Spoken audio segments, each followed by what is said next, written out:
Chapter 1. Hey, can you hold on any longer? The scorching sun blazed down, seemingly intent on evaporating every drop of moisture from the earth at this moment. Two young men were bound to wooden stakes at the naval base's execution ground. One of them, a man with green hair and a matching headscarf, shouted loudly at his companion, who was on the verge of losing consciousness hearing the voice. The other man slowly opened his eyes and turned his head towards the green-haired individual. Fatigue etched across his face. "Don't worry, Soro. I can manage," he replied, before lowering his head again, as if he were about to faint upon hearing his friend's response. The green-haired man let out a sigh of relief. To his surprise, this strikingly handsome youth, whose appearance was almost too delicate for a man, had managed to endure for so long. Fortunately, he seemed to be all right. Meanwhile, the handsome young man's mind was in turmoil. "I initially thought it was a dream. Yet here I am, truly transported to another world," he pondered.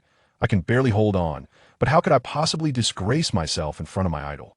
This striking figure was named Xiao Ling, an ordinary otaku and a fervent admirer of the world of One Piece. His obsession was such that he wished daily to traverse into that universe. Little did he know, his wish had miraculously come true. Ding! Sensing the fluctuations of his emotions, the system registered an increase in emotional value. The voice echoing in his mind offered him some solace. Not only had he crossed over, but he had also been bestowed with the benefits of a typical transmigrator system. Through days of exploration, he had gleaned a basic understanding of this system, known as the super-emotional system. It allowed him to acquire character cards from other worlds by accumulating emotional points, thus granting him the abilities of those characters. Xiao Ling observed that the acquisition of emotional value was not dependent on others, but stemmed from his own emotional fluctuations. As anger, fear, joy, and so forth could all yield a share of emotional points. While this system might hold little significance for those with tranquil hearts, it was perfectly suited for Xiao Ling, who had a reputation as a notorious coward during his school days, prone to emotional upheavals. As for why he found himself bound alongside Zoro, it was because, as an ardent fan, he had eagerly approached his beloved characters upon his arrival, only to be captured by the son of Colonel Monka, Balumabur, who mistook him for an accomplice of the notorious pirate hunter Zoro. Fortunately, he had awakened his system, otherwise he might have met his demise by the following day. Upon his arrival in this world, he retained his exact appearance from his previous life on Blue Star, which incensed him, as he had always despised his androgynous looks. So many days have passed according to the original story. I should soon be able to meet Luffy. With this thought, Xiao Ling's eyes gleamed with fervent excitement. "Congratulations. Host, your emotional value has surpassed 1,000. Shall we commence the character draw?" Xiao Ling gazed at the interface visible only to him, his emotions surging once more with excitement. Ding! Sensing the fluctuations in the host's emotions, the emotional value increases by 1. Commence. At last, the character draw was initiated. Previously, he could only sustain his stamina by purchasing satiety points from the system shop. Now, with the draw system in place, he could finally shed the title of a mere novice. Given that this is the host's first draw, the system grants a mandatory golden 10 consecutive draws. Shall we activate it? Activate. Ah, I truly am the chosen one. Let the 10 draws begin. Before Xiao Ling, a colossal spinning wheel materialized in the system interface, beginning its rotation. "Congratulations. Host, you have received a green card." SpongeBob, "Congratulations. Host, you have received a green card." Big Gray Wolf, "Congratulations, Host. You have received a golden card." Orochimaru, "Congratulations. Host, you have received a green card."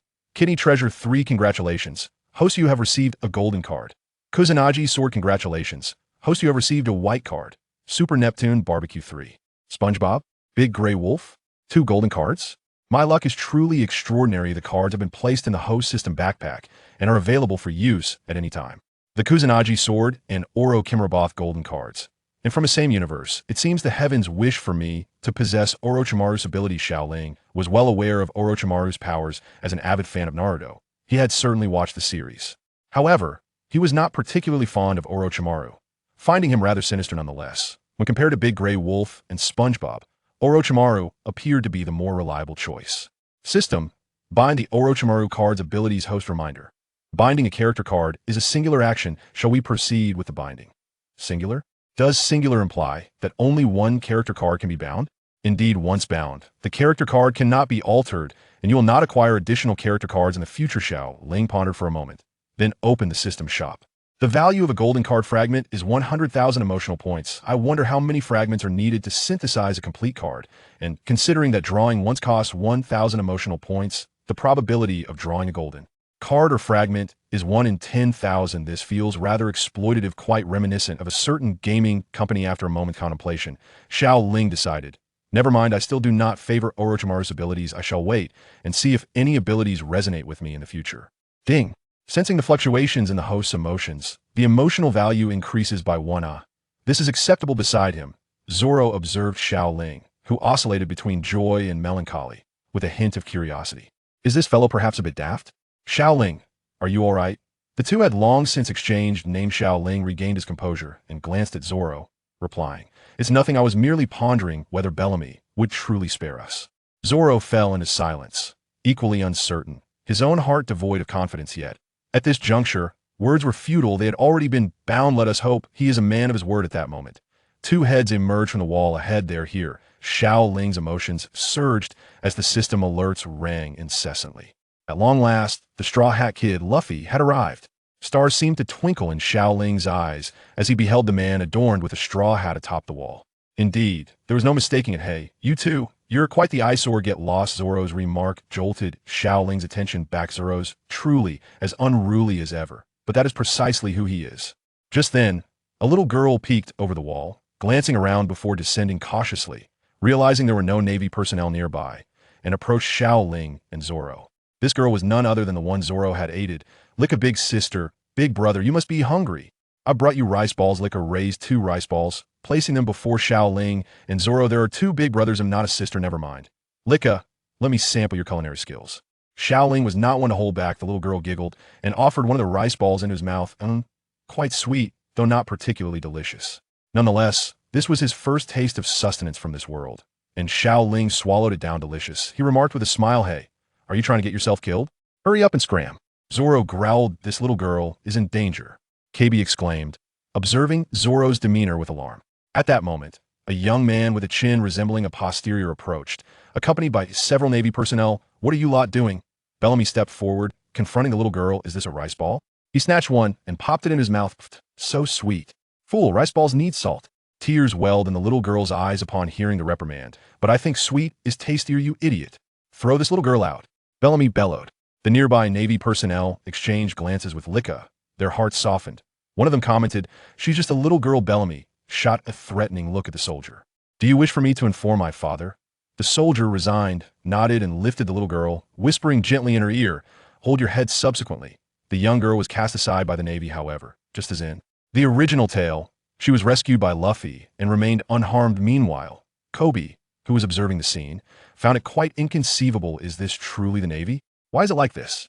Puff! Velumember first landed several blows on Zoro, who remained silent, causing him some irritation. He then delivered a punch to Xiling's abdomen. Ding! Sensing the host's emotional fluctuations, emotional value increased by 1. Why must I also endure such punishment? Xiling's physique was not akin to Zoro's. The punch expelled the rice ball he had just consumed. You rogue, you were sneaking food? Velumember remarked, eyeing the expelled rice ball. Since you indulged in secret, a preemptive punishment is in order. Following this, Velumember unleashed several more punches, with each blow landing upon Xiao Ling. Although his body ached, his mind became remarkably clear. This was a tangible world. The physicality of its inhabitants was extraordinarily formidable. These punches nearly cost him his life. Puff!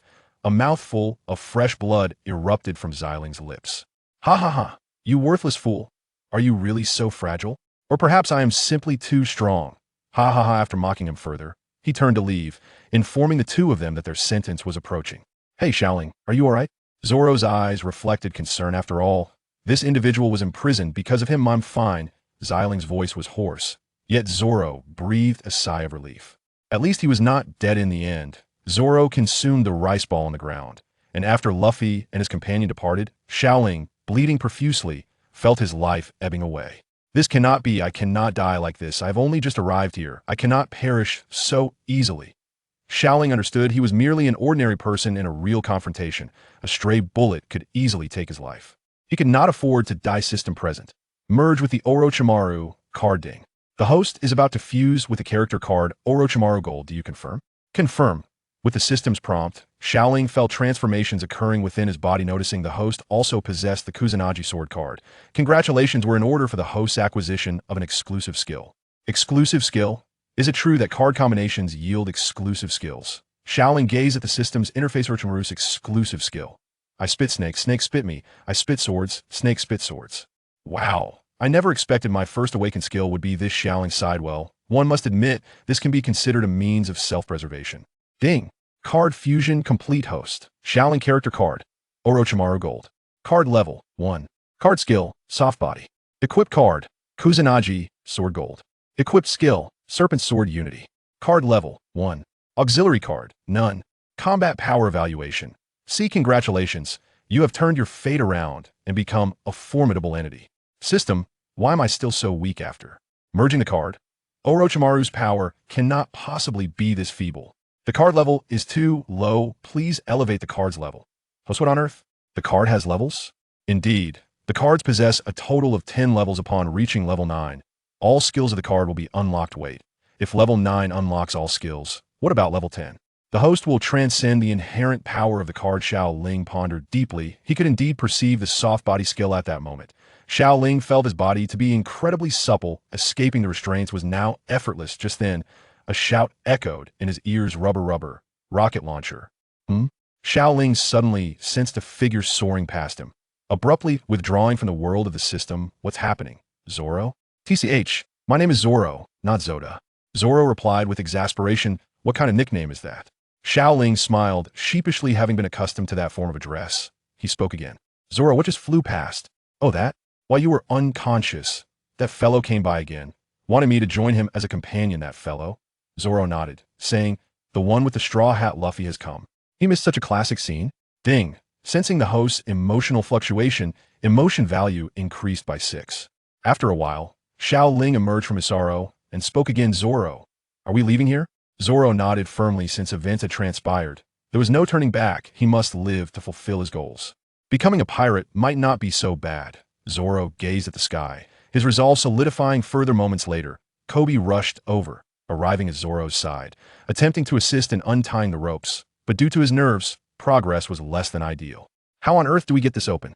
While Kobe fumbled in a flurry, Colonel Monka had already arrived at the execution ground with his men. How could they arrive so quickly? Kobe exclaimed, astonished at the sight of the Navy. Colonel Monka, observing Kobe struggle to untie the ropes, revealed a glimmer of malice in his gaze. Thinking of escaping, he then turned to the other Navy officers and shouted, men, execute them immediately. Feeling the fury of Colonel Monka, the Navy personnel swallowed hard. Ultimately, they all raised their weapons, aiming at the 3 figures before them. If I recall correctly, this is the moment when Luffy will suddenly descend to shield them from the bullets. As a fervent admirer of the sea, he was acutely aware of the unfolding narrative, having delved deeply into its intricacies. Fire. Upon hearing the command, a flicker of terror appeared in the eyes of Kobe and Zoro, yet Xiao Ling remained unfazed. In the instant the guns discharged, Luffy leaped down with 3 swords in hand. The bullets proved ineffective against him, as the powers of the gum gum fruit came into play. Useless, ha ha ha. In the next moment, all the bullets were repelled. What kind of monster is this guy? The Navy personnel's eyes were filled with a mix of fear and astonishment as they beheld Luffy, this extraordinary being. At that moment, Luffy paid no heed to the Navy. Instead, he approached Zoro directly. I don't know which knife is yours, so I took them all. Zoro smiled at his beloved swords and said, these 3 swords are all mine. I'm a 3-sword style user. Hurry up and untie me. Luffy, Zoro, can you guys show some concern for me? A crisp, neutral male voice came from his side. It was Xiao Ling. The 3 of them turned their attention to the man beside them. Damn it. Why am I the one who got hurt? Xiao Ling's legs and arms were covered in bullet wounds. Luffy only blocked the bullets aimed at Zoro and Kobe, and the bullets directed at Xiao Ling were not stopped. Are you okay? Zoro looked at the bullet holes on the man with some worry. Do I look okay to you? Xiao Ling, feeling the pain, was on the verge of tears, wondering why this was happening to him. Did he not have the halo of the protagonist? Or did Luffy's protagonist halo not protect him at this moment? Ding! Sensing the host's emotional fluctuations, emotion value 1. Well then, let's try out the new ability. Under the gaze of Zoro, Luffy, Kobe, and all the Marines, Xiao Ling's mouth began to widen. Is this guy also a monster?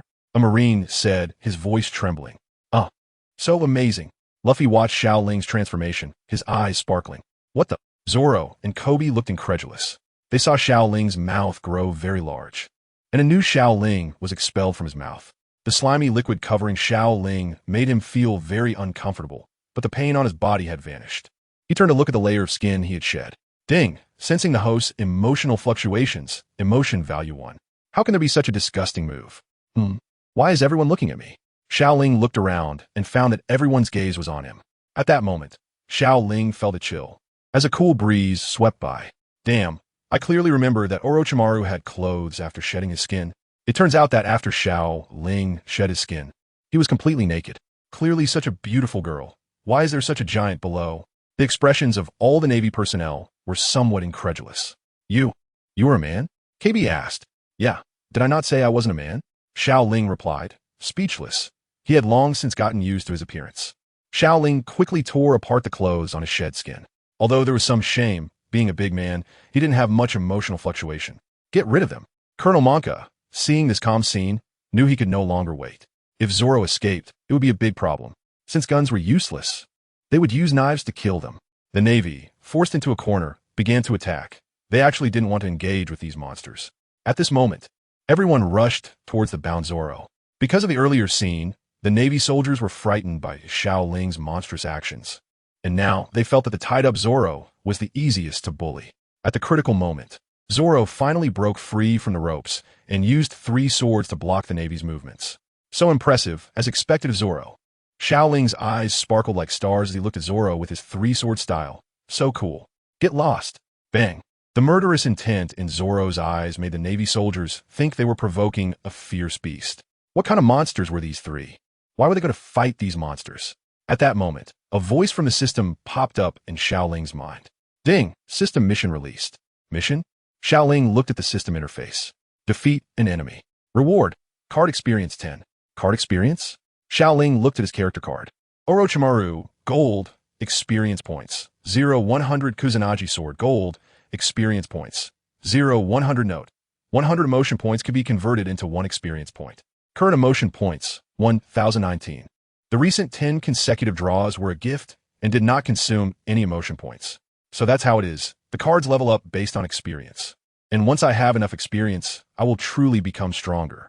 But can my current strength really defeat a Navy? I'm just a salted fish. Xiao Ling watched as Zoro and Luffy were fighting, feeling a bit scared. Ding! Sensing the host's emotional fluctuation, emotional value 1. I'm definitely not afraid because I'm timid.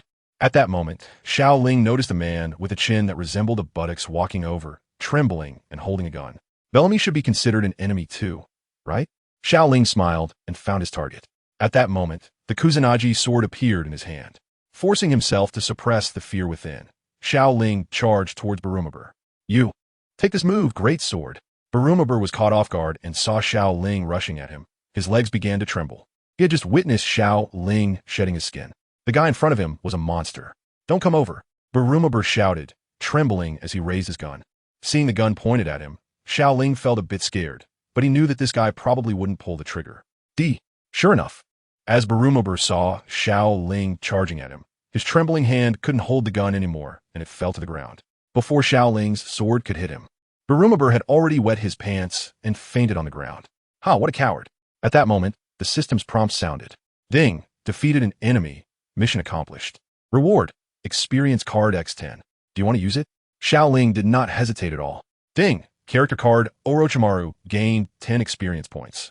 Current experience 10100. Xiao Ling nodded in satisfaction, wanting to help Luffy. However, when he took a step forward, he found that his legs were trembling. I'm definitely not shaking because I'm scared.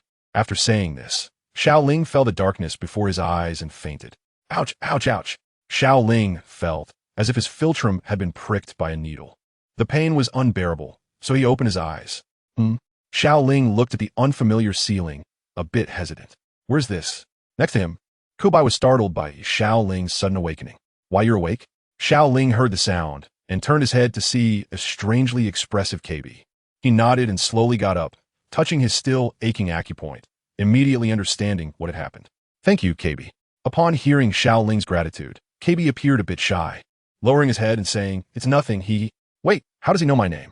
At this moment, Xiao Ling looked around and saw Zoro and Luffy eating at the table. Clearly, I haven't eaten in a long time. Why are you eating more than I am? Zoro took a sip of his drink and looked at his captain. It's because it's so delicious, Luffy said. At this time, both of them noticed Xiao Ling's gaze and turned their heads to look at him, which startled Xiao Ling. You're awake? Both of them said simultaneously, "Yeah, just woke up." Xiao Ling looked at his favorite anime characters in front of him and suddenly felt a bit awkward, just like KB. However, it seemed that the situation with the Navy had already been resolved. Xiao Ling then slowly got up and walked towards the table full of food, feeling quite hungry. Xiao Ling walked to the side of the table and reached out his hand to pick up the food. Just as he was about to grab the meat, a stretching hand snatched the meat in front of him first. Xiao Ling looked at Luffy, who was focused on eating, and shook his head helplessly. He then wanted to grab another piece of meat. A familiar scene unfolded once again. At this moment, Zoro looked at this scene and handed a piece of meat to Xiao Ling. "Thank you." Xiao Ling smiled and nodded. Ding, feeling the host's emotional fluctuation, emotional value 3. "I'm so excited. Zoro actually brought me meat to eat." Xiao Ling opened his mouth wide and stuffed the meat into it. So delicious. Xiao Ling's appetite is not very big. He already feels full after one piece of meat. Meanwhile, Luffy next to him is patting his stomach, clearly having eaten his fill. So delicious, I'm full." Xiao Ling looked at Luffy, whose belly had swollen to an astonishing size, and was somewhat curious about how his stomach could hold so much. However, he wasn't familiar with Luffy yet and didn't approach him. Zoro gestured for Xiao Ling to sit down, then looked at the already full Luffy and said with a smile, "Captain, since you plan to become the Pirate King, you must already have many crew members, right? How many do we have now?" Luffy nodded and then held up 2 fingers. "2? What? 2? Zoro's smile became strained. Luffy nodded seriously again. "You mean it's just you and me?" Luffy nodded once more. "I'll find more partners later. After all, I'm going to be the man who becomes the Pirate King." Zoro covered his face and said helplessly, "Then what about our ship?" Luffy pointed out the window to the side. "That's our ship, but I'll get a bigger one later. And it will have its own pirate flag." Xiao Ling couldn't help but want to laugh at Luffy, who was constantly making grand plans. As expected, Sora is like a starter pack. Zoro once again covered his face, as he should have already thought of that. At this moment, Zoro looked at the already awake Xiao Ling and asked, "What are your plans for the future?" After all, Xiao Ling had been locked up for so long because of him. Ding, sensing the host's emotional fluctuations, emotional value 1. Xiao Ling shook his head and said expressionlessly, "I still don't know where to go. Being a pirate wouldn't be bad. Luffy, invite me quickly, invite me quickly." Ding, sensing the host's emotional fluctuation. Emotional value increased by 3. Zoro nodded, glanced at Luffy, and said, "Since we don't have any crew members yet, why not take this guy along?" Luffy looked at Xiao Ling, and without hesitation, nodded directly. "Of course, you're called Xiao Ling, right? Can you be my partner?" Luffy was very interested in Xiao Ling's peeling performance. Xiao Ling pretended to be deep in thought. "Wow, I did it. I successfully followed my idol. Of course. But can I be your vice captain?" This time, it was Luffy who fell into contemplation. "What is a vice captain? Can it be eaten?" Meanwhile, Zoro looked at Xiao Ling, surprised that this guy actually had such an idea. But for him, it didn't matter. He just wanted to achieve his own goals. Xiao Ling knows Luffy very well. At this moment, he said to Luffy, "Luffy, how about I perform a magic trick for you?" "What magic trick? Is it the one that crawls out of your mouth?" Ding, sensing the host's emotional fluctuation, emotional value 1. Xiao Ling shook his head helplessly. After that, he opened the system warehouse. Ding, extracted Super C King Barbecue 1. Wow, so heavy. A huge barbecue suddenly appeared in Xiao Ling's hands, about the size of half a bar, filling the entire bar. "Wow, it smells so good." Luffy smelled the aroma, opened his mouth wide, and took a bite of the meat. "Wow, so delicious." Xiao Ling smiled. Ding, sensing the host's emotional fluctuation. Emotion value increased by 1. "So, Luffy, can I be the vice captain?" Luffy nodded excitedly. "Hey, aren't you already full? But this meat is just too delicious." Xiao Ling heard the answer he was satisfied with, and took out a small knife from the side to taste a piece of meat. The flavor was indeed good. Products from the system are always of high quality. Xiao Ling felt a sense of relief. In the future, getting on Luffy's ship would be extremely difficult, let alone becoming the first mate. Nowadays, all it takes is a piece of roasted meat to sort everything out. In the future, I, Xiao Ling, will be the first mate of the Straw Hat Pirates. Ding, sensing the host's emotional fluctuations, emotion value increased by 6. Ding, sensing the host's emotional fluctuations. Emotion value increased by 8. I really want to meet Nami and Robin. I'm definitely not drooling over their beauty. I just want to see the real Miss Nami on behalf of all the sea fans. Ding, sensing the host's emotional fluctuations, emotion value increased by 10. Not just Luffy, but the people in the bar also started eating this huge piece of roasted meat. It's really delicious. At that moment, a group of Navy soldiers enter the bar, and the leading officer stepped forward, looking at Luffy and the others and saying, "Although we thank you for saving our town and defeating Colonel Monka, you cannot stay here as pirates." Xiao Ling and the others looked at the Navy. "Hey, they're our benefactors. How can we drive them away?" said a man who stood up for Luffy and the others. Zoro and Luffy exchanged glances, then turned to Xiao Ling. "In that case, let's leave here." Xiao Ling followed behind the two of them, preparing to leave. At that moment, the naval commander looked at Kobe and said, "Hey, are you going to abandon your companion?" Then, Xiao Ling witnessed the scene between Luffy and Kobe, and watching it up close was much more exciting than on television. Salute, with the entire town seeing them off. Luffy and the others finally left the town. Xiao Ling looked at the boundless sea, and in 2 lifetimes combined, this was the first time seeing the ocean. The salty sea breeze. Is this the taste of freedom that is said in legends? Where are we going next? Zoro asked Luffy. To the Grand Line, right? Luffy's face seemed to be written with a few big characters. Of course, as expected of Luffy. Perhaps Luffy doesn't even know where the Grand Line is. Xiao Ling smiled. This is Luffy's charm, right? I'm so hungry. Xiao Ling, is there any meat left? Xiao Ling shook his head, looking at the boundless sea, and said nothing. Such a large piece of meat was too much for this small boat to bear. If they took it out, wouldn't the boat capsize? And Luffy couldn't swim. What would they do? There's no way around it. Luffy's spirit began to droop. Hey, Luffy, you just ate a while ago, right? Are you hungry already? Zoro said. Luffy nodded, indicating that he was really hungry. Zoro, feeling helpless, chose to ignore this seemingly unreliable captain. At that moment, Luffy looked up at the sky, where a small bird that didn't seem very big flew across. How about we roast it? Luffy pointed to the sky and said to Zoro and Xiao Ling. Then, without waiting for their response, his hand had already stretched out and grabbed the wooden mast of the sail. Rubber, rocket launcher.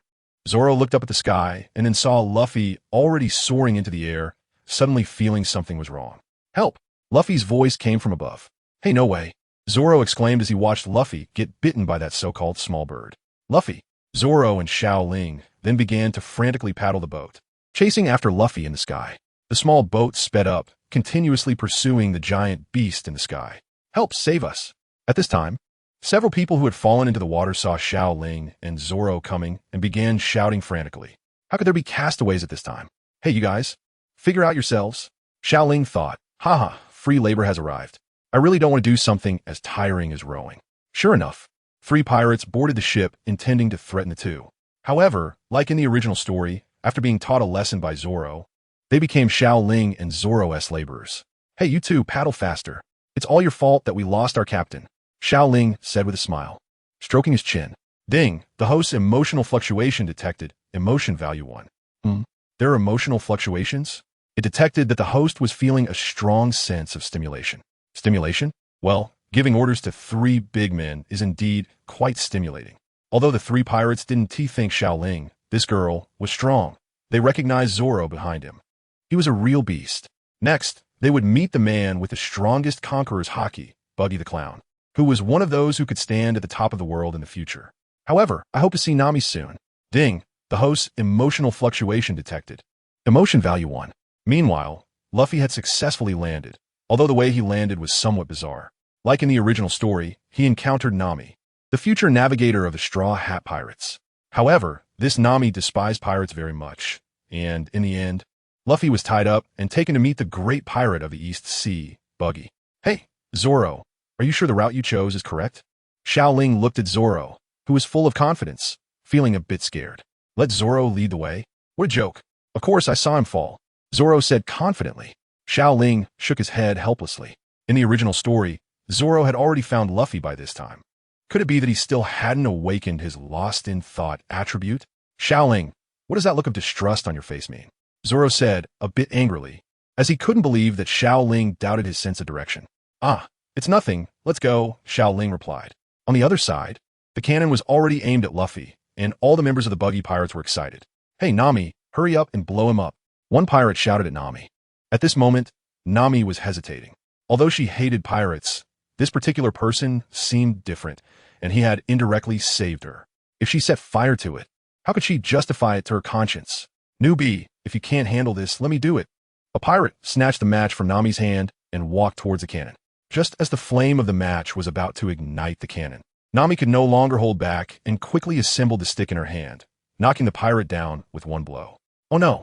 Nami felt something was off because all the pirates in the Buggy Pirates crew were now looking at her, and her actions would surely raise their suspicions. I'm sorry. Nami bowed to the pirates. But how could Buggy be a fool? He shouted at Nami. You think saying sorry will cut it? Nami. At that moment, Luffy, who was tied up, saw that the cannon's fuse had been lit, and shouted, Ah, the cannon is lit. Everyone's attention was drawn to Luffy's voice, and they all looked at the cannon, their faces filled with excitement.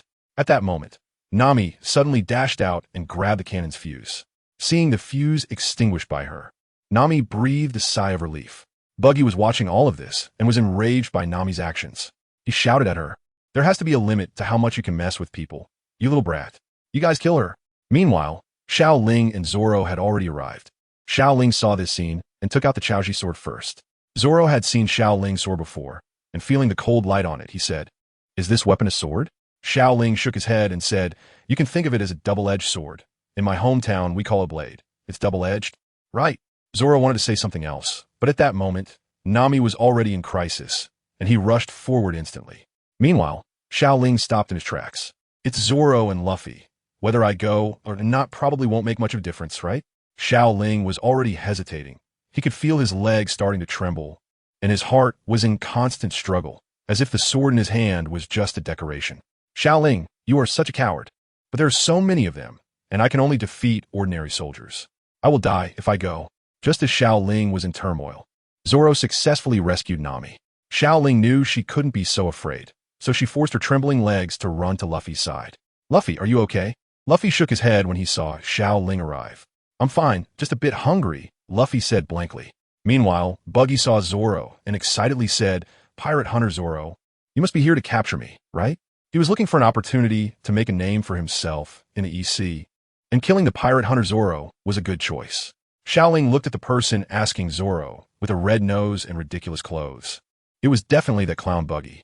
Xiao Ling wondered if Buggy's red nose was real or not. His voice was very low, but the current scene was extremely quiet, so even a small voice could be heard clearly by them. And this red nose was a taboo for clown Buggy. Upon hearing those 3 words, Buggy's gaze immediately shifted from Zoro to Xiao Ling, and he roared, What? Brat, say that again. Xiao Ling was startled by Buggy's killing intent, and once again blurted out red nose. That pesky little brat. All the members of Buggy's pirate crew quickly distanced themselves from Buggy, knowing that their captain was about to explode. He hated being called that more than anything. Suddenly, flying knives appeared in Buggy's hand, and the next moment, his hand detached from his body, holding the knife as it charged toward Xiao Ling. Xiao Ling saw this, and picked up the grass chicken sword to directly cut the ropes on Luffy's body. Then he hid behind the cage and shouted loudly, Zoro, help me. Zoro looked at Xiao Ling. He remembered that Xiao Ling seemed quite strong. However, since he said that, Zoro stood in front of Buggy, drawing his sword to block Buggy's hand. Zoro looked at Buggy's hand in surprise, then glanced at Buggy's body. This guy is also a devil fruit user? At this point, Zoro had gained some understanding of devil fruits. However, he did not feel that he was weaker than these ability users. Zoro said to Buggy, If you plan to attack my partner, I don't mind taking your head. Upon hearing Zoro's words, Buggy burst into laughter. Ha ha ha, Pirate Hunter Zoro, you are too arrogant. Well, let me take your head first, and then I can make a name for myself in the EC. Xiao Ling watched as Buggy's attention returned to Zoro and breathed a sigh of relief. Then he thought, I can't let Zoro get hurt, but if I go up, wouldn't that mean certain death for me? Xiao Ling suddenly remembered something, and he spat out a snake from his mouth. Ding! Sensing the host's emotional fluctuations, emotion value 1. So disgusting. Xiao Ling endured the feeling of nausea, and the little snake, being in sync with Xiao Ling, surprisingly made a disgusting gesture as well. Xiao Ling rolled his eyes and began to direct the little snake to leave. After the little snake left, Xiao Ling saw a woman with orange hair ahead, and his eyes instantly sparkled with golden light. Nami? Nami turned to look behind her, wondering how this Straw Hat Kid's companion knew her name. However, the place this guy found should be very safe. Nami jogged over to Xiao Ling's side. The goddess has come to my side. Xiao Ling's heart has already soared. No, I need to calm down. Nami looked at the person in front of her, whose expression was constantly changing, feeling a bit strange. Sister, are you feeling unwell? Sister? Ding. Sensing the host's emotional fluctuations, emotional value 1. I'm a perfectly fine man, yet I let a goddess call me sister. I'm a man. Nami was slightly taken aback, looking at the person in front of her. How could he possibly be a man? Even she felt a bit envious of that face. However, seeing his flat chest, she felt a bit more balanced inside. Wait, is he really a man? Nami smiled shyly and said, "Sorry, you really are too beautiful." Xiao Ling's emotions had calmed down a bit at this moment. "It's okay, I've gotten used to it." Xiao Ling, Nami, do you have any way to help me get out? At this time, the ropes binding Luffy had already been untied, but he still couldn't escape from the cage. Xiao Ling and Nami shook their heads at the same time. "I'm powerless, so you figure out yourself." Xiao Ling indeed doesn't have that strength now. He is very weak. Luffy looked helpless, and the three had no choice but to look at Zoro at the same time. At this moment, Zoro had already drawn his 3 swords and was facing off against Buggy. Zoro didn't want to waste time, so he prepared his move. 3-sword style, Demon Slash. Whoosh. In just one exchange, Buggy was already on the ground, and Zoro sheathed his sword and walked towards Luffy. Ha ha ha ha ha. At this moment, the members of Buggy's pirate crew burst into laughter. What's going on? Why is the captain killed? And these crew members are laughing out loud. Nami said in disbelief. Zoro, come over quickly. That guy can't be killed. Xiao Ling shouted loudly. What? Although Zoro also didn't understand why the members of Buggy's pirate crew were laughing. Upon hearing Xiao Ling's words, he didn't hesitate and immediately ran towards Xiao Ling too late. Buggy laughed, already charging at Zoro with his knife. Hearing the shout, Zoro suddenly turned around and saw a hand holding a knife almost piercing into his body, but that hand was bitten by a snake. What on earth is happening? Zoro thought in disbelief. Xiao Ling restrained her nervousness and stepped forward to explain. Buggy must have eaten a devil fruit. Slashing attacks are ineffective against him. The small snake's power was not strong, and Buggy easily withdrew his hand. Little girl, you know a lot. You're right. I ate the chop fruit, and no slashing attack can harm me. Ding, sensing the host's emotional fluctuations, emotional value 1. Buggy looked at the 4 of them and smiled. What? The devil fruit is supposed to be a legendary thing. How can it really exist? Nami said in disbelief. Actually, that's not surprising. Our captain is also a devil fruit user. Xiao Ling smiled. Nami looked at Luffy, then thought of something and said to Xiao Ling, It's your captain, not ours. I could never join a pirate crew. I hate pirates more than anything in this life. Luffy, however, was unconcerned and tilted his head to look at Buggy, saying, Is this guy a monster? Huh, as if you're not one too. Ha ha ha, since you little girl have discovered my secret, then I'll send you on your way. Buggy looked at Xiao Ling with a cruel expression. Ding, sensing the host's emotional fluctuations, emotional value 3. Xiao Ling immediately hid behind the cage and shouted loudly. What little girl, I'm a man. When I find Ivan in the future, I must make him inject me with more male hormones. Ha ha. I don't care if you're a man or a woman. Just die for me. Xiao Ling looked at the flying dagger coming towards him, and his first reaction was to cover his head. Zoro, Luffy, help. Xiao Ling's shout had an effect. Zoro immediately appeared in front of Xiao Ling, blocking Buggy's flying knives. Zoro, think of a way to get me out. Luffy beside him shook the cage continuously, looking a bit frustrated. Zoro looked at the sturdy cage with a hint of helplessness. He currently had no confidence in cutting it open. Wait a moment, Zoro said. At that moment, Zoro glanced at Xiao Ling, and Xiao Ling immediately understood. The two quickly jogged over to the cannon they had just used. Xiao Ling picked up the match beside him and lit it. Meanwhile, the uninjured Zoro gently but firmly adjusted the cannon's position, aiming it at the members of the Buggy pirates.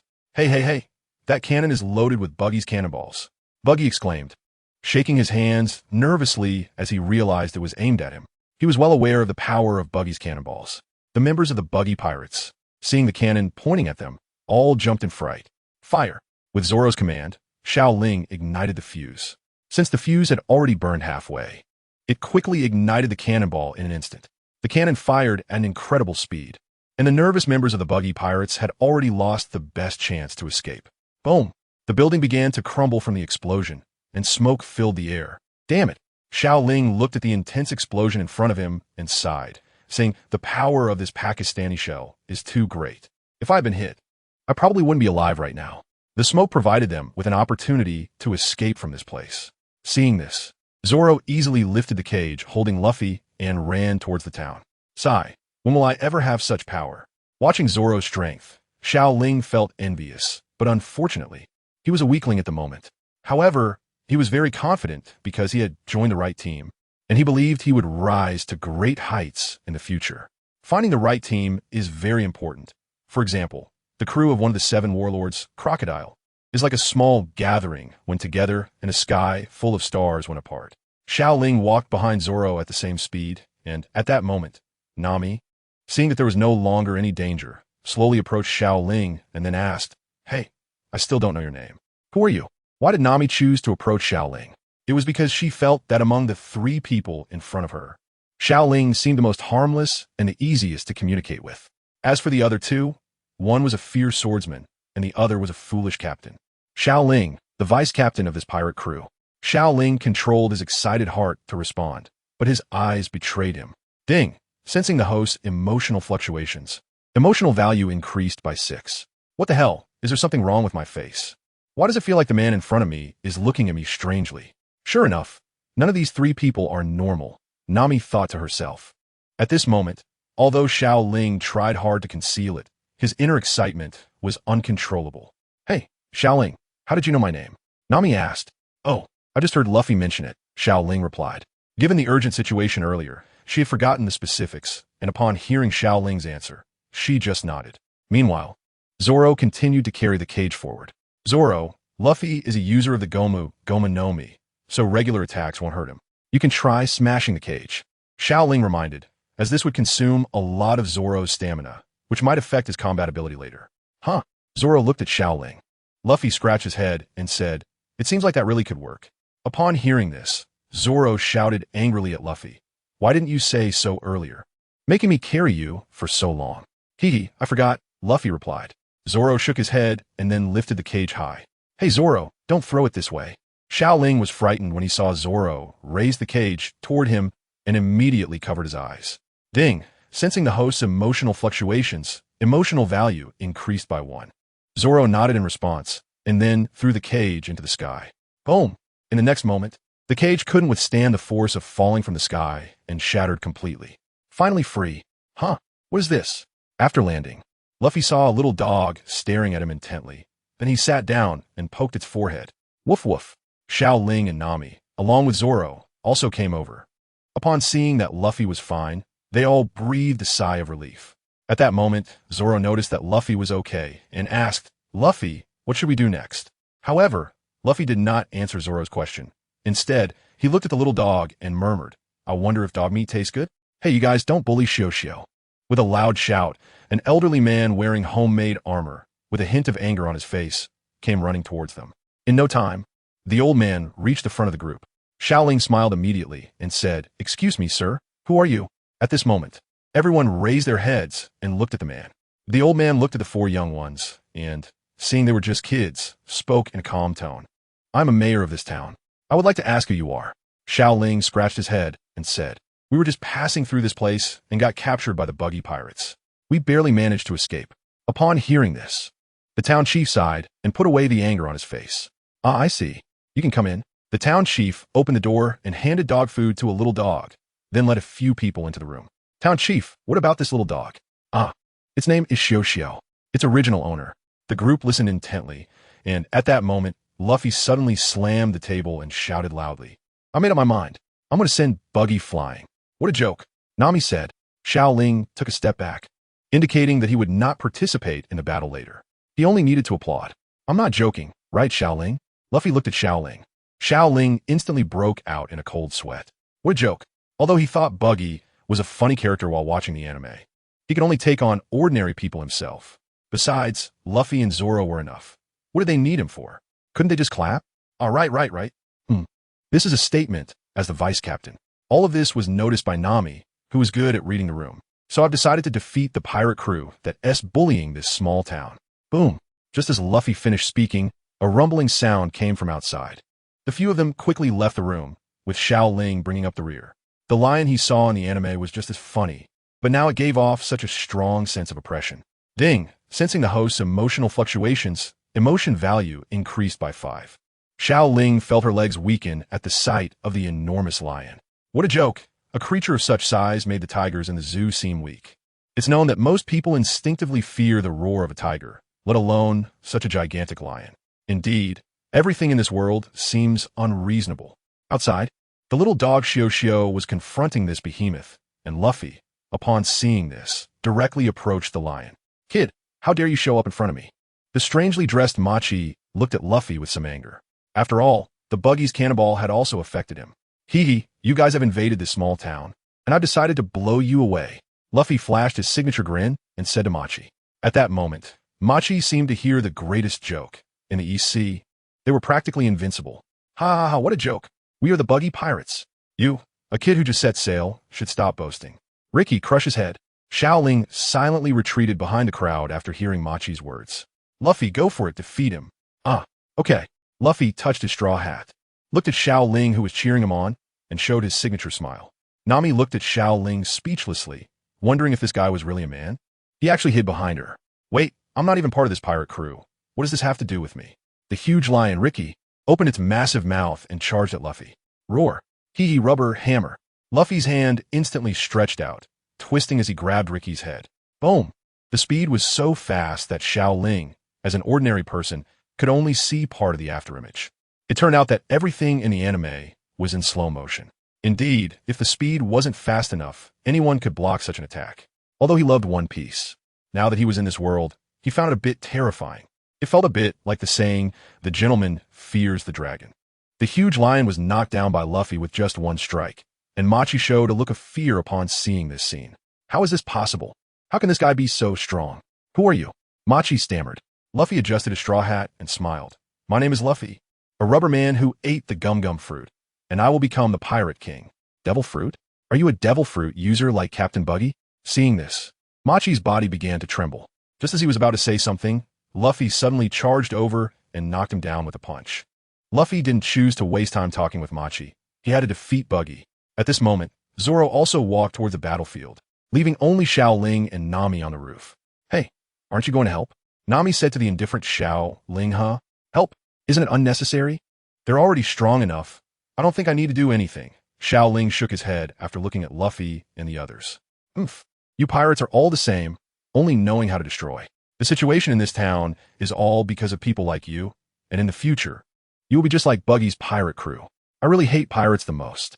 Nami suddenly thought of something, her eyes turning unfriendly as she said to Xiao Ling. Since that's the case, it will be better to deal with you now. Huh?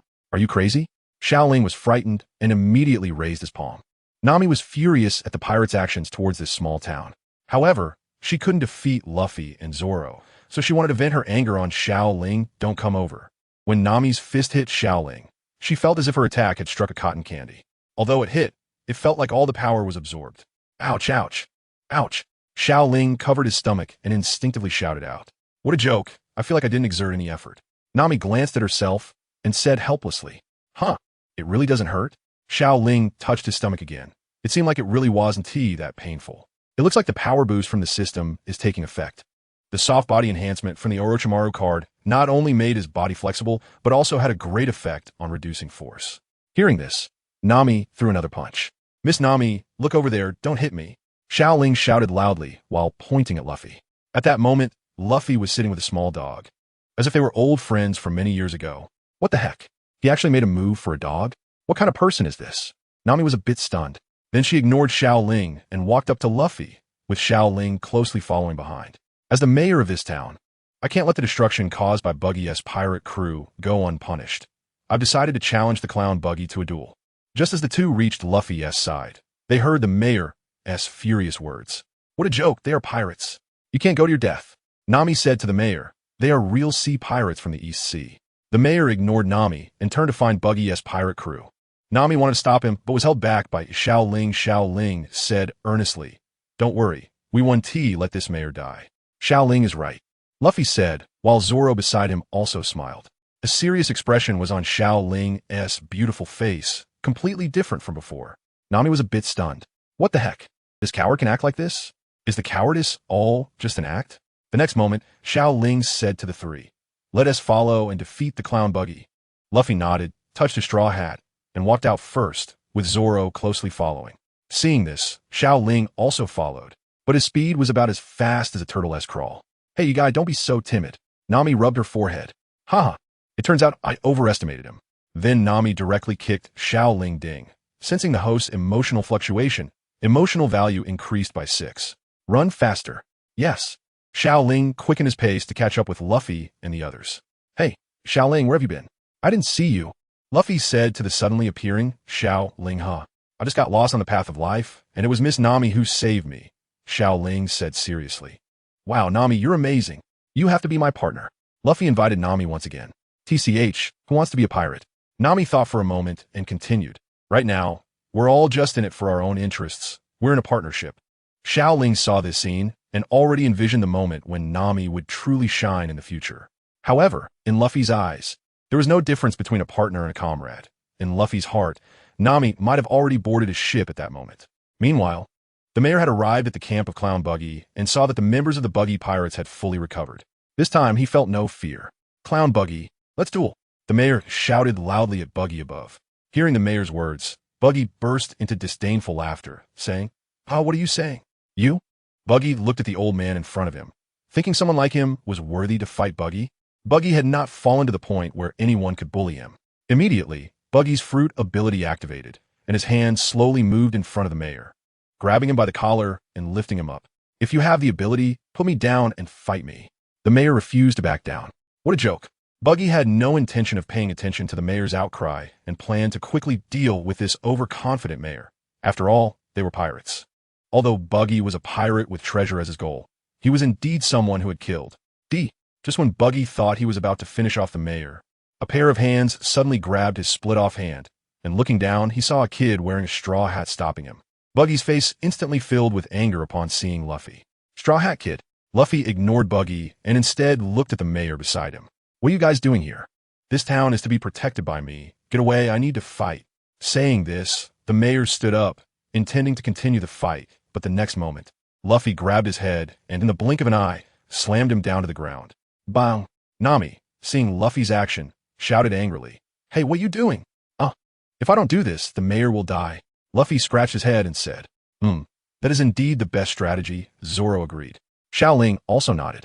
At this moment, Nami looked at the current situation and thought that knocking out the mayor was indeed the best option. However, could an old man really withstand such violence? Besides Nami, Luffy, Zoro, and Xiao Ling all looked up at Buggy's pirate crew. Just then, Luffy suddenly thought of something and shouted loudly at Buggy, I'm going to send you flying, Red Nose. Xiao Ling saw this and silently retreated to the back, thinking it was a joke. It wouldn't be good if he got accidentally hurt later. Red Nose. The members of the Buggy Pirates were surprised and looked at Luffy and Buggy, knowing that Red Nose was a taboo for Buggy. Hey, Luffy, saying that is dangerous for us. Nami, aware of Buggy's personality, didn't care about the mayor at this moment and felt a bit scared for her own safety. Luffy and Zoro looked up at Buggy with indifference. Damn it, today I'm going to tear you all into pieces. Buggy was completely furious at this point, looking at the Buggy cannon beside him. Blow them up, Buggy commanded his subordinate. Yes, the subordinate immediately lit the fuse and aimed the cannon at Luffy and the others. Daunting. Zoro and Nami had experienced the power of Buggy's cannonballs and wanted to dodge. Hey, I'm not afraid. Luffy laughed. Boom, the cannon fired, and Xiao Ling couldn't even see the trajectory of the cannonball due to its speed. It wasn't that he didn't want to dodge, it was that he was powerless. His current strength wasn't enough to avoid cannonballs. Fortunately, with Luffy's presence, in the blink of an eye, Luffy transformed into a rubber balloon and blocked the cannonball. Zoro and Nami breathed a sigh of relief upon seeing the blocked cannonball. Meanwhile, Xiao Ling's brain couldn't keep up with the speed of changes on the battlefield. Left in a daze. What a joke, this is a cannonball. Even the strongest person on Blue Star can't dodge a cannonball at such close range, right? Rubber balloon. The next moment, Luffy rebounded Buggy's cannonball with his stored power. Seeing Luffy's actions, Buggy and his crew instinctively stepped back. Boom! The power of Buggy's cannonball was something few could withstand in this East Blue, and the strong explosion collapsed houses. After the smoke cleared, 2 members of the pirate crew had shielded Buggy from the explosion, and he was unharmed. Using crew members' bodies as shields. How despicable. Nami glared at Buggy and said fiercely, Straw Hat Kid, you made me angry. Buggy raised his head and ominously said to Luffy. At that moment, the ruins beside them began to shake, and a lion emerged from underground. Behind the lion, a man appeared in everyone's sight. This is the most humiliating moment since our establishment, right, Captain?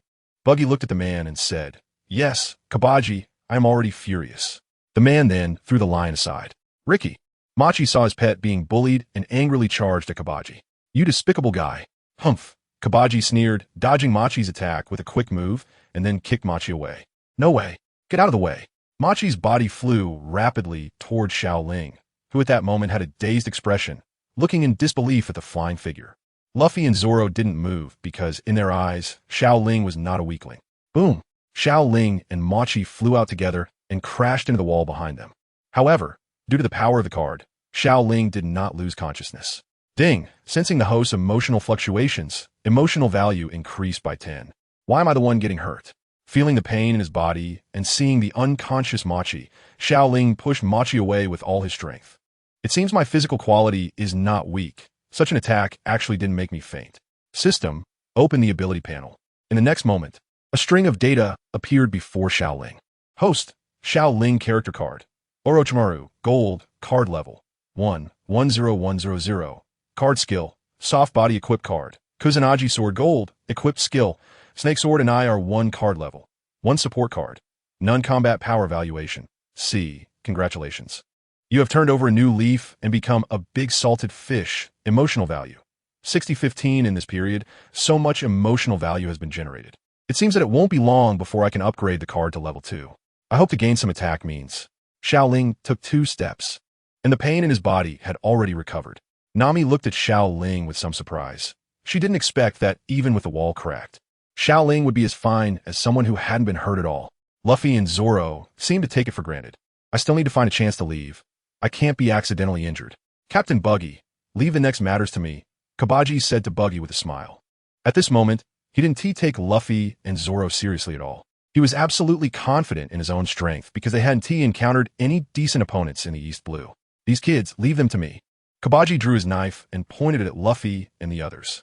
Is this killing intent? Xiao Ling thought quickly. However, the next battle should be Zoro's.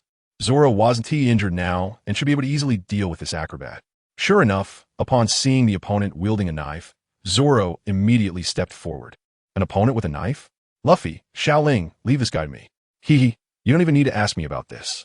This isn't a battle I can participate in? Luffy cheered Zoro on from the side, while Buggy didn't care. In his eyes, his advisor was very strong. Kabaji, take care of these kids. Kabaji set up his unicycle, the knife in his hand pointing at Zoro. Kids, don't underestimate us. We are the Buggy Pirates. What kids? We are pirates. Zoro drew out 3 swords and entered a combat stance. Nami, seeing that the battle was about to start, said to Luffy, this will be a battle between you pirates. It doesn't matter who wins or loses. I'm going to find Buggy's treasure and leave. Luffy looked at Nami, scratched his head, and then said to her, what? Aren't we partners? Nami looked up and said, what did we say we would be your partners?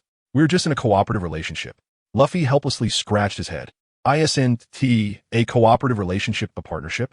Nami gave Luffy a roll of her eyes and then ignored him, leaving the place directly. Idiot. Xiao Ling. Isn't a cooperative partner the same as a partner? Luffy turned his head and asked. Where's Xiao Ling? Where'd he go? Forget it. He might have gotten lost on that road again. Luffy didn't think too much. Anyway, he believed Xiao Ling was very strong and shouldn't have any problems. So he looked towards Zoro's side. On the other side, is that guy with the straw hat an idiot? What a troublesome bunch. The departing Nami was searching for the place where Buggy stored his treasure, and just as she was exploring the vicinity, she saw Xiao Ling sitting on the ground. When did this guy get here? At this moment, the place where Xiao Ling was sitting happened to be the entrance to Buggy's treasure storage. Xiao Ling, what are you doing here? Nami said with a harmless smile.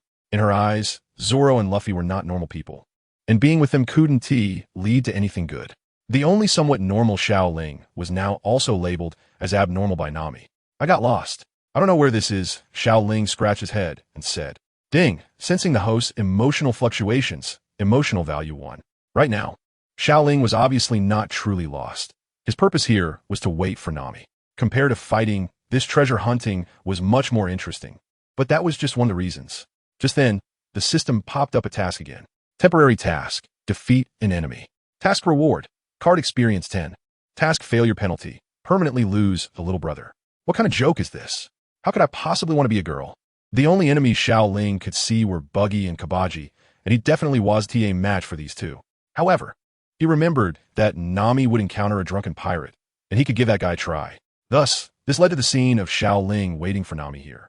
At this moment, Nami looked at Xiao Ling warily. This guy wouldn't want to pull a black eat black, would he?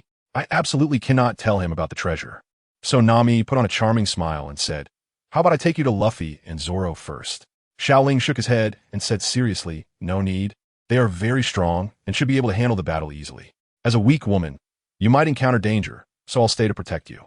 At this moment, Nami's expression froze. Is this guy really going to betray his own? No, I can't let him succeed. I'm fine, don't worry about me. Xiao Ling couldn't understand why Nami wanted to dismiss him, but he wasn't going to let her succeed. "Nami, if I'm not mistaken, the treasure buggy is right below us. How about we steal it together?"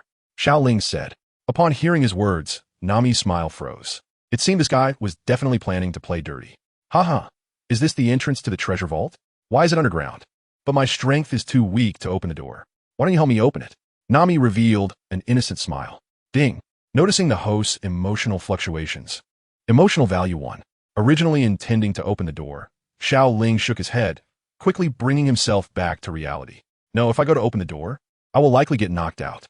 But my strength isn't that great either. How about we open it together? Xiao Ling suggested. Have I been seen through? Although Nami didn't show any other expression, her mind was extremely complicated as she wanted to deal with this troublesome Xiao Ling. Okay. Nami reluctantly agreed, as she was more eager to get Buggy's treasure first. They both grabbed the wooden plank blocking the entrance, and with a gentle effort, Xiao Ling lifted it. What? So light? This must be the place. Xiao Ling looked at the stairs leading down and said to Nami. Nami nodded. She looked down and was the first to see the pirate lying on the ground, already drunk, and she immediately had an idea. We need to be careful not to disturb that pirate, Nami said seriously to Xiao Ling. This time, Xiao Ling nodded, believing her, and they walked down the stairs side by side. However, while walking down, Nami's leg accidentally bumped into the pirate. The pirate felt the external force and slowly opened his eyes, still reeking of strong alcohol. Two little girls? The pirate had awakened, and at that moment, Nami quietly hid behind Xiao Ling, which Xiao Ling did not notice, as his intention was to deal with the pirate. God is really good to me. I just woke up and saw two beauties. Come play with me. The pirate swayed as he approached them. Xiao Ling looked at the burly man and felt a wave of nausea. This physique could easily overpower him 3 times over, and he couldn't understand how Nami defeated such a pirate in the original story. Just as the muscular man was about to reach Xiao Ling, he seized the opportunity, swiftly raised his leg, and kicked with all his might towards the pirate's crotch. Xiao Ling wasn't sure how much strength he possessed now, but he was certain that with the system's enhancement, his strength was definitely much greater than before. The intense pain instantly jolted the pirate awake. It was not too late, but he felt the sound of his lower body bursting, and then pain engulfed him, making his vision go black. Bang! Bang! The sounds of 2 falls echoed as Xiao Ling and the burly man both crashed to the ground. Xiao Ling only felt a sharp pain in his neck, and then everything went black. Before fainting, he heard a completion prompt from the system, but now Xiao Ling's mind was occupied with only one thing. Damn it! How could Nami, a girl, have such great strength? Nami saw the 2 people who had fallen and dusted off her hands, just now while Xiao Ling was attacking. She had also taken action against him. Dreaming of snatching treasure from me? Nami made a face at Xiao Ling and then entered Buggy's treasure vault alone. On the other side, Zoro was still confronting Kabeji. The pirate hunter Zoro said, "Next, let you experience my strongest acrobatics." At this moment, Zoro had no obvious wounds on his body. He looked at Kabeji with disdain. After all, it's just acrobatics. I'm no longer interested in your clownish performance, Zoro said indifferently. Hearing Zoro's mockery, Kabeji couldn't contain his anger and shouted at Zoro, "Humph, I can't believe I'm being underestimated. You will die." Kabeji charged at Zoro with his sword, while Zoro stood with 3 swords in front of him. 3-sword style, demon slash. The 2 moved at incredible speed, and in an instant, they had crossed each other. Humph. Zoro slowly retracted his sword, and the next moment, 3 wounds appeared on Kabeji's body, blood gushing out. Huffed. How is this possible? My strongest acrobatics actually failed, Kabeji said unwillingly, then fell to the ground with a thud. Blood sprayed onto the ground. Awesome. Kabeji, Luffy and Buggy shouted simultaneously. Buggy hadn't expected the strength of this pirate hunter to be so formidable. Taking it seriously, he had resolved one of his major subordinates with just 1 move. Damn it.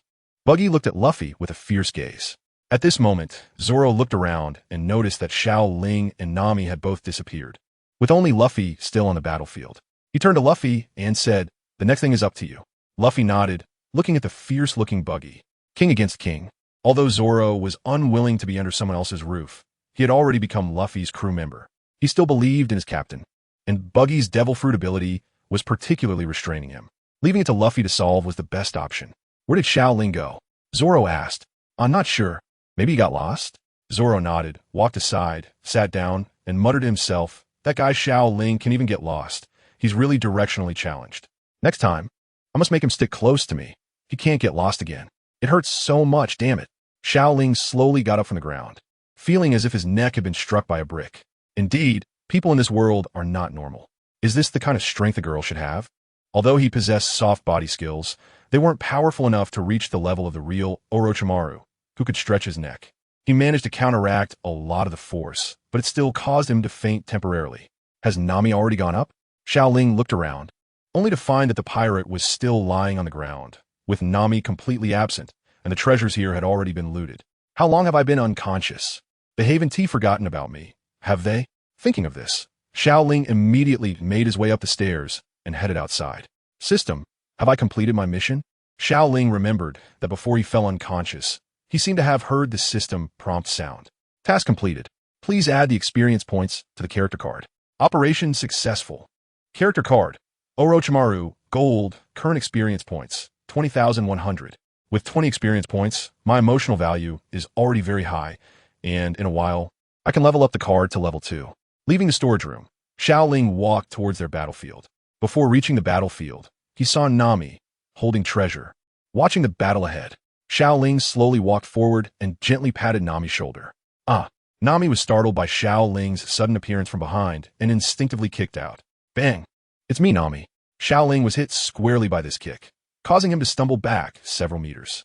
However, his shout caught the attention of Luffy and Buggy, and even Zoro, who was sitting on the ground, looked over at Xiao Ling. Has this guy finally found the way? Zoro murmured to himself. Thanks to the soft body enhancement, this blow did not cause Xiao Ling any substantial harm. Nami looked at Xiao Ling in surprise, feeling a bit guilty at that moment. After all, she was the one who had knocked him out. But what was up with this guy's body? How could he wake up so quickly? Treasures. At that moment, Buggy spotted the bundle behind Nami and caught a whiff of treasure. Damn it, Nami. You actually stole my treasure. Buggy glared at Nami with a sinister expression. Buggy valued treasure above all else, and seeing his treasure stolen made him forget about his fight with Luffy. All he wanted now was to reclaim what belonged to him. Treasures. Buggy, with his upper body holding a dagger, charged towards Nami. Nami was filled with fear upon seeing Buggy charging at her. In that moment, the treasure-obsessed Nami actually handed the stolen treasure to Xiao Ling and then directly hid behind Zoro. The sudden turn of events left Xiao Ling at a loss. Nami actually gave the treasure she had just acquired to someone else. It was illogical.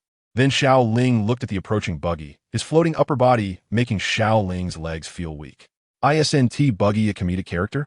Why does he exude such terrifying killing intent? Xiao Ling said anxiously. Return my treasure.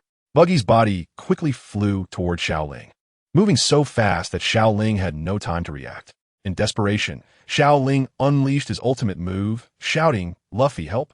Luffy, hearing Xiao Ling shout, saw Buggy's upper body flying toward Xiao Ling, and then noticed Buggy's lower body standing beside him, immediately understanding what was happening. Bang! Just as Buggy was about to get close to Xiao Ling, Luffy kicked him right between the legs. Pain surged through Buggy, and he glared angrily at Luffy, but at that moment, his priority was still to reclaim the treasure. Xiao Ling, I'm counting on you for my treasure. Nami shouted to Xiao Ling from behind Zoro. Then who do I entrust my life to? Xiao Ling said almost in tears. You little girl, when did my treasure become yours? Buggy shouted angrily at Nami, who was hiding behind Zoro. At that moment, Xiao Ling, suppressing his fear, slowly backed away. You little girl, hand over the treasure to me, and I will spare your life. Buggy turned around, looking at Xiao Ling with a sinister smile. I'm a guy, Xiao Ling exclaimed. Seeing this, Xiao Ling directly summoned the grass whistle sword and swung it horizontally toward Buggy. Bang! Buggy's upper body was sent flying several meters by Xiao Ling's strike. I actually have such strong power? Xiao Ling was somewhat surprised by his own blow. Damn it, I don't care if you're a man or a woman. You must give me your treasure. Buggy glared at Xiao Ling angrily, then noticed Luffy, who was about to attack his lower body. He then made a decision to use this move. Splitting into pieces, Carnival. Straw Hat Kid, let's see how you stop me from reclaiming my treasure. In the next moment, Buggy's body instantly turned into countless pieces, and Xiao Ling couldn't help but marvel at the power of the devil fruit. What a powerful devil fruit. His body is split apart, and not a drop of blood flows out. In the blink of an eye, the dismembered Buggy rushed to Xiao Ling's side. Damn it! At that moment, Xiao Ling immediately chose to abandon the treasure and dashed to Zoro's side, standing alongside Nami. Bang! Nami, seeing Xiao Ling abandon the treasure, immediately punched him. Xiao Ling shouted while holding his head. "It hurts. Nami, why did you hit me?" Nami angrily said to Xiao Ling. "Xiao Ling, you bastard. How could you give my treasure to someone else?" Xiao Ling looked at Nami, then at the smug Buggy, and helplessly said, "I can't beat him. If you have the ability, go get the treasure back." "You." Nami was left speechless. At this moment, Luffy crouched down, looking at the pair of feet slowly moving on the ground, then glanced at the fragmented Buggy in the air, suddenly realizing something. Luffy then picked up one foot, and Buggy felt a sudden sense of danger, turning to look back. Ha ha ha, damn it. Luffy took off Buggy's shoes and began to tickle his feet. Buggy's body couldn't control itself and trembled continuously. Seeing this, Nami dashed from behind Zoro to Buggy's front. "Damn it, don't touch my treasure. It hurts my foot. That damn Straw Hat Kid." In Xiao Ling's view, the more Buggy's body was split, the less control he had over it. Many parts of his body were now difficult for him to manage. At this moment, Nami suddenly thought of something and let go of the treasure. Without Nami's strength, Buggy successfully seized the treasure. However, at that moment, the bag containing the treasure burst in mid-air due to the pressure. "Ah, damn it, my treasure." Nami then showed a bright smile, and under Luffy's constant harassment, she took out a rope to bind many of Buggy's harmless body parts. "Damn it, split apart, combine." Buggy tried to reassemble himself, but now he felt that many parts were already beyond his reach. In despair, Buggy transformed into Little Buggy. In this state, Buggy looked harmless, and even Xiao Ling found it very funny. As expected of Buggy, Xiao Ling laughed while slapping the ground. "Damn it, my body parts." Buggy glared at Nami, who was binding his body, and said angrily, but he had already lost most of his combat power. At that moment, Luffy laughed while praising Nami, saying, "As expected of Nami, now watch me. Take off, Buggy. Rubber rocket cannon." Luffy's arm instantly stretched, and the powerful rebound force attacked the now tiny clown Buggy. "Damn Straw Hat Kid, I will come back. I will never let you go." This attack sent the shrunken Buggy flying into the sky. Xiao Ling looked at the shrinking Buggy in the sky, feeling relieved inside. This battle was finally over. The fights in the EC were just small skirmishes. Ensuring my safety wasn't difficult. It's the Grand Line that truly poses a threat. Thinking of this, Xiao Ling felt a wave of fear, but this was his choice. He had to see this pirate crew reach its peak with his own eyes. It seemed he needed to focus on getting stronger and not hold the team back. Seeing the battle come to an end, Zoro also stood up, while Luffy was looking at his punctured straw hat. "It's okay, I'll help you fix this straw hat." Nami recalled how Luffy looked when his hat was pierced. In her mind, Luffy was a carefree person, and she didn't expect such a small matter to make him so sad. The originally gloomy Luffy perked up upon hearing Nami's words and exclaimed, "Really? You'll be our partner, right?" "No, how can we be pirate partners?" Forget it. It feels like being with you guys is quite profitable. So let's just be partners for now," Nami said nonchalantly. At that moment, Xiao Ling walked over and said to Luffy, "Luffy, can I take a look at your straw hat?" What fan wouldn't want to take a closer look at Luffy's straw hat? Bruce. Xiao Ling also wanted to see Luffy's supreme slippers, but asking Luffy to take off his slippers for him might be misunderstood as perverted. "Oh, sure," Luffy replied without hesitation. Handing the straw hat to Xiao Ling, Luffy was a simple person. Although he did things without a plan, he still trusted his friends immensely. Xiao Ling took the straw hat and looked at the 3 holes inside it, damaged by Buggy's weapon. It didn't seem to have anything special. He then carefully observed the hat. "What is this? It's just an ordinary straw hat." After that, Xiao Ling put the hat on his head. "What is so special about a straw hat? Look at this thing, this is different." Nami walked up to Xiao Ling and Luffy, having already divided the treasure into 2 parts. "So much," Luffy exclaimed in shock at the vast amount of treasure. "Well, Buggy's treasure is of pretty good quality. This is at least 10 million berries." Nami smiled and handed half of the treasure to Xiao Ling. "Could you help me keep this treasure for a while? I'd appreciate it." Xiao Ling nodded, and at that moment he suddenly remembered something and said to everyone, "By the way, where's Uncle Mayor?" Hearing Xiao Ling's words, several people's gazes turned to the mayor lying on the ground, just as Nami was about to help the mayor up and wake him. A group of townspeople rushed over with weapons. Upon seeing Xiao Ling and the others, as well as the mayor lying on the ground, the leading villager shouted angrily at them, "Damn it, who are you? What have you done to our mayor? Luffy, Zoro, Nami, and Xiao Ling realized that they might have been misunderstood. Xiao Ling looked at the residents filled with killing intent and unconsciously took a few steps back. Hey, don't hide behind me. Nami shouted angrily at Xiao Ling. How could this guy be so timid? It's not like there are any fierce-looking people in front of him. Is he really that scared? At that moment, Luffy stepped forward and smiled at the residents, saying, "We are pirates." Ding. Feeling the host's emotional fluctuations. Emotional value increased by 6. As expected of Luffy, he can't see the situation clearly at a time like this. So you are pirates. How dare you destroy our town like this? The villagers looked at the ruined town and the fallen mayor, already imagining everything that had just happened here. At this moment, Zoro laughed and said to Luffy and Xiao Ling, "What should we do? It seems there's no way to explain now." Luffy and Zoro exchanged glances. Since that's the case, let's run. After saying that, Luffy picked up Nami and started running wildly, leaving Xiao Ling, who was already frightened by the killing intent, behind. Hey, it seems like we're missing someone. Luffy noticed something and looked back, just as Xiao Ling was surrounded by the residents. A long hand descended from the sky and grabbed the collar of Xiao Ling's clothes. Caught off guard. Xiao Ling was lifted off the ground and finally carried on Luffy's shoulder. Hey, Xiao Ling, what's going on? We agreed to run, Luffy asked in confusion. Oh, really? I forgot. At this moment, Xiao Ling's heart had not yet calmed down. The killing intent of people in this world is too terrifying. These are just ordinary townsfolk, yet they possess such horrifying power. I need to protect myself well in the future. Enough talking, let's run, Zoro said to the others. Just as the residents were chasing after them, a small dog stood in front of them, and they all recognized this little dog. Hey, Shoo Shoo, why are you barking at us?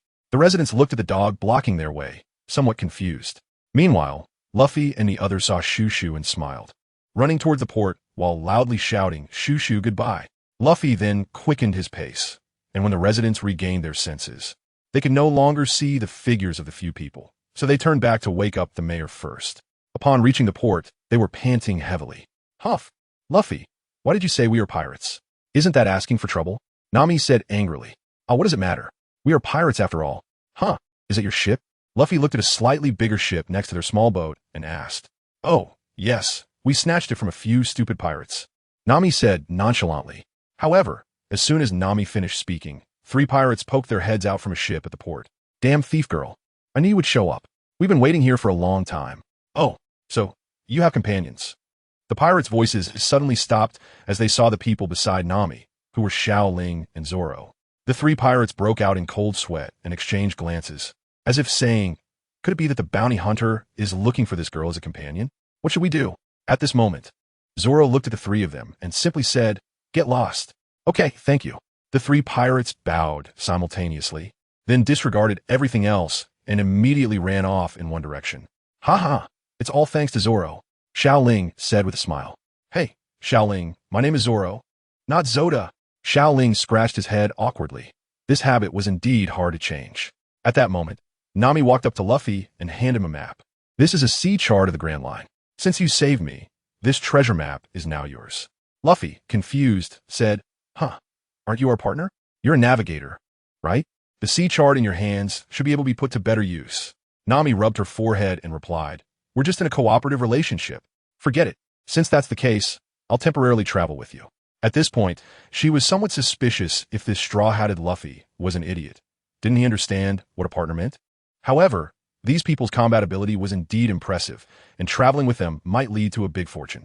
Now, the distance to that 100 million berries was not far off. Great, Luffy smiled. Then, Xiao Ling and Zoro began to organize the ship and prepare to set off. The group breathed a sigh of relief when they saw that the town's residents did not come after them. Set sail. Luffy and Zoro stood at the front of the small boat, while Nami and Xiao Ling were on Buggy's pirate crew small boat. They all looked out at the sea, filled with longing. As for why Xiao Ling was with Nami, there was only one reason. He believed that being with Nami was much safer than being with Luffy. His little life couldn't withstand Luffy's antics. The 2 small boats slowly moved away from the shore. Hey kids! At that moment, an old man's voice came from behind. Oh, it's the town mayor, Xiao Ling said, looking at the old man standing on the shore.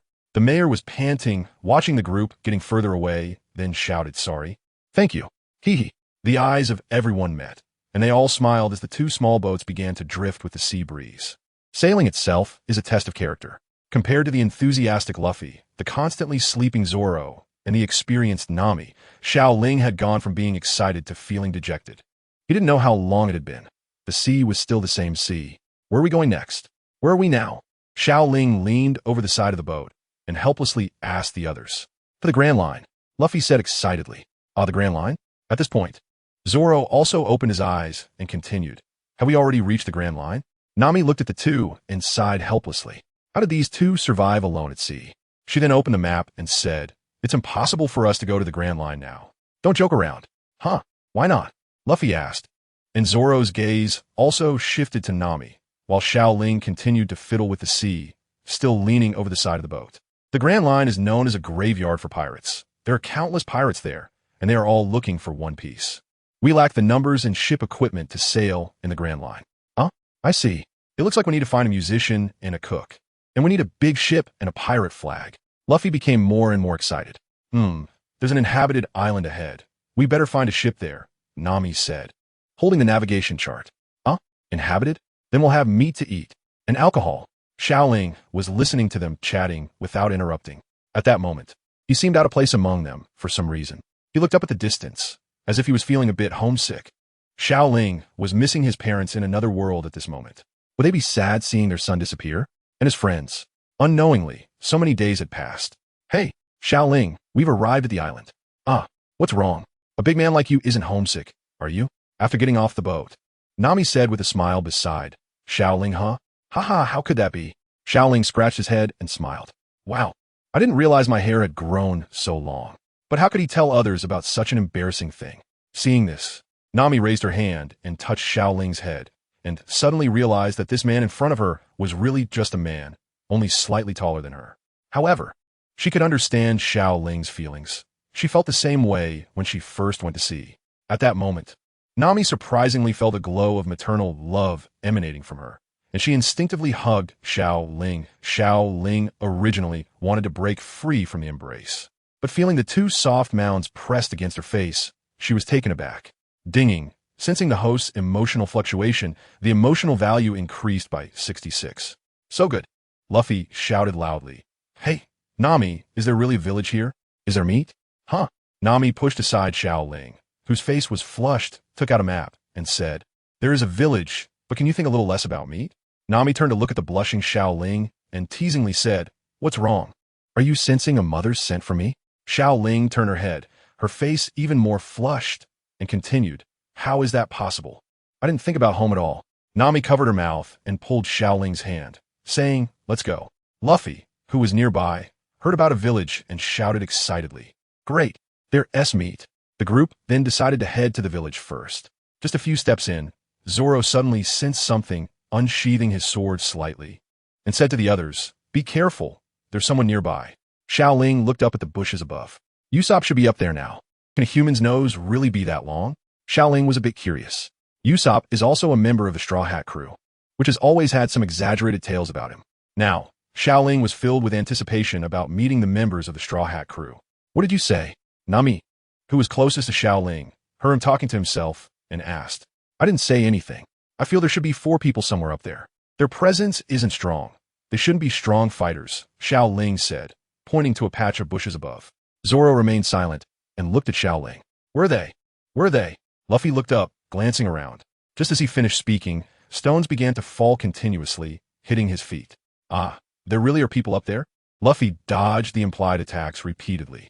The next moment, pirate flags were being raised continuously from above.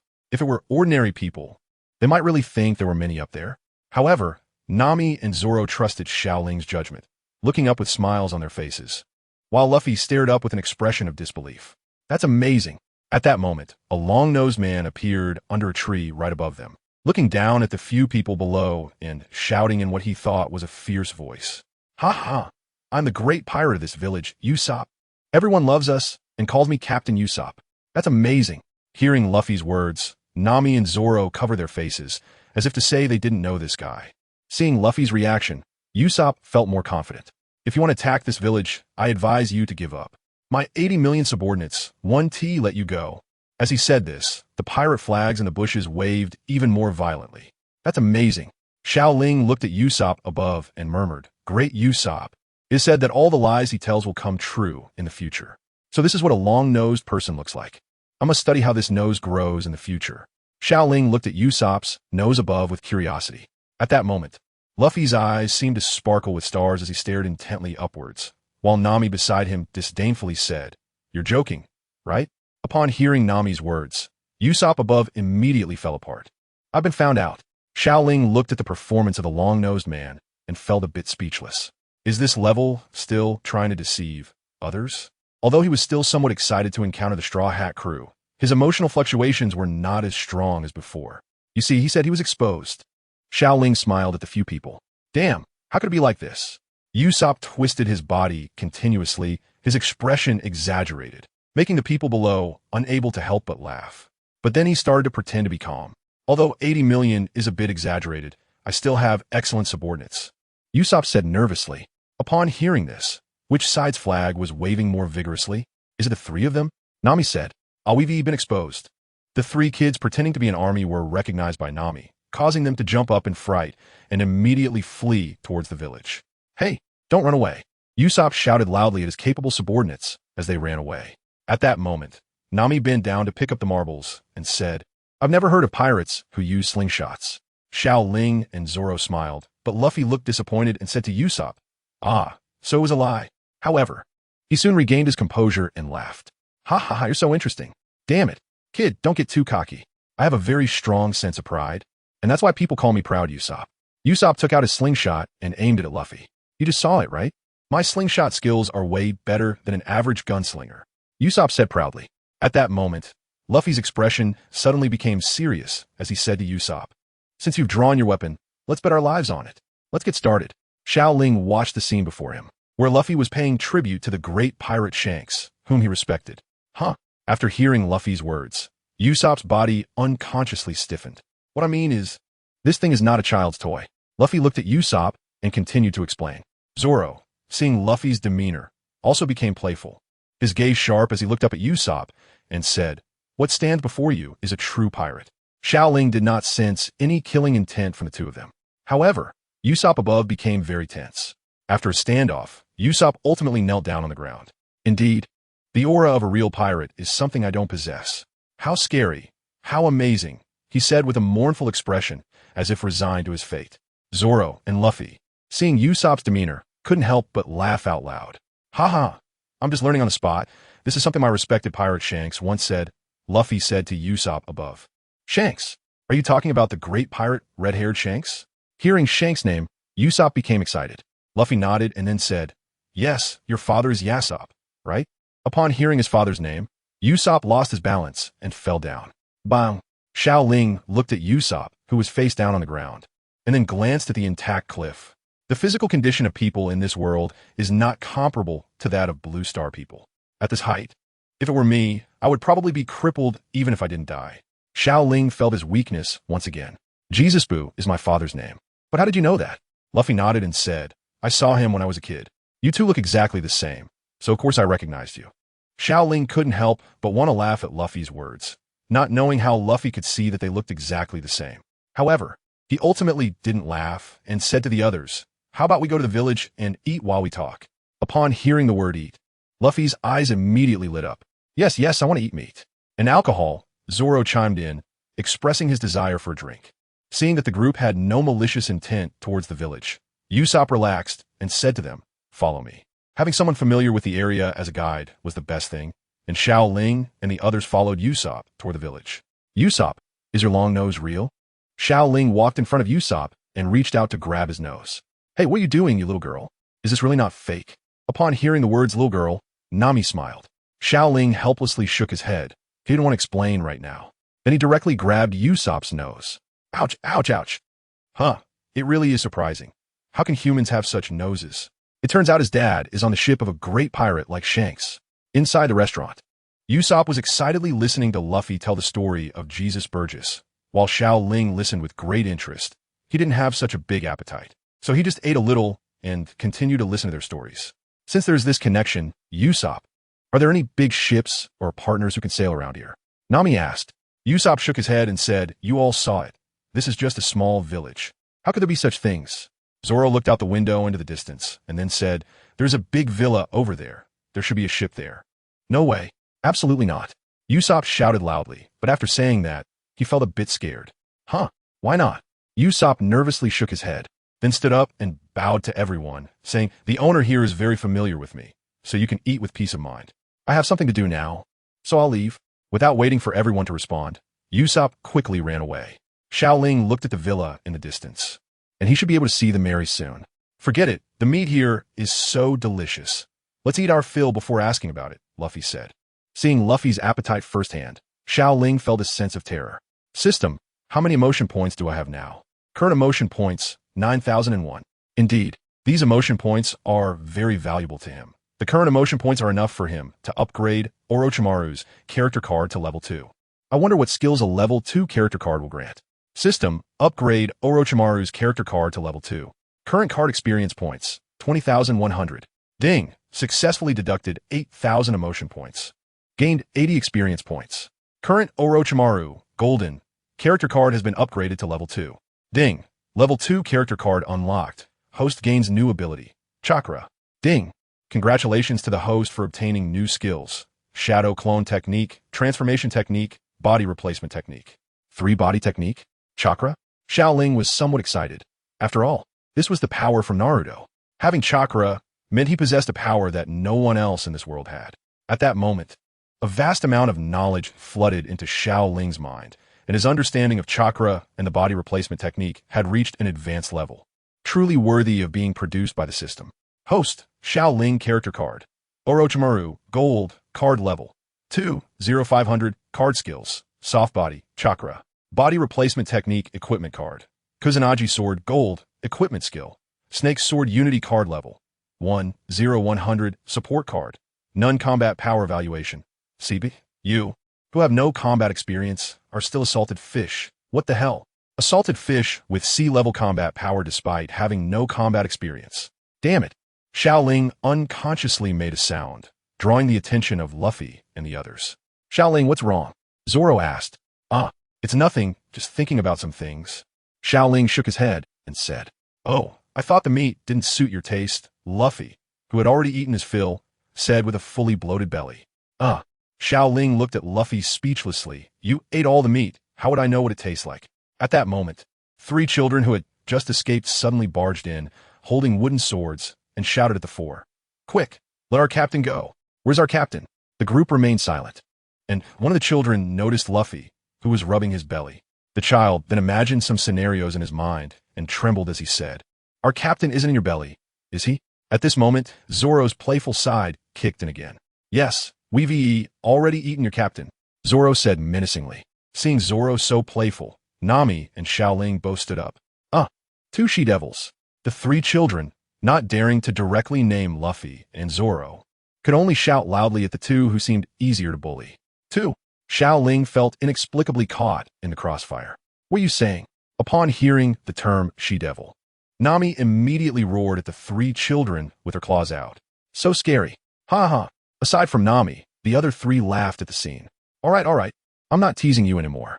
Your captain just had to step out for something urgent, Xiao Ling said to the 3 children. Upon hearing Xiao Ling's words, the 3 let out a sigh of relief. Is it really that simple to believe? They are indeed easy to trick. At that moment, one child suddenly thought of something and said to the group, Captain Usopp must have gone out because of that incident. What incident? Luffy asked. The 3 children then explained the matter of Usopp and Kaya to them. Oh, so Usopp is a big liar, Nami said with a mischievous smile. How dare you, she-devil? Our captain is not a big liar. Xiao Ling could see that the 3 children still admired Usopp very much, which was something to be respected. So, has Miss Kaya's condition improved? Nami continued to ask. The 3 kids were silent for a moment, and then one of them said to the group, Of course, Miss Kaya's condition has gotten much better. Oh, that's amazing. How about we go to the villa and take a look? Maybe we can find a big ship. Luffy said excitedly. But we can't get in over there at the villa, can we? I have a way, Luffy said confidently. After that, they didn't pay the bill, but charged it to Usopp. If nothing unexpected happened, this meal would be a free one, Xiao Ling murmured to himself. At that moment, inside the villa, Usopp was boasting about his stories to Kaya. Meanwhile, Luffy and the others had arrived at the edge of the wall. How do we get in? Zoro asked. Hee hee, everyone hold on to me, Luffy said with a smile. Xiao Ling saw this and already understood Luffy's plan. So he said, I still have some things to do, you guys go in first. I'll find a way to get in later. What a joke. If I flew in according to Luffy's method, I would definitely fall to my death. Xiao Ling shook his head. All right, then we'll leave first. After Luffy said this to Xiao Ling, he signaled a few people to grab him. Just as everyone grabbed onto Luffy's body, Luffy's hand caught the top of the railing. And in the next moment, everyone flew into the sky together. I knew it. I'm glad I didn't go with them, Xiao Ling muttered to himself. Watching the group soar into the sky, Xiao Ling touched the wall and then thought of the power he had just obtained. It's just the right time to test the power of my chakra. Xiao Ling closed his eyes, feeling the unfamiliar power within him. Then he covered his hand with chakra and grabbed the surrounding wall. Indeed, with the power of the covered chakra, climbing the wall had become extremely easy. Xiao Ling's speed was very fast, and his body kept rising. Then he looked down. Ding! Sensing the host's emotional fluctuation, emotional value 1. Why do rich families build their walls so high? On the other side, Luffy and the others had already landed. Hey, who are you? Just as Luffy and the others stood up, the butler Clabbeter had already arrived. Clabbeter, seeing Luffy and the others, showed a look of disgust. Luffy, however, didn't care about this and continued. We want a ship. Impossible. Clabbeter refused. Please leave immediately, and that Usopp over there. Clabbeter glanced at the tree above and said. Usopp, who was behind the tree, heard his name and immediately became nervous. He knew he could no longer hide, so he appeared from the tree. Usopp, I've heard of your adventure stories, and I've also heard of your father's story, Clabbeter said, pushing up his glasses. Clabbeter, stop talking. However, as the butler, Clabbeter ignored Kaya and continued. Usopp, you have the blood of evil pirates in you. You are just the son of a filthy pirate. Clabbeter, you're going too far. Hurry up and apologize to Usopp. Facing Kaya's words, he was dismissive and continued to mock Usopp. Usopp could no longer hold back and finally jumped down from the tree. At that moment, Usopp's body began to tremble. What's wrong? Usopp, are you going to attack me now? Or are you going to use your signature lies to cover up the fact that your father was a pirate? Just as Usopp was about to make a move, a voice came. Clabbeter, should I call you Butler Clabbeter or refer to you as the captain of the Black Pirate crew with a bounty of 16 million berries? Kuro? I don't understand what you're talking about. Kuro frowned, looking at the person who was slowly walking over, feeling alert inside. Ding! Sensing the host's emotional fluctuation, emotional value 6. Xiao Ling did not stop, continuously moving towards Luffy and the others. Brother Kuro, you must hold on and not take action. At this moment, Xiao Ling's legs were trembling a bit, as he was afraid that Kuro would suddenly take action and eliminate him. Don't you understand? Xiao Ling quickened his pace. In the next moment, Xiao Ling was already hiding behind Zoro. Hey, Xiao Ling, what are you doing? Zoro asked helplessly. Xiao Ling found a spot where he felt absolutely safe and continued. I'm not messing around. This guy in front of me is Captain Kuro, known for his 100 tricks, with a bounty of 16 million berries, and he's skilled in silent assassination techniques. I never expected he would be hiding in this small village. With Zoro and Luffy behind him, Xiao Ling was no longer that afraid. He straightened his back and said to Kuro, stop pretending. You are a pirate. A well-known pirate in the East Blue. Xiao Ling's voice was loud, and even the elegant Koya above the villa could hear him clearly. At this moment, Kuro was looking at Xiao Ling, confused about why this guy in front of him recognized him. His plan should not have any flaws. Clabatel, is what he said true? Koya exclaimed in surprise. Hearing Koya's words, Kuro adjusted his glasses and immediately calmed down. Miss, do you think you should believe what a pirate says? Moreover, he is a friend of a big liar. Lying might be something to do often. Kuro appeared very innocent at this moment, as if he were truly wronged. However, despite this, Zoro trusted Xiao Ling's words very much, and he was now warily watching the man in front of him. Xiao Ling, are you saying that the person in front of us is a pirate? Luffy finally reacted and said. Xiao Ling calmed down for a moment, looked at Kuro, and then at Luffy, and said, yes, he was originally the captain of the Black Pirate crew. Do you remember Colonel Monka, whom we defeated a while ago? He was promoted to colonel because he defeated the Black Pirate crew 3 years ago. I never expected that 3 years later he is still alive. This guy is notorious for being cunning among pirates. If I'm not mistaken, he is here for Miss Koya's fortune. Luffy scratched his head and looked at Kuro, saying, is this guy really strong? At this moment, Xiao Ling straightened his back, suppressing his nervousness. After all, Zoro and Luffy were here. What was there to be afraid of? The East Sea is known as the weakest sea, and a bounty of 16 million should not be considered weak here. However, with such strength in the Grand Line, he would be just a small fry. Can't lose momentum. Although Kuro had not been a pirate for many years, he still had his pride. Hearing Xiao Ling's mockery, he felt a bit angry inside. However, he knew he couldn't speak at this moment. Otherwise, he would expose himself. You pirates are just making things up. I have always been the butler here. I'm not the person you speak of. Nor do I know the person you're talking about. At this point, Xiao Ling was a bit surprised. As expected of a pirate known for his cunning, he could indeed endure. I absolutely won't allow you to harm Miss Koya. At this moment, Usopp took a few steps back and aimed his slingshot at Kuro. Xiao Ling had intended to say something more, but was stopped by Koya. Enough, don't say anything more. Usopp, you and your friend should go back first, Koya said to Xiao Ling and the others. As expected, Koya was not going to believe Xiao Ling and the others now. But thinking about it, it was normal. The other party had taken care of Koya for 3 years, so how could she believe him just because of a few words from Xiao Ling? Hearing Koya's words, Kuro felt overjoyed. His efforts over the past 3 years had not been in vain. However, what Kuro did not expect was that the person in front of him was Xiao Ling, a veritable prophet. System, can you give me a bounty notice for Kuro? A fake one will do. Ding, this operation requires deducting 100 emotional points. Do you want to continue? What the hell? A piece of paper costs 100 emotional points. Why not go rob it? The system's products are guaranteed to be high quality. No explanation. All right, continue to fabricate. In the next moment, a bounty notice appeared in Xiao Ling's hand, which was indeed the wanted notice from 3 years ago, and it even had Kuro's frontal photo. According to Xiao Ling's understanding, there had never been a frontal wanted notice for Kuro before. At this moment, Xiao Ling remembered the current plot and said to Koya, Miss Koya, I know it's hard for you to believe what I'm saying right now, but look here. Saying this, Xiao Ling took out Kuro's wanted notice. How is this possible? Kuro was already shocked. This wanted notice shouldn't exist. The system's products are guaranteed to be high quality. This wanted notice can be used to collect a bounty from the Navy. And you can also come with me, if I'm not mistaken. The ship of the Black Pirate crew should be docked at the edge of the island. Ding! In the next moment, Xiao Ling was so frightened that he directly knelt on the ground, and everyone was dumbfounded. The wanted notice also fell to the ground, and everyone could see it clearly. Even Koya above was equally shocked. When Xiao Ling took out the wanted notice and said those words, she had already believed him 7 parts. Now, she completely trusted Xiao Ling's words. At this moment, Kuro's hand appeared with claw-like weapons, barely missing Xiao Ling's throat. Hey you, how can you sneak attack my partner? Zoro smiled at this moment, holding 2 swords horizontally across his chest to block Kuro's attack. In an instant, the killing intent radiating from Kuro directly intimidated Xiao Ling, who now had a blank mind. This is terrifying. If it weren't for Zoro, I might have already died. Clara battle, Koya exclaimed in disbelief, realizing that what Xiao Ling said was indeed true. Otherwise, how could Clara battle be so strong? And armed as well? Kuro adjusted his glasses and smiled, saying, well, since this guy has already revealed everything, I have no plans to hide it anymore. I was going to tell you when you went to hell in a few days. If you want to blame someone, blame this guy. Kuro pointed at Xiao Ling. As expected, Kuro could no longer endure, because Xiao Ling had already exposed everything. Clara battle.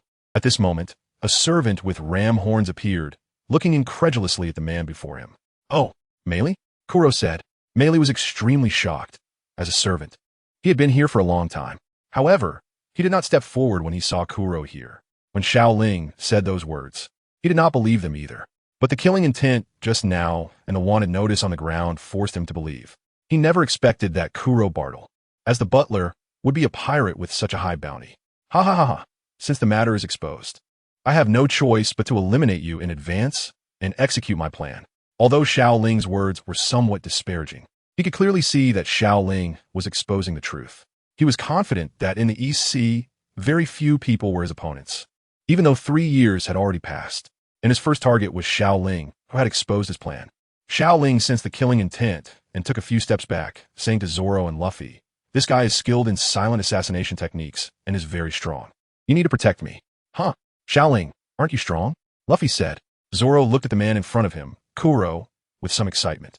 He had clearly felt the killing intent just now, and this guy was not weak. However, as the captain, this should be handled by his own captain.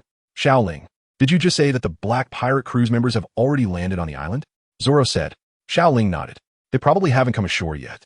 Zoro nodded and said, in that case, let's leave this guy to Luffy and go deal with the Black Pirate Crew. As a strong warrior, He looked down on taking advantage of numbers. Xiao Ling immediately nodded. Then he grabbed Zoro and Usopp and started running wildly towards the outside. He didn't want to stay here for even a second longer. After all, the guy in front of him was more dangerous than the entire Black Pirate crew. Trying to run? Clow wanted to chase, but a man with a straw hat had already blocked his way. Luffy had an excited expression on his face and said, "My friends have handed you over to me. You can't leave here. TCH, just a cocky kid who just came out of his shell. Don't get too full of yourself." Meanwhile, Nami, watching Xiao Ling and the others leave, felt a bit scared. So she entered the villa, intending to protect Kaya. "Hey, I will definitely defeat you. I'm going to become the Pirate King. You brats messed up my plans." "Forget it. The plan will still go on. But you've angered me, and you must die here. Do you know what being the Pirate King represents?" Clow's tone was filled with barely concealed anger. At this moment, Clow's footsteps began to change and jump. In the blink of an eye puff, before Luffy could prepare, Clow appeared right in front of him, effortlessly leaving several cuts on Luffy's body with his weapon. Blood gushed out, and Luffy quickly retreated to put distance between him and Clow, his gaze fixed tightly on the man in front of him. "It hurts. What is going on?" Luffy looked incredulously at the man before him. He clearly hadn't seen Clow make a move, which showed how fast his opponent was. However, Luffy didn't just sit and wait to die. Rubber machine gun. Luffy's fists began to move faster, charging towards Clow like a machine gun. Spoon. Luffy was hit again, although his devil fruit ability allowed him to withstand blunt attacks. Such blades could easily hurt him. Clow disappeared once more, and this attack hit not only Luffy, but also Mary, who was present. "Damn it." Luffy gritted his teeth in pain, his gaze fixed tightly on Clow. "Haha." Clow laughed maniacally. "So what if my plan was exposed? It's just that I get to collect that fortune early." "Clabatel, stop it." Kaya shouted loudly. Her body was very weak, and with her shout, subsequent coughing sounds came from the second floor. Clow adjusted his glasses. "Miss Kaya, don't worry. Once I take care of him, you'll be next." In Kaya's eyes, Clow was no longer the gentleman, but a demon. Spoon. On the other side, Xiao Ling, Zoro, and Usopp kept running towards the shore. "Hey, Xiao Ling, is your guess accurate? Are there really pirates here?" Usopp asked cautiously. He never expected that he would actually witness a pirate invasion in his lifetime. Just after Usopp finished speaking, a strangely looking guy was walking towards the village in a strange posture. "Stop." Xiao Ling saw that man and shouted to the two running. Xiao Ling, what are you doing?" Usopp and Zoro shouted simultaneously. Xiao Ling looked back and pointed at the strange person, saying, "Did you notice that weird guy behind us?" The two nodded in unison, not understanding what Xiao Ling meant. Xiao Ling's voice was loud, and Zhang Gao also heard him. "What a strange guy." "I'm not strange at all. I'm a hypnotist." Zhang Gao slowly walked in front of Xiao Ling and the others. Xiao Ling smiled at Zhang Gao, then said to Zoro and Usopp, "He is one of the Black Pirate crew, previously a subordinate of Crocodile, and one of the people I mentioned." "Oh." Zoro and Usopp immediately became alert. Zhang Gao looked at Xiao Ling, surprised that someone in this village knew his identity. After all, he was a pirate with a bounty on his head. "Kid, do you know what you're talking about?" Zhang Gao said to Xiao Ling. "Your Captain Crocodile has already been defeated by us. I advise you to leave the village," Xiao Ling said, then hid behind Zoro and continued. "Do you see this person next to me? This is the famous pirate hunter Zoro from the East Sea. If you don't leave, he'll take care of you." Zhang Gao had been sailing on the sea, so he naturally knew about things on the sea. The identity of the pirate hunter Zoro was well known in the East Sea. Crocodile has actually been taken out. Zhang Gao was incredulous. How could that man be easily defeated? Impossible. Yes, he has already been dealt with. If you don't want to die, you should leave here. Usopp shouted loudly, but his nervousness was evident to everyone. This is bad. Xiao Ling thought about Usopp, this unreliable teammate. Sure enough, after seeing Usopp, Zango smiled and said to Xiao Ling, "You guys are lying." Indeed, Usopp was still too weak now, and his lying skills hadn't reached a certain level. "No, we don't need to lie to you. Zoro, take care of him," Xiao Ling ordered Zoro. "Why don't you do it yourself?" Zoro replied impatiently. Forget it, just leave it to me." Zoro had been with Xiao Ling for a while and had a rough understanding of his personality. The guy in front of him wasn't weak, otherwise, they wouldn't have been tied together for so long without any issues. However, this guy's courage was questionable, and his combat experience was likely very lacking. But Zango's strength wasn't strong, and he now recognized that the person in front of him was indeed the famous pirate hunter. So Zango said to Zoro, "Wait, I'm really just a hypnotist. I know where the pirates are. How about I lead you to them?"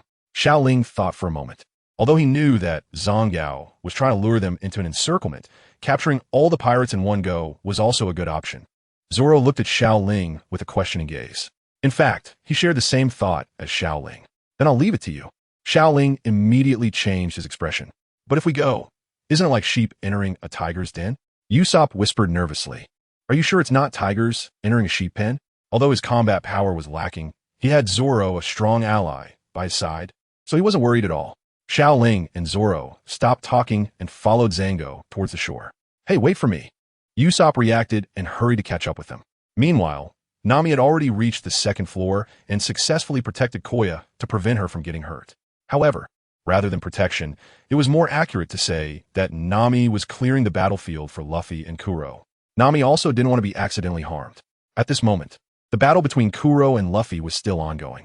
Although Luffy seemed to be taking much more damage than Kuro, it was known that Luffy had notoriously high health bar and even locked health. Through the fight, Kuro had already noticed that Luffy was extraordinary. I didn't expect you, kid, to not only be a devil fruit user, but also this strong, Kuro said. But so what? How will you handle what comes next? Spoon. Kuro then disappeared and appeared behind Luffy. But just as he thought his attack would crush Luffy, bang. Luffy's fist accurately struck Kuro's face. How is that possible? Kuro was knocked against the wall, looking incredulously at Luffy. Hee, I've roughly figured out your attack pattern, Luffy smiled, his eyes still shining with confidence. Don't joke around. My attacks are unbeatable, Spoon. Bang. Once again, Kuro was sent flying by Luffy's punch. This is impossible. Kuro felt a sense of danger from Luffy, wondering who this kid was to grow so much in such a short time. Who exactly are you? Luffy smiled and said, I'm Monkey D. Luffy, the man who will become the Pirate King. At that moment, Nami on the second floor looked at Luffy in disbelief, wondering what kind of person he was. Is this the ship of the Black Pirates? It looks pretty good. The massive pirate ship slowly approached the island, and Xiao Ling gazed at this even more shocking behemoth than in the anime, letting out a sigh. These pirates are really going to attack our village. Usopp looked ahead in disbelief. Although he wanted to protect the village, he felt an urge to run away. In the next moment, the members of the Black Pirates saw Zango and immediately all got off the ship. Zango also left Xiao Ling and the others and entered the ranks of the Black Pirates crew. And none of this was stopped by Xiao Ling and Zoro. Xiao Ling didn't dare to stop him. In Zoro's eyes, what does it matter if Zango has come? After all, they all have to solve it together. Pirate Hunter Zoro, were you to us? With so many of us, how can you be our opponent? Zango smiled, looking at the three in front of him, while at that moment, Usopp and Xiao Ling very tacitly hid behind Zoro. Zoro, take them out. Go on, take them out. Xiao Ling looked at Usopp beside him and couldn't help but think that as the Sniper King, he was indeed shameless enough to learn from him. Why are you copying my way of speaking? Aren't you the captain of 80 million people? Why do you need to rely on others? Xiao Ling deliberately provoked him. Upon hearing Xiao Ling's words, Usopp swallowed hard. My 80 million troops might have gotten lost, and now I'm just a lonely wanderer. Xiao Ling said seriously, you are the captain of an 80 million strong army. Can't you handle this little situation? Ding, sensing the host's emotional fluctuation, emotional value increased by 1. How could that be? As he spoke, Usopp leisurely walked over to Zoro's side and said to the people below, I, the great pirate Usopp, have 80 million subordinates. If you attack this village, you will die. 80 million, Zhang Yao exclaimed in surprise. Hey, Captain, the other side is obviously a liar. Let's go. A crew member said. This little trick is no match for Zoro's intimidation. At this moment, all the pirates drew their weapons, brandishing curved swords in their hands. Xiao Ling, prepare for battle. It seems this group of guys isn't very strong, Zoro said as he took out 3 swords and addressed Xiao Ling. Xiao Ling swallowed hard. Am I going up too? Ding, sensing the host's emotional fluctuation, emotional value 6. Xiao Ling, you're a pirate and you're going to be the vice captain. So this won't do, Zoro said. Ding, sensing the host's emotional fluctuation, emotional value 66. What the hell? Zoro actually acknowledged my position as vice captain. Is this even scientific? Vice captain. Xiao Ling suppressed his inner excitement and summoned the grass-cutting sword. Xiao Ling, where did you keep this sword? Zoro asked curiously. Oh, this is my special ability. Xiao Ling didn't mention the existence of the system, as it was too mystical. Zoro nodded and didn't pursue the matter further. Everyone has their own secrets. However, what Zoro didn't know was that he had almost no secrets in front of Xiao Ling. At that moment, Xiao Ling suddenly wanted to test the practical abilities of the 3 bodies technique. Xiao Ling is now familiar with the three-body technique, and it is firmly etched in his mind. He began to form seals. Damn it, he clearly knows how to form his seals, but why is it so difficult? Xiao Ling's hand seals were a bit clumsy, starting to form them one by one. This action, Usopp looked at Xiao Ling's movements, somewhat incredulous. Could it be that you're a ninja? Usopp and Zoro said simultaneously. For ninjas, that's the romance of men. They couldn't possibly not know. Ding, sensing the host's emotional fluctuations. Emotion value increased by 6. Oof, you didn't guess wrong, now watch me. Xiao Ling's chakra began to circulate within his body. Shadow Kron technique. Bang! An identical Xiao Ling appeared beside him. Fortunately, although the system didn't increase my speed in forming seals, I won't make mistakes with these ninjutsu. Ah, so amazing. Usopp's eyes seemed to sparkle with admiration as he looked at Xiao Ling. At this moment, the pirates below had already charged over. Xiao Ling, go for it. You're a ninja, Usopp said. Zoro also cast a glance. He wanted to see the fighting style of a ninja. Ding, sensing the host's emotional fluctuations. Emotion value increased by 6. I just learned this. I don't know how to fight yet, Xiao Ling said, feeling a bit timid. What a joke. What combat power does my most basic ninjutsu have? TCH, you're just too scared to go up, so timid, Usopp said. This time, Xiao Ling didn't retort. After all, if things went wrong, he just needed to keep his life. Just wait a bit longer. I'll get stronger.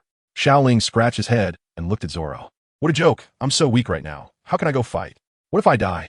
In the end, Zoro helplessly shook his head and walked to the front. Xiao Ling calmed himself down. He didn't feel embarrassed about it, so he took a few steps back. However, Usopp was different for Xiao Ling. Although he was also scared, he had things behind him that he needed to protect. So he mustered his courage and stepped forward to fight the pirates. Unexpectedly, Usopp was so brave. Should I also contribute to the pirate crew? Xiao Ling's heart was complicated at this moment. If this continued, he would be holding them back. At that moment, 2 lucky ones had managed to break through Zoro's defense and charged towards Xiao Ling. Haha. There's a little girl here. She doesn't look too strong. Let's take care of her first, one of the pirates said excitedly upon seeing Xiao Ling. They definitely didn't want to fight the pirate hunter. That guy was simply inhuman. What's going on? Xiao Ling glanced at Zoro, and Zoro gave Xiao Ling a look. Damn, I feel like Zoro is doing this on purpose. How annoying. No, I must defeat these 2 guys. Xiao Ling looked at the 2 pirates, his gaze becoming resolute. He couldn't be timid any longer. But can my small frame really take on these 2 over 2-meter tall brutes? Why did Sora send 2 such people over? Ooh, haha, little girl. Are you scared of tears by me? Don't worry, I'll make it quick for you, one of the pirates said excitedly. Damn it, your whole family is the little girl. Xiao Ling once again brandished his Kusanagi sword and charged the pirates. However, the 2 pirates did not take Xiao Ling seriously. At that moment, one of the pirates clenched his fist, and with his rich combat experience, he dodged Xiao Ling's attack and then punched Xiao Ling in the abdomen, sending him flying. Bang! Xiao Ling turned into a puff of smoke, and another Xiao Ling appeared behind the pirate. Hey, take this sword. In the world of One Piece, the Kusanagi sword is also considered a top-tier weapon, slicing through iron like mud. The Kusanagi sword effortlessly cut through a pirate's muscle, blood gushing out continuously. At the same time, Xiao Ling also felt a sense of dizziness. Damn it, I won't faint at the sight of blood, will I? However, he knew he couldn't relax at this moment and immediately slashed out again. Damn it, the pirate, feeling the pain, saw Xiao Ling's second sword coming and frowned tightly, then quickly dodged his attack. Little girl, you've angered me. At that moment, both pirates threw punches, hitting Xiao Ling in the abdomen. Bang! This time, Xiao Ling was truly sent flying. What's going on? It doesn't seem to hurt that much. Could it be that the soft skill of the character card has a significant damage reduction effect? Xiao Ling crashed heavily into the rocks, feeling an even stronger sense of dizziness, but not much pain. The 2 pirates exchanged glances and decided to quickly deal with this person who had strange methods. This sword is really a good thing. It easily cut through my skin. Once we kill her, this sword will belong to me, one pirate said. Haha, alright, let's deal with her quickly. No need to delay. At that moment, the 2 pirates simultaneously approached Xiao Ling. Damn it. Xiao Ling watched as 2 pirates approached. His body began to tremble. Xiao Ling, you can't be like this. You need to stay calm. System, how strong are these 2? Ding, system detection. The combat power of the 2 pirates is sea level. They are weak. Damn, I can't be defeated by 2 weaklings. At this moment, the pirates had already arrived in front of Xiao Ling. The pirate, accustomed to licking blood from the tip of his knife, didn't hesitate and directly swung his knife at Xiao Ling. Bang. What? The pirate's knife fell, but instead of blood splattering as expected, it struck heavily against the stone. What is going on? The tall pirate scratched his head in surprise. Where did that guy go? At this moment, Xiao Ling had already appeared behind the pirate, with a layer of subtle energy swirling around the Kusanagi sword. Watch out, the other pirate warned. Too late. At this time, Xiao Ling swung the Kusanagi sword. The blade covered in chakra became incredibly sharp. Puff. This time, Xiao Ling didn't slash but pierced. The Kusanagi sword accurately stabbed into the pirate's heart. Blood instantly sprayed onto Xiao Ling's face. No. The pirate, whose heart was pierced, widened his eyes and unwillingly turned to look at Xiao Ling. At this moment, Xiao Ling did not retract his sword. As the pirate collapsed, he also slumped to the ground. Damn, did I just kill someone? Xiao Ling found it hard to believe. How could someone who had received a good education witness such a scene? He usually felt it was too cruel to kill a chicken. How could he possibly kill a person? At that moment, his mind was blank, while another pirate, seeing his best companion killed on their ship, immediately had bloodshot eyes. Damn it, you should die too. The pirate raised his knife and charged at Xiao Ling, who was sitting on the ground, unable to move. Xiao Ling was unaware of his own danger, lost in the act of killing. Thud! In the next moment, blood sprayed again, but it wasn't Xiao Ling's blood. It was that of the pirate. Hey, Xiao Ling, pull yourself together. At that moment, Zoro appeared beside Xiao Ling and defeated the pirate with a single strike. He hadn't expected Xiao Ling to be so dazed by the act of killing. You're going to be a pirate.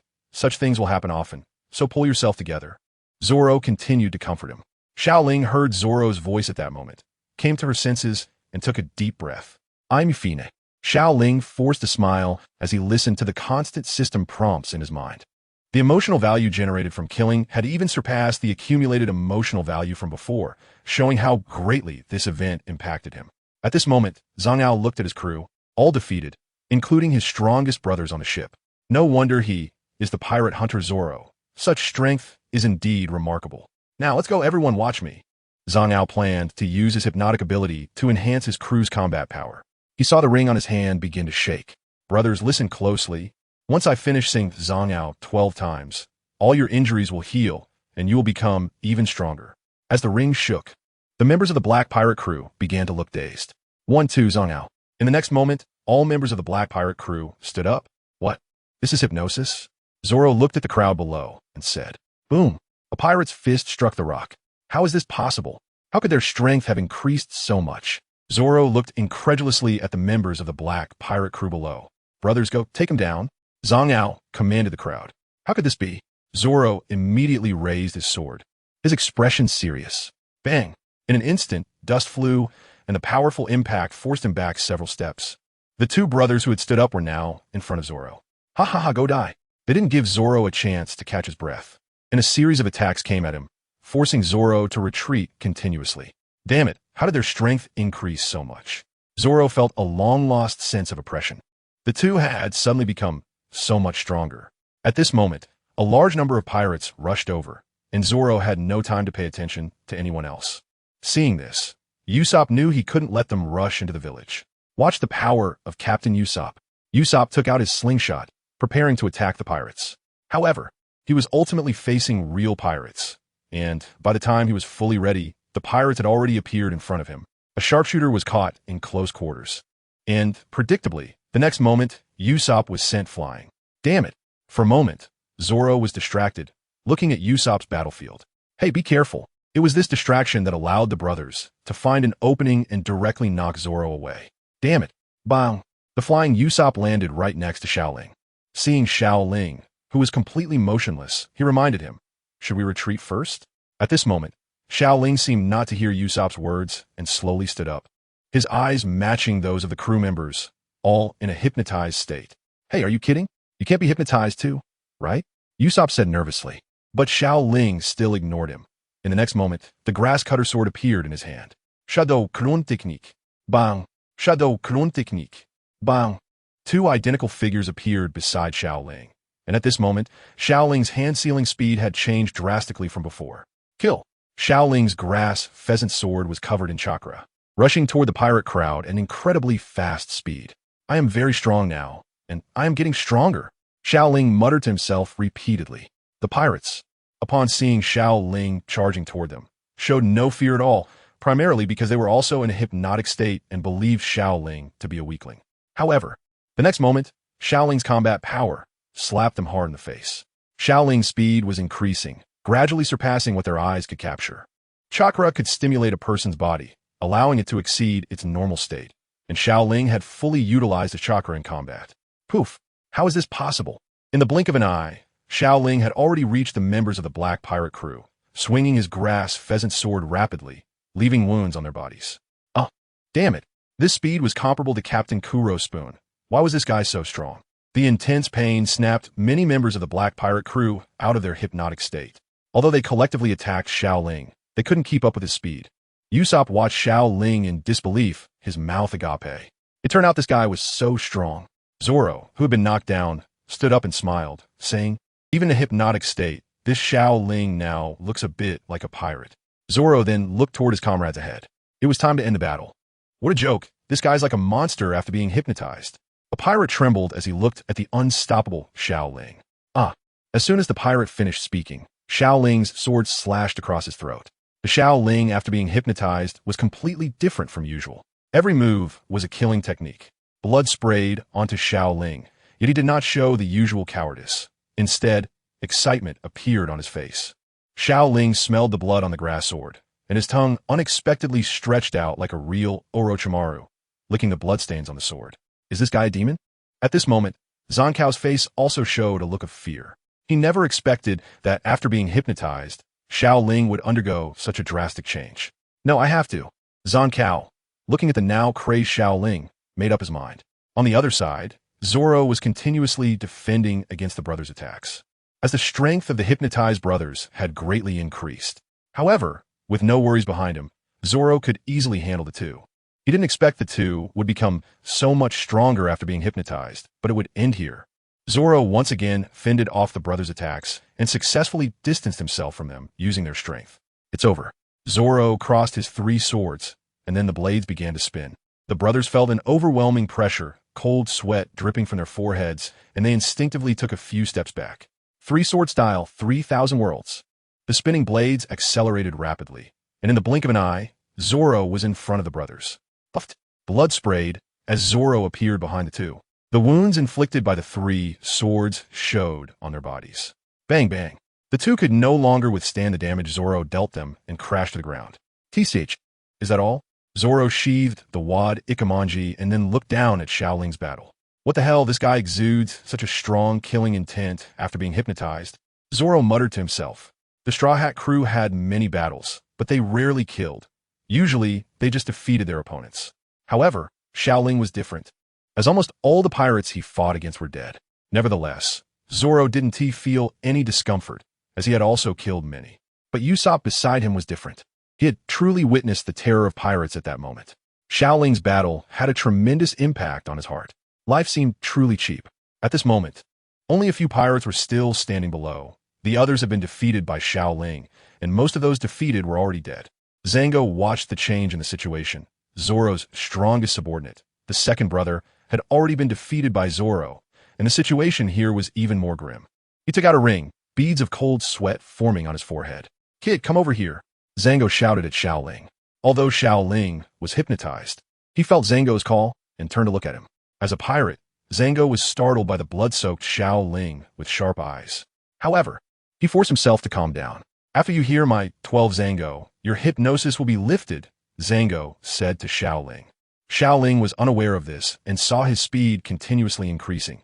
The Kusanagi sword aimed at Zango's heart, about to reach him. Just when the Kusanagi sword was half a meter away from Zango, the ring in Zango's hand began to spin, and his incantation finally concluded. 1-2 Zango. The lifted hypnosis caused Xiao Ling to immediately stop moving, with the Kusanagi sword just 1 centimeter from Zango. Seeing that Xiao Ling's hypnosis had ended, Zango breathed a sigh of relief. This guy has such strong power, I miscalculated. Zango moved his feet, distancing himself from the edge of Xiao Ling's sword. Bang! After Zango moved away, Xiao Ling's body could no longer hold up and collapsed to the ground. After Xiao Ling fell to the ground, Zango looked around. His crew was either injured or dead, and there were hardly any combatants left. At this moment, Zoro was slowly walking towards him.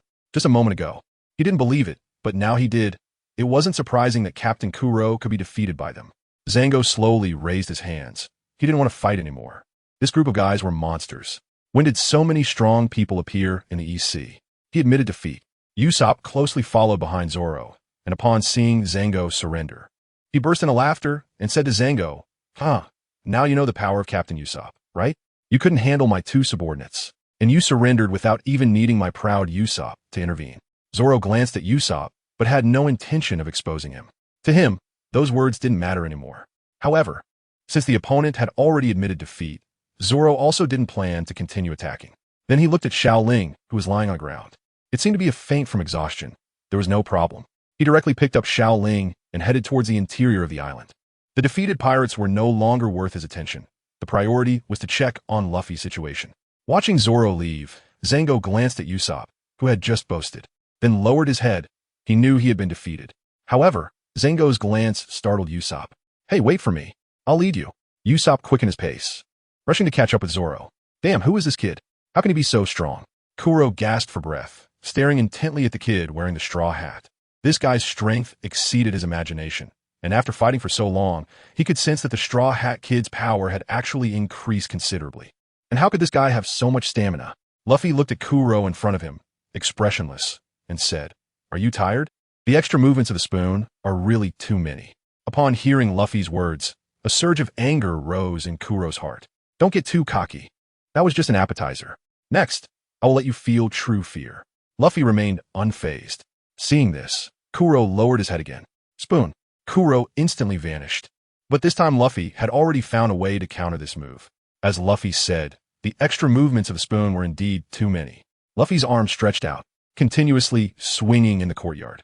Got you. Luffy smiled, having caught Kuro's ankle. Immediately, Luffy's other arm also stretched out. In the next moment, Luffy wrapped his body around Kuro. Damn it. Kuro struggled continuously, but Luffy remained unfazed, tightly binding him. Next, let's completely shatter your 3-year plan. At this moment, Luffy's neck continued to stretch. Damn, my plan cannot fail. Kuro didn't give up. His claws began to shake, intending to attack Luffy. Rubber bell. Luffy's elongated neck quickly came down, crashing heavily into Kuro's face. Bang! At such close range, Kuro couldn't dodge at all, and this move hit him squarely in the face. Kuro's eyes rolled back, and with a thud, he fell to the ground. Seeing Kuro defeated, Nami and Kaya on the second floor breathed a sigh of relief. The tense atmosphere had dissipated. Luffy looked at Kuro lying on the ground and slowly said, How could I lose to a pirate who abandoned his name and fled from the sea? Captain Usopp. Usopp turned around and saw 3 kids rushing towards him eagerly. Seeing this, Usopp turned back to Zoro and said, The village is just ahead. You guys go back first. Zoro nodded and continued running forward, while Usopp stopped and asked the 3, Where did you go just now? The 3 kids didn't answer his question at first, but instead said, Captain Usopp is so amazing. He really defeated the pirate. It turned out that after Xiao Ling and the others left, they followed along. However, they arrived just as the battle ended, just in time to hear Usopp's last words. Usopp's final declaration deeply stimulated their hearts. It turned out that Captain Usopp really wasn't lying. He was truly amazing? Usopp looked at the 3, unsure of what they had seen. Captain, let's tell the villagers about this, so they know you weren't lying and that you protected the village. Usopp thought for a moment, but in the end, he calmly shook his head and said to the 3, There's no need to tell them about this. Let's pretend this never happened. After all, even if I told them, they just think I'm a liar. At this moment, Usopp also made a decision in his heart. Why? The 3 kids were puzzled. This was a great opportunity for redemption. They hated it when the villagers looked down on their captain. Usopp shook his head and said, In this remote village, if this situation hadn't occurred, no one would have attacked. Letting this village remain stable is better for all of us. At this moment, in the eyes of the 3 kids, Usopp's figure grew tall once more. On the other side, when Zoro returned to the villa with Xiao Ling, Luffy's battle had already ended, and he was lying on the ground, gasping for breath. At that moment, Nami was kneeling beside Luffy. Even you, after such injuries, must have reached your limit, right? Nami said to Luffy. Luffy didn't answer Nami's question, staring intently at the sky. Nami then continued to ask, I'm curious. Why were you so angry just now? Finally, Luffy turned his head to look at Nami and said, I felt his actions were wrong. His plan even involved killing his own companions. Companions shouldn't be like that. Upon hearing Luffy's words, Nami was slightly taken aback. This is piracy. For a pirate, Kuro's actions are the norm, right?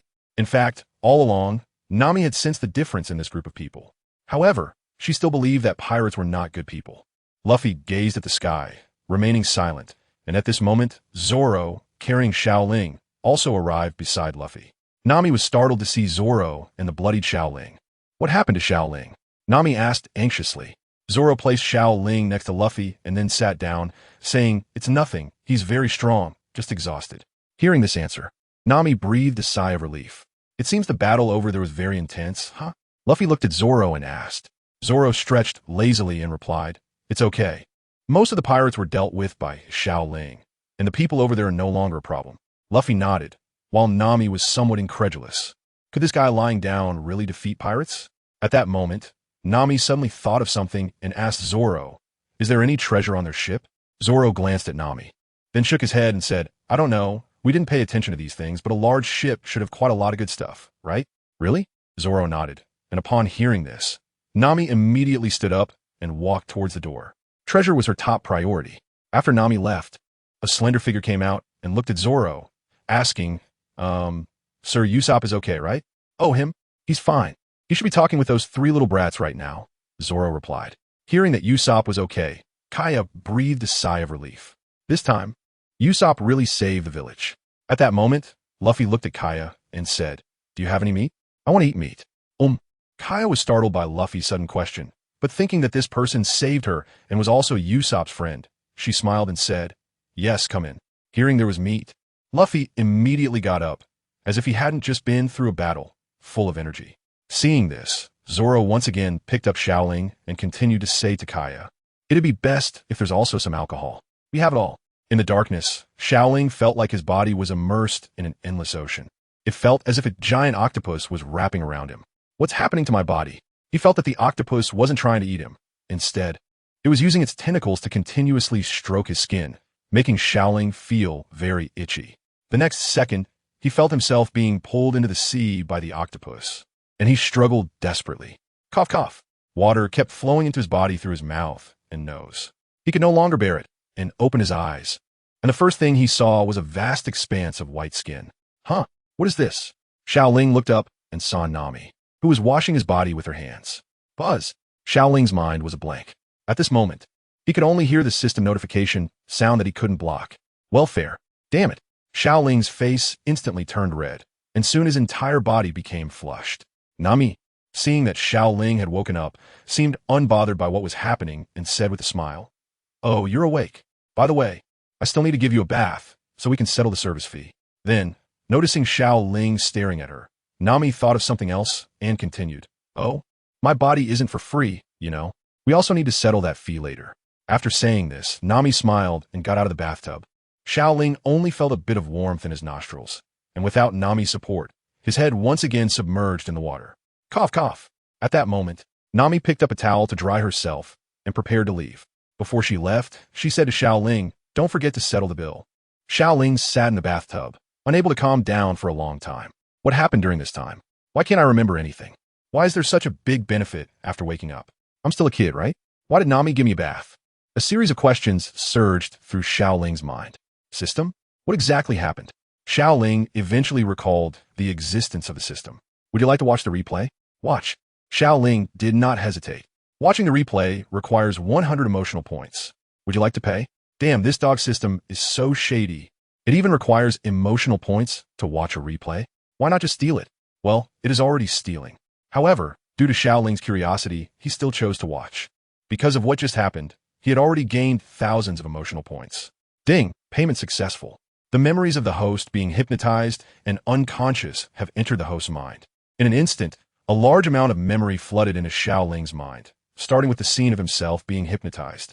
I was so amazing. How come I didn't know? Xiao Ling was shocked by her performance after being hypnotized. If she could be that fierce normally, it would be great.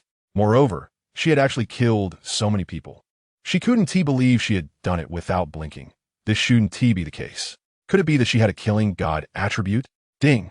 Sensing the host's emotional fluctuations, emotional value increased by 100. Wow. Nami actually took the initiative to give me a bath, and she even observed me. How embarrassing I was seen. Ding. Sensing the host's emotional fluctuations, emotional value increased by 100. It's so hard for me. The system felt a bit depressed seeing the emotional value Xiao Ling gained, as if it had been sheared. Captain Usopp, have you really made up your mind? Usopp and three little friends stood in what they called their secret base, and Usopp looked like he was about to break down. The three little friends had tears streaming down their faces. These were tears of reluctance. Yes, I have made up my mind. I really want to become a pirate, to truly go on an adventure. The only reason is that the pirate flag is calling me. I want to be a brave warrior of the sea, Usopp said firmly and passionately. In the end, amidst the tears, Usopp and the three little friends bid their final farewell. Meanwhile, on the other side, Xiao Ling and Luffy were in the restaurant. The food on the table had already been cleaned up by Luffy. Seeing that they had almost finished eating, Zoro spoke up first. It's all gone. We should be leaving now, right? Nami and Luffy nodded simultaneously, as they had plans to set off. At this moment, Xiao Ling rested his chin on his hand, knowing that Kaya should be coming over now. Sure enough, as they prepared to leave, Kaya, dressed formally, pushed open the restaurant door. So you guys are here, Kaya said while walking towards Luffy and the others. Miss, Luffy greeted her. Your illness is better? Is it okay not to lie down? Nami said in surprise, looking at Kaya's outfit. At this moment, Kaya came to their side, and Xiao Ling looked at this gentle and beautiful girl, truly amazed. Such a girl was really a catch for Usopp. Xiao Ling felt a bit regretful inside. However, there probably wouldn't be any romance in One Piece for a while. He didn't know how their story would end, but it should be beautiful, right? Kaya smiled gently at them and said, My illness was caused by the loss of my parents, which left me feeling down. Over the past year, I have been encouraged a lot by Usopp, and I can't lie down and act spoiled anymore. Thank you all for your care during this time. The others shook their heads, and Xiao Ling said, It's no problem. Kaya continued, I have prepared a gift for you as my thanks. And it's also a token of my appreciation. You must accept it. Here it comes, the merry-go. Xiao Ling felt a little excited inside. A gift? Luffy said curiously, but they didn't refuse. Kaya nodded and said, Please follow me. The group stood up and followed Kaya outside. This meal was not a free meal because Kaya had already covered the food expenses for them during these days. By the coast, Luffy and the others looked at the enormous vessel in front of them with excitement. A light sailing ship, Nami said. Xiao Ling looked at this future companion that would accompany the Straw Hat crew through the first part of their journey, feeling a bit excited inside. Luffy looked at the sailing ship, his eyes sparkling, and exclaimed, Can we really accept it? Kaya nodded and said, Please do accept it. At this moment, Kaya's servant Mary introduced the ship to them. Although this ship is a bit old-fashioned, I designed it myself. It is a light and fast sailing ship using a triangular sail for the rear mast and a central rudder at the stern. It is called the Going Merry. So amazing, Luffy shouted loudly. Xiao Ling was the first to arrive in front of the Merry and touched its hull. This is the Merry, and from now on, it will be my ship. Xiao Ling smiled, having come to terms with his situation. Since he was already in this world, he should explore it and leave his mark. System, do you have a camera? Yes, this system has everything. Immediately, the system store appeared, showcasing various cameras at different prices in front of Xiao Ling. The prices of the cameras are surprisingly cheap, Xiao Ling said. Items that 1T change this world naturally aren't expensive. The most expensive camera was only 300 emotional points, and Xiao Ling didn't hesitate to buy it. Next, as he looked at the camera's description, Xiao Ling fell into deep thought. A Dacia brand phone from the 22nd century with billions of pixels. What the heck? A phone? I just didn't check the product description because it was cheap, but what is this phone? Isn't a stumbling block on my path? In the 22nd century, phones and cameras are integrated. And after the 22nd century, there won't be a separate camera product, so this product is the highest grade. All right then. Suddenly, Xiao Ling thought of something and asked, System, since you claim to have everything, can you get me an aircraft carrier? Ding, searching for an aircraft carrier. In the next moment, an aircraft carrier appeared before Xiao Ling, but had a gray mark. System, why is it gray? Can't I buy it? Because the host and system permissions are too low, and the interference from the worlds will restrict you. The card store can be fully opened, but the multiverse store only allows purchases of items within 300 emotional points. Garbage system, blaming the host for having low permissions. Other systems let their hosts level up while lying down. Then, looking at the high prices in the card store, Xiao Ling sighed. From now on, I'll be a photographer for the Straw Hat crew, personally documenting every detail of the Straw Hat Pirates and my journey in this world. Xiao Ling took out his phone, opened the camera function, and pressed the button to take a picture of the Mary. This was his first photo in this world. Seeing Xiao Ling's action, Nami curiously walked over. What is this? Nami asked with curiosity. At that moment, Xiao Ling showed the photo on his phone to Nami and said, "This is a camera used for taking pictures. I plan to record every detail of our adventures, as well as every place I visit in the future. If I have the chance, I want to record everywhere in the world." As he spoke, Xiao Ling took several pictures of Nami, Luffy, Zoro, Kaya, and himself. "Xiao Ling, take more pictures of me. Why do the people in this camera look so good?" Nami said excitedly. "Sure." Xiao Ling watched as Nami constantly changed her poses and pressed the button repeatedly. Indeed, no woman could resist the allure of beauty enhancement, not even the already stunning Miss Nami. At that moment, Zoro and Luffy also approached, with stars popping up in Luffy's eyes. "So cool. Xiao Ling, take a few more pictures of me." Just as Xiao Ling was about to take a picture of Luffy, Usopp came rolling down the small path leading to the shore, carrying a huge bundle. Help!" Usopp's shout drew everyone's attention. "Usopp!" Kaya exclaimed, covering her mouth in surprise. At that moment, Luffy and Zoro moved forward, with Zoro saying, "We need to stop him, or he'll crash into our ship." Luffy nodded, and then both of them simultaneously extended their feet, while Xiao Ling also picked up his phone. Bang! Click! A photo of Usopp getting kicked in the face by both Zoro and Luffy was saved on Xiao Ling's phone. And finally, Usopp came to a stop. He then looked around and glanced at the Mary. The huge bundle behind him was very eye-catching. "Usopp, are you really determined to become a pirate?" Kaya asked. Usopp looked at Kaya, nodded, and said, "Yes, before my resolve wavers. I want to set sail. You mustn't try to persuade me, or I might change my mind." Kaya shook her head, saying, "I won't." Meanwhile, Nami had finished learning how to operate the ship, and the Straw Hat crew was waiting on board. In fact, in Luffy and Zoro's eyes, Usopp would definitely set sail with them. "Kaya, when I come back, I will tell you about my adventures. At that time, I won't be lying. It will be my real experiences. You must take care," Usopp said. Kaya smiled and nodded. Usopp then looked at Luffy, Xiao Ling, and the others, saying, "You all take care as well." Luffy tilted his head and asked why. Usopp sweated and said to Luffy with a serious face, "Because I'm going to set sail to become a pirate too, and we'll meet on the sea in the future." At that moment, he was waiting for a response, but his proud identity made it hard for him to speak up. Luffy then said, "What are you talking about? Aren't we already partners?" Usopp was shocked and felt very excited. Xiao Ling then said to Usopp, "Usopp, what are you waiting for? Hurry up and come aboard. We are setting sail." The others laughed at Usopp, and at that moment, Usopp jumped up with a teary smile, excitedly saying to Luffy, "Captain." In the blink of an eye, his pretentious pride began to take over again. "I'll be the captain." Click, click. On the endless sea, taking photos and practicing seal formations became Xiao Ling's fun. At this moment, he was either taking pictures or practicing seals. After a period of continuous practice, he had already improved his speed in completing seals in a short time. It's a pity there's no network signal here, otherwise he could have spent some time playing on his phone. The phone without a signal had completely become a camera for Xiao Ling. The process of sailing was quite boring. After taking a few photos, Xiao Ling sat cross-legged. At this time, Usopp was still there, directing his own captain fantasies. Zoro was snoring away. Nami was studying the navigation chart, and Luffy. Luffy? Xiao Ling saw Luffy drawing something and walked over to see his work. "Luffy, is this our pirate flag?" Xiao Ling asked. Luffy, upon seeing Xiao Ling, flashed his signature smile and picked up his creation, saying to everyone, "It's done. How about this as our pirate flag?" Hearing Luffy's call, Zoro and the others gathered around. Xiao Ling looked at Luffy's work and couldn't help but smile.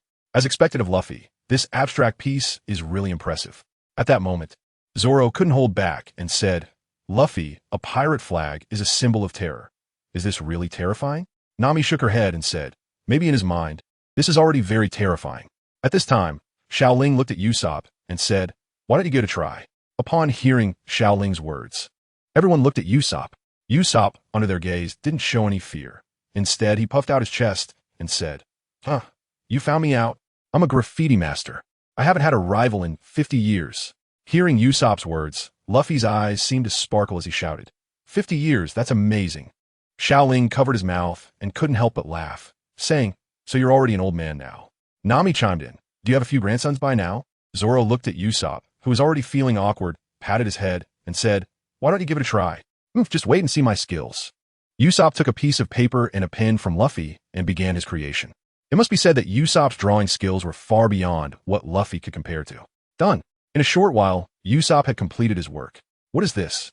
I wanted a pirate flag. Not your self-portrait, Luffy said. At this moment, everyone shook their heads, and seeing their work belittled, Usopp lowered his head and started creating again. After a quarter of an hour, the flag of the Straw Hat Pirates was finally determined. Oskinga Vetting Ostrohot. Everyone was very satisfied with this work, especially Luffy. As expected of Usopp, he's really amazing. I love this work so much, Luffy said with a smile. Haha, I am a master painter, not just bragging with you guys. Luffy nodded and pointed upwards to Usopp, saying, let's also graffiti this symbol on that place. Everyone looked at the sail at the same time. They all nodded, and at that moment, Xiao Ling also took out a camera to start recording the birth of the Straw Hat Pirates flag. Ding! Sensing the host's emotional fluctuation, emotional value increased by 6. After finishing the graffiti on the flag, everyone was panting with exhaustion, but looking at the symbol above, they all smiled. At that moment, they had their own flag.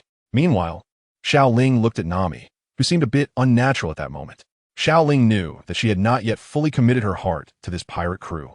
However, the fishmen in the village where Nami was located were quite powerful, and she needed to accelerate her growth and strength. Otherwise, not only would she be unable to help, but she might also become a burden. Right now, Xiao Ling felt that if she were to battle Usopp, she couldn't guarantee a complete victory. The first reason was that people in this world had strong physiques, and Xiao Ling wasn't sure if her own physique could match his. After all, Usopp had fallen from a cliff and emerged nearly unscathed. The second reason was that Usopp had experience in sniping, while Xiao Ling had no combat experience at all. She was completely useless. Ding! Sensing the host's emotional fluctuations, emotion value increased by 1. Xiao Ling opened the system interface.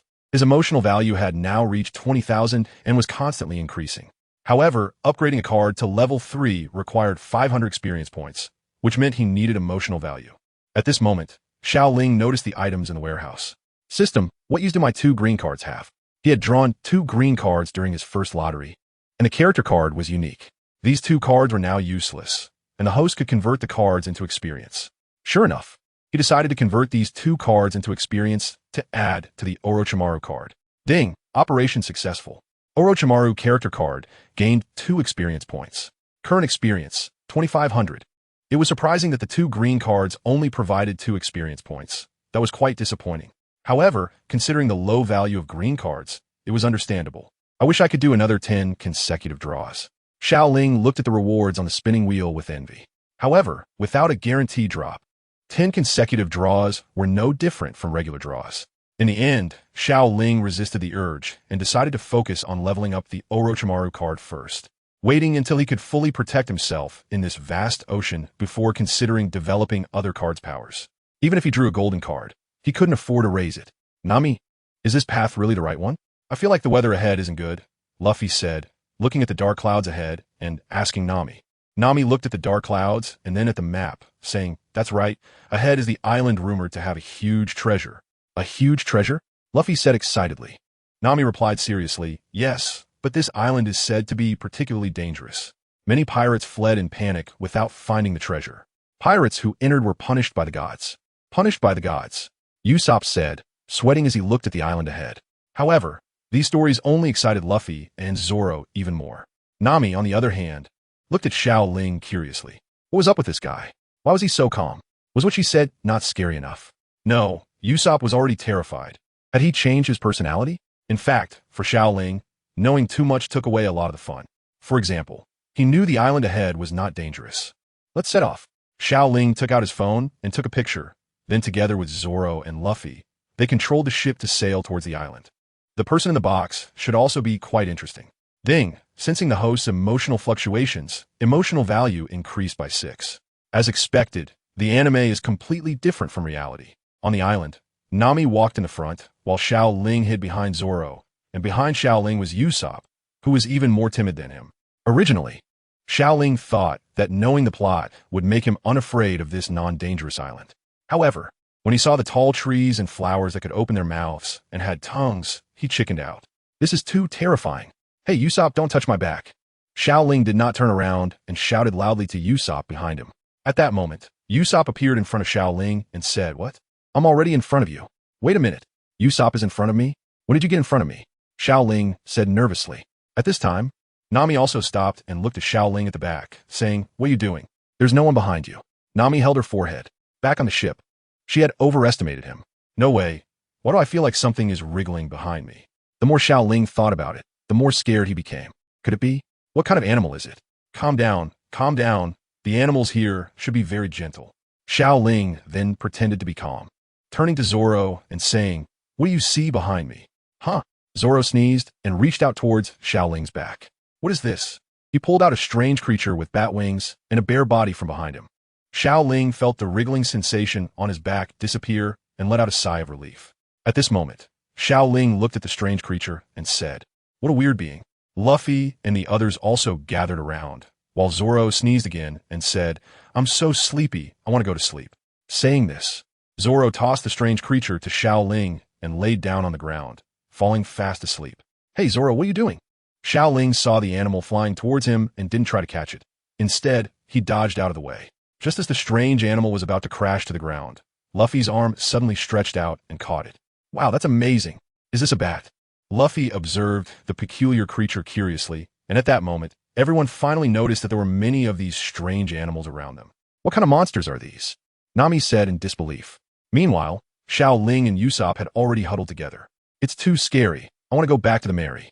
Usopp cried out. Yeah. Xiao Ling responded in agreement. Nami touched her forehead and looked at the two of them. "Hey, are you two still men?" Upon hearing Nami's taunt, Usopp pushed Xiao Ling away. "What are you talking about? I'm a brave warrior of the sea."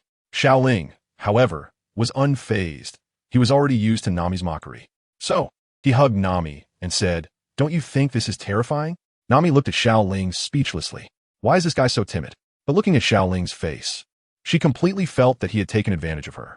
And Xiao Ling was indeed scared, not realizing the fragrance in front of his face. All right, Luffy is here." After all, Nami said gently. Just then, a voice suddenly echoed from the sky, reverberating from all directions. "Get out." Luffy looked up at the sky and shouted, "Who is it? Get out."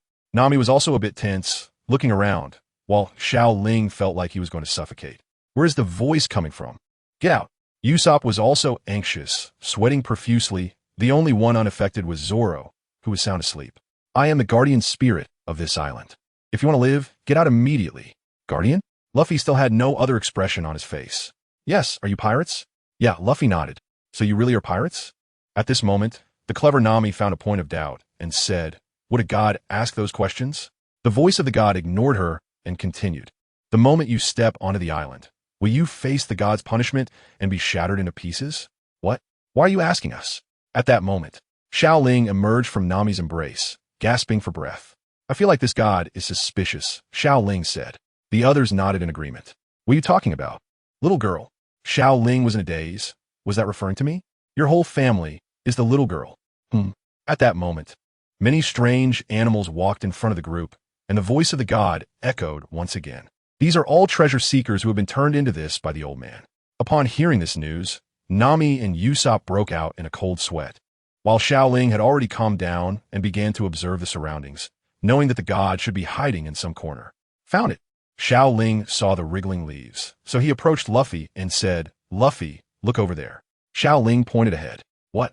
Luffy replied, "If I'm not mistaken, that thing should be what they call a god," Xiao Ling said. His voice was loud enough for everyone around to hear, and Nami and Usopp also came over. Luffy immediately understood Xiao Ling's meaning and smiled. The next moment, his arms began to stretch. The so-called god, who had been watching Xiao Ling and the others, was so startled by Luffy's extending arms that it forgot about the trap button and jumped up in fright. What kind of monster is this? With this action, everyone saw the true form of the god. It turned out to be a treasure chest.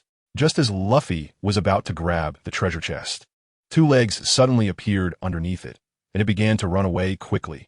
"What the heck? A running treasure chest!" Luffy exclaimed. At this moment, Xiao Ling shouted to Luffy, "Luffy, catch it quickly. Don't let the treasure get away." Upon hearing the word treasure, Nami's eyes sparkled with countless stars as she shouted at Luffy, "Hurry up. Hurry up. Hee okay." Luffy immediately ran over to chase the treasure chest. However, because the person inside the chest was familiar with the island, Luffy couldn't catch up for a moment. At this time, Luffy decided to use his devil fruit ability. He stretched out his arm to grab the treasure chest, with a cliff ahead of him. Got it. Luffy just smiled when a strong rebound force kicked in, sending his body flying toward the treasure chest. But he showed no fear, still wearing a big smile on his face. "Ha, this is so fun." On the cliff, Nami was bandaging Cayman's wounds. while Usopp took out a cup, poured himself a cup of hot water, and leisurely took a sip. Xiao Ling walked up to Usopp and said, "Give me a cup too." Huh? Before Usopp could react, Xiao Ling took the cup and had a sip. "Comfortable, you really know how to enjoy it, Usopp," Xiao Ling said. Just as Xiao Ling finished his remark, the cup in his hand was suddenly taken away. Huh? Xiao Ling looked up and saw Zoro sitting on a nearby rock, drinking from a cup. "You really know how to enjoy yourself," Zoro said nonchalantly. "What joke? You can even fall asleep in a situation like this. Is there anyone better than you?" Xiao Ling laughed. At that moment, Zoro opened his eyes and looked ahead, startled by what was inside the box. "What is this thing? Is it a sun from the box?" Zoro exclaimed.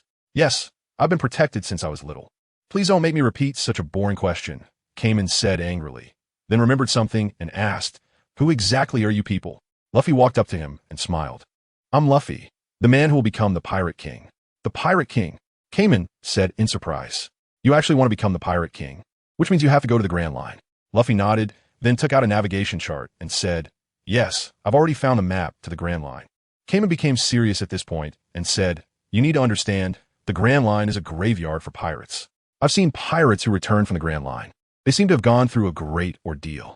The Great Pirate Era has already lasted for 20 years, and One Piece has long become a legend. You'd better not go there." Meanwhile, Luffy remained unfazed, and Xiao Ling chimed in, "Mr. Kamen, you shouldn't try to persuade our captain. Once he has made up his mind, it is impossible to change it." At that moment, Nami said, "What are you talking about? Even if we go to the Grand Line, it will definitely be to hunt for treasure and then make a quick getaway." Luffy also dismissed it, saying to everyone, "I will definitely find One Piece because I've always had good luck." Xiao Ling couldn't help but smile at the confident Luffy. No wonder he's the child of destiny.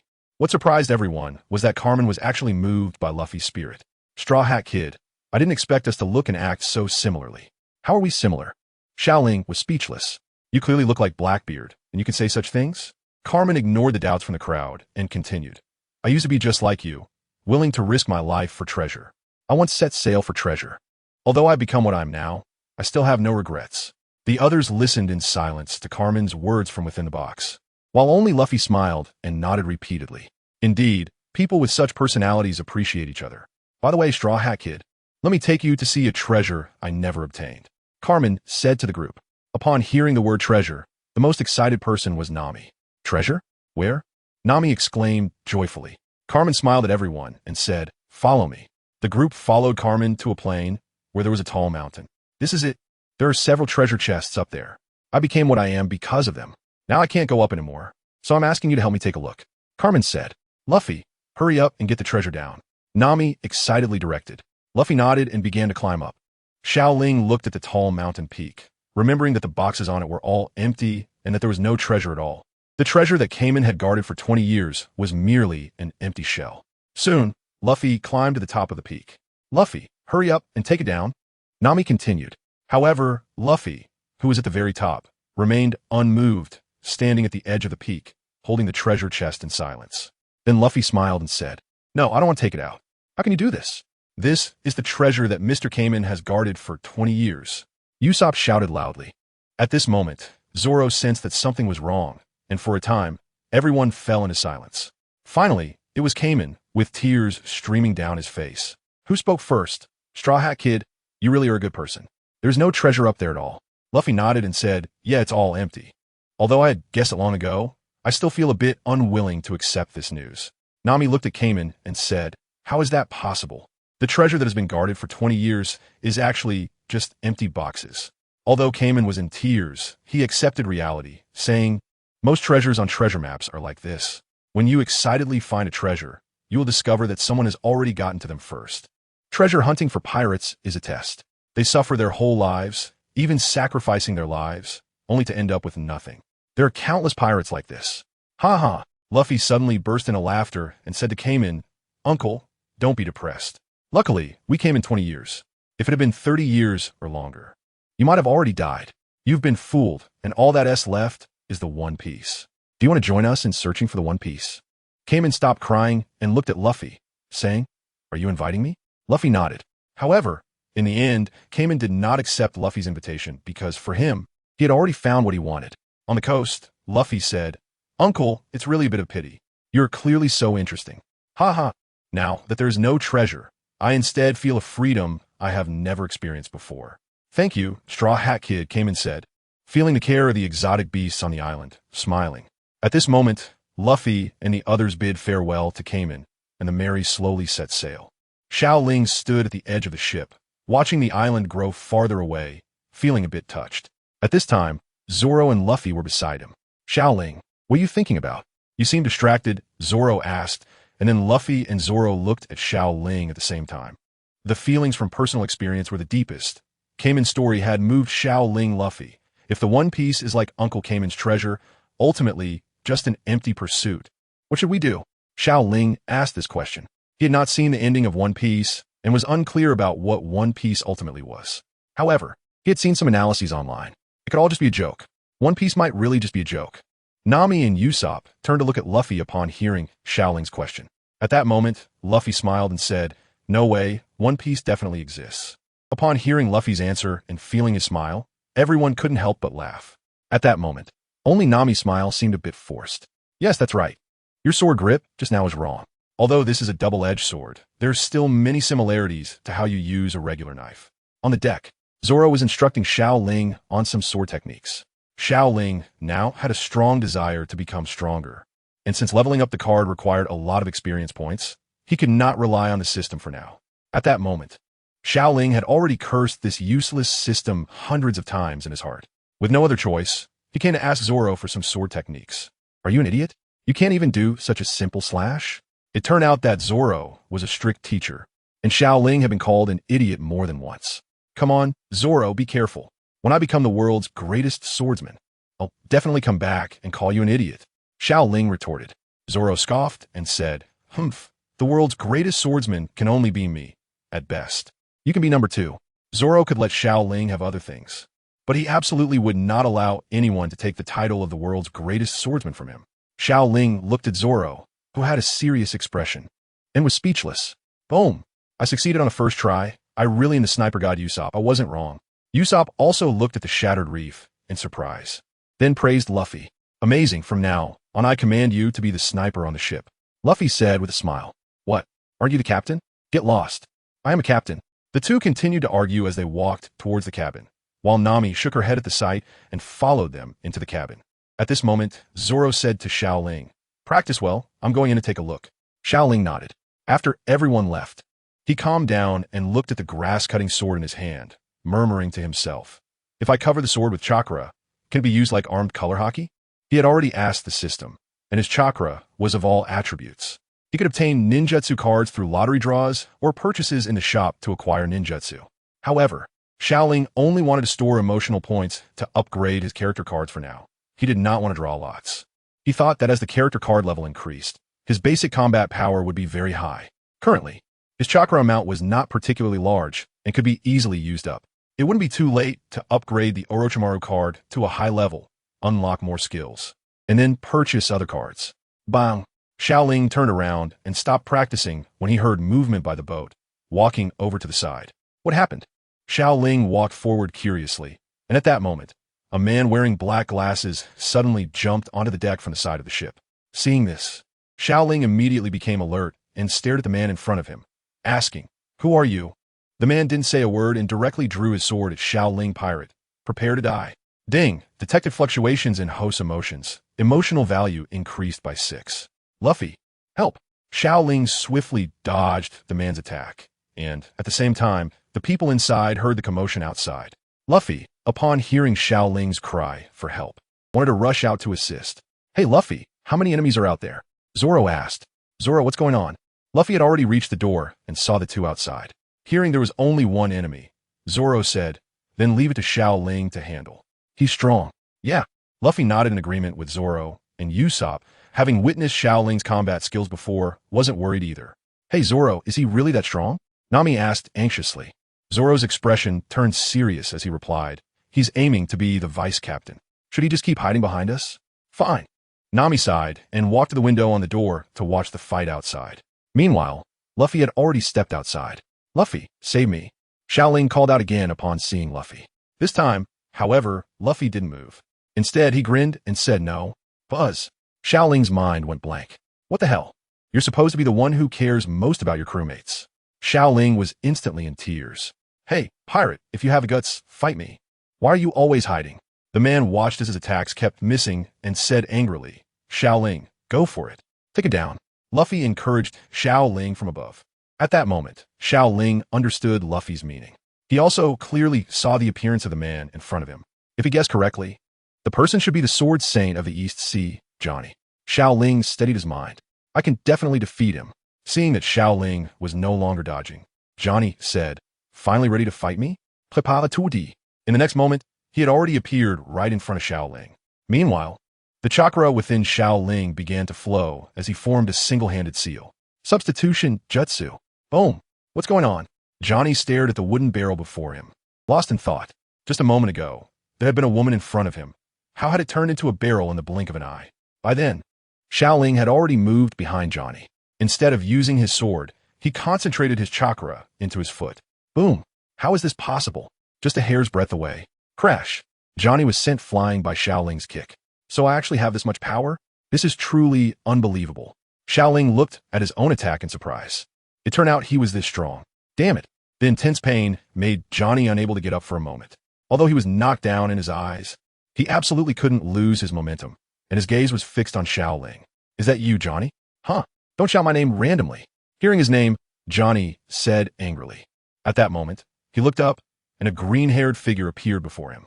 Is that Brother Zoro? Johnny no longer had the fierce momentum he had before, as if he had grabbed onto a lifeline while looking at Zoro. Zoro confirmed that the person in front of him was indeed Johnny and said to Xiao Ling, I know this person. You should put away your sword. Hearing Zoro's words, Xiao Ling also breathed a sigh of relief. He really didn't want to fight. Isn't it better to have more human relationships at sea? Brother Zoro, you actually became a pirate, Johnny said in disbelief. Zoro nodded and continued. Are you the only one here? Where's your partner Joseph? Upon hearing Joseph's name, Johnny shed tears and said to the others, My partner was fine a few days ago. I don't know why he suddenly got sick. Sick? The others asked. Johnny then walked to the edge of the ship and lifted Joseph from the small boat. Yes, these past few days, for some unknown reason, his body changed. He fainted several times, and old wounds were bleeding continuously, and he even lost a few teeth. Just now, while I was resting on the reef, suddenly a cannonball shattered the reef. Hearing about the shattered reef, Luffy and Usopp suddenly became nervous, bowed their heads, and said to Johnny, I'm sorry, it's our fault. Hee. If apologies were useful, what will we need the police for? Xiao Ling walked forward and looked at Joseph's condition at that moment, then said to Johnny, if I'm not mistaken, he should have scurvy. Scurvy? Big sister head, what is that? Johnny said excitedly to Xiao Ling. Big sister head? Forget it. I've explained too much already. No more explanations. Xiao Ling rubbed his forehead and said to Luffy and Usopp, Luffy, Usopp, you two take the oranges from our ship and give them to our friend on the ground. Yes. The two, realizing they had made a mistake, quickly ran towards the ship. At this moment, Nami walked over, leaned down to check Joseph's condition, and finally nodded. Xiao Ling was right. It was indeed scurvy, a common disease among sailors. It was caused by a lack of plant nutrients, and he should recover after eating the oranges in a few days. Hearing Nami's words, Johnny let out a sigh of relief. This is common knowledge. How are you two sailing the seas without understanding this? Soon, Usopp and Luffy brought out the green oranges and continuously fed them to Joseph on the ground. Luffy, Usopp, if you keep feeding him like this, he won't die from the illness, but from your feeding. Xiao Ling looked at Joseph, his mouth full of oranges, and sighed. Just as Xiao Ling finished speaking, Joseph suddenly opened his eyes, as if regaining his energy, and stood up. The two big men spun around like children, and Xiao Ling watched them, feeling a bit helpless. Is it the people in this world whose brains are not normal? Or is it my brain that's not normal? Forget it. It must be them who are not normal. Two big men, even jumping around. Naomi looked at the awakened Joseph and said in shock, Hey, how can you recover so quickly? Upon hearing Naomi's words, the two suddenly stopped and began to act all profound. Let me introduce myself.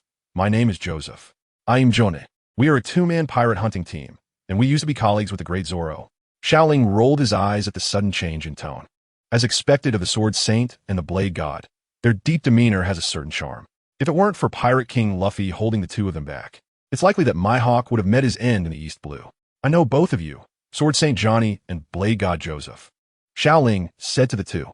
Upon hearing Xiao Ling's titles, the two were momentarily taken aback. Oh, this title? How does it suit us so well? Ha ha ha, so imposing. As expected of the big sister. Hearing the term big sister, Xiao Ling kicked each of them, then shouted loudly, "I'm a man, call me Big Brother." "All right, Big Brother." The two bowed simultaneously. Zoro, who was nearby, glanced at Xiao Ling upon hearing the term Big Brother, but didn't say much. Just then, Joseph's expression changed once again. "Thud, partner." Xiao Ling sighed and said to Johnny, "Let him rest well. Night." A few members of the Straw Hat crew gathered in the cabin. "I didn't expect there to be so many uncertainties in sailing. It seems we still need a lot of preparation," Xiao Ling said to the others. Nami nodded and said, "Yes, this is a lesson." At that moment, Luffy took a bite of food and said to everyone, "It looks like we really need a chef on the sea." "A chef? That's right. Only then can we have fresh food and enjoy delicious meals on the ship," Usopp said.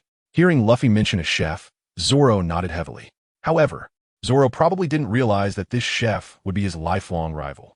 After a long silence, Johnny heard them talking about wanting a sea chef and said, "If you want a chef, I know a place." "Where?" Luffy asked excitedly. Johnny pretended to be profound and said, "It's very close to the Grand Line, and there's a rumor there about my brother searching for Hawkeye." "You must be talking about the Bartai, right?" Xiao Ling couldn't stand Johnny's act and interjected, "Hey, Big Brother, how can you say that?" Johnny said to Xiao Ling in a tearful tone, having lost his ability to act profound. Xiao Ling ignored him and continued, "Our current position should be heading northeast by north, where there are indeed the best chefs in the sea area." Luffy nodded and said, "Okay, then let's go there." Meanwhile, Johnny, who had been completely overlooked, was lying on the ground in tears. Xiao Ling walked over and patted his head, saying, "You should go take care of your partner now." "Partner?" Xiao Ling watched Johnny's departing figure and shook his head helplessly. It was already night, and apart from a night watchman Zoro, everyone else had gone to rest. Xiao Ling walked to the ship's deck and looked at the round, bright moon in the sky, feeling a sense of longing. "System, is it possible for me to return a blue star?" "Yes, this system can do anything." "Ha, this trash system can only boast." Ding. Sensing the host's emotional fluctuation, emotional value increased by 1. Is there really such a thing as emotional fluctuation? It seems my card upgrade is just around the corner. If I could obtain the Edo Tensei, wouldn't I be invincible? Xiao Ling thought that the Edo Tensei technique was a bug in existence. Shouldn't he keep the relics of powerful figures like Whitebeard? Hith. Wouldn't that mean that the top experts in this world would have to work for him in the future?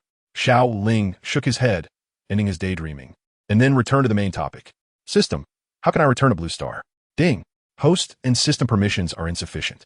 Damn, is the system messing with me? No, this system is indeed omnipotent, but the host permissions are too low. Once you level up in the future, you will also be omnipotent. Ha! It's you who has no permissions, useless system. In the end, Xiao Ling was still disappointed with this useless system. While others had systems that made them invincible effortlessly, his system not only boasted but also made empty promises. Forget it.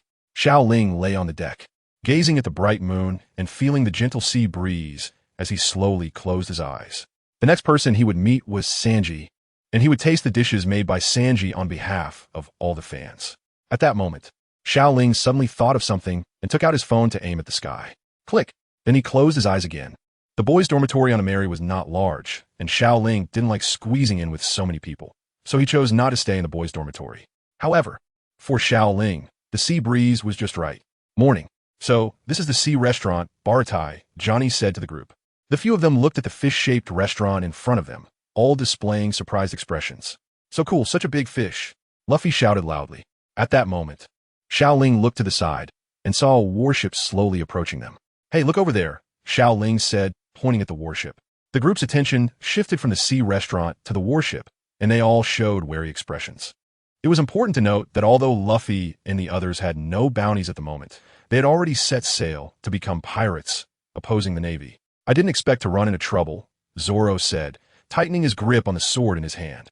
Usopp looked nervously at the cannons on the warship and said, "They won't attack us, right?" Xiao Ling shook his head and said, "It's hard to say, but they shouldn't be strong." At that moment, Johnny and Joseph saw the people on the ship and were preparing to hide slowly, as they did not want to be seen as pirates. On the warship, a man with pink hair and a scar on his face looked at Luffy and the others. An unfamiliar pirate flag. Could it be a newly emerged pirate? He then walked to the front of the ship and said to the people on the Mary, "I am Lieutenant Fembuti of the Navy headquarters. Iron Fist Fembuti. Who is your captain?" At this point, Luffy and Usopp stepped forward simultaneously and said seriously, "I am Luffy." "I am Usopp." Luffy looked a bit angry at Usopp's performance and continued, The pirate flag was just made yesterday. I drew the pirate flag. Fembuti looked at Luffy and Usopp, somewhat speechless. He then scanned the entire ship and noticed two people he recognized, Johnny and Joseph. I know those two over there. They're pirate hunters targeting small-time pirates. Have they finally been caught by pirates? Fembuti thought to himself, looking at the two with disdain. After Xiao Ling defeated Johnny, he found a bit of confidence and said to Fembuti, Fembuti, I remember there's an old man in your navy named Carp who is also called Iron Fist. You claim to be Iron Fist too. Whose fists are stronger? Upon hearing Xiao Ling's voice, Fembuti looked at the speaker and then murmured to himself, what the heck? Someone who looks so good is actually so flat-chested. Although his voice was very low, the Straw Hat crew was not ordinary people, and upon hearing this, Nami and the others couldn't help but laugh. Xiao Ling's face really easily leads to misunderstandings. Hey, you haven't answered my question yet. With Carp being so old, you must be able to take on 10 Carp, right? Hearing Xiao Ling's words, Fembuti didn't know how to respond, and at that moment, the beautiful woman behind him appeared. What a joke! How could he possibly say he couldn't beat someone in front of a woman? But Xiao Ling was talking about Carp. What a joke! I must be the strongest Iron Fist. At that moment, Fembuti had a sudden inspiration and immediately changed the subject, saying to Johnny and Joseph, you two pirate hunters are really trash. Damn it! The two were so enraged by Fembuti's words that they trembled, throwing their bounty notices directly at him, shouting angrily, how could these pirates be small fries? Countless bounty notices fell to the ground. But Fembuti didn't look at them and instead turned to leave with the beautiful woman in his arms. Fembuti, do you know this guy next to me is Carp's grandson? I will definitely tell him everything you said. I heard Carp is famously stingy. Xiao Ling's voice was loud, and both the navy across from him and Fembuti could hear him clearly. At this moment, Fembuti was sweating profusely. He had originally planned to destroy the ship. But upon hearing Xiao Ling's words, he hesitated. What a joke! That is Carp's grandson. How could they possibly offend him? Just then, Nami walked over and asked Xiao Ling, Xiao Ling, who is Carp's grandson? Before Xiao Ling could answer, Luffy spoke up first. It's me. What? Everyone on the merry go showed expressions of surprise. What a joke! You are actually Carp's grandson. Usopp exclaimed. Huh? Is my grandpa famous? He's just a weird old man, Luffy said, scratching his head, not understanding. Carp is a hero of the Navy, known as the legendary strongest marine. I didn't expect his grandson to become a pirate, Nami said, holding a bounty notice in her hand. Xiao Ling took the bounty notice when Nami wasn't paying attention. Oh, is this Arlong's bounty notice? Xiao Ling said, looking at the fishman on the notice. Ah, yes, Nami replied, forcing herself to stay calm. The strength of fishmen is naturally 10 times that of humans. So Arlong's bounty of 20 million berries should be the highest in the East Blue, right? Xiao Ling said. Ha ha ha, really? Isn't he very strong? Nami asked, although her expression was very unnatural. Xiao Ling shook his head and said, in the EC, there shouldn't be anyone who can defeat Luffy, Zoro, and me in a fair fight. Well, the three of us together are invincible in the EC, except for Mihawk who is coming to the EC. Nami was slightly taken aback by Xiao Ling's words and then smiled. Forget it. Anyway, I've already gathered 100 million berries, so there's no need to fight Arlong. I can't wait any longer. I can already smell the meat. While Nami was communicating with Xiao Ling, Luffy on the deck looked at the restaurant in front of him, his nostrils flaring, unable to contain his excitement. Rubber bounce. Saying that, Luffy took the lead and transformed into a spring, rushing towards the restaurant. Hey Luffy, no way. It looks like you cannot be a waiter now, Xiao Ling murmured as he watched Luffy dash onto the roof. Although the cannonballs from the original work were gone, Luffy actually turned himself into a cannonball. Indeed, it's very difficult to completely change the plot. Let us go in and take a look, Zoro said to the others. Then the group disembarked together and slid towards the restaurant in a small boat. When Xiao Ling entered the restaurant, the previously arrogant Fembuti had already been defeated by a man with curly blonde hair. Hey, isn't this a restaurant? Why are they fighting? Usopp asked. It seems this blonde guy is quite strong. How about we invite him to be our chef? Xiao Ling said with a smile. As the captain Usopp, I think your suggestion is a good one. Usopp replied seriously, as if he really was the captain. Just then, there was a sudden noise from the ceiling, and the next moment, 2 figures fell from above. Damn it, you messed up my ceiling like this. I won't let you off. A one-legged man yelled at Luffy. What the heck? It was you who broke it yourself, old man. Luffy said helplessly as he touched his straw hat. You must work for me for a year as punishment. Xiao Ling heard this and rubbed his forehead. If Luffy really worked here for a year, this restaurant would probably go under in less than a year. The sea, love, beautiful lady? I want to accompany you to the ends of the earth, no matter what it takes. At the dining table, Sanji, dressed in a suit, elegantly poured a glass of red wine and placed it in front of Nami. Xiao Ling watched as the lewd chef was trying to please Nami, and he felt a sense of discomfort inside. Nami belongs to all of us. How can you get so close to her? Unhappy. Very unhappy.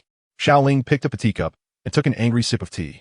However, the next moment, the thing Xiao Ling was worried about indeed happened. Sanji slowly walked up to him and elegantly poured a glass of red wine. The most beautiful lady, you deserve the best red wine. Puffed. Xiao Ling sprayed the tea in his mouth directly at Sanji, who did not dodge and allowed the hot water to splash on him. Just as Xiao Ling was about to explain, the owner of the restaurant, the former pirate Zeph with the red feet, slowly walked over and said, Sanji, since you have decided to accompany them, this restaurant no longer needs you. Go be a pirate. Upon hearing this, Luffy, who had already been in debt for a year, immediately became excited. Uncle, is it really okay? Just a moment ago, Luffy had seen the food that Sanji couldn't afford to pay for, which gave him the idea to invite Sanji onto the ship. Now, hearing Zeph's words, Luffy already considered Sanji to be the chef on his ship. Zeph nodded, and at that moment, Sanji's eyes no longer held the flirtatious expression from before. He stared seriously at Zeph. Old man, no matter what, I will be a chef in this restaurant. You can't change that, Sanji said. Bang. Sanji was kicked away by Zeph. You little brat, I'm the owner of this restaurant, and you have the audacity to be ungrateful. I'm telling you now, this restaurant no longer needs you. Bang. The next moment, Sanji crashed into Xiao Ling's table, shattering it. Fortunately, the others quickly lifted the dishes off the table. Damn it, why is it always me who gets hurt? At that moment, Xiao Ling was pinned under the table by Sanji. Although it didn't hurt, it was extremely humiliating. Damn it, it was me who didn't dodge. Usopp managed to get out of the way. Xiao Ling said angrily. Are you okay, Xiao Ling? Someone asked with concern, seeing that there was someone under the table he had smashed, and that it was the woman he considered the most beautiful. Sanji immediately jumped up. I'm sorry, miss. I sincerely apologize. Sanji helped Xiao Ling up, and then actually half-knelt, his mouth stretching as he was about to kiss Xiao Ling's hand. Xiao Ling felt a shiver run through him. Damn it, what the hell is this? Bang, bang. Just as Sanji was about to kiss him, Xiao Ling felt an endless surge of strength within him and kicked Sanji away several meters, knocking over the tables of several guests. This is disgusting. You perverted chef. I'm a man, Xiao Ling shouted loudly, but because Xiao Ling's voice was inherently neutral, when he yelled, it sounded a bit sharp, making it more like a girl's angry words. His statement caught the attention of all the customers. I've never seen such a beautiful girl. How could she possibly be a guy? One customer said. Yeah. Maybe she's just insecure about her figure. A female customer remarked. Little sister, if you envy others' big assets, Big brother can help you, a lewd uncle shouted loudly. Xiao Ling had a dark expression on his face. He picked up the large lobster from Usopp's hands and walked towards the exit. Damn it, the more I explain, the harder it gets. I can't stay in this restaurant any longer. Xiao Ling quickly walked toward the Melee ship. He had decided that he would never come to this restaurant again. Can't tell the difference between men and women? A strong man like me, who is 7 meters tall, actually gets suspected? Xiao Ling lowered his head and looked at his outfit. It seemed that there was nothing wrong. He was wearing clothes that Nami had bought for him. Although there were some patterns on it, it was indeed men's clothing.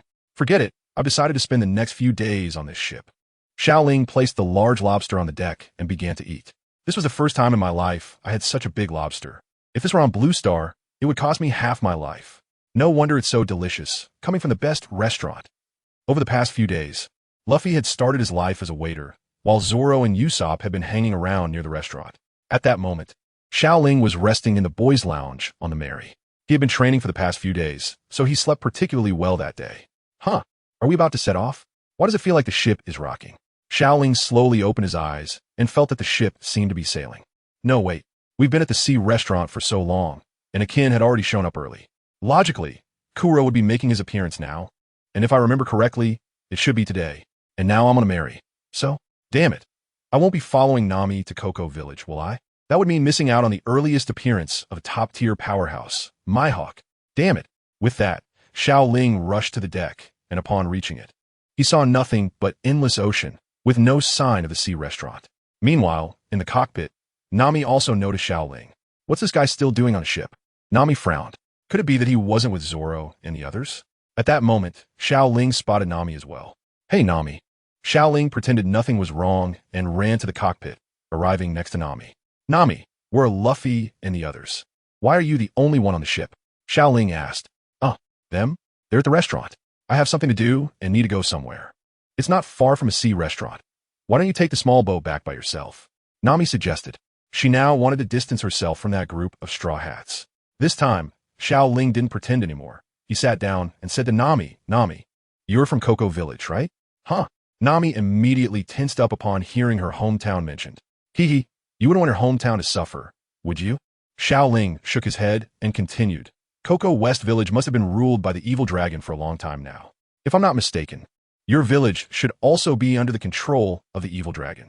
So, when you saw the bounty notice for the evil dragon, you couldn't help but feel nervous, right? Nami, don't be so naive. I don't know what kind of deal you have with the evil dragon, but you should know that only by defeating a pirate like him can your village be completely liberated. Bang! Nami punched Xiao Ling directly in the face, shouting, What do you know? Nami didn't expect that Xiao Ling knew so much. Could it be that he had been paying attention to her before? However, this punch did not cause Xiao Ling any substantial harm. He wiped the corner of his mouth and said, I don't know anything. I just want to help you. Stop being naive. I'm already part of the evil dragon pirate crew. I approached you just for treasure, and now that I've looted everything from you, you're no longer of any use to me. The shadow of Arlong loomed large over her. In Nami's eyes, how could this group of newly set sail pirates possibly be Arlong's match? Rather than let them die, it would be better to distance herself from them. After all, wasn't betrayal her specialty? Nami looked at Xiao Ling, thinking of a way to get this guy off the ship. Nami, you're not thinking about how to throw me off the ship, are you? This time, Nami didn't lie when she was seen through. Instead, she pulled out a 3-section staff from her chest, instantly forming a long pole. So what? I advise you to leave on your own. Otherwise, I won't hold back. Nami said, striking a fighting stance towards Xiao Ling. Nami, let me go with you. Luffy and the others will defeat Arlong, Xiao Ling said. Don't joke around. In the blink of an eye, Nami swung her staff at Xiao Ling. At that moment, Xiao Ling could clearly see the trajectory of Nami's strike. He activated his chakra and gently closed his palm. Bang! The wooden staff was accurately caught by Xiao Ling. Nami, we are really strong. Damn, how could a girl be this strong? My hand is numb. Feeling the pain in his palm, Xiao Ling did not show any expression. However, Xiao Ling's seriousness made Nami's heart tremble. Sigh. Nami finally sighed and put away the wooden staff. She knew she could never trick Xiao Ling into leaving. This guy was definitely not the idiot Luffy.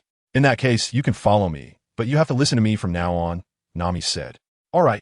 3-sword style ultimate, 3,000 worlds. Puff. The clash between Zoro and Mihawk was coming to an end, while Luffy watched everything nervously. Zoro's 2 swords were completely shattered, and blood flowed from his body. I still lost. It turns out I am so far from the strongest. Is this the power of the world, number 1? Zoro said unwillingly, then sheathed the Wado Ikemonji and turned to face Mihawk with his arms wide open. What are you doing? Mihawk asked. Hey, being injured in the back is a swordsman's shame. Mihawk was shocked by the man in front of him and said to Zoro, You are truly remarkable. Then Mihawk swung his sword, but he spared Zoro's life. At that moment, Luffy could no longer hold back. The power of the devil fruit activated as he charged directly at Mihawk. However, at this point, he was indeed like an egg hitting a stone against a powerhouse like Mihawk. Mihawk turned to dodge Luffy's attack. So you are the young swordsman's partner? Thank you for watching from the sidelines. Don't worry, that man is still alive. Hearing Mihawk's words, Luffy smiled. Then Mihawk looked again toward Zoro and spoke his classic line. You are still too early to die. I am Dracula Mihawk. See yourself clearly. See the world clearly and grow stronger. No matter how many years it takes, I will wait for you at the top position. Surpass this sword, surpass me, Roronoa Zoro. Then he turned to Luffy and said, Kid, what is your goal? Luffy didn't hesitate at all and said, to be the Pirate King. Mihawk was surprised and said, that is an even harder goal than surpassing me. Luffy made a face at Mihawk and said, I don't care, I'm going to do it. At this moment, the severely injured Zoro raised his sword and said to Luffy, I will definitely become the world's greatest swordsman. I will not lose again. Before I defeat him and become a great swordsman, I absolutely will not lose again. Do you have any objections? Pirate King. Luffy smiled, none. What great partners. I look forward to meeting you all again. At this moment, Mihawk turned and prepared to leave. He wanted to return to the Grand Line and share this with his good friend. As for Kuro, he was no longer interested. For him, chasing Kuro was just a way to pass the time. Even if it was a billion-dollar pirate, Mihawk wouldn't look at it twice. But at that moment, Kuro felt a bit displeased at being ignored. I am the strongest pirate crew in the East Blue, yet I was overshadowed by a bunch of kids. Damn. Hey, Mihawk. Didn't he want to take my head? Mihawk glanced back and said, that was my intention, but I no longer want to. I've had enough fun. Damn it. You've had enough fun, but I haven't even made a move. You're going to die? Saying this, Kuro activated all his gear and fired at Mihawk. Mihawk glanced at Luffy and then drew out his black blade, slicing it down. Boom! The ground immediately shattered, and seawater filled the surroundings. By the time the water receded, Mihawk had already left. Hey, if I help you defeat this guy, can I skip this year's work? Luffy asked. Zeph snorted and said, do as you wish. At that moment, the battle between Luffy, Sanji, and Kuro officially began. On the other side, Nami and Xiao Ling had already seen the outline of Arlong Park. They were about to reach Nami's hometown. Nami nodded and said, yes, that is my hometown, and it's also one of Arlong's territories now. Since she couldn't drive Xiao Ling away, Nami had to find a way to keep him alive. You need to stick with me from now on. Don't run around. Fishmen are very strong, Nami said with a serious expression. Fishmen are naturally stronger than humans, and Arlong is one of the best among them. All right, but if I get hurt, can I kill Arlong? Xiao Ling asked. Nami shot Xiao Ling a glare. Kill Arlong? Just not being killed is already a blessing. However, Nami reminded him, when the time comes, you need to escape as quickly as possible. I will help you. At this moment, Nami already had a plan in mind. If she referred to Xiao Ling as her partner, she should be able to escape Arlong's questioning, right? The going merry slowly approached the coastal cage, and Nami's mood began to feel heavy. Eventually, the Golden Mary docked at Cocoa Village, and at this time, a fishman was patrolling the shore. Is this a fishman? Xiao Ling looked at the fishman with light blue skin, fish gills, and a human body. It's nothing special. Ding. Sensing the host's emotional fluctuations, emotional value increased by 2. Hee. System, my emotional fluctuation is due to excitement, right? It's due to fear. Hee. What's so scary about fishmen? Facing Zoro and Luffy, who are even stronger than fishmen. I'm not afraid of them. Why would I be afraid of fishmen? I've clearly become stronger. Friendly reminder. There are some people who like to be tough in their own territory. Damn it, you dog system, you've learned to talk back, how annoying. Xiao Ling followed behind Nami and slowly disembarked. When the fishmen saw that it was Nami, they greeted her warmly. Nami simply nodded with a smile. And then Xiao Ling also came down. This is one of my subordinates, and I want to bring him into the paradise. In fact, not all fishmen are bad like Arlong. For example, the fishman in front of them. When he heard that Xiao Ling was with Nami, he allowed him to enter the fishman's territory. Stay close to me. Those fishmen won't do anything to you. There was no further explanation. At that moment, Xiao Ling suddenly thought of something and said, Nami, did you know that fishmen are very disliked in the Grand Line? Nami turned back to look at Xiao Ling, clearly interested in this topic. The pirates who can survive in the Grand Line are almost all powerful, while the fishmen, although they generally have higher base combat power than humans, tend to have a lower overall upper limit. Although there are a few powerful fishmen, overall, the fishman's status in the Grand Line is not high, and they still need the protection of others. Xiao Ling was afraid that Nami wouldn't believe him, so he continued, why did Arlong come to the East Sea? It's actually because his own strength couldn't achieve what he has now in the Grand Line, which is why he came here. Xiao Ling's words seemed to provoke Nami. Even so, should they impose their suffering onto others? Nami said angrily, realizing he had misspoken. Xiao Ling immediately closed his mouth. Don't worry, Arlong will be defeated by us, Xiao Ling added. Humph. Nami didn't respond, and the two continued towards Arlong's base. Along the way, Xiao Ling didn't see any signs of life. It seemed the people here had indeed suffered greatly at the hands of the fishmen. But are most pirates like this? In the era of great pirates, many set out to sea not for one piece, but to live lawless lives. The world is so vast, and sometimes the Navy is powerless. Moreover, not all Navy personnel are just. Both the Navy and the world government are bound to be corrupt under such a system. The world needs a reshuffle. The two walked at a steady pace, and soon arrived at the entrance of Arlong's headquarters. Looking at the familiar gate, Nami sighed, and at that moment, a child rushed over with a knife, shouting, I want to kill Arlong. He killed my father. Seeing this, Nami stopped the child. Why are you stopping me? If not, I'll take you out too. Hearing this, Nami took out a 3-section staff from her chest and swiftly dealt with the child.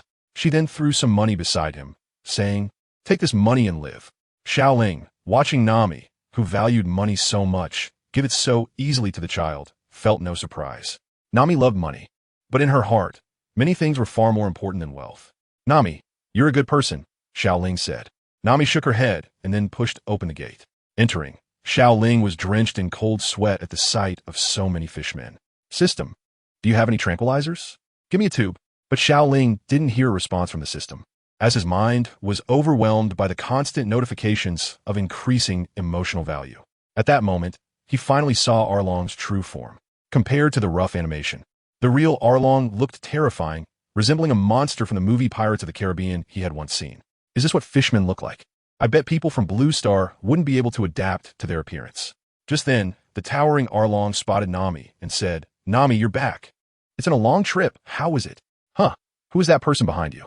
Arlong suddenly stared at Xiao Ling, startling him. Xiao Ling felt like he was being watched by a monster, and his legs couldn't help but tremble. He is my servant now. This time, the great harvest is thanks to his help. Arlong nodded at Xiao Ling, seeing his harmless appearance. Such a person posed no threat to him at all. Ha ha, not bad, comrades. Our companion has returned. Prepare the feast. At that moment, a large number of fishmen jumped out of the water, and Xiao Ling collapsed to the ground. Damn, a talking monster, how terrifying. In the end, Xiao Ling still joined the feast, but he felt very awkward. The smell of fish filled the entire banquet, making him extremely nauseous. Arlong laughed heartily at Xiao Ling's reaction. Ha ha ha, humans should submit to and fear fishmen. This is how humans should behave. Nearby, Nami looked at Xiao Ling helplessly. This guy was just so ambitious a moment ago. How'd he end up like this? Meanwhile, on the other side, Usopp and Zoro had already arrived nearby. Luffy and Sanji had also dealt with Clique and were heading this way. I really want to see Miss Xiao Ling and Miss Nami soon. Sanji and Luffy were in a small boat together. Upon hearing the name Miss Xiao Ling, Luffy retorted, Xiao Ling is a man. Impossible. Sanji immediately countered. At this moment, Luffy tilted his head and said, but he really is a man. Even if Miss Xiao Ling is flat-chested, how could such a cute and beautiful face be a man? Don't lie to me. Sanji continued to argue. If you don't believe it, that's fine. I've already told you. Sanji's stubbornness made Luffy feel helpless. Is this your usual job? After the feast, Xiao Ling and Nami entered a room filled with sea charts. Nami nodded. If I have the chance, I really want to draw the sea charts of the whole world. Unfortunately, that opportunity may never come. Saying this, Nami shook her head. There should be an opportunity soon. I already have enough leverage. Xiao Ling looked at Nami with a helpless smile. Although Nami had good intentions, this matter was not as simple as she thought. Well, anyway, once Luffy arrives, everything will be over. Let me ask you again, what are you doing here? I've already said, I'm here to find a woman. You half fish get lost. Ha ha ha. How can such a lowly human say such things? But I'll forgive you this time. Don't say it again next time.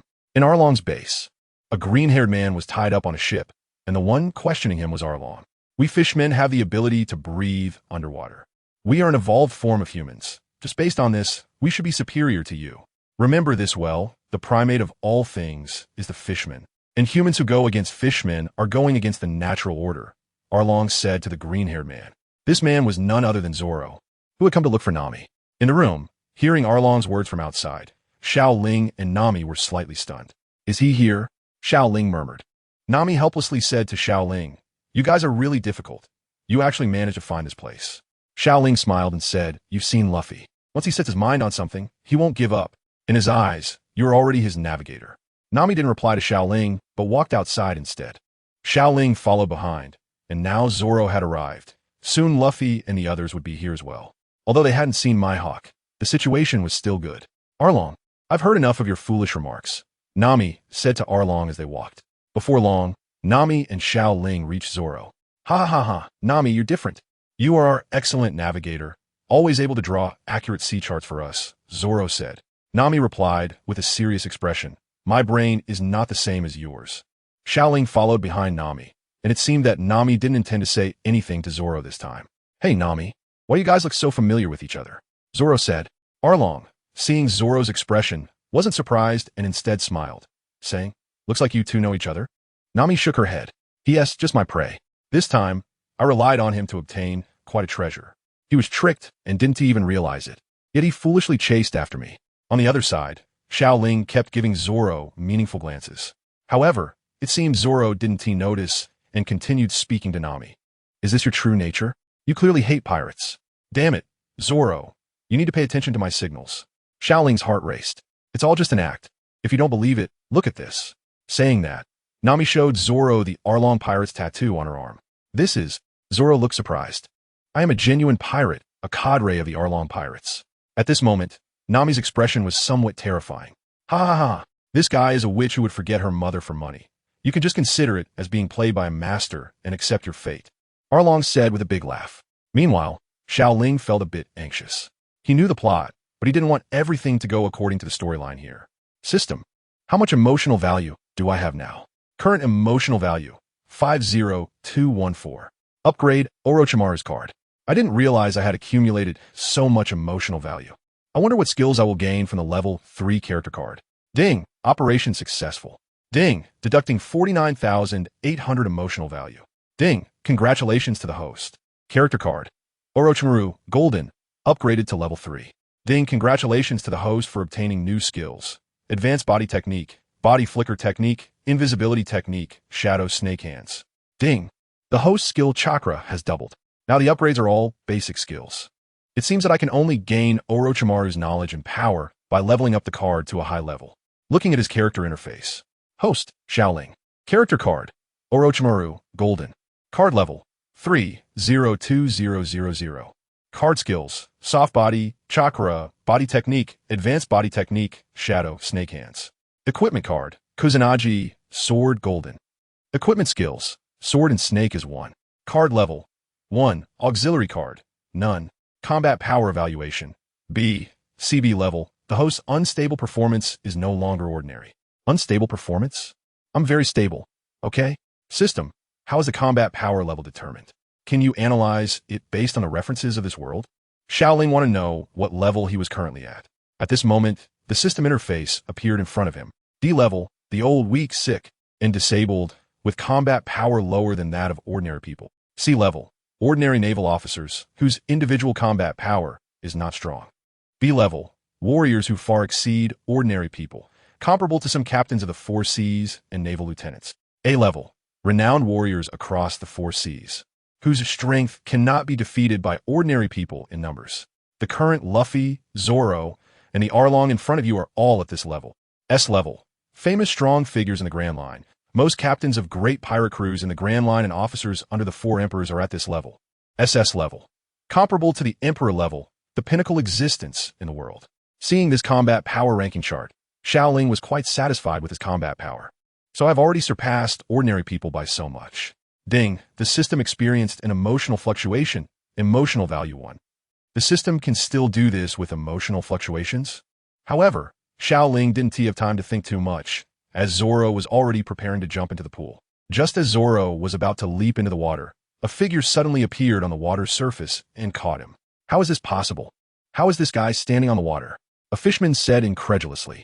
No, isn't he Nami's servant? At that moment, a flash of the sword cut through, and the ropes binding Zoro were instantly severed. Zoro, get ready, we need to run first. I will explain everything to you, Xiao Ling said with a serious expression. Zoro was a bit stunned to see Xiao Ling take action, then nodded. He didn't expect Xiao Ling to intervene. What are you doing? Arlong shouted at Xiao Ling. Didn't expect this, did you? Actually, I'm a spy, infiltrating beside Nami. But given the current situation, I have to take action, you trash fishman. Xiao Ling's last words sounded a bit unnatural, and he didn't wait for Arlong to react before quickly forming seals. Body flicker technique. Bang! A cloud of white smoke appeared, and in the blink of an eye, Xiao Ling and Zoro had disappeared from the surface of the sea. Seeing this, Nami felt a sense of relief. What's going on? Letting them escape? Chase after them. Arlong, they have already vanished. There is no trace of them nearby. A fisherman said to Arlong. Bang! Arlong lightly struck, and the table beside him turned to fragments. What kind of power did they use? Forget it. People like them pose no threat to us anyway. Meanwhile, inside Nokigao's house. Bang, bang, bang. Who is it? Inside the room, Nokigao and Usopp suddenly became tense. It's me. Xiao Ling. Nokigao felt a bit wary upon hearing this unfamiliar name, but it seemed it wasn't a fishman who had come. It's my partner. Usopp stood up and walked towards the door. Creak. The door opened, and Xiao Ling entered the room, carrying the injured Zoro. Zoro. Usopp looked at Zoro and Xiao Ling in surprise. How did you two end up together? Usopp asked. If it weren't for you, I would have already dealt with the fishmen. Damn Usopp, Zoro said angrily. Xiao Ling helped Zoro walk through the door, and apologetically he said to Noki, I'm really sorry to disturb you. Noki shook his head and said, It's okay, coming quickly. He has been seriously injured. Was it because of the fishmen? Xiao Ling shook his head and said, No, the fishman isn't capable of inflicting such serious injuries on him. It was one of the top fighters in this world who injured him. At this moment, Zoro looked at Xiao Ling. Logically, Xiao Ling shouldn't know about his battle with Mihawk. System, exchange for a green medical card. Ding, exchange successful. A card appeared in Xiao Ling's hand. Can this really be used on someone else? Xiao Ling said in disbelief. Ding, the system's products are guaranteed to be high quality. The green medical card can perfectly heal external injuries. Hearing the system's response, Xiao Ling breathed a sigh of relief. Now his emotional value could only purchase green cards. Zoro, sit down for a moment. I will use a special method to treat your external injuries. Zoro was injured by Mihawk Slash, which falls within the category of external injuries. Okay. Zoro had complete trust in Xiao Ling. Come to my room, Nokigao said. Thank you, Miss Nokigao. Hearing Xiao Ling call her name, Nokigao was a bit surprised. However, she didn't ask any questions first because treating the injured was the most important thing right now. Zoro quietly lay on the bed while Xiao Ling held the treatment card in his hand. System, how do I use this? Place it on the injured person and say use immediately. Xiao Ling nodded and, under the gaze of several people, placed the card on Zoro's chest. Use. In an instant, a green light enveloped Zoro's body. And a few minutes later, the green light dissipated. Huh. Zoro immediately got up and ripped off the bandages on his body. It was truly a miraculous power. His injuries had completely healed. The others looked at Zoro's chest in disbelief. Zoro, how do you feel now? Xiao Ling asked. Zoro looked at his wound, fell silent. And just when Xiao Ling thought something was wrong, Zoro spoke up. I'm a bit hungry. Phew, it's good that nothing is wrong. In that case, let's eat first. It seems that the system can be quite reliable sometimes. Xiao Ling took out a piece of seafood barbecue from the system and handed it to Nokigao. What is this? Nokigao asked, looking at the meat in her hand. This is seafood meat. Nokigao nodded. She could now sense that the woman in front of her and the green-haired man were not ordinary people. At the dining table, she said, by the way, I still don't know your backgrounds. Who are you? Nokigao asked. Xiao Ling and Zoro hadn't spoken yet when Usopp replied, My name is Captain Usopp, and we are here to find a girl named Nami. Nami? Nojiko was surprised to hear Nami's name. At that moment, Xiao Ling interrupted, saying, We've already found Nami. She's currently at Arlong Park and is an officer of the Arlong Pirates. What? She's actually an officer of the Arlong Pirates? What about us? Usopp exclaimed in shock. Nojiko had already begun to understand what was happening. It seemed that the people Nami had deceived had come looking for her. No, she has her reasons. As her companions, Zoro and I have decided to destroy this so-called Arlong Park. Xiao Ling continued. What? Destroy Arlong Park? Are you kidding me? Usopp said, cold sweat pouring down his face. On the way, Xiao Ling had already shared Nami's experiences with Zoro, and despite being injured, Zoro's mind was very clear. Otherwise, he wouldn't have planned to test Nami by diving in. Although he was stopped by Xiao Ling. Zoro and I have already made up our minds, Zoro said, his tone suggesting he didn't regard Arlong as a threat. You guys are going to fight Arlong? Nojiko said in disbelief. To them, Arlong seemed almost unbeatable. Xiao Ling nodded. We are very strong. This green-haired person was once the famous pirate hunter Zoro from the East Sea, and we also have a captain, Luffy, who is no weaker than him. The three of us are invincible in the East Sea, and we don't take that little Arlong seriously, Xiao Ling said seriously. You are Zoro? Noki looked at Zoro in surprise and said, It seems Zoro's name is particularly useful in the East Sea. Zoro nodded and then said, I'm so sleepy. Since Nami is not in danger right now, I'm going to take a nap. Hey, Usopp was about to speak, but Zoro had already started snoring. Xiao Ling rubbed his forehead. Zoro's ability to sleep is really too strong. Forget it. I'll be bothering you for the next few days, Miss Nokigao. Xiao Ling said with a smile. Nokigao nodded, poured a cup of tea for Xiao Ling, and then said, Sister, I'm very curious. How did you know my name? Xiao Ling blew on his teacup, and then said, First of all, I'm a man. Secondly, I feel that we must have a special connection that allows me to understand everything about you at first sight. Upon hearing Xiao Ling's words, Nuachigao couldn't help but chuckle. I see. So how do you plan to deal with Along? Nuachigao asked. I don't know. We'll take it one step at a time. For now, let's all just take a good rest. Then, when our captain arrives, we can discuss strategies to deal with Along. Nuachigao nodded. Deep down, she still believed that this group of people could truly defeat Along. They had been oppressed for too long. The next day, Xiao Ling and the others were awakened early by the noisy sounds outside. Everyone, Along's gang is here. What is going on? Why are they coming back? We just paid our tribute.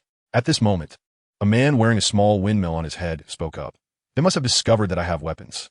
Everyone go back. I'll handle the rest by myself. Brother Ajian, a resident, called out to the forlorn man.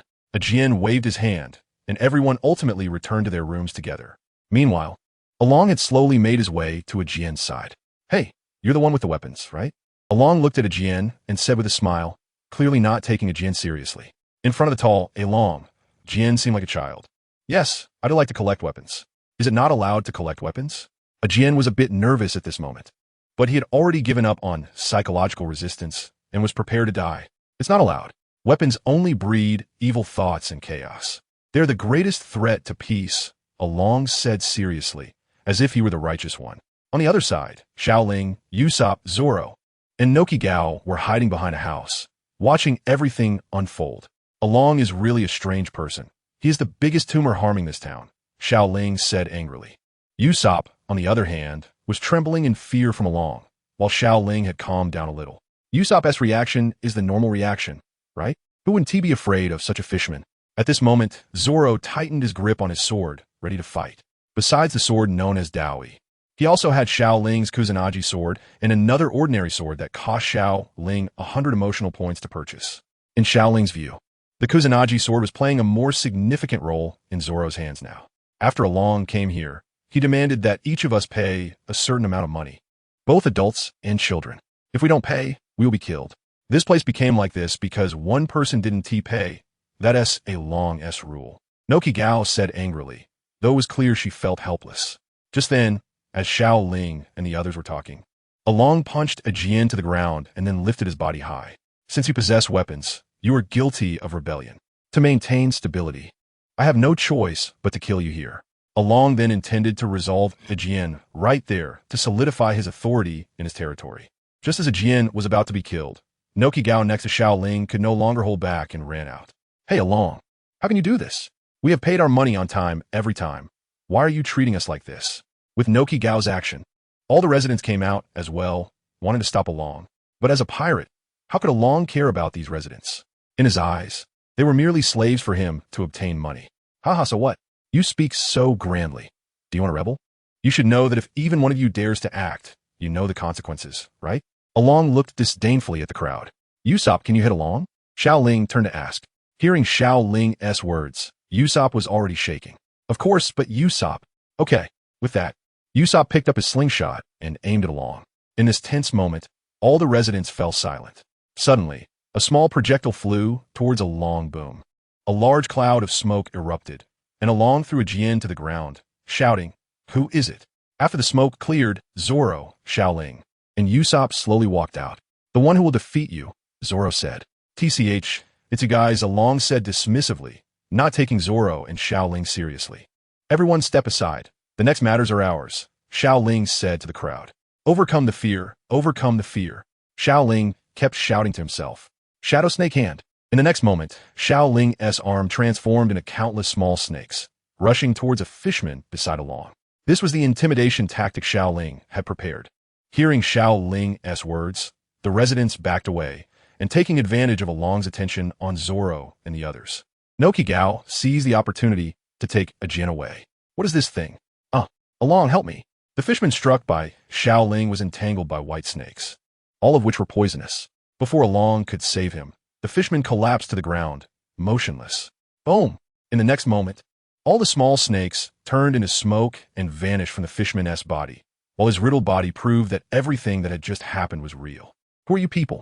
Along looked at them and asked. "Pirates." Zoro drew all three swords and, after answering with just 2 words, charged towards Along. "Oh, 3 swords? You must be the infamous pirate hunter Zoro. I didn't expect you to become a pirate. Are you here for my head?" Nonetheless, he still did not take Zoro seriously. After all, the East Blue was the weakest sea, and he was a genuine pirate from the Grand Line. "I already said, I just want to take that woman back," Zoro said. "Ha ha. What does it matter if you're a pirate hunter? Godi, you should know that Nami is mine." With that, Along charged towards Zoro. Along was not only tall, but his speed also far surpassed that of ordinary people. Boom! Such strong power. Zoro observed a Long's full-on defense, but the opponent's tremendous strength surprised him. In a clash of strength between Zoro and a Long emerged victorious, pushing Zoro back several meters. Compared to Zoro, a Long was even more astonished. He hadn't expected that this human could be so strong, especially since that was his full-strength attack. He believed that few people in the East Blue could withstand such a blow. TCH, as expected of the pirate hunter Zoro. You indeed have some strength, he said. Now, let me show you my true power. TCH, don't be so arrogant. Zoro also took his stance, ready to unleash his true strength. Brother Long, just as the two were about to engage, a fisherman blocked a Long brother. If we fight here, this village will really be destroyed. Besides, our comrades are still alive and need medical attention. Let us return to the paradise first. In fact, not all fishermen were bad. Although they followed a Long's orders, they generally still held good intentions. Hearing the fisherman's words, Zoro, who was filled with fighting spirit, also lost his will to fight. After all, this was the residents' home. They were here to take that woman back, not to fight. Forget it. Since we Haven Tea brought back that woman, let us wait for Luffy here. On the other side, Arlong was carried back by several fishermen. Before leaving, a pirate said, "This time you were lucky to get your life back." Zoro was indifferent. In his current state, he wasn't afraid of Arlong. Hey, where's Xiao Ling and Usopp? Zoro looked around, but there was no sign of them. At that moment, Nokigao approached Zoro and said, "Your two friends have led a few fishmen to another place. Thank you this time. Why won't this guy stop chasing me? Damn it." At this time, Xiao Ling was running into the woods, being followed by a fisherman, who had two small braids and fins on his arms. This guy seemed to be named Kurubi, who would be defeated by Sanji after a while. How could I possibly be his match? Xiao Ling kept increasing his running speed. Human, although this is land, humans have no advantage in running speed compared to fishmen. Kurubi said with a smile. TCH, who is running? I'm just helping Zoro by drawing away a subordinate. Indeed, Xiao Ling knew that his current strength was enough to deal with ordinary fishmen, but he still felt pressure against a subordinate like this. His previous show of strength was merely due to a lucky sneak attack. The oppressive feeling from this fisherman was not something those small fry could compare to. Standing in front of this 2.5-meter monster, Xiao Ling, with his small stature of 1.7 meters, felt a sense of fear. Ha ha ha ha, so you're a coward. If you come out and submit to me now, maybe I won't do anything to you. Hell, like I trust you. By the way, I can use transformation jutsu. If I turn into a fishman, wouldn't I be able to fool him easily? No, if I turn into a fishman, I might have to get close to the fishman in front of me, and if I get exposed, it would be dangerous. I got it. Saying this, Xiao Ling began to form seals. Transformation jutsu. Bang. In the next moment, Xiao Ling transformed into a small squirrel and slowly climbed up a branch. Hee. I call this ninjutsu the strongest. Now no one can do anything to me. Xiao Ling smiled as he climbed up. At this point, Kurubi had arrived at the location. What happened? The human disappeared? Kurubi looked around, but could no longer find Xiao Ling, damn it. He actually managed to escape. Eventually, Kurubi left the area, but Xiao Ling was in no hurry to leave. If he turned around and came back now, wouldn't he be in trouble? Xiao Ling didn't know how long he had waited in the tense atmosphere. Seeing that there was no movement at all, he relaxed all his vigilance and moved towards the location where Zoro was. To be safe, Xiao Ling used his ninja abilities to fly around on the branches instead of walking on the ground. When he returned to Cocoa West Village, Xiao Ling saw Nami and Zoro talking. Zoro noticed Xiao Ling first and said, "Did you take care of it?" Xiao Ling shook his head and said, "He got away." At that moment, Xiao Ling thought of something. The person chasing Usopp was the same as the one in the original story, which meant Usopp might be in danger. However, upon seeing Nami, Xiao Ling momentarily forgot about Usopp. And then he said, "Nami, you." Xiao Ling was about to say something when Nami raised her palm and said, "Don't say anything. I want to go back to Arlong's side." "You all go back." After saying that, Nami ran away. Xiao Ling sighed, feeling helpless about the situation. He could only wait. Among the Straw Hat crew, aside from Zoro, who was a first recharge gift, the others were hard-earned. However, thinking about it, could he consider himself as a buy one get one free? Xiao Ling shook his head, no longer thinking about these things. "Hey Zoro, I remembered. Usopp should have been captured by Arlong by now. He will be in danger." "Really?" Zoro's expression immediately became serious upon hearing Xiao Ling's words. Xiao Ling nodded. He had just seen that Nami actually forgot to mention this matter. Hearing this, Zoro said, "What are we waiting for? Let's hurry and save him." Xiao Ling nodded. The two moved quickly, and what Xiao Ling completely overlooked was that the path they were taking was led by Zoro. Hey, Xiao Ling, do you really think Nami is as you said? Zoro asked. From the conversation he just had with Nami, he felt that there might be something off about her. Moreover, strictly speaking, Nami wasn't yet one of their companions. Zoro was not Luffy. He considered things far more thoroughly than Luffy did. Xiao Ling said, things aren't that simple, but let's leave the next course of action to Luffy. Zoro agreed very much with Xiao Ling's words. Watch out. Just as the two were walking through the fields, a small boat flew down from the sky, and Xiao Ling immediately warned. Boom! Hey Zoro, Xiao Ling, you guys are here. After the sound of crashing, Xiao Ling and Zoro first heard Luffy's voice.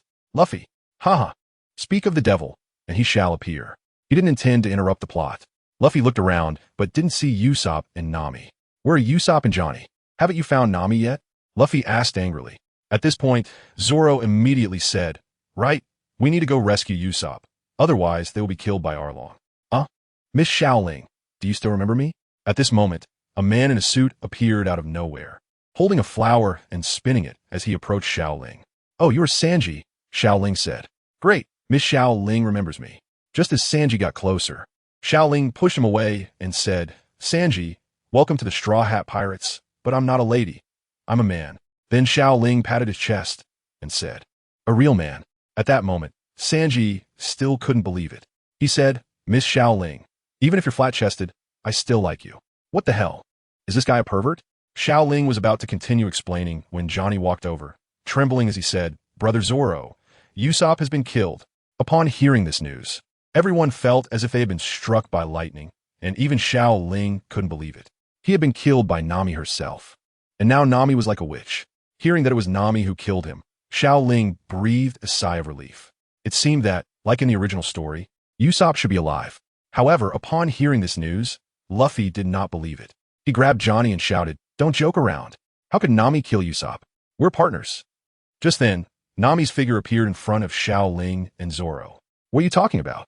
Who's your partner? Luffy? Luffy turned around immediately upon hearing Nami's voice and called out, Nami. At that moment, Nami's expression was cold as she said, What a hassle. What are you doing here? Aren't we partners? Of course, I'm here to get you. Luffy replied. Hearing the word partner, Nami's expression changed slightly, but she quickly firmed up again. Partners?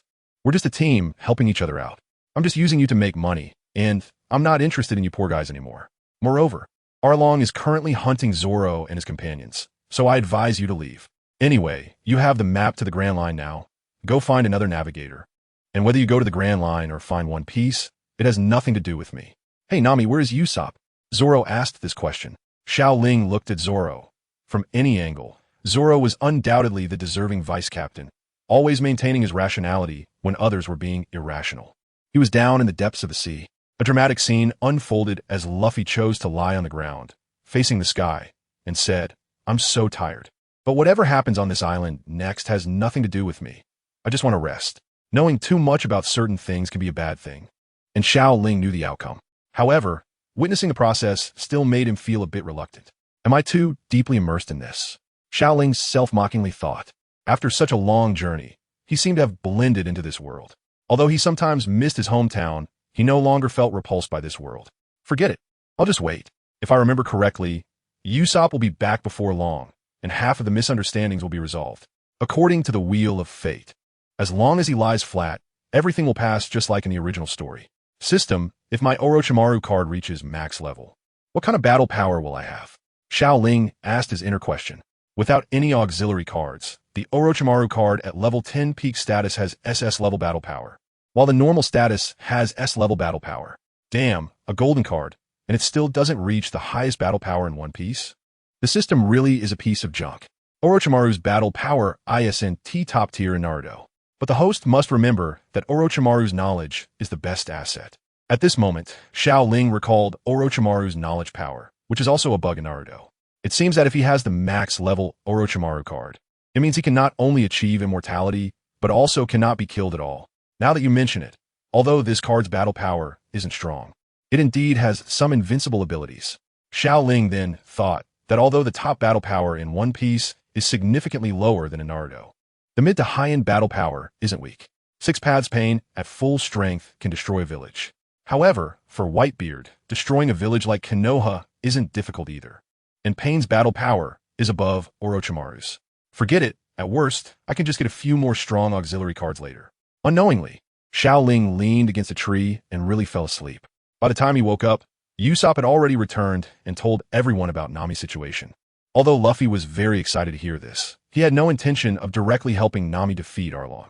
Zoro, Sanji, and Xiao Ling all knew that Luffy was waiting for a reason to take action. At this moment, Sanji lit a cigarette, looking somewhat excited. Such a beautiful and generous Miss Nami has endured so much pressure. It seems she really needs a knight like me to open her heart. This is amazing. Sanji was already immersed in fantasies of heroically saving the beauty. Hey, Sanji, can I have a cigarette? Xiao Ling approached Sanji. Oh, Sanji looked at Xiao Ling, seeming to have somewhat accepted the fact that Xiao Ling was a boy. Just when Xiao Ling fell asleep, he personally verified it. However, seeing Xiao Ling's extraordinarily beautiful face, he felt that liking men didn't seem like a shameful thing. Have you smoked before? Sanji said deeply. Xiao Ling shook his head. It's best not to learn to smoke if you don't smoke. It's not a good thing, Sanji said. Then why do you smoke? Xiao Ling asked. At that moment, Sanji blew out a smoke ring. That's because my story needs tobacco to fill it. Xiao Ling looked at the deep-thinking Sanji with some helplessness. It seemed he still couldn't find a way to interact with Sanji. Just as the two had nothing to say to each other, Zoro suddenly spoke up to everyone. Let's set off. Luffy stood up first and nodded. They had just received news that the people of Kokoyashi village were ready to take action against Arlong. They knew that Nami might need help. On the other side, a Jin had already gathered the villagers and armed them. This is it. We've had enough of this life. Pick up your weapons and resist. A Jin said to everyone. 8 years had passed, and while people could barely survive, they were tired of this endless life. In their hearts, even dying would be far better than living such a boundless existence. 8 years ago, we vowed that as long as Nami was doing well, we could endure any humiliation. But Arlong and his gang have taken advantage of that child's kindness. We can no longer tolerate it. If we cannot liberate the village, then we are ready to die fighting. Is everyone prepared? We are fine. We have long wanted to stop being ruled, just as the villagers were preparing for death. Nami suddenly appeared in front of everyone, forcing a smile as she said, Everyone, please don't die. I can save up money again. Please don't. But a Jin, who was ready to face death, didn't want Nami to live such a burdensome life anymore. Child, you've already tried very hard. Just leave the village like this. In fact, all the villagers had seen Nami's efforts over the years. Today's decision was a shared belief among all of them. Everyone, Nami looked at everyone, tears falling from her face to the ground. Nami, let's decide like this. At that moment, Nami took out a dagger and said to everyone, I won't let you pass. But how could she possibly stop the current situation? Nami, not only do you have a belly full of bad intentions, but you also have dreams. Actually, that gang is not bad. You should consider it, Noki said. Xiao Ling left a very good impression on him, and the swordsman's strength was on par with Arlong's. Perhaps they could indeed protect Nami's safety. In the end, Nami did not stop Ajien and the others. The villagers all bypassed her and headed towards Arlong's paradise. Their purpose was quite simple. They wanted to free themselves and also give this kind-hearted girl a release. Sitting on the ground, Nami cried continuously, and then she saw the tattoo on her arm. She hated this tattoo, this thing that had taken away her beautiful life. Yet, she had marked it on her own body. At that moment, Nami picked up the dagger on the ground and plunged the sharp blade into her shoulder again and again. The pain in her body was nothing compared to the anguish in her heart. Damn it, get lost, all of you, get lost. At that moment, a man wearing a straw hat appeared in front of her, the one who made her think that she could never defeat those monsters. Luffy stood silently in front of Nami, but he brought her hope. This different crew made her truly smile once. In the end, Nami uttered her request. Luffy, help me. Upon hearing these words, Xiao Ling and the others in the distance all smiled. Luffy didn't say a word. He placed a straw hat on Nami's head and shouted loudly. Of course. At that moment, the entire Straw Hat Pirates had been waiting for a long time. Let's set off. Luffy smiled as he looked at the others. They had never feared battle. Maybe Arlong was strong, but to them, he was not invincible. Okay, the others shouted in unison. The five were ready and set off towards Arlong's paradise. Luffy walked in the middle with Zoro and Usopp on one side and Xiao Ling and Sanji on the other. Xiao Ling knew this would be Luffy's debut battle. Let's speed up. We must get ahead of those residents, Xiao Ling said to the others. Okay, at that moment, at the entrance of paradise, Johnny and Joseph crossed their swords at the door, covered in wounds. Now that they knew the truth about Sister Nami, all they could do was challenge Arlong. However, they had lost by a narrow margin, Joseph said.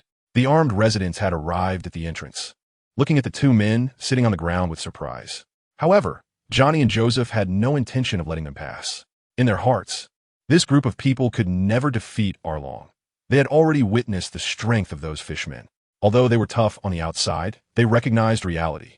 A Jin looked at the two and said, "Please step aside and let us in. We want to fight Arlong." Johnny looked at the crowd and said, "Sorry, we absolutely will not let you enter this door without any chance of winning." "What?" A Jin said. At that moment, Joseph showed a determined expression and said, "We are waiting for a few men who will definitely come here." "A few men?" A Jin was puzzled. He didn't know who would help them. Yes, one man who would come here no matter what. And at this moment, the Straw Hat crew had arrived. "They're here." Seeing the five, Johnny and Joseph smiled. The five had serious expressions as they steadily walked towards Arlong's paradise. "Xiao Ling, hand me your sword," Zoro said. Xiao Ling nodded. He handed the grass cutter sword to Zoro. Zoro really liked this sword, but since it belonged to his companion, he could only borrow it. Who were they? A Jin wondered, but he also knew that the strength of the five was very strong. He was saved by this group of people. Johnny looked at the five and said, "If these five can't handle Arlong, then not only this island, but the entire East Blue will fall." In the paradise, Arlong was basking in the sun. He suddenly remembered the two who had just come to challenge him and burst into laughter. "Ha ha! Did you just say those two were Zoro's companions?"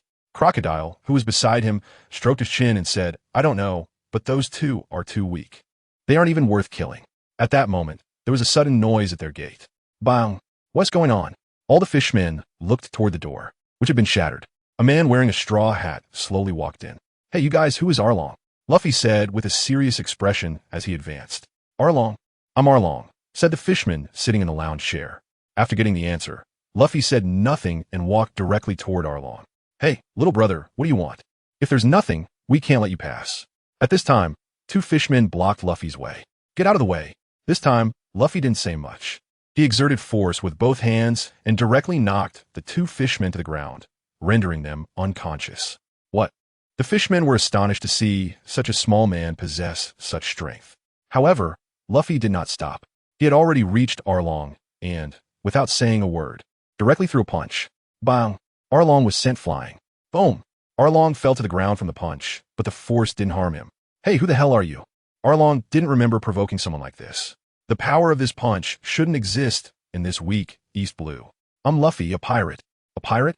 Arlong was somewhat curious and continued, "What does a pirate want with me?" Luffy still showed no expression. "I won't allow you to make my navigator cry."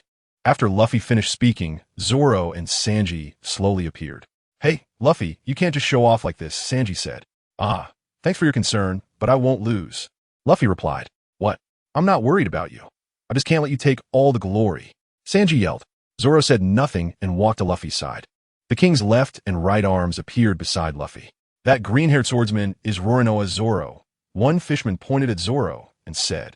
Meanwhile, in the back, Xiao Ling and Usopp saw the small soldiers on the ground, defeated by Sanji and Zoro, and they walked over trembling. "That's Sanji.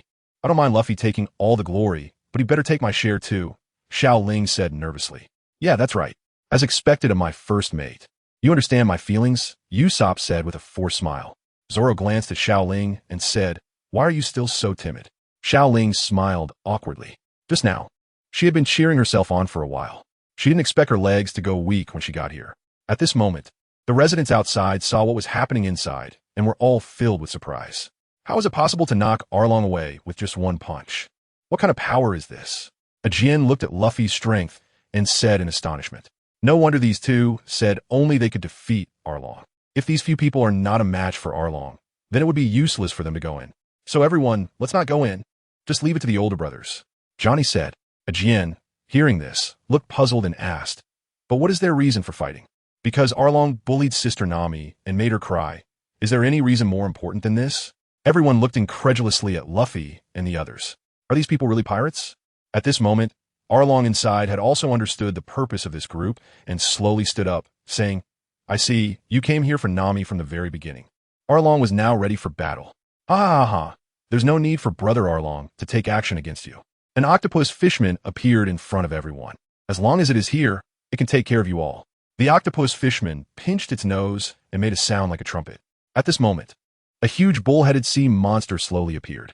"Damn, is this the Sea King?" Xiao Ling looked at the Sea King and then glanced at Luffy, whose body looked like an ant in front of the giant. Can this fight? Is this science? Leave it to me. Luffy's voice rang out, and hearing that, Xiao Ling wanted to stop him. But in this situation, how could Xiao Ling's words have any effect? Luffy was quick on the draw, his foot already planted in the ground as his body twisted rapidly. The Sea King looked at Luffy, tears streaming down its face, but facing Arlong's intimidation. It had no choice but to fight. What a helpless situation. This is too much bullying. Luffy's arm quickly stretched out and grabbed the Sea King's horns. Everyone get back. Zoro said. Huh? What's wrong? Sanji asked.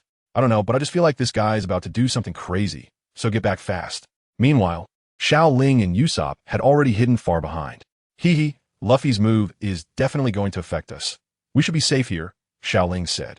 Usopp nodded heavily. As expected of my vice captain, you really have foresight.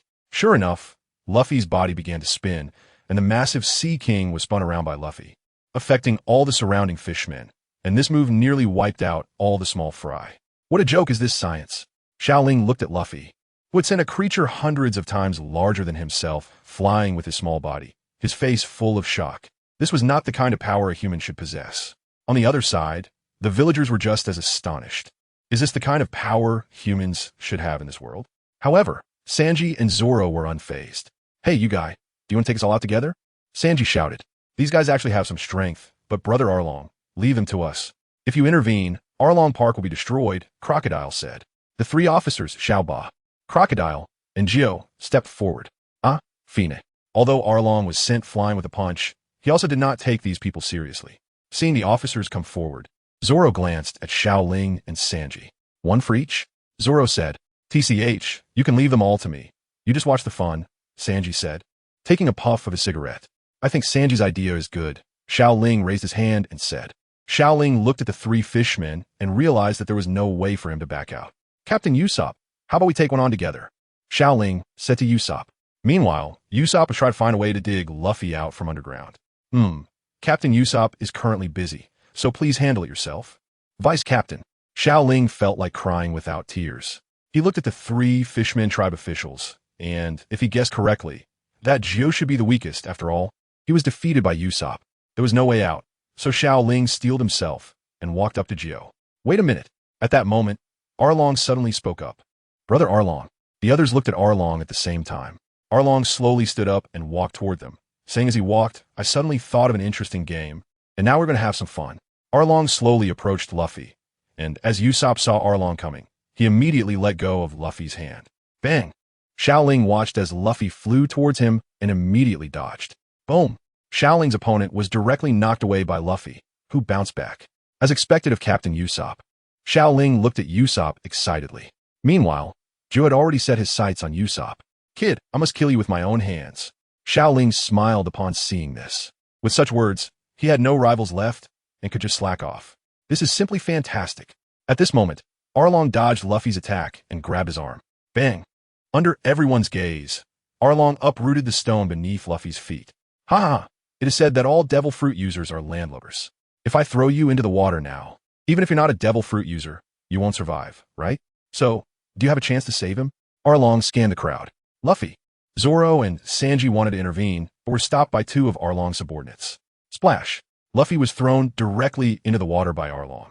At this moment, Sanji wanted to rush over to rescue Luffy, but was stopped by Zoro. Chef, if we go into the water, that will be their home turf, exactly what they want. If we want to save Luffy, we need to take them out first, Zoro calmly analyzed. At this time, Arlong looked at Zoro and laughed. Ha ha, Pirate Hunter Zoro. We still have an unfinished battle. Hearing Arlong's words, Zoro looked at Xiao Ling and said, I'll leave this octopus for you to deal with. With that, he drew his sword and pointed it at Arlong, saying, just right, I wanted to deal with you too. Ha ha, how dare a lowly human speak so arrogantly. At this moment, Sanji stepped forward and said, if humans are lowly, then you are just a dish for us. Sanji then approached Kirby. Meanwhile, Chu and Usopp had already run out. Kid, you stop right there. I must kill you myself. Chu roared. Just as he stepped out, he saw the villagers of Cocoa Village wielding weapons. Oh, you all have weapons. It seems you're planning a rebellion? Firestar. Boom. Flames accurately hit Chu's face. Hey, Fishman. Your opponent is me. With that, Usopp started running away again. This time, Chu was furious. Damn it, kid, stop. The villagers of Cocoa Village looked at Usopp and said, "Who is this guy? Why is he brave one moment and running away the next?" The crowd shook their heads. Meanwhile, inside the paradise, Xiao Ling and Xiao Ba were at a standoff. "Hey, little girl, you can't possibly be my opponent. It's still not too late to surrender," Xiao Ba said. "Really?" Xiao Ling replied. "Of course, it's true," Xiao Ba said earnestly. "Well, I think we are all cultured people. How can we solve things with fighting? How about this? I'll treat you to some takoyaki." Upon mentioning takoyaki, Xiao Ba seemed to suddenly become interested and sat down in front of Xiao Ling. Seeing her sit down, Xiao Ling let out a sigh of relief, and then, trembling, sat down as well. "Do you know, I'm really good at making takoyaki. Everyone who has eaten my takoyaki says it's delicious," Xiao Ba said. "Oh, is that so? Can you make some for me to try? I'll give you my feedback since I've never had it before." On the other side, Sanji looked at the chatting Xiao Ling and Xiao Ba and said, "What are they up to?" Bang! Sanji was punched away by Kirby. "I already told you. You can't be distracted when fighting me. I'm a master of Fishman Karate at 40 levels. Pirate Hunter Zoro, if you can't defeat me, then your companions will surely die. But I think if you run away, you might still survive." Arlong laughed continuously. In his eyes, this group of people was already sentenced to death. TCH, just a bunch of salted fish. Although Xiao Ling was chatting with Xiao Ba, he kept an eye on the battle between Zoro and Sanji. Zoro was currently uninjured, but this wasn't completely solid ground. Whether Zoro could defeat Arlong was still a mystery. And with him holding Xiao Ba back, he couldn't go save Luffy. Got it. If he could keep talking to Xiao Ba, then couldn't he use the shadow clone technique to stall her? However, Arlong's next words interrupted Xiao Ling's fantasy. "Hey Xiao Ba, what are you doing? Get rid of him." Hearing Arlong's words, Xiao Ba immediately stood up and said to Xiao Ling, "Sorry, I can't go against Brother Arlong's orders. I have to fight you now." While Arlong was speaking, Zoro's three-sword style had already slashed at Arlong. "Paying attention to others while fighting me will only lead to a faster death." The wounds from the three blades appeared on Arlong's chest, and the intense pain made him scream. "Damn it, Pirate Hunter, you will pay for this." With that, Arlong counterattacked, trying to bite Zoro to death, but Zoro blocked with Wad Ikamanji. Clang! Bang! Zoro pushed hard and created distance from Arlong. So, this is a fishman? Their strength is indeed extraordinary. And what are his teeth made of to be this strong? Wad Ikamanji is a true, famous sword. And Arlong's teeth didn't even get damaged. Ha ha ha! Lowly humans, we fishmen are the evolved form of your kind. You can't possibly be my opponent, Arlong said. Then, under Zoro's gaze, Arlong actually started to pull out his own teeth, and then he pulled out another set of teeth. "What the hell is this?" Zoro exclaimed in surprise. "Ha ha ha! Pirate Hunter, let me show you my power." Arlong was incredibly fast, and in an instant, he charged in front of Zoro. Bang! The sound of teeth clashing with Zoro's weapon produced a metallic clash. The two moved faster and faster, continually clashing. On the other side, Sanji, who had been knocked away, stood up and muttered, "If you're at 40 levels of empty-handed combat, then that old man's kicking technique must be at 400 levels. Oh. Kirby looked a bit surprised as Sanji slowly walked towards him. Outside the paradise, the residents had made a decision. Now that Arlong's gang was being held back, "We must find a way to rescue that Straw Hat Kid," Ajien said to the crowd. "Let's go together," the villagers said in unison. Ajien shook his head and said to the crowd, "If there are too many people, the target will be too big, which may attract Arlong's attention and affect their battle. Let me go alone." Just as Ajien was about to go, a tall beauty stepped out. It was Nojiko. "Ajien, let me go with you." "Nojiko, you're injured and—" "Ajien-san, right now, they're all fighting for my sister. I can't just stand by. Let me go with you." In the end, Ajien sighed, and the two headed towards the paradise together. Inside the paradise, Xiao Ba looked at Xiao Ling and said, "Next, let me show you the power of Xiao Ba." Xiao Ling looked at the excited Xiao Ba with a bit of helplessness. Why did this guy change his attitude so quickly? We were just having a nice chat. But now he wants me to experience his power? How strong can a fishman be? It seems that this battle is unavoidable. Xiao Ling quickly distanced himself from Xiao Ba and joked, "Xiao Ba is a powerful figure among the fishermen officers, and I don't have the confidence to defeat him. You should be ready, right?" Xiao Ba asked. Xiao Ling shook his head, and at that moment, Xiao Ba said, "I'm not ready either, just wait for me a moment." Saying that, Xiao Ba used the power of suction cups to jump onto the roof and entered a room. When Xiao Ba came back, he already had 6 knives in his hands. "Ha ha ha, I'm a 6-knife swordsman, and now I'll show you what a human swordsman can do that others can't," Xiao Ba said with a smile. The knives in Xiao Ba's hands were swung continuously, quickly forming a powerful force that spiraled around him like a whirlwind. Stop! Xiao Ling shouted loudly. Huh? What's wrong? Xiao Ba really stopped and looked at Xiao Ling. Xiao Ba. We can be considered friends now. You can't disregard martial ethics. Look, I have no weapons. Shouldn't you also fight me barehanded? Xiao Ling said. Fighting barehanded would put less pressure on him. Oh, Xiao Ba thought for a moment. It does seem to make sense, but I want to show off my knives now. At that moment, Xiao Ba came up with an idea and said to Xiao Ling, Wait a moment, I'll be right back. Saying that, Xiao Ba jumped onto the roof again. When Xiao Ba came down once more, he placed the same 6 knives in front of Xiao Ling. At that moment, Xiao Ling had a black line on his face. This is really fair. You have 6 knives, so you give me 6 knives, but I don't have 6 arms. Now it's fair. You also have weapons. Let's begin, Xiao Ba said. Xiao Ling helplessly picked up a knife from the ground and looked at Xiao Ba beside him with some resignation. Xiao Ba, look, there's something in the sky. Xiao Ling shouted at the sky. Xiao Ba immediately looked up at the sky behind him and asked, What? What is it? You fell for it. Shadow snake hand. Xiao Ling's arm instantly transformed into countless small snakes, rushing toward Xiao Ba. However, Xiao Ba was not an ordinary merman. His reaction ability was extremely strong.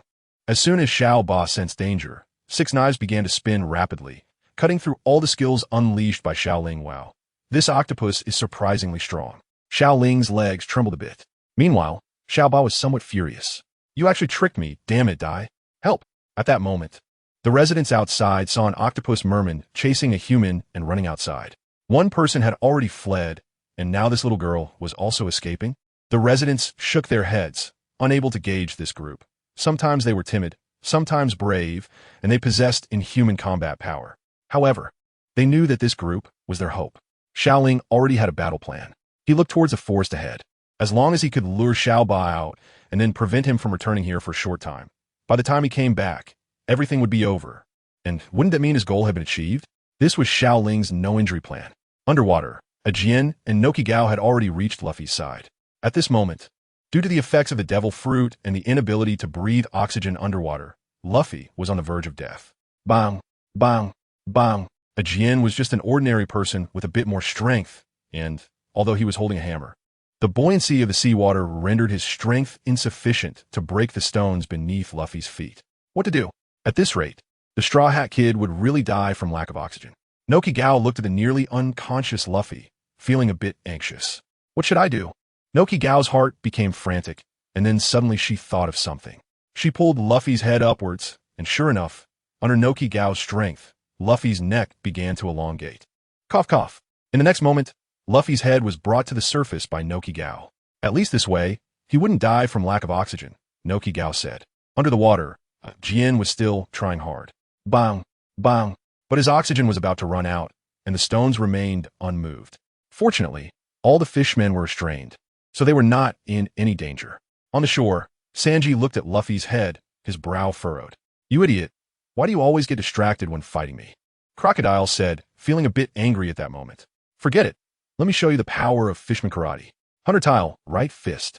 Crocodile charged towards Sanji, unleashing the full strength of the fishmen, a powerful force attacking Sanji. In fact, Sanji's strength was already among the top in the East Blue, and the crocodile in front of him was still significantly weaker than him. Ha ha ha. You, a pirate, actually believe in chivalry? What a joke. Today, I'll let you know that your chivalry can't protect anyone. Bang! The 100-tile right fist was successfully dodged by Sanji, but his words ignited Sanji's anger. No, I have to find a way to save Luffy. Sanji calmed himself down. He knew that if this continued, Luffy would definitely be in trouble. On the other side, Xiao Ling smiled when he saw Xiao Ba chasing after him. You bastard, get out here. I will definitely defeat you. In the forest, Xiao Ba kept roaring in anger. Meanwhile, Xiao Ling was hiding in a tree, breathing heavily. Shadow Clone Technique. In the next moment, an identical Xiao Ling appeared beside him. Although the Shadow Clone Technique had no offensive capabilities, it could still lure Xiao Ba away. By the time Xiao Ba agreed to come over, the battle in the paradise would probably be finished. Xiao Ling smiled, then arranged for her clone to jump down from the branch. Upon seeing Xiao Ling's clone, Xiao Ba immediately became agitated and shouted, You stop right there? Xiao Ling let out a sigh of relief as he watched the already distant Xiao Ba. Then he looked towards the paradise. I can't wait any longer. I need to go rescue Luffy first. Inside the paradise, Zoro was panting as he looked at Arlong ahead. Damn, this guy has taken so many blows and still hasn't fallen. Fishmen really are tough-skinned and strong. In fact, Arlong was also not feeling well at this moment. He didn't expect the rumored pirate hunter to be so strong. Even in the first half of the Grand Line, this guy could be considered a master. Pirate Hunter Zoro, although you are strong, you're still far from taking my head. Next, I will show you the gap between our races, Arlong said. TCH, what are you proud of, you salted fish? Zoro frowned.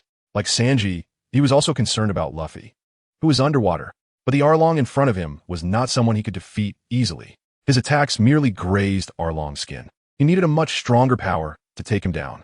Ha ha, are you thinking about your partner, that straw hat wearing kid? He is dead for sure. Ha ha ha. How could a lowly human survive underwater for so long? Let alone just a landlubber. Just as Arlong finished speaking, Xiao Ling had already reached the edge of the water. Arlong showed a surprised expression upon seeing Xiao Ling. If he remembered correctly, this was the guy that Xiao Ba was dealing with. How did you come back? Did Xiao Ba lose? Xiao Ling nodded without saying a word. Upon hearing this news, Zoro and Sanji next to him sighed in relief, as they now had a combat force. Sanji also changed his opinion about Xiao Ling, not expecting this guy to be so strong in battle. Leave Luffy to me. You guys just focus on fighting, Xiao Ling said to Zoro and Sanji. Damn it. Arlong wanted to attack, but Zoro completely blocked his way, preventing him from advancing. Xiao Ling then covered his feet with chakra and walked on the surface of the water. Everyone was shocked at this scene. What's going on? How can this guy walk on water? Colby exclaimed beside him. Xiao Ling did not pay attention to everyone, but carefully searched for Luffy's location. Found it. Xiao Ling did not wait. As the chakra power was released, he took a deep breath and entered the water. Damn it. I can't swim. It's over. In a panic, Xiao Ling kept flailing, but his body continued to sink. In his confusion, he felt his oxygen dwindling. Am I really going to lose my life while trying to save someone? Ding, system prompt. This system offers a professional diving suit. How many emotional points? You're about to die and still care about emotional points? A regular item costs 100 emotional points. Hearing that it was 100 emotional points, Xiao Ling breathed a sigh of relief. Exchange. In the next moment, a blue diving suit covered Xiao Ling, complete with an oxygen tank, but it was useless. He still couldn't swim. Would you like to exchange for swimming skills? This time, Xiao Ling didn't think twice. Given the system's nature, such a basic skill shouldn't be too expensive. Exchange. Exchange successful, deducting 10,000 emotional points, and gaining the auxiliary card for swimming mastery, automatically upgraded to max level. Congratulations. Host, you have mastered the highest swimming technique in this world. Xiao Ling looked at the additional white card on his support card, which had already reached max level. Damn it, this dog system is screwing me over. All his emotional points were cleared once again. Sure enough, this system was unreliable. This system absolutely does not. Forget it. Xiao Ling glanced down. He couldn't waste any more time arguing with the system. The most important thing was to rescue Luffy. In an instant, Xiao Ling was by Luffy's side. Not only a Jian, but even Xiao Ling himself was taken aback. However, a Jian let out a sigh of relief when he saw Xiao Ling's face. Xiao Ling arrived at the lowest point, looking at the stone under Luffy's feet, and then exerted force with both hands. I can't move it?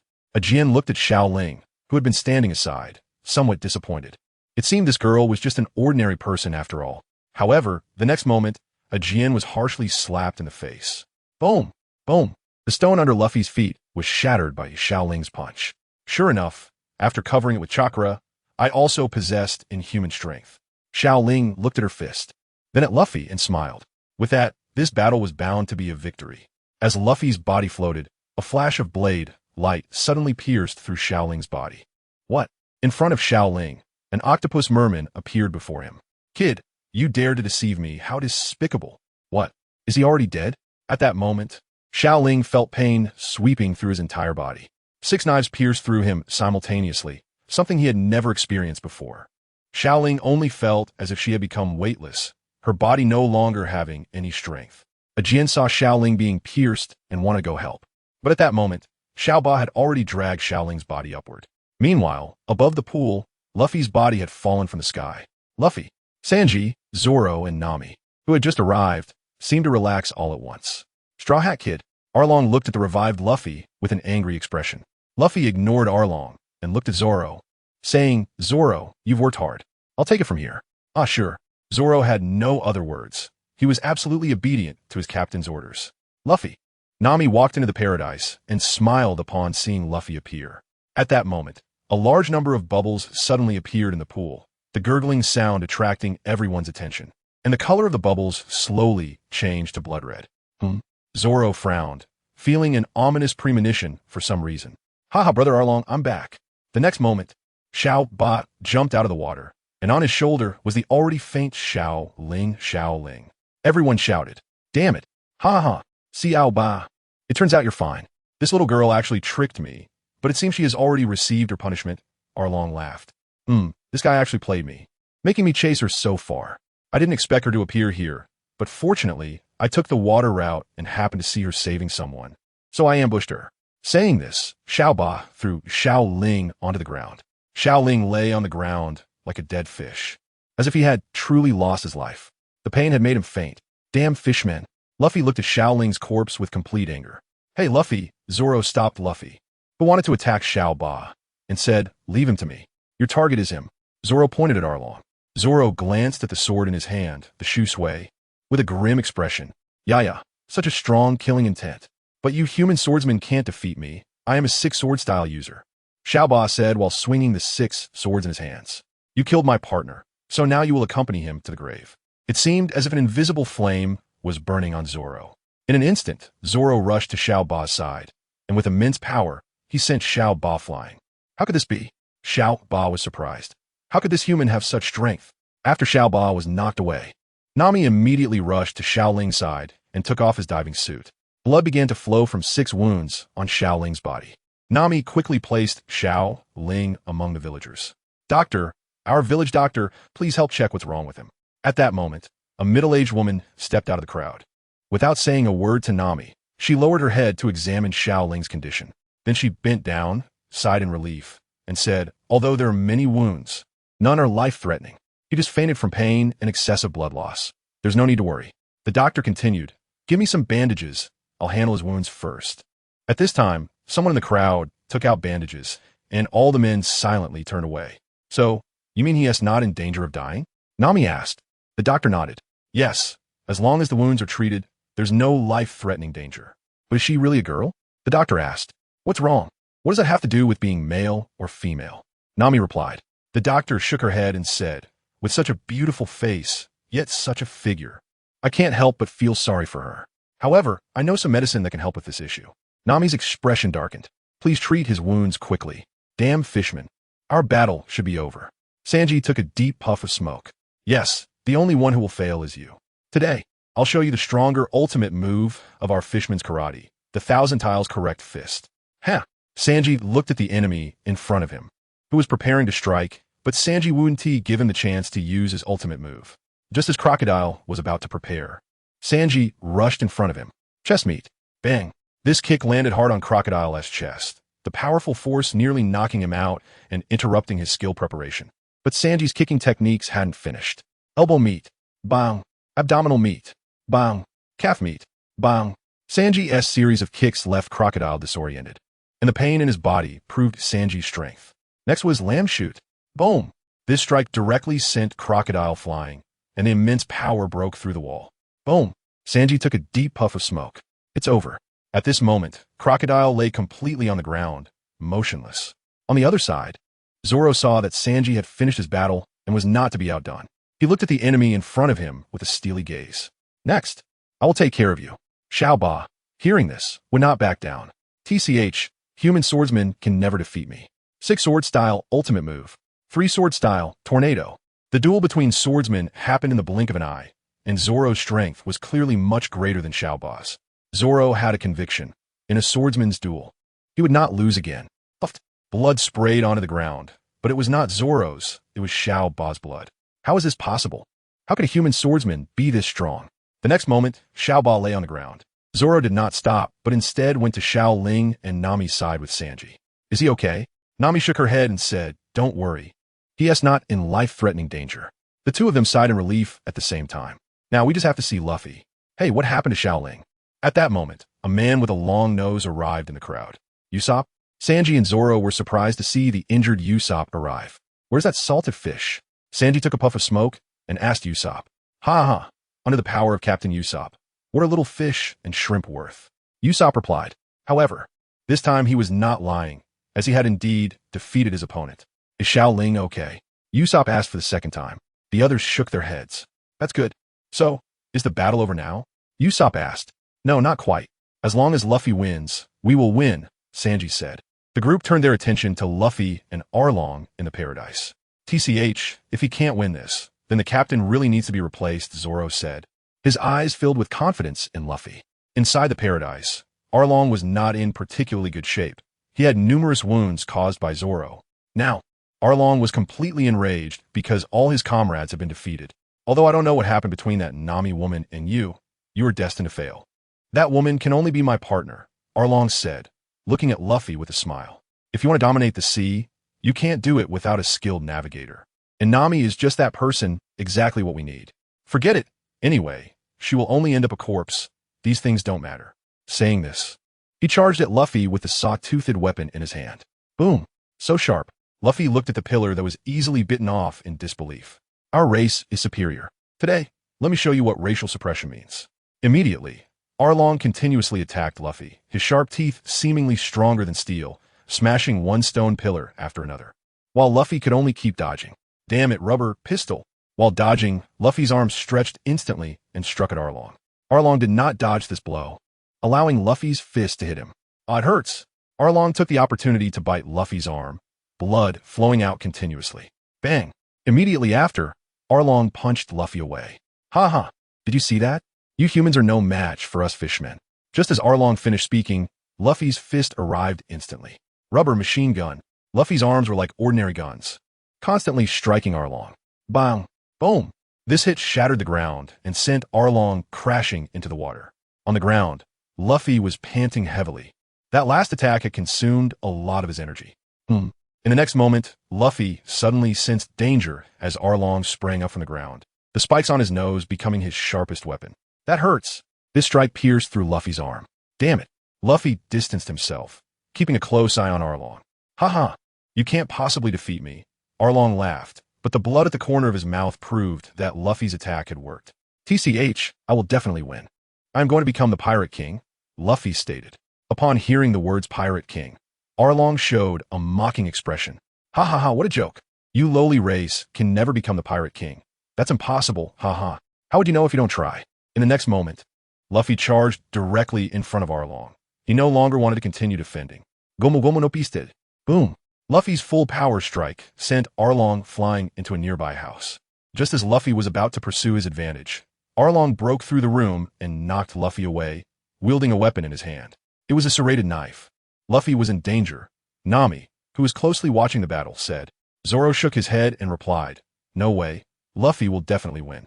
Outside the door, everyone was focused on this battle, a battle concerning their lives and deaths. Go, Stahlhat Keet. A villager shouted. Immediately, a chorus of encouragement erupted.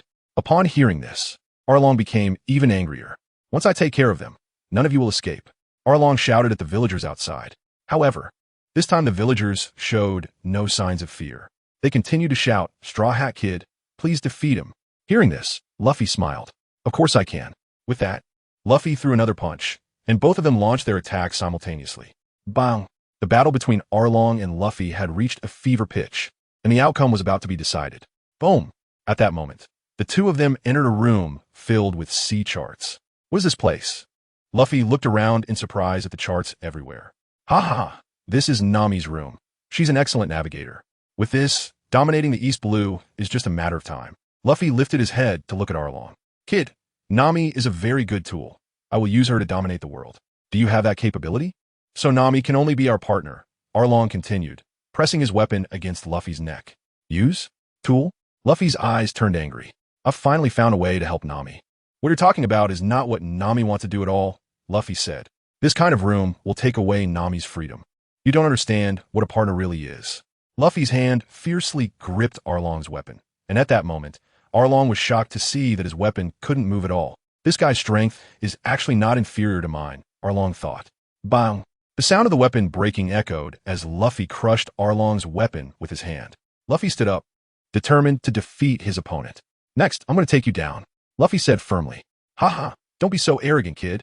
At that moment, Luffy's legs instantly stretched, piercing through the roof. Seeing this, Arlong didn't want to give Luffy a chance to use this move. Arlong spun his body, his sharp teeth attacking Luffy. Damn! That hurts. The next moment, Luffy gritted his teeth against the pain as the attack from above began. Goma Goma no axe. Boom. A powerful force struck Arlong, sending his teeth away from Luffy's body. The ground could no longer withstand Luffy's power and began to crack. Following that, the entire building was penetrated by this strike. Boom! The tall building collapsed and dust filled the air. All the residents watched this battle, eagerly anticipating the outcome as the dust settled. As the dust cleared, Luffy stood on the rubble, while Arlong lay unconscious on the ground. At that moment, everyone smiled. After 8 years, they were finally free. This lively banquet had been going on for 3 days. In an alley on the street, Zoro took a sip of alcohol and said to Sanji, who stood opposite him, "It seems like today is the last day. Hasn't that guy woken up yet?" Sanji asked. At this time, Zoro and Sanji were still in a peaceful state, completely different from their future selves. "Ah, but the doctor said he should wake up soon. His body structure is quite unique," Zoro replied. The guy Sanji was talking about was Xiao Ling. Although Sanji had just joined the Straw Hat Pirates, he had already bonded with the crew over the past few days. However, there was one person he didn't know how to get along with, and that was Xiao Ling. The reason was Xiao Ling's face and gender. Just looking at that face, he thought that even the most beautiful woman in the world couldn't compare. But why did it have to be on a man? Xiao Ling's appearance surprisingly gave him a sense of shattered dreams, leaving him somewhat disoriented. However, it's a good thing he still has Miss Nami. On the platform, Usopp was bragging about his heroic stories, while Luffy continued to eat meat without pause, as if his stomach were a bottomless pit that could never be filled.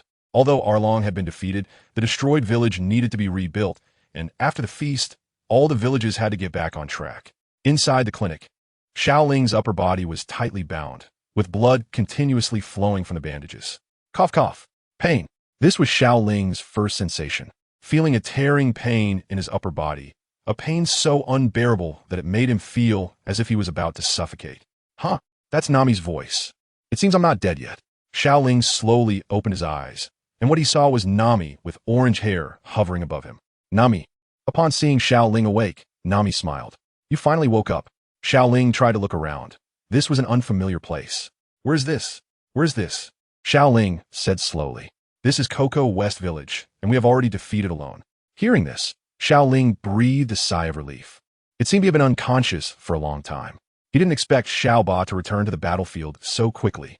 Although he had the system's enhancement, he was still immortal. Such injuries could take a normal person's life. You should rest well, Nami said. Looking at the weak Xiao Ling made no movement, only silently closed his eyes. System, how's my body now? You have been saved from the brink of death and are no longer in danger. Hearing this news, Xiao Ling breathed a sigh of relief. At least he was still alive. System, exchange for medical card that can heal me. Xiao Ling didn't know if his emotional value was enough.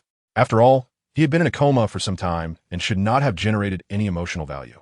Due to the host's severe injuries, complete recovery requires a purple medical card, which needs 1,000 emotional value. Should he exchange it? It turns out he really hovered on the brink of death once. But does he really have 1,000 emotional value?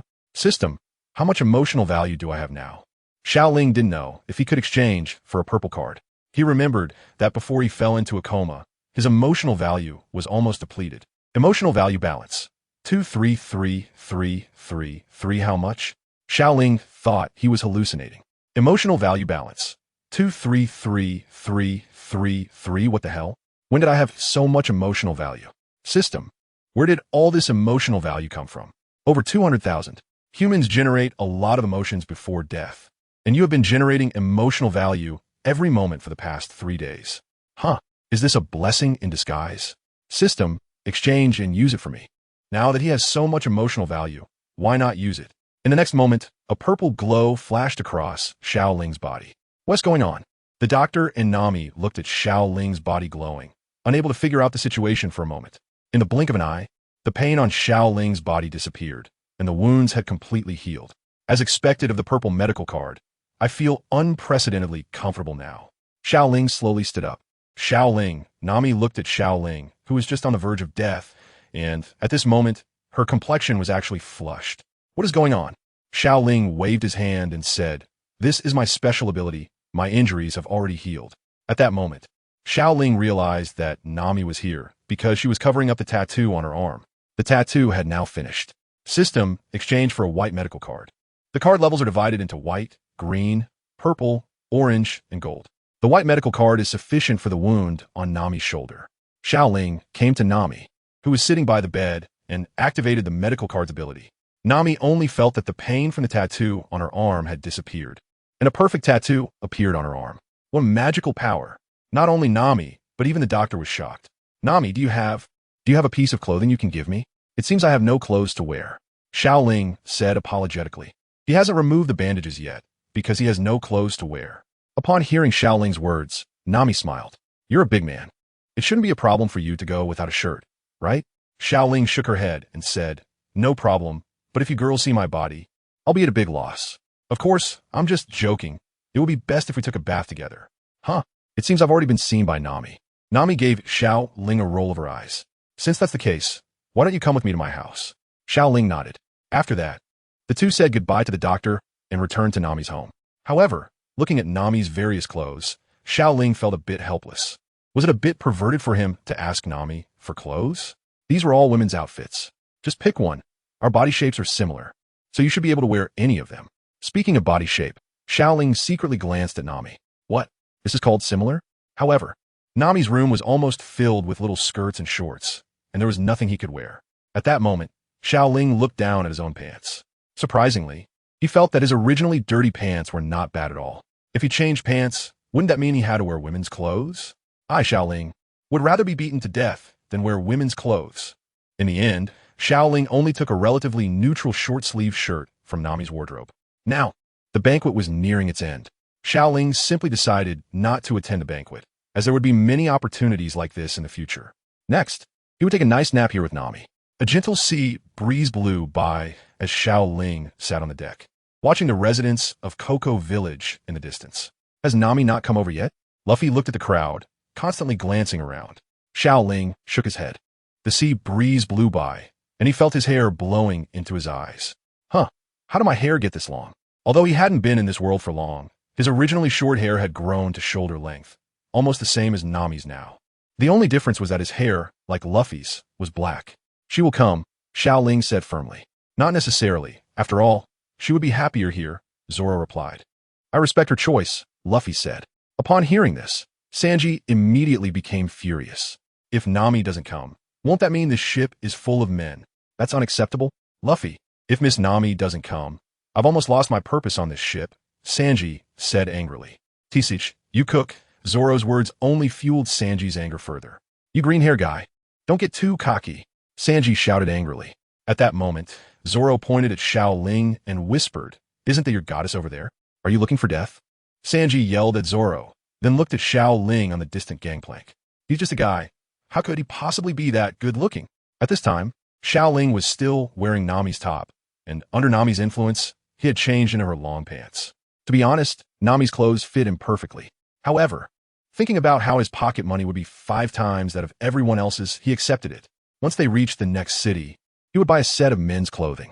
Now, Xiao Ling no longer felt the starstruck sensation he had when he first crossed over. Instead, he had integrated into this group and had adapted to his current life. However, at that moment, Xiao Ling didn't notice Zoro and Sanji's conversation. He was looking at the photos he had taken in this village. System, help me upgrade the Orochimaru card to level 4. Xiao Ling thought that he still had a lot of emotional points, and now the emotional points were enough to upgrade the character card. He wondered what skills he could obtain with a level 4 card. Ding! Operation successful. Congratulations to the host for upgrading the Orochimaru character card. Congratulations to the host for acquiring all battle experience, ninjutsu, and knowledge of Orochimaru's lower ninja. Congratulations to the host for an increase in chakra amount. Congratulations to the host for an enhancement in all skill powers. At this moment, Xiao Ling's interface changed once again.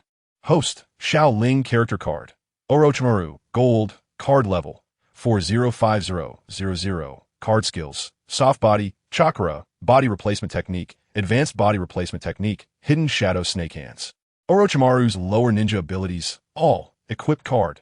Kusanagi sword gold, equipped skill, snake sword integration card level, 1 auxiliary card, swimming, white. Max, combat power evaluation. B. You are now a master. A large amount of memories flooded into Xiao Ling's mind, and in the blink of an eye, he mastered the battle experience and ninjutsu learned during Orochimaru's time as a lower ninja. Orochimaru was originally a young genius and also a disciple of the third Hokage, having received the true teachings of the third. This time, my combat power has stabilized at B level, and with Orochimaru's battle experience, I am no longer someone who can be easily handled. Moreover, I can feel that even among B-level combatants, I am outstanding. Now, I still have more than 30,000 emotional points left. Should I go for a 10 consecutive draw? Should I give it a try? After all, traversers are the chosen ones. I should be able to do it too. Thinking of this, Xiao Ling opened the lottery interface. System, give me a 10 consecutive draw.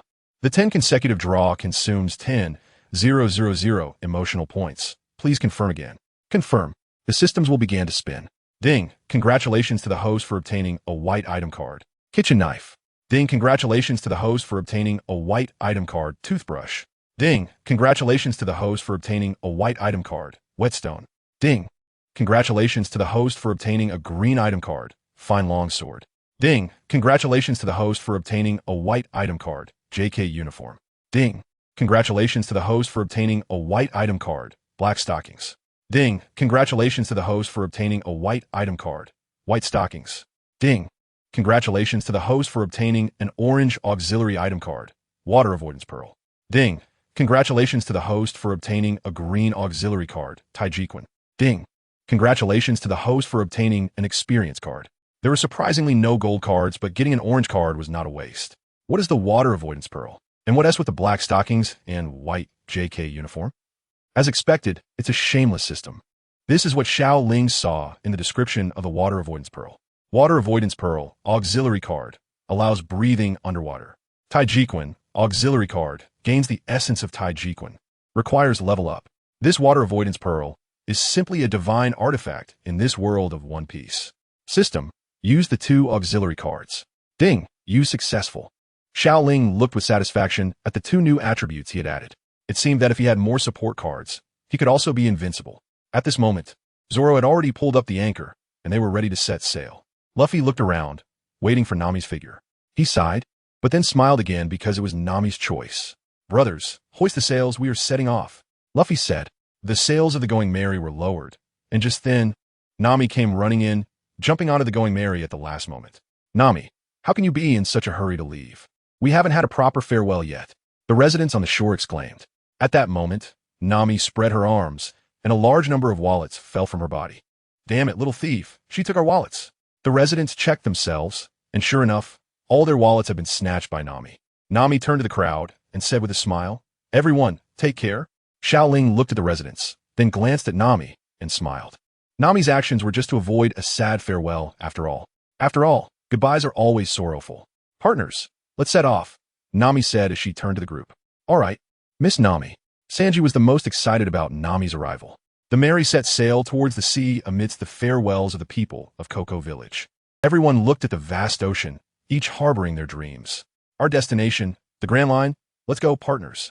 The sun was shining, and the sea breeze gently brushed against their faces. At that moment, Xiao Ling was lying in a deck chair, enjoying this leisurely moment. Hey, why have the newspapers gone up in price again? At this rate, I might not subscribe to them next time.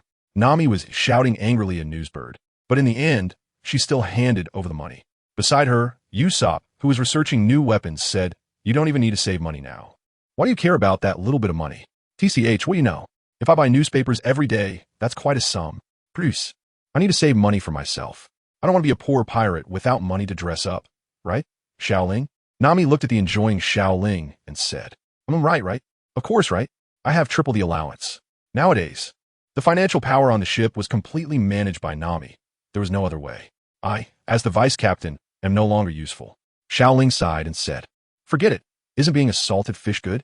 After saying that, Xiao Ling closed his eyes again, but suddenly, Usopp's scream came from the side, startling Xiao Ling.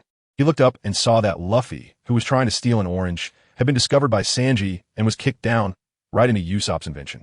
Luffy, that's Miss Nami's exclusive orange. You can't use it. Xiao Ling shook his head helplessly and said, Sanji, you're such a hopeless licking dog. Xiao Ling no longer listened to their noise and continued to close his eyes.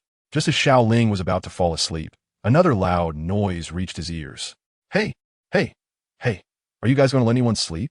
Xiao Ling helplessly got up. At that moment, Luffy held up a bounty notice and gestured for everyone to look. It prominently featured Luffy's bounty notice. Monkey D, Luffy, bounty of 30 million berries. Indeed, just like in the original story, Luffy had a high bounty of 30 million berries. Ha ha ha. My Captain Usopp is also on the bounty notice, as expected of me. Upon hearing the news of Usopp's bounty, Sanji immediately came over. Where's your face? Sanji searched for a long time, but couldn't find Usopp's figure. Right here. Usopp pointed to a small head, which was indeed behind him. Sanji helplessly held his face and then said, by your logic, Xiao Ling is clearer than your face. Sanji pointed at the bounty notice, which showed Xiao Ling lying on the ground severely injured. Upon hearing this news, Xiao Ling immediately leaned closer. Really? Let me see. Xiao Ling snatched the bounty notice. As expected, behind Luffy's smiling face, Xiao Ling was quietly lying there.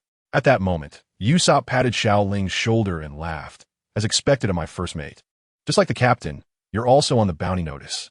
Xiao Ling tugged at the corner of his mouth. It's better not to have such a bounty notice. After all, having a bounty means facing endless pursuit. Both the Navy and bounty hunters are not easy to deal with. However, Xiao Ling said, Usopp, my face is definitely more valuable than yours. As he spoke, he patted Usopp's head. But Luffy, now that you have a bounty, we will face endless Navy and bounty hunters in the future, making it difficult for us to appear openly in public. It's very dangerous, Xiao Ling said to Luffy. But such matters were beyond Luffy's understanding. Well, I'm also a famous pirate now, Luffy said with a smile. Forget it. I can't explain this to you. Xiao Ling sighed, then returned to the lounge chair, preparing for his sleep. With the system's enhancement, he decided to just lay flat. However, it seemed that lying flat did not generate any emotional value. He was too calm, but he still didn't want to move, because nothing was more comfortable than being a salted fish. Anyway, the system also said he was a salted fish. So, he would be a salted fish. At that moment, on the other side of the sunshade, Nami also returned to her lounge chair, continuing to read the newspaper. Just as Xiao Ling was about to fall asleep, Sanji's voice suddenly rang out. Miss Nami, here, essay special dessert for you. Please enjoy. Sanji placed the pastries on the table in front of her. Hey, Sanji, did you make a bit too much? Nami said. Looks like it. Sanji glanced at Luffy and the others, then said, so let Xiao Ling help you finish some of these. Hearing his name called, Xiao Ling opened his eyes. Sanji, are you still calling me? Upon seeing Xiao Ling, Sanji suddenly lit a cigarette to calm himself down. Yeah, you made too many pastries, so you should help Miss Nami with some, Sanji said. Nami couldn't help but laugh at this scene. It seemed that this guy Sanji really had no way to deal with Xiao Ling. Xiao Ling was not being pretentious. Sanji's cooking was indeed something to dream of, and the taste was really quite good. Thank you, Sanji, Xiao Ling said with a smile. Ah, you're welcome. As he said this, Sanji quickly turned around, and after turning, his eyes turned into heart shapes, but tears were streaming down his face. This face was truly too wasted. Xiao Ling had just taken a few bites when Luffy and Usopp came up to him and said, Xiao Ling, shall we play hide and seek together? Hide and seek? Xiao Ling was excited. Ha ha ha, I'm truly a master at hide and seek. You all are no match for me, Xiao Ling said. Then let's play together. Sure. Xiao Ling immediately got up, and then suddenly thought of something, saying, let me perform a magic trick for you. What kind of magic trick? Is it to spit myself out? Ding, sensing the host's emotional fluctuations, emotional value 1. Xiao Ling awkwardly said, how could such a technique exist? Let me show you a shadow clone technique. How about that? Shadow clone technique, right? Xiao Ling, you are a ninja, Usopp exclaimed. Upon hearing this, everyone's attention turned to Xiao Ling. They were all very curious about Xiao Ling's abilities. Feeling the gaze on him, Xiao Ling instantly enjoyed this feeling. Watch closely. Xiao Ling has now merged with Orochimaru's power, and his hand seal speed is no longer what it used to be. Let's use this move. Shadow clone technique. Bang. An identical Xiao Ling appeared in front of everyone. So amazing. This clone is no different from the real one. Saying this, Xiao Ling's clone patted Luffy's head. So amazing. At that moment, Xiao Ling suddenly showed a mischievous smile, not knowing if this move would work on them. The hand seals for the transformation technique began to be waved by both Xiao Lings. Double harem technique. As Xiao Ling shouted, a figure above the ship sprayed blood from its nostrils, using the blood as propulsion to launch itself into the air. Zoro turned his head with a flushed face. Usopp and Luffy both stared wide-eyed at the front, but blood was dripping from Usopp's nose. Bang! Xiao Ling. Nami, why are you hitting me? Xiao Ling helplessly rubbed his head, realizing that his shadow clone and transformation technique had been knocked out by Nami with a single punch. Nami clenched her fist and glared fiercely at Xiao Ling, but then suddenly thought of something and said to him, You seriously invaded my privacy, so from now on, your allowance will be the same as theirs. It turned out that one of the people in Xiao Ling's dual harem technique was Nami. Upon hearing this news, Xiao Ling immediately hugged Nami's thigh without saying a word. So smooth. Nami, no, I was just joking, I won't do it again, Xiao Ling said, tears seemingly welling up in his eyes. At that moment, his acting skills had reached their peak. However, Nami, having finally gotten the chance, would not let Xiao Ling have his way. It's useless. I've already made up my mind. No matter how much you plead, it's all in vain. In fact, Nami had been waiting for this opportunity for a long time. Just as Xiao Ling was about to say something else, Usopp pointed at Sanji and said, "Hey, is that guy Sanji okay? He has lost so much blood." Hearing Usopp's words, Sanji, who was lying on the ground, immediately stood up and said to everyone, "No, I'm Fina. It seems I just had a dream I've been longing for." At that moment, Sanji pretended to be nonchalant as he walked forward. It seems there's a town ahead. Sanji lit a cigarette and looked ahead. A town? Upon hearing this, everyone looked toward the front. Nami said, "That's Loguetown up ahead. We're very close to the Grand Line." Hearing the mention of the Grand Line, everyone smiled. Next, their journey in the East Blue was about to come to an end. Xiao Ling looked at the town ahead and said, "Loguetown is a legendary place, said to be the birthplace of the pirate King Roger, and also the place where he was executed. It was here that the great pirate era began." "Pirate King? I made up my mind. I want to go see the execution platform," Luffy said. Sanji took a puff of his cigarette and said, "Such a large town must have fresh ingredients. I need to buy some." Zoro looked at the sword in his hand and said, "I'm going to the weapon shop to buy 2 swords. Then I'll check out the equipment store," he added. Xiao Ling pondered for a moment. Everyone had things to do, and he seemed to have nothing to buy. "That's right, I need to buy a few outfits. I don't want to wear Nami's clothes these days." Xiao Ling murmured to himself, "Buying clothes? Xiao Ling, are you going to buy clothes?" Nami came to Xiao Ling's side and said with a smile. For some reason, seeing Nami now gave him a bad premonition. Xiao Ling nodded. "Great, in that case, let's go together," Nami said with a smile. Xiao Ling wanted to shake his head at the thought in his mind, but seeing Nami's intimidating gaze, he ultimately nodded. The ship docked. Luffy couldn't wait to get off the ship. Loguetown was bustling with activity, as it was a must-pass place for all pirates wanting to go to the Grand Line. The law and order here used to be very poor, but ever since Smoker arrived, the situation had improved. Smoker could be considered a righteous Navy officer. Xiao Ling murmured to himself, "Hey Luffy, we have to wait until we set up a gathering point before we set off." Just as Xiao Ling was lost in thought, Luffy had already run out, and Usopp's loud calls went unanswered. "Forget it. That's just how Luffy is. In that case, let's each do our own thing and meet at the port. How about it?" Xiao Ling said. Everyone nodded and then went their separate ways. Seeing this, Xiao Ling also planned to take a stroll. "Hey, Xiao Ling, you have to come with me."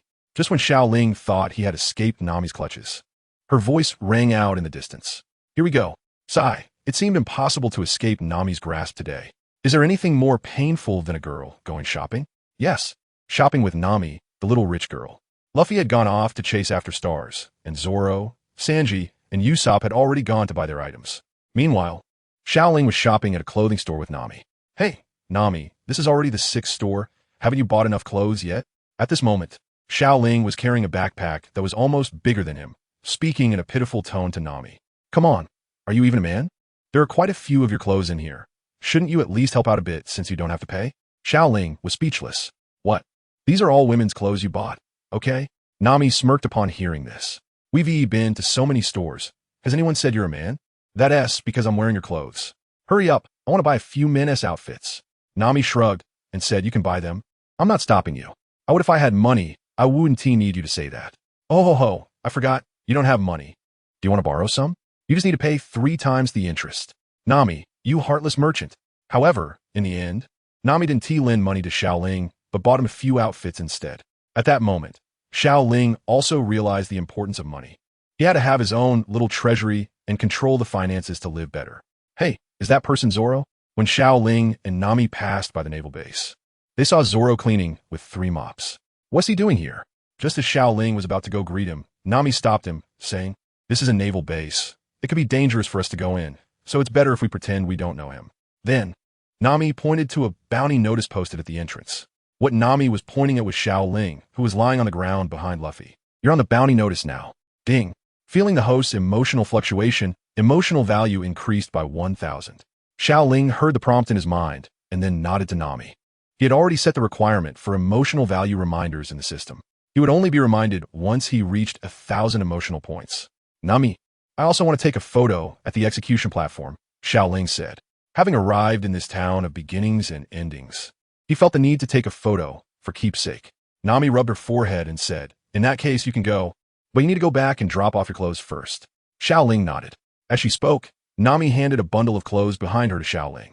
Xiao Ling nodded and walked towards the Mary, while the relaxed Nami chose to continue shopping. What the heck? Can she really wear all these clothes? Women are just troublesome. Execution platform. Snap. Snap. Xiao Ling was continuously taking photos with his phone. What is this? It seems there's nothing different here. Xiao Ling looked at the high platform made of steel. This is the place where Pirate King Roger was executed. This place is one of the landmarks of Loguetown, and Xiao Ling easily found out about it. However, it seems that Luffy hasn't arrived here yet. It's better if he doesn't come, wherever Luffy is. Danger follows. Since he hasn't come yet, I'll take the opportunity to leave first. Isn't that a way to avoid danger? Just as Xiao Ling finished speaking, a figure appeared on the execution platform. No way. Just what I was afraid of. At that moment, Luffy on the platform looked down. This is where Roger was executed. 22 years ago today, Roger was executed here. Luffy turned into a little fanboy and smiled. At that moment, he saw a familiar figure retreating. Xiao Ling, you're here too. Take some photos for me. Saying this, Luffy put on a big smile. No way. No way. Can he really see me? However, Xiao Ling didn't refuse and picked up his phone to take pictures of Luffy. At that moment, the staff on the ground saw Luffy and said, hey kid up there, come down quickly. That's the execution platform managed by the world government. You can't climb it. What the heck? How can you say something so unreasonable? Luffy didn't care and continued to do his own thing. What he didn't know was that two factions were already watching him now. If he doesn't come down, he should be prepared to be arrested. However, just as the Navy finished speaking, an iron rod knocked him out, and a beautiful and captivating woman appeared in front of everyone. This woman is so beautiful, Xiao Ling said. If I remember correctly, she should be the fat woman Luffy encountered when he first set sail. I seem to have forgotten her name. Xiao Ling was surprised to find that many of his memories had become vague. However, these memories were from Blue Star. He didn't mind it, as it was normal for memories to fade after such a long time. A stunning woman looked at Luffy and said, Luffy, I've been looking for you for a long time, finally found you. Have you really forgotten me? Luffy looked at the woman in front of him, puzzled. In his memory, it seemed he really didn't know her. You don't remember? You're the first man in the world to hit me, the woman said, touching her slender waist. Xiao Ling shook his head. Even if he knew that she used to be an overweight woman, he really didn't mind her past given her current looks and figure. Seeing that Luffy remained unmoved, the woman turned to those around her and asked, who is the most beautiful woman in the world? It's you. The people around her, regardless of gender, showed infatuated expressions and pointed at her. Does this devil fruit have a charm effect? Xiao Ling felt a flutter in his heart. It might also be because his cultivation level was too low, but she was really beautiful.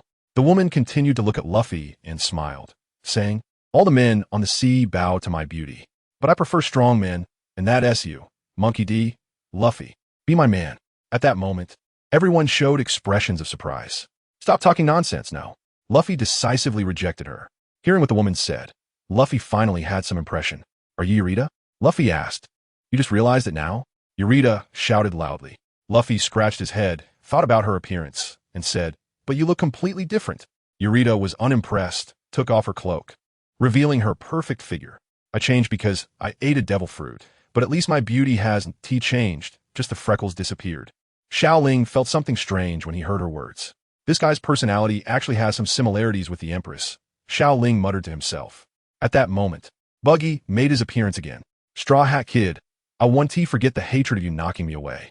This time we are joining forces to defeat you, Buggy said angrily. Luffy rubbed his chin and looked at the man in front of him, momentarily unable to remember his name. You're Buggy? Upon hearing Luffy's words, Buggy shouted, damn it, you forgot about me. At that moment, Luffy was suddenly pinned down on the execution platform, and Buggy's crew member, Kabeji, was sitting on the platform. Hee hee.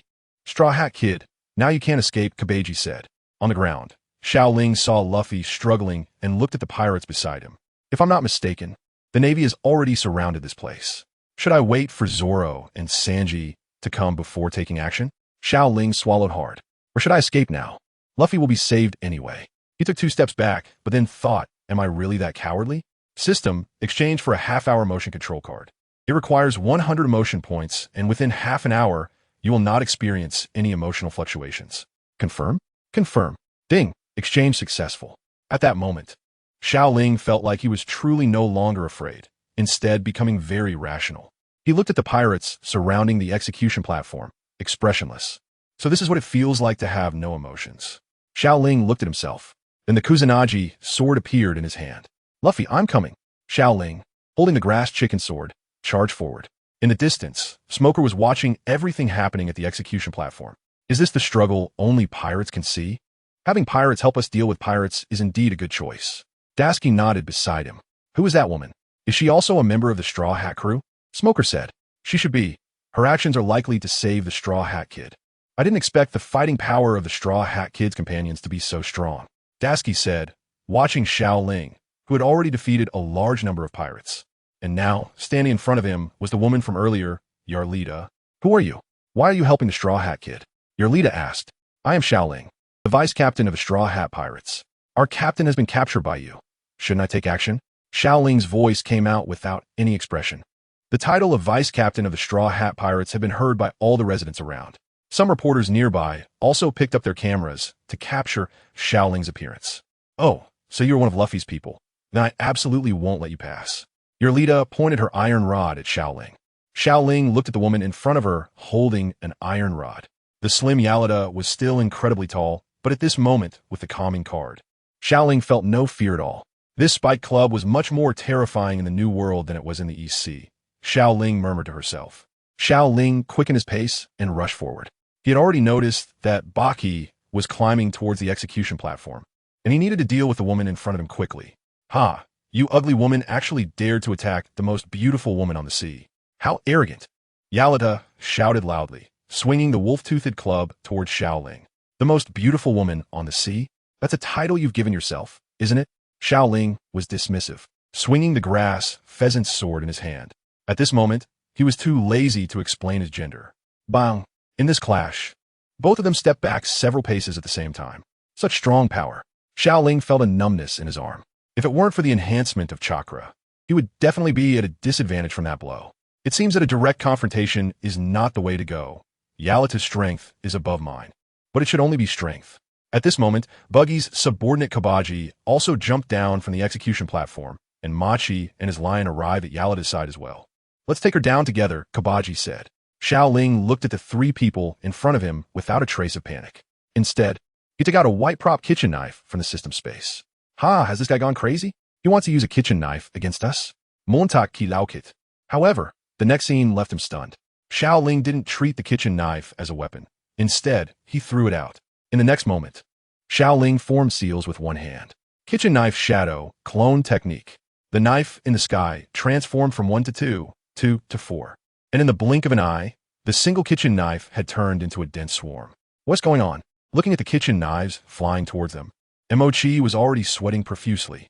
Not only him, but Smoker and Dashki, who were watching from a distance, also showed surprised expressions. Who's this guy? Is this attack method the power of a devil fruit? On the execution platform, Luffy's mouth dropped open as he watched the swarm of kitchen knives attack. So powerful. However, the next second, fear appeared on his face because he was also within the range of the knife attack. Bang, bang, bang. The kitchen knives continued to strike the ground, and the members of the Buggy pirates, except for Buggy, were desperately trying to defend themselves. Luffy also closed his eyes in terror, but he found that no flying knives were attacking the execution platform. Xiao Ling had calculated this long ago. How could he let the flying knives hit Luffy? Bang! The kitchen knives that fell to the ground all turned into smoke and disappeared. At this moment, Emochi and his lion Ricky were already covered in wounds. Yarlita and Kabaji were gasping for breath, staring at Xiao Ling, realizing that the strength of the person before them was extraordinary. The orchestrator of all this was somewhat satisfied with the attack. I wonder if this ninjutsu can clone money. Wouldn't I become the richest person in the world? Xiao Ling muttered to himself. Just then, the furious Yarlita came sliding over with an iron rod in hand. Damn it, I almost got hurt by you. The most beautiful woman in the world. Let me show you my power. Yarlita's spiked club swung towards Xiao Ling, and with the enhancement of her devil fruit ability, her speed was extremely fast. However, in the next moment, she didn't feel the sensation of the iron rod hitting flesh, but instead, A piece of rubble appeared in front of her. Boom! The rubble was smashed into dust by this strike, and Xiao Ling had already used the substitution technique to arrive behind Eureka. He too slow, die, Xiao Ling said coldly, his tongue unconsciously licking his lips. Watch out. Just as Xiao Ling's attack was about to succeed, Kabaji appeared, blocking Xiao Ling's attack with his knife. Clang! You are the one who is going to die. Eureka turned around, swinging her spike club once again. Bang! This time, the spike club truly struck Xiao Ling. The immense force sent Xiao Ling flying. Damn it! Xiao Ling spat out a mouthful of blood and slowly got up from the ground. There were two of them, which made it more difficult to fight. But this time I was careless. Xiao Ling analyzed.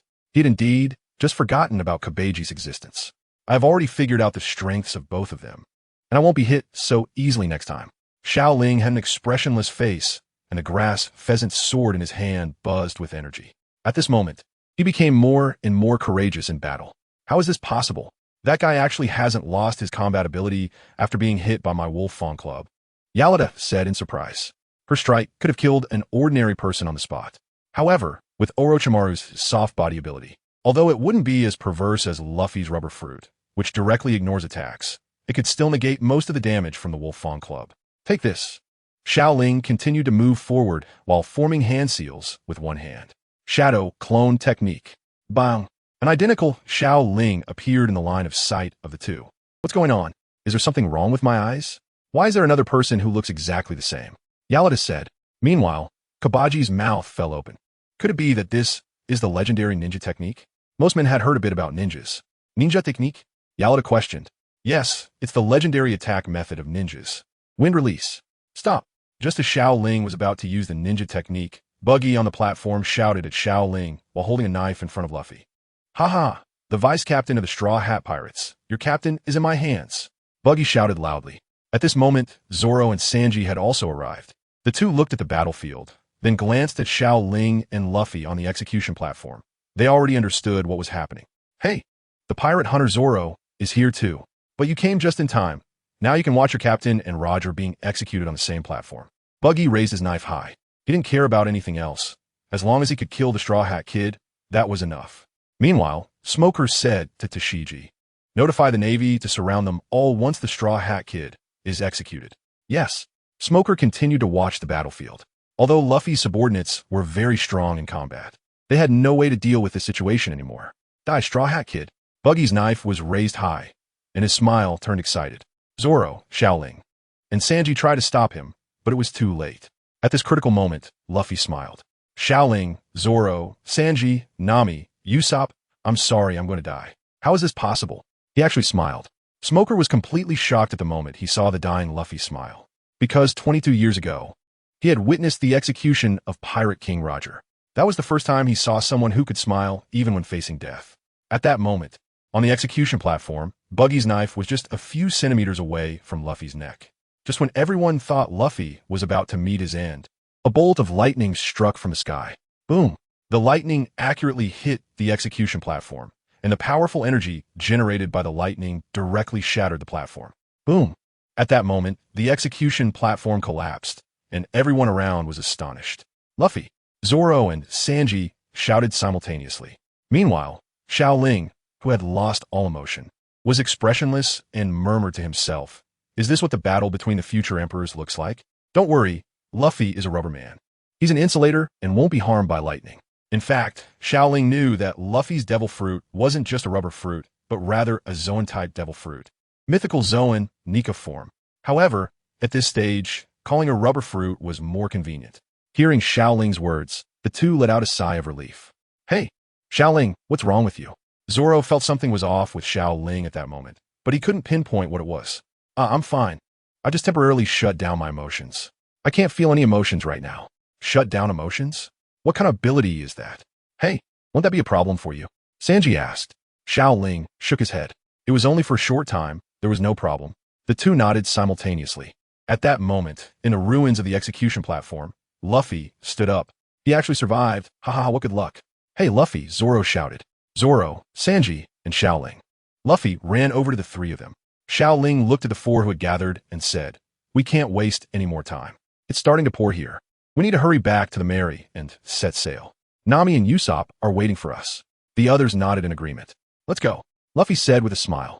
At that moment, a green-haired man stood by the side of the street, his mouth wide open, his eyes seemingly filled with countless little stars as he watched the group leave. Just then, a bounty notice floated to his feet. He looked at the man in the straw hat, recalling the smile on the straw hat man's face before his execution. Monkey de Luffy. Seeing Luffy and his crew leave, Buggy and his group were not about to let it go. Straw Hat Kid, we can't let them get away. Let's chase them. Buggy, now awake, said to the others. At that moment, only the officers remained in Buggy's crew, as most of the lower ranks were lying on the ground. Just as they were about to act, a cloud of smoke suddenly enveloped them. Buggy looked at the man before him and angrily exclaimed, Smoker, it's you. In the East Blue today, Smoker's strength was almost invincible. It's important to note that Smoker is a true powerhouse from headquarters. Smoker glanced at Buggy's crew and snorted coldly. I don't want to waste time with you guys today. I'm going to chase the Straw Hat Kid. At that moment, a special net ensnared Buggy and Alvida, binding everyone up. What is this? Why do I feel like I can't exert any strength? Alvida said, but Buggy was someone who had truly weathered many storms. The current situation was indeed small potatoes for him. This is made from sea prism stone, specifically designed to deal with devil fruit users, Buggy explained. On the other side, Xiao Ling and the others were running for their lives. The rain was so heavy that they had lost all sense of direction. Which way are we going? Zoro asked. It's too rainy to tell, Sanji replied. Look ahead. Sanji's eyes instantly turned heart-shaped as he looked forward. No amount of rain could distract Sanji from admiring beautiful women, Xiao Ling muttered. And the beauty ahead was none other than Zoro's old rival, Bones. Roronoa Zoro. You actually deceived me, Bones shouted. Sanji, hearing a beautiful woman call out Zoro's name, immediately became furious. Zoro, what did you do to the lady? I won't let you off easy. However, Zoro ignored Sanji and said to Bones, you didn't ask my name, so I didn't deceive you. But Bones seemed uninterested in Zoro's explanation. At that moment, she resembled a small woman bullied by a heartless man. As a pirate, you shouldn't possess that famous sword in your hand. I've decided to take it back, Bones said to Zoro, looking at his wad Ikemanji. That's impossible. I will never give you this sword, Zoro replied. But Bones paid no attention. She drew her shigure and struck at Zoro. Zoro, Luffy shouted. This is my battle with Zoro. None of you should interfere, Bones declared.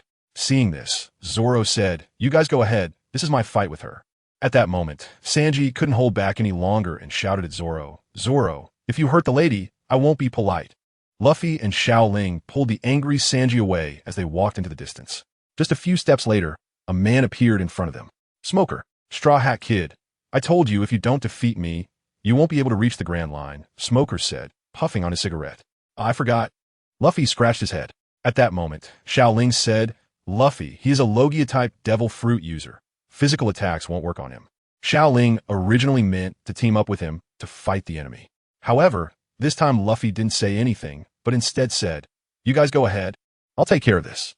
Xiao Ling sighed, but when he thought that Luffy wouldn't be in danger in the future, he quickly ran off with Sanji. If I tell them the concept of hockey in advance, it shouldn't be counterproductive, right? Xiao Ling said, it shouldn't be. The current Straw Hat Pirates have almost no way to deal with Logia-type devil fruit users. Before long, the two saw the Mary being attacked by the Navy. Shadow Snake Hands. Xiao Ling was the first to launch an attack on the Navy, with countless small snakes rushing towards them. What is this? The commander exclaimed as a large number of white snakes appeared. The white snakes from the Shadow Snake Hand are poisonous. While they won't kill you with a single hit, they can easily paralyze you. Soon after, Xiao Ling and Sanji launched an attack together on the Navy, and the two quickly cleared them out. Just as they were about to board the ship, a massive whirlwind swept through the sky, filling every street and alley. Boom! Ding! The calming card time has expired. When Xiao Ling received this notification, he was already floating in the air. Wait, why am I flying so high? After the hurricane ended, Xiao Ling, Luffy, Zoro, Sanji, and Usopp all arrived at the coast.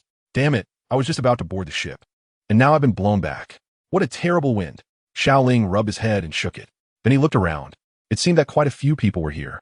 Hey, everyone is here. It was Luffy who spoke. Luffy, Luffy. From a distance on the Mary, Nami had noticed Luffy and shouted at everyone. Nami. The others turned to look at the already distant ship. With this weather, the ship can't stop at all. We need to hurry and get on board. Otherwise, the ship will drift away, Sanji said. At that moment, Zoro suddenly had a bad feeling. Luffy, what are you doing? Zoro shouted at Luffy, who was running backward. Hee, leave it to me. Luffy smiled, his arms starting to stretch. And the others already had a bad feeling and were scared as they moved towards the coast. Rubber rocket. Xiao Ling felt her body spinning, completely disoriented. Bang! In the next moment, everyone was taken to the Mary by Luffy's rocket. It hurts. Ding! Sensing the host's emotional fluctuations, emotional value increased by 1,000. Everyone. Nami looked at everyone and smiled. Everyone gathered on the ship. Xiao Ling stood up and said to everyone, "Is everyone all right?" "I'm fine." On the other side, Smoker saw Luffy disappearing into the distance and said to his subordinates, "Prepare a ship for me.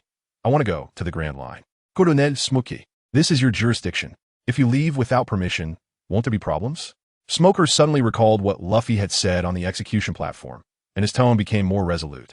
"Hurry up and prepare." "Yes." Meanwhile, Dasbones, holding Shiyu, looked at Smoker and said, "Officer Smoker, I want to go too. I can't let Roronoa go." Smoker nodded. On the high platform surrounding the Navy, a man with shoeprint-like tattoos on his face looked at the going Mary and smiled. At this moment, Smoker looked up and said, "I don't understand why you would help him." "Ha ha, nothing can stop a man's dream of going to sea." The man did not reveal the truth. In fact, he was this man, Monkey D., Luffy's biological father. Just then, a pink pirate ship burst out from among the many ships. "Damn it, I was able to escape this time, thanks to the strong wind. It seems the heavens are favoring me, but I can't believe that Straw Hat Kid also got away," Buggy said while stroking his chin. The strong wind was actually created by Dragon to save Luffy. But no one expected that the Luck King Buggy would truly experience the power of the protagonist's halo. Incredible. "Buggy, where are we going next?" Alvida asked Buggy. "Since the Straw Hat Kid is going to the Grand Line, let's go to the Grand Line too. This way, we can meet the Straw Hat Kid again." He then reminisced, saying, "The Grand Line, how nostalgic." At this moment, Luffy and the others had already gone far away, accompanied by the storm. "Luffy, where are we going next?" Usopp asked. Of course, we're going to the Grand Line," Luffy said as if it were obvious. "Hey, Luffy, we don't have to rush to sail in this weather, do we?" Usopp said. Upon hearing this, everyone looked at Nami. Nami was the navigator of the ship. Nami smiled and nodded, saying, "No problem." Then she pointed to the lighthouse high above. "Everyone, look at the light over there." It said that the end illuminated by the lighthouse is the entrance to the Grand Line. We are not far from the Grand Line now. Upon hearing this news, everyone smiled and looked ahead. "In that case, to celebrate our upcoming adventure in the new ocean, let's have a water ceremony," Sanji said. "All right." Saying this, Sanji was the first to put his foot on the water bucket. "I want to find the legendary All Blue." Following that, the excited Luffy also put his foot up and said, "I want to become the Pirate King." Zoro glanced at Xiao Ling, who also put his foot up at that moment and said, "I want to travel around the world and record everything that happens in this world." Zoro followed closely. "I want to become the world's greatest swordsman." Nami placed her foot on the bucket while holding Xiao Ling's shoulder. "I want to draw the world's sea charts." At this moment, everyone looked at Usopp, who was the only one yet to act. "I want to be a brave warrior of the sea." At this moment, the entire team had their own dreams. A group of ambitious youths launching an attack towards the Grand Line. Crack! The heavy rain continued, and this downpour might last for a day or two. Everyone began to clean the ship to prevent unknown dangers. Sailing was not as simple as imagined. Moreover, the current ship was not a so-called mechanized vessel. The Going Mary's power mainly relied on sails. In such heavy rain, it was almost impossible for them to get a good night's sleep. "Nami, how long will it take us to reach the Grand Line?" Xiao Ling asked curiously. After all, when he saw the animation before, it was just the blink of an eye, but now it was real sailing. "We are departing from Loguetown now, and if all goes well, it will take 4 or 5 days. If we encounter difficulties, it may take even longer," Nami said. Xiao Ling nodded. With the continuous heavy rain pouring down, their progress would definitely be a bit slower. "Xiao Ling, come help me out. The rope on the sail has come loose." Usopp shouted at Xiao Ling, "Okay, I'm coming." As he said this, Xiao Ling climbed up the ladder made of ropes. Although he still had a bit of fear of heights, after such a long time of adaptation, he was no longer as afraid. Recently, I feel like my memory has faded quite a bit, especially regarding the anime One Piece. I remember I used to pay attention to every detail. What could be happening? Xiao Ling kept thinking about what might happen in the coming days. It seemed that before heading to the Grand Line, the Straw Hat Pirates would encounter something. What could it be? All right, it seemed to be about Dragon. System, what is going on with my current memory? Why are my memories of One Piece becoming increasingly vague? Ding! Correction by the world's will. You have successfully entered the gears of fate, and your memories will be altered by the world's will. Can't you help me? This system is all-powerful. Naturally, it is not a problem. Then how much emotional value do I need to solve this issue? 1,000 emotional points will suffice. All right, please help me solve it. The next moment, he felt deceived by the system. It had stored his memories of One Piece in the system interface, and it was a shortened version. Currently, this system cannot confront the world's will directly, and the world's will is very effective, having completely planned you into this world, which means you now possess a part of the protagonist's halo. According to what you said, I no longer count as an outsider? Yes. And this world has more than one loophole, but now the loopholes are almost fixed, so you need not worry. Really? It seems this world is not that simple. Host, don't worry. This system can lead you to invincibility. I believed you, you ghost. 2 days later, the stormy weather had passed, and the sun was shining brightly. I can finally have a good sleep. Xiao Ling took out a deck chair and lay down comfortably. Yes, these 2 days of heavy rain felt like a dream. Usopp said, sleeping on the sea during a storm was really uncomfortable, and Luffy, Zoro, Xiao Ling, Sanji, and Usopp took turns standing guard, not daring to rest at all. If you ask why Nami wasn't on duty, she was actually on duty too. It was just that Sanji replaced her. At this moment, Zoro had finished his last shift and was sound asleep. Hey, Nami, how long until we reach the Grand Line?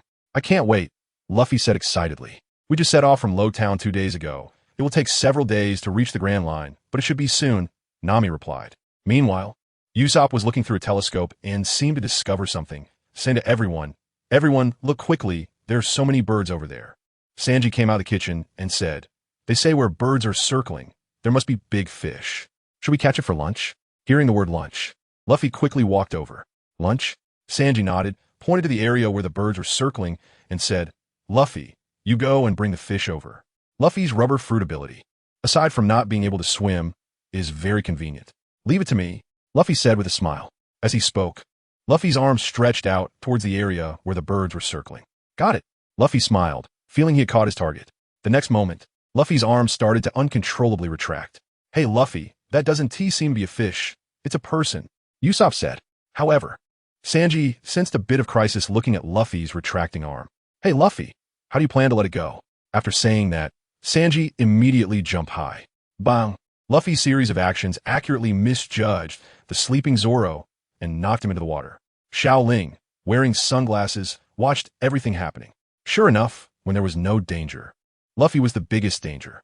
Zoro probably wanted to take Luffy down by now, Xiao Ling said with a smile. He then got up, and together with Usopp, lifted Zoro up.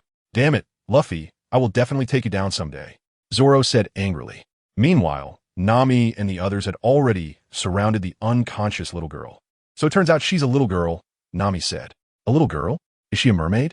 Where are her fish fins? Luffy also walked over. Hey, this is clearly a human, not a mermaid, Sanji said. Upon hearing that it was a human girl, Luffy scratched his head in disappointment. However, Nami said, let's take her to the room first. This little girl still has a pulse. Okay, Miss Nami, Sanji said, almost absolutely obedient to Nami's orders. Gulyalu. Luffy rubbed his belly. He was feeling a bit hungry. Sanji, isn't it almost time for lunch? Luffy asked. Didn't you just have breakfast?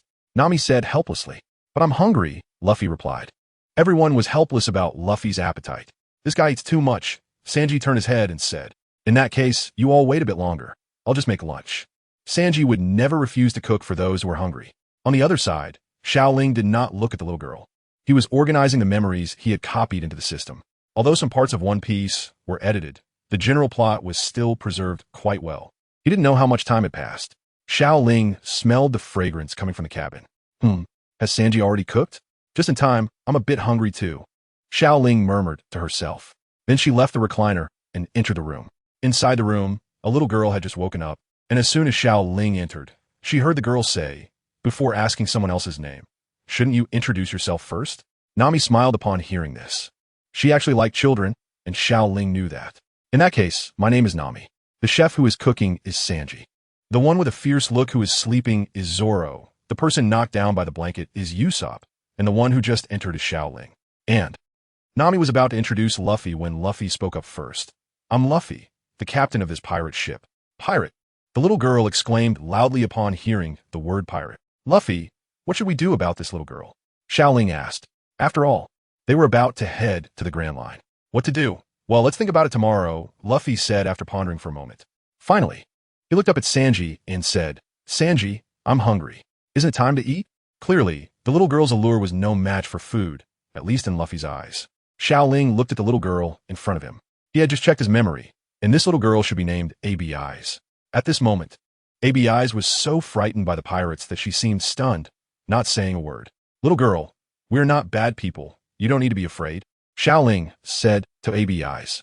However, upon hearing Xiao Ling's words, AB Eyes still did not dare to speak. Pirates are not bad people? What a joke. In the end, AB Eyes didn't eat a single bite of food, even though she was very hungry. After everyone had their fill, they noticed the weather was nice and went to rest. Nighttime, AB Eyes sat in her room. At this moment, her mind was particularly chaotic. What should I do? I've barely escaped from the Navy, and now I've fallen into the hands of pirates. At this time, her stomach growled. Forget it. I'll find something to eat first. AB Eyes patted her stomach and walked towards the kitchen based on her memory. In the kitchen, Sanji had already set up a trap to prevent a certain thief. As soon as AB Eyes entered the room, she felt like she had bumped into a rope. Bang! The next moment, she sensed danger and immediately covered her head. At that moment, the kitchen lights turned on. Sanji came out of the kitchen. It's you again, Luffy. Under the huge clamp, Luffy was firmly stuck to the ground. Hey, what are you doing here? Sanji noticed AB Eyes standing aside and asked. Hearing that sound, Sanji understood everything. Sanji's cooking speed was absolutely top-notch. And soon 2 portions of late-night snacks were ready. Hey, aren't you going to eat? Sanji asked AB Eyes, who remained unmoved. If you don't eat, this guy will finish your portion, he said, pointing at Luffy. And Luffy would never be polite when it came to eating. Since you're not eating, then I'll take your portion. Saying this, Luffy reached to grab the food in front of AB Eyes. Don't. AB Eyes quickly protected the food and began to eat heartily. So delicious. After just a few bites, AB Eyes couldn't help but exclaim, and then she finished all the remaining food. It was really too delicious. Of course, Sanji is the chef I personally chose. From that moment, due to a meal, AB Eyes started to smile. And from this, she also noticed the differences between the Straw Hat Pirates and other pirates. The next day, inside the kitchen, Xiao Ling looked at the dark, unappetizing plate of food in front of him. Is this really edible? Xiao Ling felt a bit fearful. Each person had a plate of this food in front of them. I made this food specially to thank everyone, AB Eyes said. In fact, everyone except Luffy didn't want to eat it, but at that moment, Sanji said, this is the child's heartfelt intention. We can't let it go to waste. I absolutely won't tolerate any waste of food. You all must finish it. By the way, little friend, what is your name? Upon hearing this, AB Eyes smiled and said, my name is AB Eyes. Hearing Sanji's words, everyone lowered their heads in silence. Xiao Ling took a small bite of the dark food. So spicy. Ding! Sensing the host's emotional fluctuation, emotional value increased by 1,000. Is this even possible? Eating this food can actually generate emotional value. Well, I wanted to curse after just one bite of this stuff. However, he hadn't gained any emotional value for several days, so he couldn't waste this opportunity. With that in mind, Xiao Ling looked at the food on his plate and swallowed. So delicious! Xiao Ling shouted loudly, then swallowed a piece of food in one bite, followed by gulping down some water, and then took another bite. Ding! Sensing the host's emotional fluctuations, emotional value increased by 1,000. Hey, Xiao Ling, are you really pushing yourself this hard? Zoro asked with some concern. The others, except for Luffy, looked at Xiao Ling with a bit of sympathy. Xiao Ling, while wiping away tears, said, it's really delicious. As he spoke, his mouth began to swell. Meanwhile, Luffy leisurely took a bite and said, I also think it's really good. Ding! Sensing the host's emotional fluctuations, emotional value increased by 1,000 upon hearing the prompt sound. Xiao Ling buried himself in hard work once again. Hey, Xiao Ling, don't steal my food. I will absolutely not give it to you, Luffy shouted loudly. Soon, the food that was supposed to be shared became a food battle between Xiao Ling and Luffy. In the bathroom, Xiao Ling thought, how could this happen? My mouth couldn't take it, but my stomach couldn't hold on first. After finishing the food, Xiao Ling had been in the bathroom for an hour, experiencing vomiting and diarrhea. Indeed, some things should not be easily attempted. The consequences were unthinkable. However, at that moment, the system notification sound rang out again. Ding! Sensing the host's emotional fluctuation, emotional value increased by 1,000. Not bad, gaining 4,000 emotional value from one meal. If this continues, with over 10,000 emotional value a day, wouldn't I quickly become invincible? System, how much emotional value do I need to cure my illness? Xiao Ling asked. 1,000 emotional value will suffice. So expensive? Forget it. I won't treat the illness then. Xiao Ling slowly walked towards the kitchen, holding his stomach. He felt a bit hungry after just throwing up. Xiao Ling, I made you some stomach-nourishing soup. Eating this will make your stomach feel better, Sanji said as he approached Xiao Ling. Thank you, Sanji. Huh? What's up with Sanji today? This isn't like him. No need to be polite, but I have a request. Sanji stood next to Xiao Ling and said, Request? Yes, Xiao Ling. Can you show me that ninjutsu again? Sanji whispered to Xiao Ling. That ninjutsu is very valuable for my research. I feel like I've seen heaven, and it means a lot for my life, Sanji added again. Hearing this, Xiao Ling was a bit speechless. Maybe next time. I'm not in good shape right now. Once I get stronger, I'll show you a more powerful ninjutsu. Xiao Ling replied. Really? Sanji perked up. Are you still eating, Xiao Ling? I'll go get you some rice. Thanks. No need to be polite. Meanwhile, on the deck, Nami felt that something was off about the surroundings, but couldn't pinpoint what it was. Usopp, on the high platform, spotted something in the distance and said, Everyone, a Navy fleet has been spotted ahead. A Navy fleet? Upon hearing this news, everyone rushed out of the cabin. Sure enough, there was a large fleet ahead. We are now well-known pirates in the East Blue, but we shouldn't provoke the Navy into a real battle, right? Xiao Ling said with a smile. Zoro, standing nearby, touched the sword in his hand. He didn't use the sword he just bought yet, and actually wanted to fight. In that case, should we fight them? Luffy suggested. No problem, Zoro replied. Xiao Ling swallowed hard. Come on, their forces are so strong. Starting a battle here would be seeking death. If he insists on fighting, this battle is definitely going to happen. If we really have to fight, we should do it on land. Fighting here doesn't give us any advantage, Xiao Ling continued.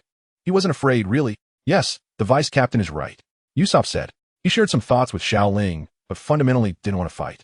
Just then, it seemed the opposing side had noticed something and charged toward them. Xiao Ling looked at AB Eyes. It was this little guy who attracted the Navy. Hey, AB Eyes, you go to the cabin first and leave the rest to us, Sanji said. But AB Eyes remained unmoved, looking up at the animals, then said, It says the wind is coming, and it's a strong wind. Upon hearing this, Nami immediately understood Abi's meaning, combining it with her earlier premonition. She also didn't want to be part of the fighting. She directed everyone, Usopp and Sanji, take the wheel, hard to starboard. Move quickly. Okay. Sanji and Usopp responded. What's going on? Luffy asked. A hurricane is coming, and we can use the wind to leave here. If we confront them head-on, we won't have enough lives, Nami replied. Luffy scratched his head and said, I'm fine with that. Upon hearing this, Zoro also sheathed his sword and said, Teasage, how boring. After that, he lay down again. Nami looked at AB Eyes beside her and could feel that this little girl was not that simple. But at that moment, Xiao Ling thought of something and shouted, Nami, if we head south, we will enter the doldrums. What? At that moment, Nami realized the seriousness of the problem. In her eagerness to avoid a confrontation with the Navy, she had forgotten this issue. But at this moment, the strong wind had already arrived. Sanji, Usopp, changed direction quickly. Huh? The two looked at Nami in confusion. But in such strong winds, they simply didn't have time to change course. Luffy, Zoro, you two hurry and help out. We can't let the ship go into the doldrums. Nami shouted again. But that means we'll have to face the Navy, right? Usopp said. The Navy isn't in danger in the doldrums either. Everyone move. In fact, a confrontation with the Navy was inevitable sooner or later. It didn't matter when it happened. Xiao Ling murmured to himself. The Navy's purpose this time was ABIs, and their goal in finding ABIs was to locate the Dragon Bone. Although they had a larger number, their combat strength was not strong. They were just a bunch of rabble. Usopp sat on the ground, and thanks to their efforts, the gust of wind had successfully passed by them. Suddenly, Usopp thought of something and looked ahead. Sure enough, the Navy fleet appeared before them. There's no way out. We can only fight them, Zoro said. Luffy clenched his fists and smiled. In that case, let us have a good fight. The warships ahead had also spotted the Mary. Major, since the enemy has appeared, let's crush that pirate ship while ensuring the girl's safety, Eric said, stepping out of the cabin and addressing the Navy. The Navy had been waiting here for a long time. The Navy major looked at the pirate ship before him with a serious expression. The enemy was no small fry. A bounty of 30 million meant that this pirate was already strong in the sea area. If they held back their strength, it was possible that they would be the ones to fail. If the news about the Millennium Dragon were to be cut off, the admiral would be furious, Eric said. Hearing the word admiral, the Navy broke out in a cold sweat. As the saying goes, the higher the official, the greater the pressure. They were all under the admiral. The major sighed and said to everyone, do not fire, prepare the maritime defense, capture the enemy alive. Capture alive. The Navy looked at each other. Sir, but they execute the orders. Yes. On the Mary. Everyone stood on the deck looking ahead. It looks like they want to capture us alive, Zoro said. looking at the already open chains and speaking to the others. Xiao Ling, protect ABIs well. Leave these warships to us, Luffy said. Ah, okay, Xiao Ling nodded. For some reason, he no longer felt the fear he had at the beginning when facing the Navy. Although he was still a bit nervous, he definitely wouldn't hesitate to act. I'll go first. Luffy touched his straw hat, and his arms instantly stretched, grabbing the ship's deck. Rubber rocket. To their honor, Sanji and Zoro once again were not spared, being propelled by Luffy once more. They really are full of energy, Usopp said. We need to find a way to break free from their encirclement. There are too many Navy personnel, Nami said, looking ahead. At this moment, there were still 4 people on the ship. Usopp, Nami, Xiao Ling, and ABIs. If the Navy charged over, their combat power would all be on the Navy's ship. Let us wait for Luffy here. After all, in this situation, the Mary can't get through, Xiao Ling said. We have no choice, but don't worry. Once the Navy comes over, I'll show them the power of Captain Usopp. Usopp patted his chest and said to the 3. Then I'll leave it to Captain Usopp and Vice Captain Xiao Ling, Nami said with a playful expression. She didn't like fighting, and her combat strength was indeed not strong. What does that have to do with me? Xiao Ling said helplessly. On the warship, rubber pistol, bang. After Luffy and the others boarded the ship, they began to wreak havoc, their 30 million berries worth of combat power fully unleashed. Is this guy a monster? Luffy's attacks sent many Navy soldiers flying, while Sanji and Zoro also struck simultaneously. However, the number of Navy personnel was very large, and even with their strong combat power, it was impossible to defeat the Navy in a short time. On the main ship, Eric watched the battle on the auxiliary ship. He didn't pay much attention to it, but his eyes were always focused on the Mary. That little girl should still be on the ship. It seemed that the main force of the Straw Hats had already arrived here. This was an opportunity. Eric looked at the Navy beside him and said, "Prepare the boat for me. I'm going over to their ship to bring that little girl back." Yes, on the Mary. Usopp pointed at the sea in terror and said, "Xiao Ling, the Navy is coming over. What should we do?" Upon hearing Usopp's words, Xiao Ling and Nami looked at the sea. Sure enough, a small boat with someone was approaching them. "Usopp, sink it in the sea," Xiao Ling said. "Okay, just watch me. Captain Usopp is the king of snipers," Usopp said with a smile. But Xiao Ling's brows were tightly furrowed. The newcomer was not friendly. This guy should be the strongest in the Navy. Usopp took out his slingshot and looked at Eric, who was getting closer. "Hee Navy. You're unlucky to meet Captain Usopp. Deadly shot, gunpowder star." As he spoke, Usopp's slingshot launched, sending a bullet filled with gunpowder flying towards Eric. However, the approaching Eric was no ordinary person. He was always paying attention to the movements of the Mary and had long noticed Usopp's actions. "A slingshot? Child's play." Saying this, Eric pointed his finger and drew a line in the air, and then a blade of wind appeared in the air. Boom! The wind blade accurately shattered Usopp's gunpowder star in midair. How could this be? Usopp on the Mary was looking nervously at the approaching Eric. "Come on, Usopp." Not only Usopp, but also Xiao Ling and Nami were getting anxious. "Hurry up, Captain Usopp. Take it down," Xiao Ling urged. Usopp swallowed hard and picked up the slingshot once more. "Watch this chain powder star." 3 projectiles flew accurately towards Eric, but this time Eric looked down on Usopp's attack even more. "Don't embarrass yourself with such petty tricks." Eric waved his hand, and the wind blade struck again, this time with even more terrifying power. Not only did they shatter Usopp's ammunition, but one wind blade also rushed towards them. "Get down," Xiao Ling shouted. Boom! The wind blade hit the cabin, leaving a scratch on it. "What the?" Usopp gaped. How did Luffy and the others let such a powerful enemy come here? Xiao Ling felt like crying. "Forget it. It looks like I have to step in." Looking at Nami, who was holding her arms, and Usopp, who was trembling on the ground, Xiao Ling knew that he was the only one left with combat power. "Leave it to me." Xiao Ling stood up, his legs shaking. "Xiao Ling, are you okay?" Nami asked with concern. On the other side, Usopp was dismissive. He had witnessed Xiao Ling's strength before. "Xiao Ling, the next task is up to you." Xiao Ling rolled his eyes helplessly at Usopp's words. However, he still said, "Leave the next part to me. Fighting on the ship is disadvantageous for us, but I do have some abilities for fighting on or in the water." Although Xiao Ling was not dead yet, he was already analyzing the pros and cons of this battle. "Hey, Xiao Ling, if you don't set off soon, he's coming for us," Usopp said nervously. In the end, Xiao Ling's arm emerged from a warm gap, and he glanced at Nami, who gave him an encouraging expression. "Go for it, Vice Captain," Nami said with a smile. With that, Xiao Ling no longer hesitated. This time, he did not use a common card. He turned and jumped into the sea. Bang! Damn, I forgot to use chakra. Huh, I can really breathe in the water. Xiao Ling has already entered the sea.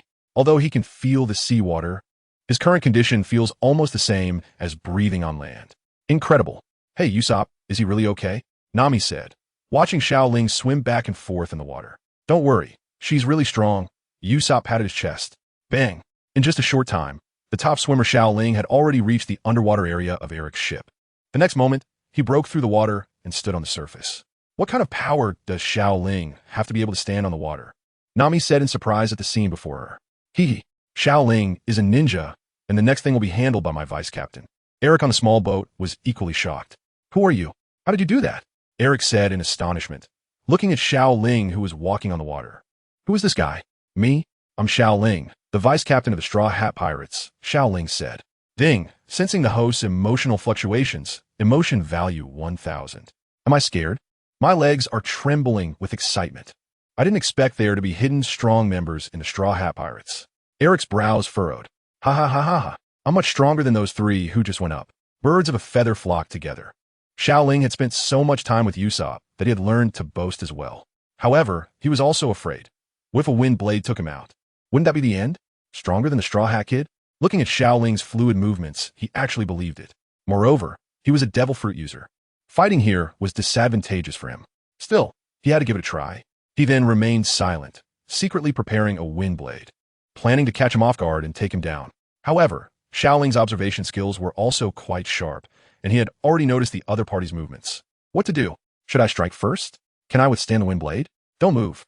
Just as Eric was about to make his move, Xiao Ling suddenly shouted. And surprisingly, Xiao Ling's shout had an effect. What did you say? Did he notice my movements? Xiao Ling forced himself to calm down and said, I told you not to move. Your ability should be able to create wind blades, but you should know that such attacks won't work on me.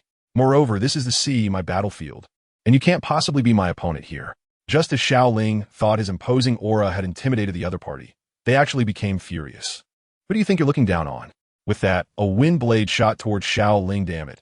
No sense of martial ethics, attacking sneakily. However, Xiao Ling wouldn't just wait for the attack. In the next moment, he retracted the chakra covering his feet and instantly plunged into the water. Xiao Ling. On the merry-go, Nami shouted, thinking Xiao Ling had been hit. It's nothing much, Eric said. But then he became anxious because he felt his small boat shaking beneath him. Meanwhile, in the sea, underneath Eric's boat, Xiao Ling was banging on the hull. It shouldn't be. My strength should definitely not be able to break a small boat, Xiao Ling thought. In that case, Xiao Ling began to form hand seals. Wind release, great breakthrough. Since he was underwater, the power of wind release combined with the power of water to create a small whirlwind, directly capsizing the small boat. Seeing this, Eric leaped up and countless wind blades shot towards the water. Surprisingly, Xiao Ling was even more agile underwater than on land, constantly dodging the attacks of the wind blades. Meanwhile, the wind blades completely shredded his small boat. That's it. Your boat has already been destroyed by yourself. Let's see how you land, Xiao Ling said with a smile. However, the next scene shocked Xiao Ling. What the hell is this cheating? Eric was seen landing on a piece of the broken boat with one foot, not sinking to the seabed. On the other side, Luffy and his crew on the warship had already defeated a large number of Navy soldiers, and the three were panting heavily. Luffy, there are too many of them. If this goes on, we'll be worn out, Sanji said. He then lit a cigarette and kicked a Navy soldier away. TCH, if you can't handle it. Just say so. Don't drag us down, Zoro said as he cut down a Navy soldier and turned to Sanji. What? What did you say? How can I not handle it? Let's see who can take down more Navy soldiers. Hearing Zoro's words, Sanji seemed to be pumped up, kicking one Navy soldier after another without mercy. Meanwhile, on the main ship, the Major was sweating profusely. Major, we have already lost more than half of our men. If this continues, a Navy soldier reported to the Major. The Major sighed and waved his hand. I'll go talk to the Admiral. He then entered the ship's cabin. Inside the cabin, a very obese man was still continuously eating meat. Admiral, we have been defeated by the Straw Hat Kid's crew. And if this continues, it is only a matter of time before this main ship is breached, the Major reported.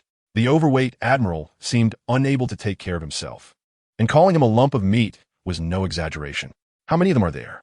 The Admiral asked. 3. What? 3 have defeated all of you? Are you all a bunch of useless trash trying to make me laugh? The Admiral said angrily. But the opponent is none other than the infamous pirate Monkey D. Luffy from the East Blue, the Major said. You should know that even the Arlong pirates are so strong, and Arlong's bounty is only 20 million. Oof. They might just be bluffing. How could anyone be that strong? Regardless, I must obtain the 1,000-year dragon. You understand what I mean, right, Major? Yes, sir. The Major looked at the Admiral with a hint of helplessness. Colliding with such a powerful pirate was indeed an irrational thing to do. Major, where is Eric now? The Admiral continued to ask. He has already gone to the enemy ship to capture that little girl. However, he encountered their interception midway and is now caught in a tough battle. Damn it, they actually possess underwater combat abilities. Eric did not dare to be careless, keeping a close eye on the water surface. This kind of battle was extremely unfavorable for him as a devil fruit user. Dealing with a user in this kind of place is really too easy, Xiao Ling said as he watched Eric from the sea, smiling. If I can kill him, the following matters should be much simpler. If Luffy can still receive the quest to return the 1,000-year dragon home, without the obstruction of this navy, it should be very easy. Since he is a devil fruit user, you might just die in the sea next. Xiao Ling stretched out his hand. Shadow Snake Hand. Xiao Ling transformed his hand into a small white snake, ready to strike. Bang! The small snake, empowered by Xiao Ling's chakra, darted towards Eric at incredible speed. What? Eric only felt a sharp pain in his back as he turned to see a small snake had bitten him. What is this thing? Just as he was about to shake the snake off, a long sword suddenly pierced through his body. How is this possible? Eric looked at the sword that had run through him in disbelief, and in front of him, Xiao Ling crawled out of the water. What is impossible about this? In the end, you're just too weak, Xiao Ling said with a smile. Exciting, so exciting. He then shook off the water from his body and slowly walked towards Eric. Just as he was about to get close to Eric, a wind blade shot out from Eric's hand, flying towards Xiao Ling. Bang! The wind blade struck Xiao Ling, turning into smoke and dissipating in the air. In that moment, he felt the long sword that pierced his chest being pulled out of his body, and Xiao Ling appeared behind him. What's going on? Xiao Ling just smiled and didn't answer. Fortunately, I had a backup plan. Immediately after, Xiao Ling dragged the injured Eric into the water. The seawater instantly rendered Eric's body powerless. This is a common weakness of devil fruit users. They fear seawater. If you want to know what is going on, that is too bad. I only explain things to the dead. What a joke. Villains die from talking too much. He doesn't want to be a villain who dies from talking too much. Xiao Ling continuously brought Eric towards the seabed, swimming at a speed that was not inferior to that of a fisherman. He didn't know how long it had been until the light could no longer penetrate. Only then did Xiao Ling let go of Eric's hand. In this situation, he was undoubtedly doomed. Xiao Ling muttered to himself. The water pressure here was already immense, and a person would not float to the surface at all. Moreover, this place was filled with large fish, and as a devil fruit user, Eric couldn't swim at all. However, what Xiao Ling didn't know was that after diving for 10 minutes, Eric had long lost his life force. After doing all this, Xiao Ling desperately swam upwards, during which he saw various strange-looking fish. These fish were really ugly enough to eat. Seeing fish much larger than himself, Xiao Ling didn't dare to linger, quickening his pace to continue ascending. If one of them took a bite, it wouldn't even be enough to fill their gaps. On the deck, Usopp said, "Do you think Xiao Ling will be okay? It's been so long, and he still hasn't come out." Nami said nervously, "My vice captain shouldn't be defeated so easily. We should be able to trust him." Just after Usopp finished speaking, a figure emerged on the surface of the water. Finally reached the sea surface. Xiao Ling, Nami, and Usopp shouted together. The two sighed in relief upon seeing that Xiao Ling was unharmed. "Hey, Usopp, throw me a rope to pull me up." "I'm out of strength," Xiao Ling said. He had dived very deep to stabilize himself, and now he felt like his body was emptied out. "All right," Usopp responded and immediately found a rope, tossing it next to Xiao Ling. Few saved. Back on the deck, Xiao Ling gasped for air. "Xiao Ling, where's that guy?" Nami asked. Xiao Ling shook his head and said, "That guy's a landlubber. I pulled him into the deep sea, and I bet he has already been eaten by fish."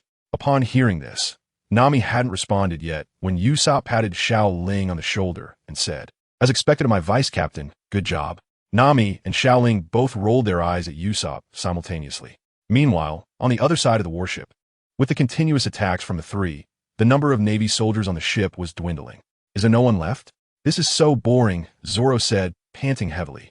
"TCH, Mosshead, I'm going to defeat one more than you." "At this rate, you're going to lose," Sanji said, also exhausted but pretending to be nonchalant. "What the heck? I'm already hungry," Luffy said helplessly. At that moment, the few remaining Navy soldiers trembled as they looked at the three. Is this the infamous pirate with a bounty of 30 million? They're terrifying. They were a whole fleet of people, and they were all defeated by these three. This is simply monstrous. On the main ship, there were no Navy soldiers left beside the Major. Damn it. He looked at the three approaching him with a fearful expression. What a joke. How can these people be so strong? Admiral, Admiral. The Major rushed into the room, his tone a bit frantic. What's wrong? Why are you in such a hurry? The Admiral looked at the Major with an unfriendly expression. Our forces have been completely defeated. Straw Hat Luffy and his crew are coming towards us. What? All defeated? The Admiral's face also showed signs of panic. What about Eric? Eric was also defeated by the pirates on the other side. What? He was defeated too? What a waste.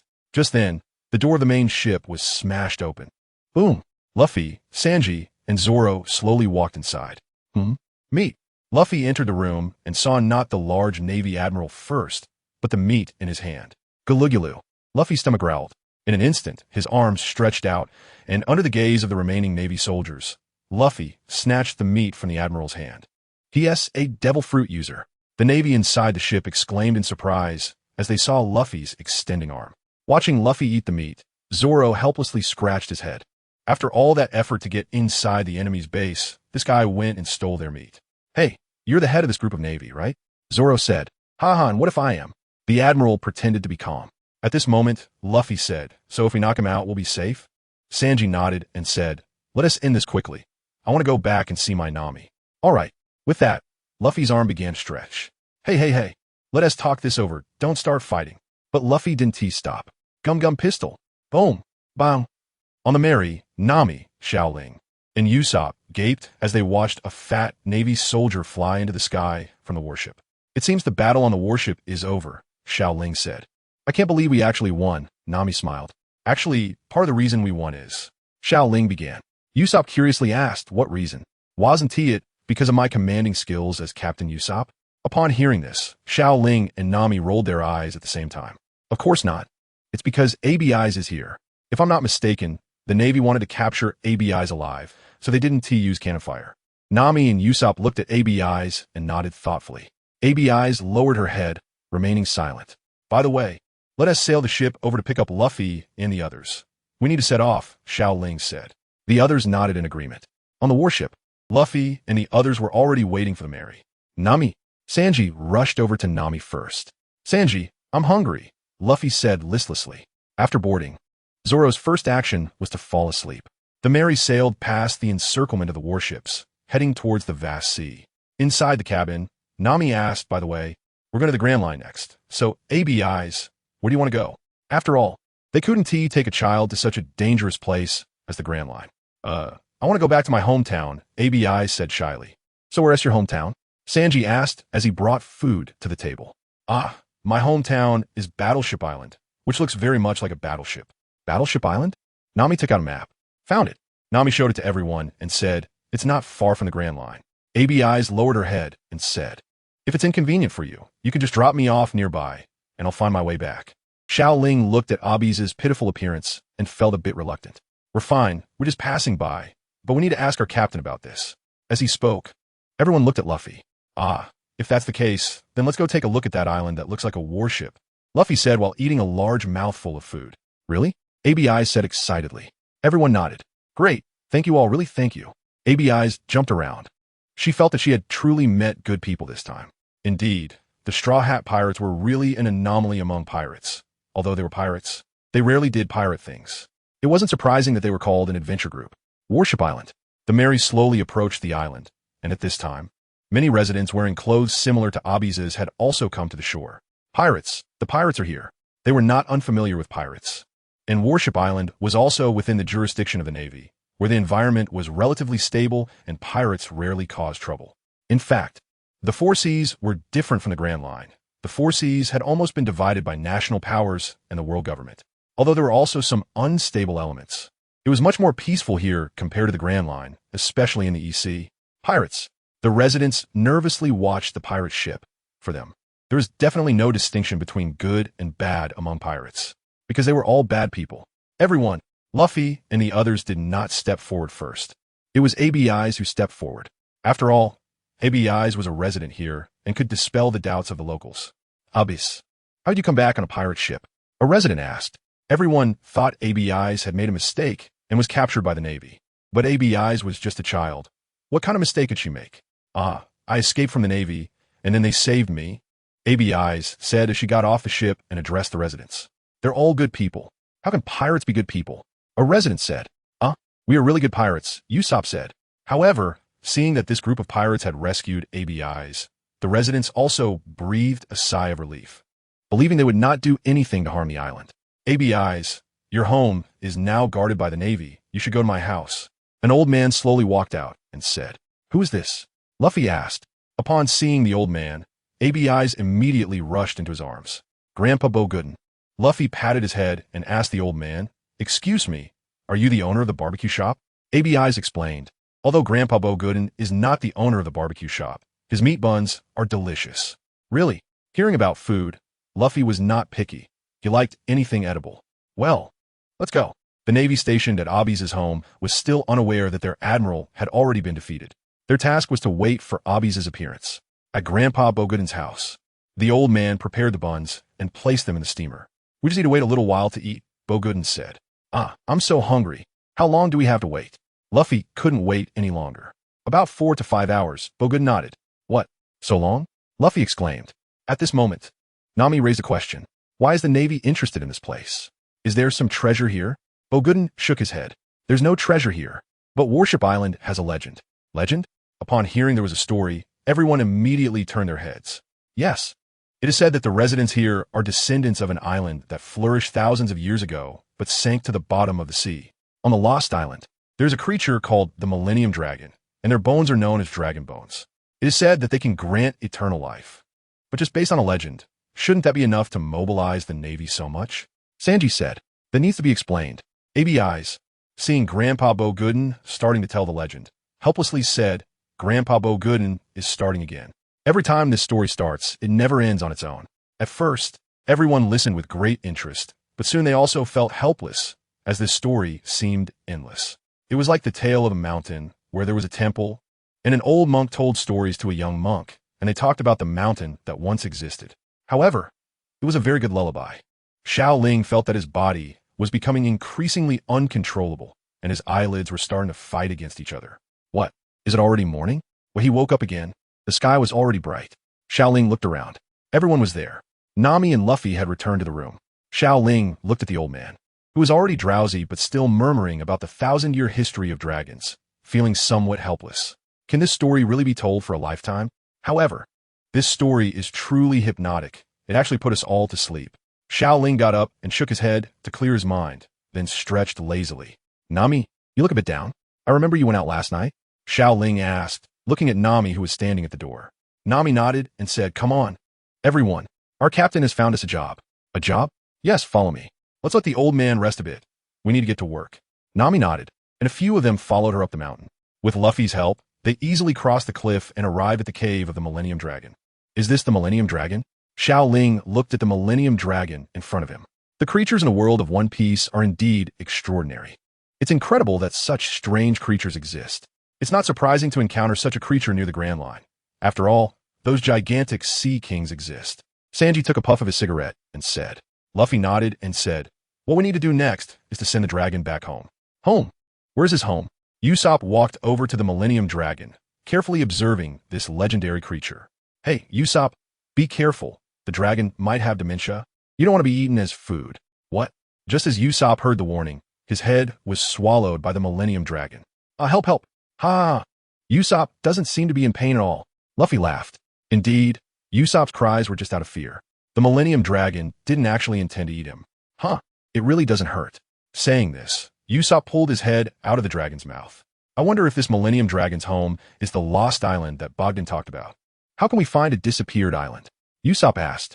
The others lowered their heads simultaneously. If creatures like the Millennium Dragon exist, then the Lost Island must also exist. Xiao Ling was taking pictures of the Millennium Dragon while saying, Luffy nodded. In that case, let's send him home. Hee hee.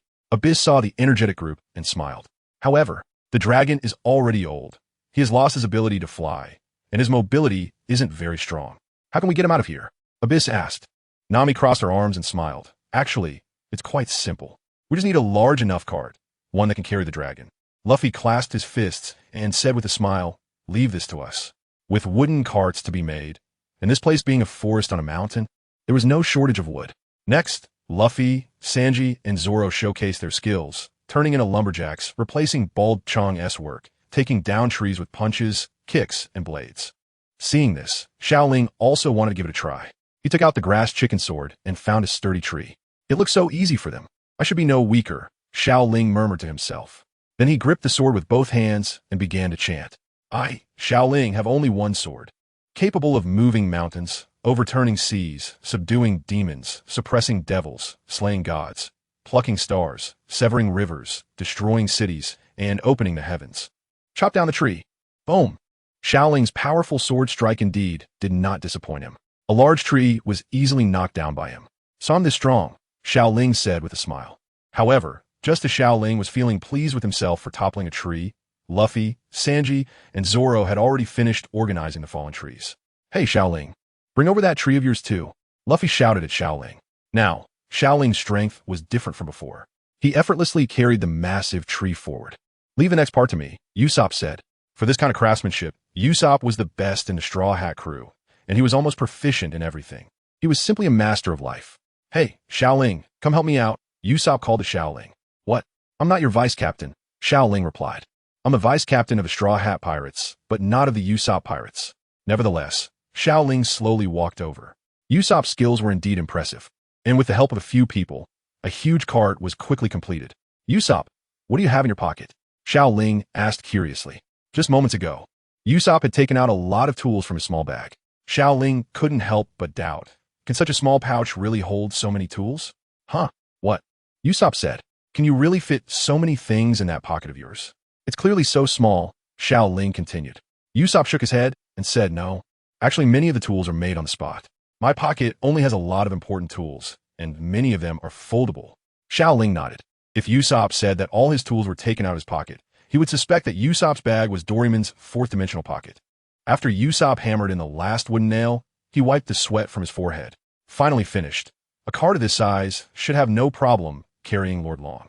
Usopp said, in that case, Zoro and I will go get the ship, and you guys can take Lord Long down later. Xiao Ling said. Although riding in the cart is thrilling, Xiao Ling was afraid his heart couldn't take it. Moreover, he didn't want to be with Luffy, an uncertain factor at the moment. Now, without the Navy's interference, going to get the ship was the safest choice. Wait, I'll go with you, Usopp said. At that moment, Nami clapped her hands and said, in that case, the three of you go get the ship. Once we see you, we'll take Lord Long down, and then we'll go look for the legendary Lost Island. I wonder if there are any treasures there, Nami thought. Xiao Ling nodded and walked towards the Mary with Usopp and Zoro. Having already defeated the Navy and Eric, this journey should go smoothly. Xiao Ling muttered to herself, what's going on? I feel like I've forgotten something about this part of the plot. There were so many cuts that I can't remember what exactly happened. On the way, Xiao Ling kept thinking about this part of the storyline. Hey, Xiao Ling, we need to hurry, Zoro said, noticing that Xiao Ling was lost in thought. Oh, okay.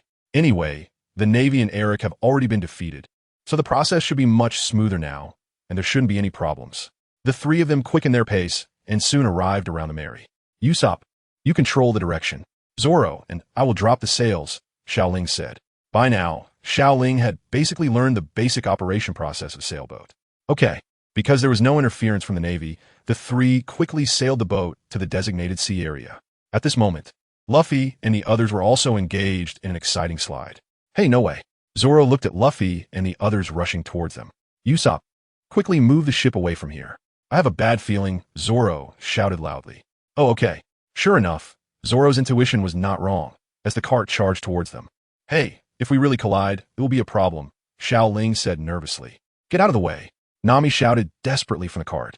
If they crashed, it would really cause the Mary to perish on the spot. Luffy, think of a way to stop the cart, Nami yelled at Luffy. Rubber. Hearing Nami's words, Luffy immediately stretched out his arm to grab a nearby tree. However, the cart sliding down from a height was already moving very fast, and Luffy's strength was clearly not enough to control the cart's actions. In this critical moment, hurry up, Mary! Usopp shouted loudly. Bang! Just as they were about to collide, the Mary surprisingly moved forward a step. Great, that was a close call. Seeing that there was no collision, everyone breathed a sigh of relief. Indeed, the dangers in this world are not something that can be controlled, Xiao Ling murmured. Soon after, the group tied the 1,000-year dragon to the back of the ship. Phew, finally done. Now let's set off together, Luffy said with a smile. But where are we going? Sanji asked. They had no idea where the Lost Island was. How could they possibly find that legendary Lost Island? I don't know. But my luck has always been good. We will definitely find it, Luffy said. Wandering aimlessly is not a solution. Abyss, doesn't Grandpa Dragon know the location? Xiao Ling asked. Abyss shook her head. Grandpa Dragon has severe senile dementia. He doesn't know where the location is right now. But he should be able to remember. It seems like this is really an unreliable journey. However, Xiao Ling was also unsure of the location because her memories of this place had already been cut. What a pity, if only I could watch One Piece again. But it doesn't matter, experiencing One Piece again is more meaningful than just watching it. Nami, holding the sea chart, also felt quite helpless. Since that's the case, let's set off first. Maybe we'll jog Grandpa Dragon's memory. Okay. A gentle breeze blew, and the Mary began to sail, carrying the still sleeping Grandpa Dragon behind. This place was not far from the Grand Line, and the sizes of the fish and birds had gradually become enormous and oddly shaped. In the sky, a group of giant birds was hovering. The thousand-year dragon looked up, his eyes filled with a hint of envy. They had been drifting aimlessly at sea for a while. Dinner time, Abyss brought a pot of food to everyone. When everyone saw that Abyss had brought the food, except for Luffy, they all felt a sense of dread. What? Is it food you made? Usopp said. Hearing Usopp's words, Abyss clearly became unhappy. Is my cooking really not good? Well, it's indeed not good. But saying that makes me lose face. While thinking, Abyss accidentally stepped on Usopp's foot. Ouch, what are you doing? It turned out that provoking women was an unwise thing to do. Even a child like Abyss shouldn't be easily provoked. Abyss walked past Usopp and came to the side of the ship. Grandpa Dragon, it's time to eat. At this moment, Sanji also walked out of the kitchen. Xiao Ling saw the shiny dishes and immediately knew they weren't cooked by ABIs. However, he wasn't going to speak carelessly like Usopp. Is this food for Dragon Grandpa? Luffy said. This time, he didn't choose to eat first, but jumped off the ship's plank and went to Dragon Grandpa's side. Leave it to me, he said, extending his arm to grab the food from Abyss's hands. It's so hot. Because it had just come out of the pot, the temperature hadn't dissipated yet. Luffy grabbed the pot with bare hands. In the high temperature, he eventually let go, and the pot accurately smashed onto the head of the Millennium Dragon. Due to the heat, the Millennium Dragon's bald head immediately turned bright red. Dragon Grandpa, seeing this, ABIs immediately jumped down along the rope to help the Millennium Dragon clean the hot pot off his head. Hey Luffy, don't waste food, Sanji shouted loudly upon seeing the food being discarded. He hated waste the most. The scalded Millennium Dragon opened his eyes and continued to look at the birds flying in the sky. What? Dragon Grandpa, what are you saying? The Whisper Fruit could hear the hearts of animals. At that moment, ABIs heard Dragon Grandpa, remembering the location of the Lost Island. Great, you remembered. Dragon Grandpa remembered the location of the Lost Island. ABIs said with a smile. Hearing this, everyone else showed smiles as well. Xiao Ling looked at the hammer beside him and said, if he forgets, can we use this to make him remember? Usopp nodded. As expected of my first mate. I think this method is feasible. Nami gave the two of them a roll of her eyes. However, with the specific location of the Lost Island, they no longer had to sail aimlessly.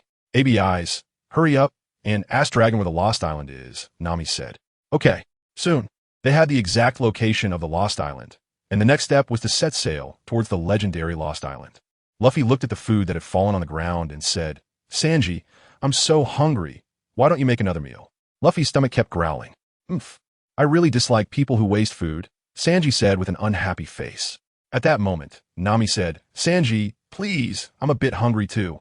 All right, Miss Nami, what's going on here? Why is there such thick fog? Usopp said nervously, looking at the dense fog in front of him. What on earth is happening? At this moment, Nami also had no emotions. Just a moment ago, everyone was sailing on calm seas, and the next second they had entered this fog. Xiao Ling stroked his chin and said, if I'm not mistaken, this should be an area where cold and warm climates converge, causing light refraction due to temperature changes, which then creates visual illusions. Illusions? Usopp exclaimed.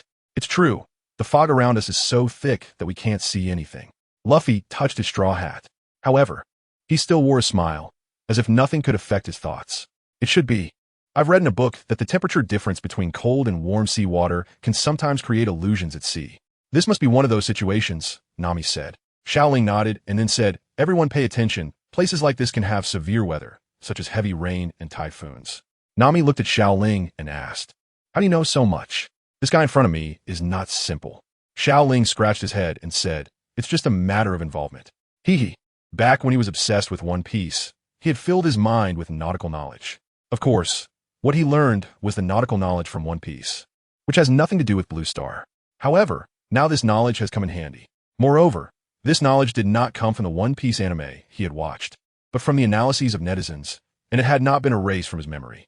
Sure enough, the next moment the fog changed, and the fog suddenly descended. "Sanji, Zoro, quickly lower the sails," Nami shouted. Xiao Ling's reminder prompted Nami to react first. The next moment, a typhoon hit, and the Mary was rocked back and forth by the strong winds. "Everyone, pay attention to Dragon Grandpa's rope. It can't withstand this kind of weather," Xiao Ling reminded. At that moment, Chakra was already covering his feet. In this storm, he stood as steady as a mountain. "What a joke. I haven't even been in a relationship yet. I won't die in this kind of weather." Xiao Ling's voice was not loud, but it reached everyone's ears. Nami directly punched Xiao Ling. "At times like this, don't think about holding on to random things. Quickly go help." "Okay."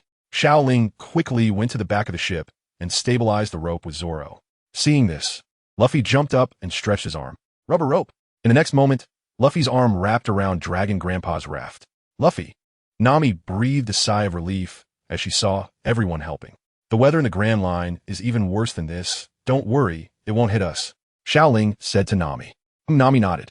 At this moment, Usopp observed the surroundings and said to Nami, "Nami, there's a beam of light over there." Nami looked up and said, "That should be the eye of the typhoon." Usopp continued, "It seems like there are islands beneath the light." Nami grabbed the telescope and also saw the islands under the light. "Everyone, let's head towards the light," Nami shouted. "It feels like the wind and rain are trying to push us away," Luffy murmured. "But these won't defeat me. We're taking Dragon Grandpa to the Dragon's Cave." As they got closer to the beam of light, the storm became even more violent. However, it truly couldn't defeat them. In the end, everyone successfully passed through the intense storm. The saying that after the storm comes the rainbow really isn't lying, Xiao Ling said with a smile. The sea was calm after the storm, and in the center was an island that looked like a castle. "I didn't expect the storm to surround this island. No wonder it has never been discovered," Nami said. "Look, doesn't this island look like a dragon? A 1,000-year dragon is really impressive, able to build such an island," Usopp said in amazement. "Hey, what nonsense are you talking about? This is definitely a man-made island," Sanji said. After arriving here, Xiao Ling suddenly seemed to think of something. "Damn, I just realized, isn't this a trap for me?" Xiao Ling wanted to cry, but had no tears. "Everyone, I have a feeling that this is not the dragon's lair," Xiao Ling said helplessly. "What? We finally made it here, and you're saying this isn't the dragon's lair? Does that mean we came here for nothing? And that's just your feeling?" Usopp replied. The group quickly landed on the island, and at this moment, ABIs approached the ancient dragon and said, "Dragon Lord, we have arrived. Do you remember the location of the dragon's lair?" The ancient dragon looked around at the environment. "What? Did the Dragon Lord say something?" Nami asked. The Dragon Lord said he doesn't know, and it's very likely that this is really not the location of the dragon's lair. ABI said. However, this news did not make Luffy sad. He pointed upwards and said, "From the highest point there, we can see the whole island. If the dragon's lair is here, we must be able to see it." Everyone nodded.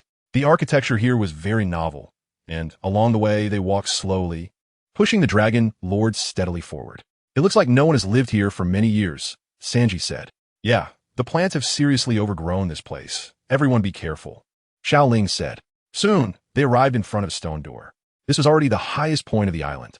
It seemed that there really was no dragon's lair here. The group looked around and said, hearing this news, ABIs shed tears of unwillingness. After going through so much hardship, they still couldn't find the dragon's lair. At that moment, the ground suddenly collapsed. Everyone didn't have time to dodge and fell downwards. So high. Xiao Ling looked at the height below, feeling a bit nervous. No, this height is definitely going to be a problem. However, due to the rapid speed, Xiao Ling had no time to think and fell heavily underground. It doesn't hurt that much. Xiao Ling slowly got up. Although there were scratches on his body, there was no problem. Could it be that my body is already this strong? Xiao Ling was somewhat incredulous. In fact, his body had already become very strong. However, he still held the mindset of an ordinary person, so he often considered things from an ordinary person's perspective. Everyone, look at the mural on the wall. Nami's voice rang out, and everyone's gaze shifted to the wall. If I'm not mistaken, this mural shows the location of the Lost Island, ABI said, looking at the mural in disbelief. According to the description on the mural, that shape, yes, it should be Gunkanjima, Xiao Ling said with a smile. The Dragon's Cave is a round Gunkanjima. It should rise to the surface every few years. Everyone looked at Xiao Ling, sometimes feeling that he knew a bit too much, almost as if he was all-knowing. Xiao Ling noticed that everyone was looking at him and felt a bit embarrassed. Why is everyone looking at me? We should act quickly and return to the battleship island. Looks like we have to go through this storm again, Usopp said helplessly. But the weather in the Grand Line is even worse than this. So, I guess it allows us to adapt to this unpredictable bad weather in advance. Xiao Ling waved his hand and said. Upon hearing the mention of the Grand Line, everyone looked at Xiao Ling. So, you mean you've been to the Grand Line? Sanji asked.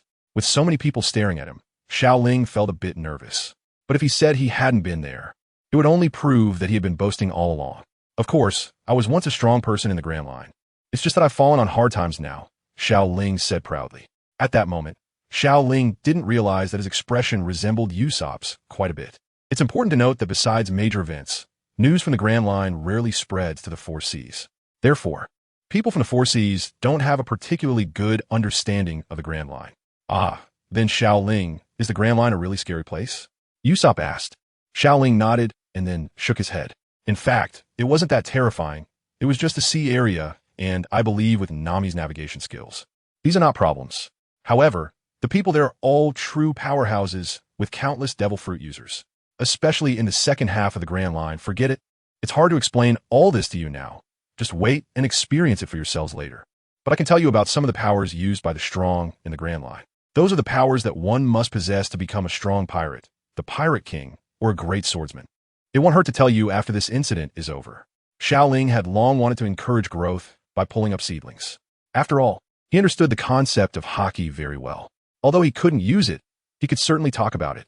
And Xiao Ling believed that someone like Zoro or Luffy would easily grasp it on their own. Sure enough, upon hearing the terms Pirate King and Great Swordsman, both Luffy and Zoro became interested. Pirate King, Great Swordsman. The two looked at Xiao Ling with eyes full of enthusiasm. During their conversation, the Mary did not stop moving. Thanks to the typhoon's push, they quickly left the area. We've come out, Luffy said with a smile, while sitting in his first-class seat. The sea was so magical, sometimes stormy and sometimes clear. Since the Dragon's Cave wasn't here, then let's head towards Marineford Island, Luffy smiled. All right, the Mary moved forward again. Although it was just a wild goose chase, no one felt the slightest bit sad. It was just another trip. Since sailing takes time, Xiao Ling planned to take a nap. However, he underestimated Luffy and Zoro's obsession with the Pirate King and the Great Swordsman. What surprised Xiao Ling even more was that Sanji had also come over. Hey, you cook, what are you doing here? Zoro said. Of course. I want to listen too. I have the mission of protecting Miss Nami, Sanji replied. Hey, Xiao Ling. Hurry up and tell us what power is essential to become the Pirate King. Luffy said. It seems I can't rest if I don't tell you. Xiao Ling said helplessly as he sat up. Zoro looked at Xiao Ling without saying anything. He had sensed long ago that Xiao Ling was not simple. Then tell us about that power, Sanji said, lighting a cigarette and sitting down as well. In that case, let me tell you about this power. Actually, you will understand this power in the future, Xiao Ling continued. Luffy, remember when we met that Navy colonel in Loguetown? Xiao Ling smiled. You mean that smoke guy? Luffy pondered for a moment before answering. Yes, how did it feel to fight him? Luffy thought for a while and replied. It seemed like my attacks couldn't hit him at all, but he could attack me. Zoro and Sanji showed surprised expressions upon hearing Luffy's answer. That's right. Devil fruits are divided into 3 types. Sanji, you should know the types of devil fruits, and Smoker's devil fruit is one of the Logia types. Logia devil fruits can elementalize, rendering other people's attacks ineffective. Sanji showed surprise upon hearing Xiao Ling's words. Did the other party know that he had seen the devil fruit encyclopedia? So if the opponent is a Logia devil fruit user, can't we defeat them? Zoro accurately pinpointed the key issue. Generally, that's the case, Xiao Ling said. So doesn't that mean Logia devil fruits are invincible? How can that be? Luffy said. At this point, Xiao Ling shook his head and smiled. Logia devil fruits are indeed very troublesome in the first half of the Grand Line. Unless one finds an attribute that can restrain them, otherwise, it is impossible to hit them. However, in the second half of the Grand Line, known as the New World, Logia devil fruits are not that terrifying anymore, because a power has emerged that can hit Logia devil fruit users. Sanji, Luffy, and Zoro did not interrupt Xiao Ling, but listened seriously to his description. They had complete trust in their companions. Moreover, knowing about the Grand Line situation in advance was beneficial for them. This power is called Haki. Haki? Xiao Ling nodded. Haki is divided into 3 types: Conqueror's Haki, Armament Haki, and Observation Haki. Conqueror's Haki is an innate power that only those with the qualities of a king can possess. It can not only intimidate others, but also allow the top-tier strong in the sea to wrap Conqueror's Haki around their attacks, although only the strongest can achieve this. Armament Haki allows one to form an invisible armor around themselves, increasing both attack and defense. This power can also be wrapped around weapons. Armament Haki can affect the Logia-type Devil Fruit users, and some powerful individuals can make it flow, forming an advanced version called Flowing Cherry, which can directly penetrate an enemy's armor and attack their insides. Once wrapped around a weapon, it can cut through steel and even diamonds without difficulty.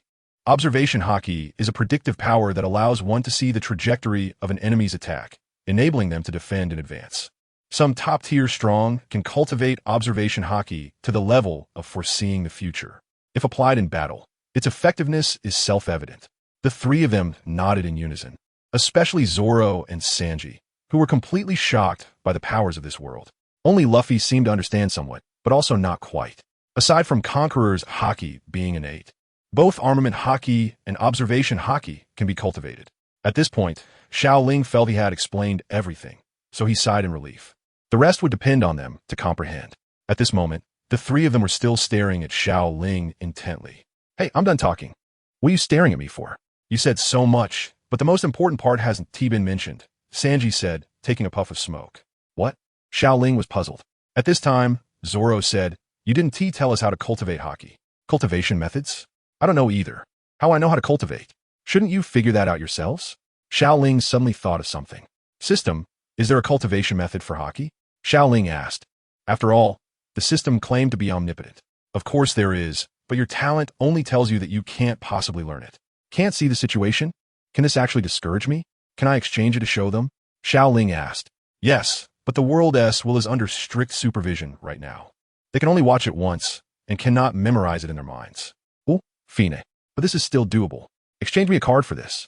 Ding. Deducted 1,000 emotional points. Obtain the strongest version of the 3-color Haki learning opportunity. Wow. 1,000 emotional points. Isn't that a bit steep? Forget it. How do I use this? This card can pull you into an illusion, allowing you to personally witness the use and cultivation of the 3-color Haki once. Take out the card and let the person who wants to watch place their hand on it and say the activation phrase. Xiao Ling nodded. Take out the card. At that moment, a purple card appeared in Xiao Ling's hand. Xiao Ling said to the 3 of them, come here, put your hands on the card, and I'll use my special ability to let you see a powerful training method up close. The 3 nodded. Zoro had experienced the power of Xiao Ling's card a long time ago. After the 3 had grabbed the card, Xiao Ling said, activate. In the next moment, the 3 disappeared from Xiao Ling's sight. Damn, I actually forgot to grab card. Xiao Ling helplessly patted his own head. What kind of head does he have? He can't even remember such a small matter. In the next second, all 3 of them appeared in front of Xiao Ling. At that moment, they were all drenched in cold sweat. Xiao Ling saw this and immediately asked, what's wrong with you? Are you okay? The 3 of them calmed down a bit, and Luffy was the first to smile, saying, it's nothing. Even if they're that strong, so what? I'm determined to become the Pirate King.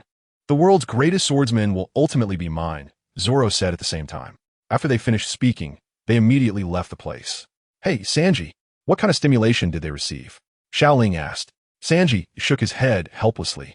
Maybe they were stimulated by the power of the people in that space. But who exactly is that person?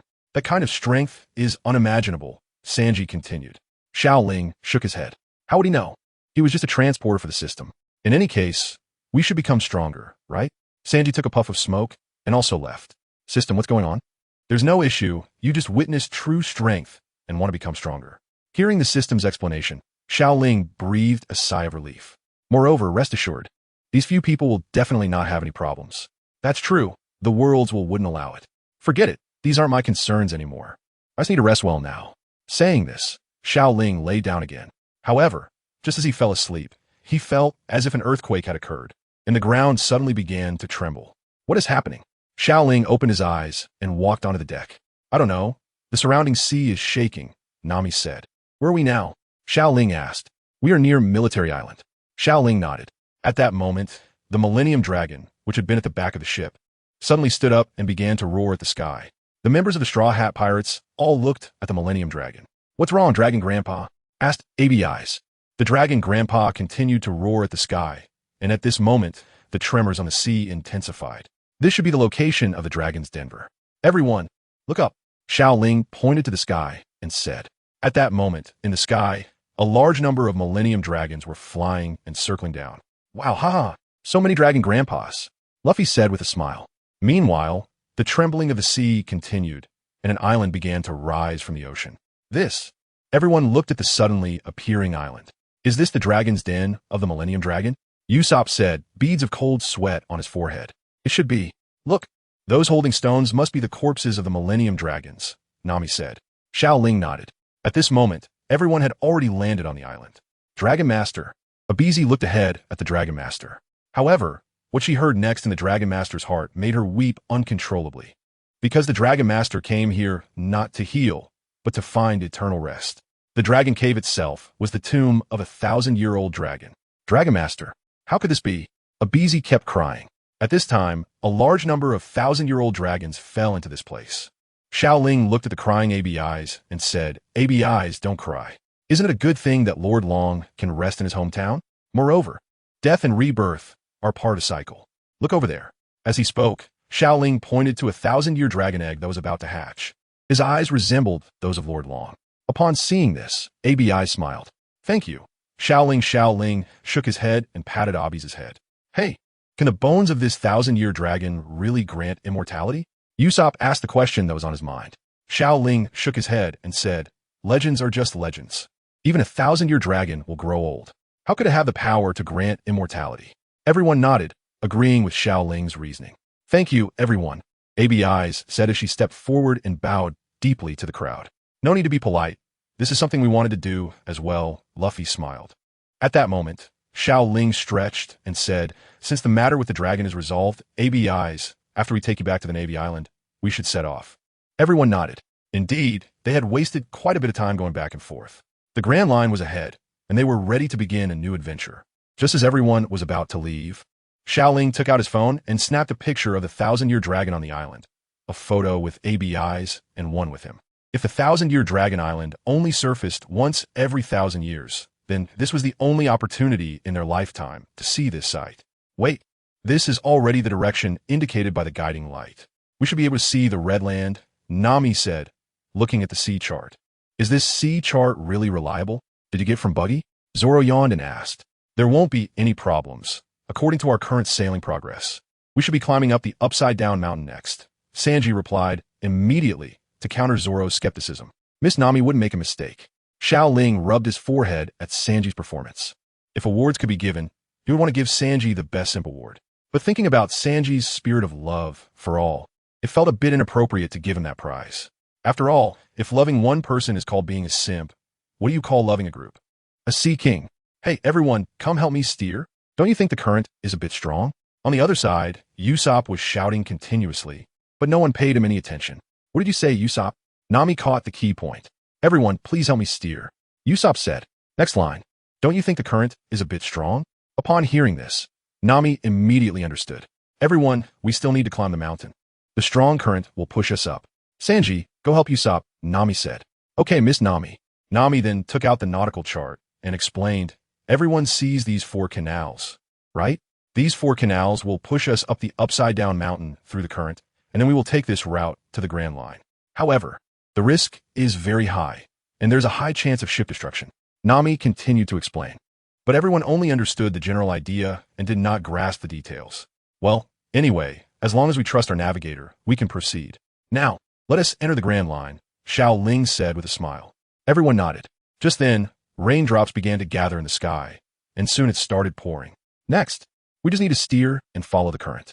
Luffy, go take down the sails, Nami commanded. Okay. With that, Luffy went out, stretched his arms, and reached the sails.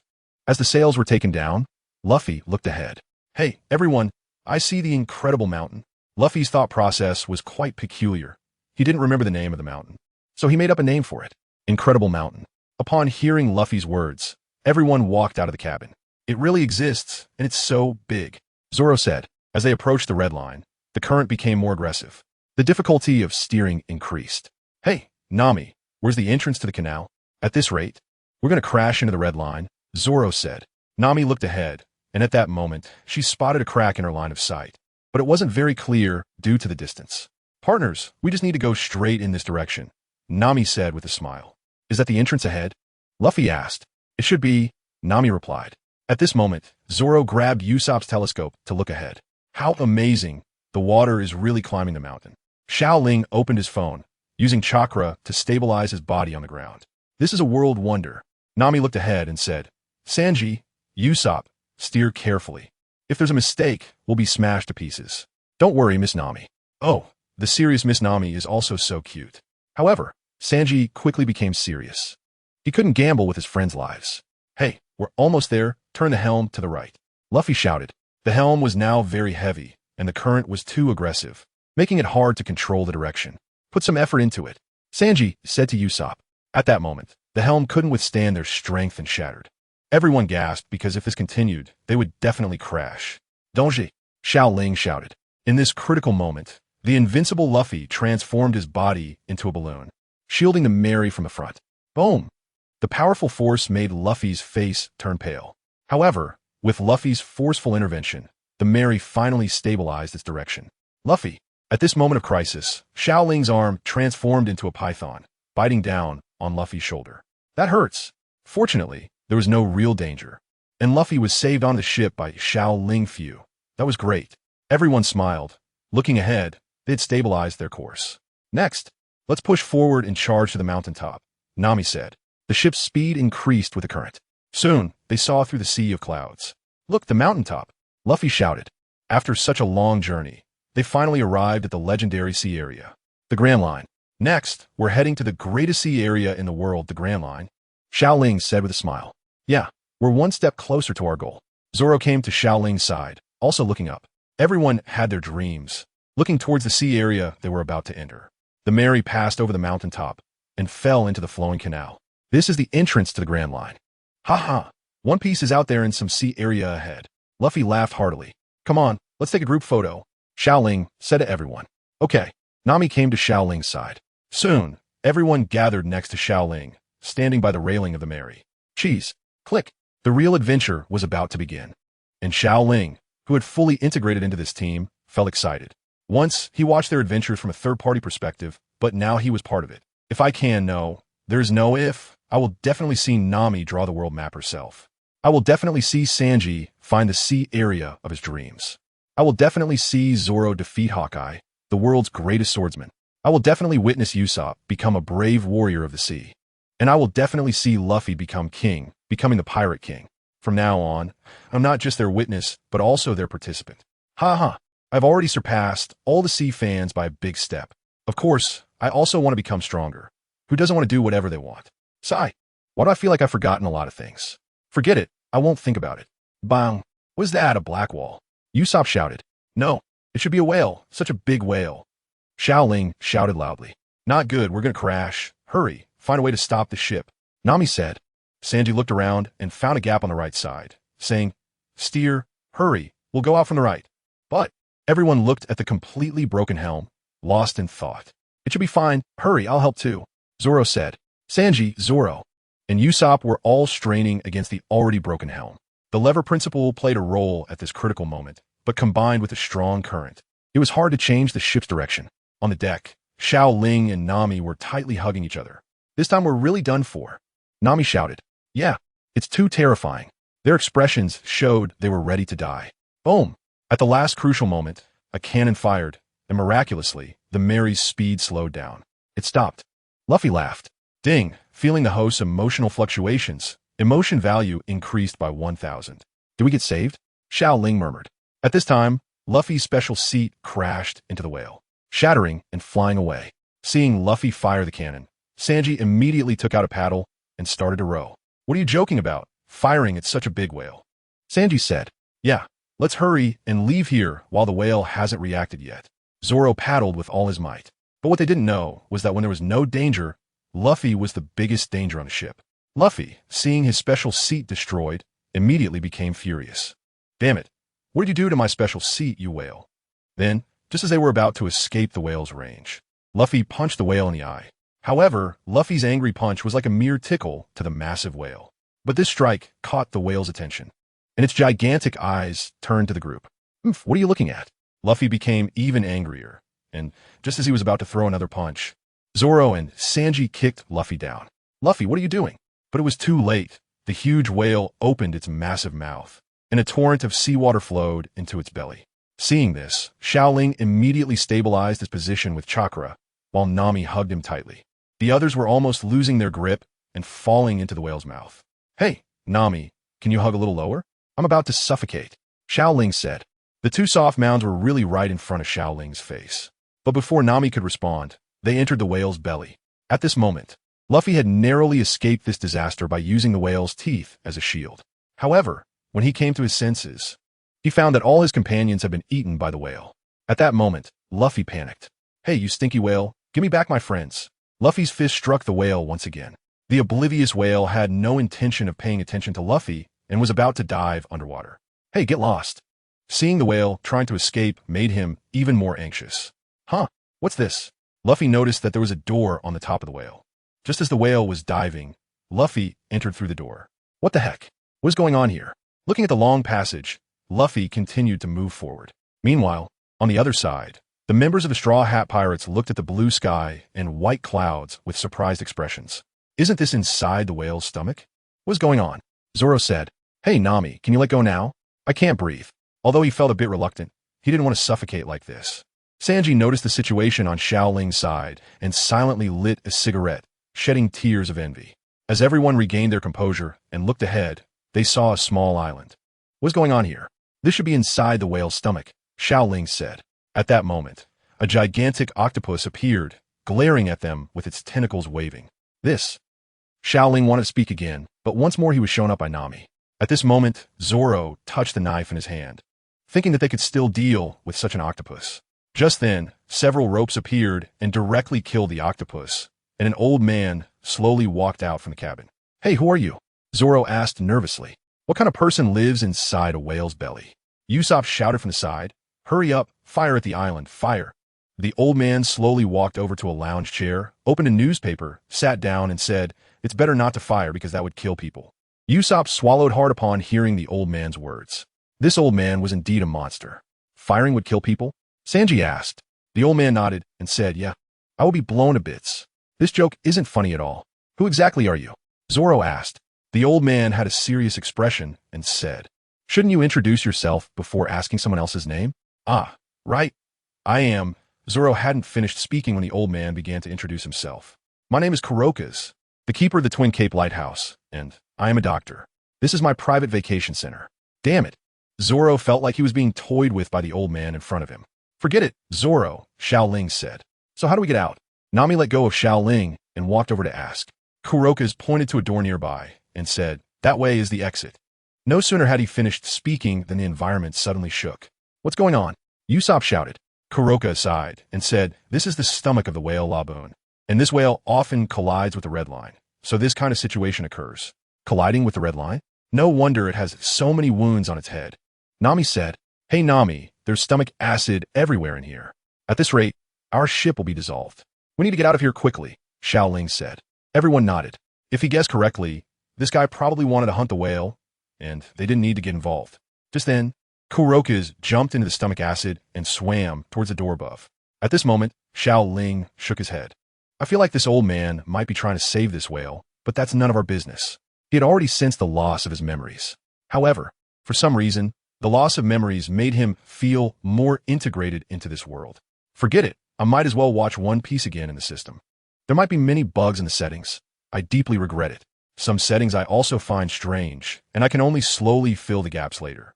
In fact, my writing ability is lacking, and many things are beyond my control. I try my best to recover.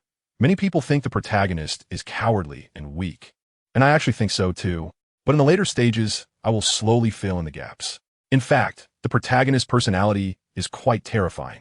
A timid and cowardly person who gains superhuman powers is scarier than a superhero. This might appear later. Because I just established the outline, once I deviate from the original work, these will all be written out. Originally, the title of this book was The Cowardly Me actually became The Strongest King's Vice. And then I changed the name. Hey Luffy. Just as everyone was preparing to leave, Luffy and two strangers flew out from a door. Xiao Ling rubbed his forehead. Luffy is truly an unexpected person. In midair, Luffy saw Xiao Ling and the others and immediately smiled. So everyone is here?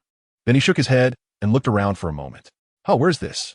You all need to find a way to save me first, Luffy said, because he was about to fall into the water. Shadow Snake Hand. Seeing this, Xiao Ling's arm immediately transformed into a large number of very long small snakes, instantly covering all the people flying in the sky. This move seemed to have a pretty good effect. In the next moment, the three were pulled on the ship by Xiao Ling. Phew. We are saved, Luffy said with a smile. Xiao Ling then looked at the two people he had saved together. He had no memory of them, as he hadn't had the chance to rewatch One Piece yet. However, he could tell that the woman with light blue hair was very beautiful. This was confirmed by Sanji, standing nearby. It's you guys. I didn't expect to see you here, but as long as I'm around, you won't be able to harm Labo. The old man, Kuroka's, who was above, noticed the two people Xiao Ling had saved and spoke.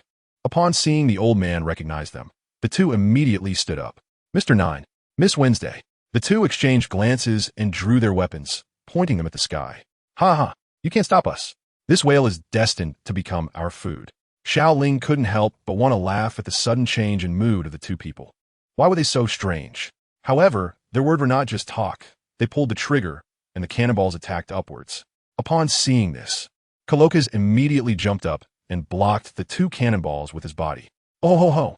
The two smiled upon seeing Colossal get hurt, and, at that moment, Luffy suddenly struck, instantly knocking the two down. I don't know why, but I really wanted to hit those two, Luffy explained. Sanji, who was nearby, wanted to step forward but was held back by Zoro. Xiao Ling nodded. The behavior of these two people was indeed a bit strange. On Kuroka's small island, the old man said, "Thank you for helping me, but why do you want to help me?" Luffy shook his head and replied, "I'm not helping you. I just find these two people really annoying." Upon hearing this, everyone smiled, and their mood relaxed. "Sir, who are they?" Nami asked. Kuroka's nodded and said, "They are bullies from a neighboring town who want to turn Laboon into food." Laboon? Kuroka's nodded again. Yes, Laboon is the name of this whale. He is a giant whale from the West Blue, the largest whale in the world. How could they possibly turn him into food? There was a reason why Laboon was ramming into the red line. He was a whale with human emotions, waiting for a group of pirates to appear for 50 years. During these 50 years, he kept ramming into the red line. Kuroka's sat up from his recliner. "So what are you doing here?" Xiao Ling asked. "I'm a doctor. Although I have only run a clinic for a few years and have also worked as a ship's doctor, I am an experienced doctor. This whale is too large to treat externally, so I decided to treat him from the inside and also turn this place into my vacation center. You all want to leave, right? Follow me." With that, Kuroka's led the Straw Hat crew out of Laboon's stomach. During this time, he administered a sedative to Laboon. "It's really convenient to have so many doors on a whale," Xiao Ling remarked. The group followed Kuroka's and successfully exited the whale's body. "You just said Laboon was waiting for a group of pirates. Where did that group of pirates go?" Usopp asked. "It has been 50 years. That was when I was young." 50 years? Usopp exclaimed. Kuroka's nodded. 50 years ago, a pirate crew came here. At that time, Laboon was still small. They intended to leave Laboon in the West Blue, but Laboon secretly followed them here. However, this pirate crew had plans. They intended to sail around the world. And since Laboon was with them for a few months, I became friends with them. But because the Grand Line is a dangerous sea, they couldn't take Laboon with them. So they made a promise to meet here again in 3 years. Unfortunately, 3 years passed, and they never returned. It's understandable. The Grand Line is not an ordinary sea, so the navigation knowledge from other seas doesn't apply here, which is why Laboon has waited for so long. Kuroka's recounted the story from 50 years ago. Everyone listened with great interest, except for one person, Xiao Ling, who was replaying the edited version of One Piece in his mind. One Piece should be a very long anime. Why is it so short? The version saved in the system has lost many details and only retains the major events, while the detail processes have disappeared. This system does not make mistakes. You just save this much. Hee, how could I tell you? Sig, Fine. However, Xiao Ling already had a general understanding of Laboon. "It seems that group of pirates is dead," Zoro said. "Hey, Zoro, with such a touching story, don't you wish for a good ending?" Usopp said. Kuroka sighed and said, "Many years ago, I already received news that they had left here. Ordinary people cannot sail in such a terrifying sea. TCH, they're just people with weak wills." Zoro continued. "Then Laboon should be able to understand human language, right? Didn't you tell him?" Nami asked. "I definitely told him, but with his massive size. He took them as companions. and he didn't believe me when I told him. Now, he can't reach the West Blue, so he started ramming into the Red Line. Upon hearing this, Usopp was already moved to tears by the story. Xiao Ling smiled and said, I don't think that group will give up on Laboon. Maybe they're already trying to find a way to get here. Upon hearing Xiao Ling's voice, Zoro immediately turned his head. For some reason, he now trusted Xiao Ling's words very much. Sometimes he even felt that Xiao Ling had the ability to foresee the future. After the Straw Hat crew left Laboon's body, Luffy raised their pirate flag and ran towards Laboon. Hey, what is that guy Luffy doing? Does he like climbing? Zoro said. Xiao Ling looked at their disappearing pirate flag and said helplessly, if I'm not mistaken, what he's holding is our sail, right? Upon hearing the word sail, Usopp immediately turned his head. Damn it, Luffy, how could you do something to hurt the Mary? I won't forgive you. Usopp shouted. Instead of that, we should think about what Luffy plans to do, Sanji said, taking a puff of smoke. Xiao Ling looked at Sanji. He didn't know where Sanji got so many cigarettes from. It seemed like he could never run out, one after another, inexhaustible. Meanwhile, Luffy saw Labu spitting blood from the injuries sustained from crashing into the Red Earth continent, and he jumped up, pressing the sail against Labu's wound. The intense pain brought Labu back to his senses, easily knocking Luffy down to the ground. Hey, what does that guy Luffy want to do? Zoro said. Although Luffy was knocked down, he quickly stood up and punched Labu. Boom! This completely enraged Labu. The man and the whale kept attacking each other, with Luffy taking all the damage. But Luffy was a rubber man, so this kind of damage couldn't actually hurt him. Just as Labu was about to attack again, Luffy suddenly shouted, it's a tie. This time, it's a tie. I'm really strong, right? You really want to defeat me, don't you? We'll fight again, and we will definitely determine a winner. When we sail around the Grand Line, let's agree to meet here again and have another match. Hearing Luffy's words, everyone looked at him and smiled. Indeed, some things needed someone like Luffy to resolve. Labu let out another roar. Usopp, help me get the paint. Luffy said. Okay. Then, Luffy painted the Straw Hat Pirate's Jolly Roger on Labu's head, although Xiao Ling couldn't tell it was a pirate flag. Listen, this is the witness of our agreement. You can't knock it off until we come back, Luffy said to Labu. The Mary slowly approached the shore, and everyone disembarked at Twin Cape. Let's do some training. We're about to challenge this sea area, Xiao Ling said to everyone. Zoro opened his eyes and looked at Xiao Ling. This guy seems to have taken on some vice captain qualities now, he said before falling asleep again. Sanji went to the kitchen and took out the ingredients he had won in Loguetown. Next, I'll cook you up. He was very satisfied with the refrigerated ingredients. Meanwhile, Xiao Ling and Usopp were repairing the ship together. Damn it, that guy Luffy messed up the Mary so badly. How infuriating. Usopp said angrily while repairing the ship. All right, that's just how he is. Hurry up and fix the ship so the Mary can take us to broader seas, Xiao Ling said with a smile. It was clear that Usopp really loved this ship and had a deep bond with it. At that moment, Xiao Ling looked around and felt like something was missing. Then he saw Luffy on the deck and asked, Luffy, where did those two guys go? Luffy scratched his head and replied, I didn't notice. They probably ran away. Xiao Ling shook his head. If she ran away, then so be it. They would meet again. The girl inside was an important figure. At that moment, a scream echoed, attracting everyone's attention. Nami, what's wrong? Xiao Ling instantly appeared beside Nami and asked, Hey, Xiao Ling, you promised to help me fix the ship together?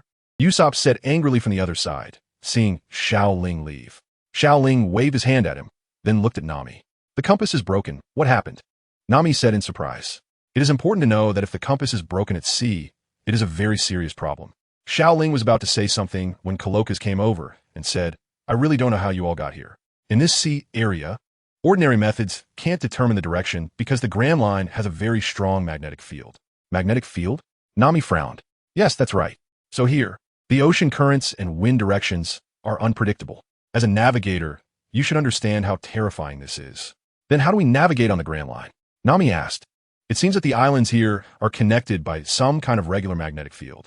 So the only way to determine direction is to use a log pose to record the magnetic field of each island, then head to the next island. There are a total of 7 routes in the first half of the Grand Line. However, all those routes ultimately lead to one location, and from that location, you can reach the legendary island, Raftel. But that island has only been reached by the Pirate King. Raftel has the One Piece. Luffy asked.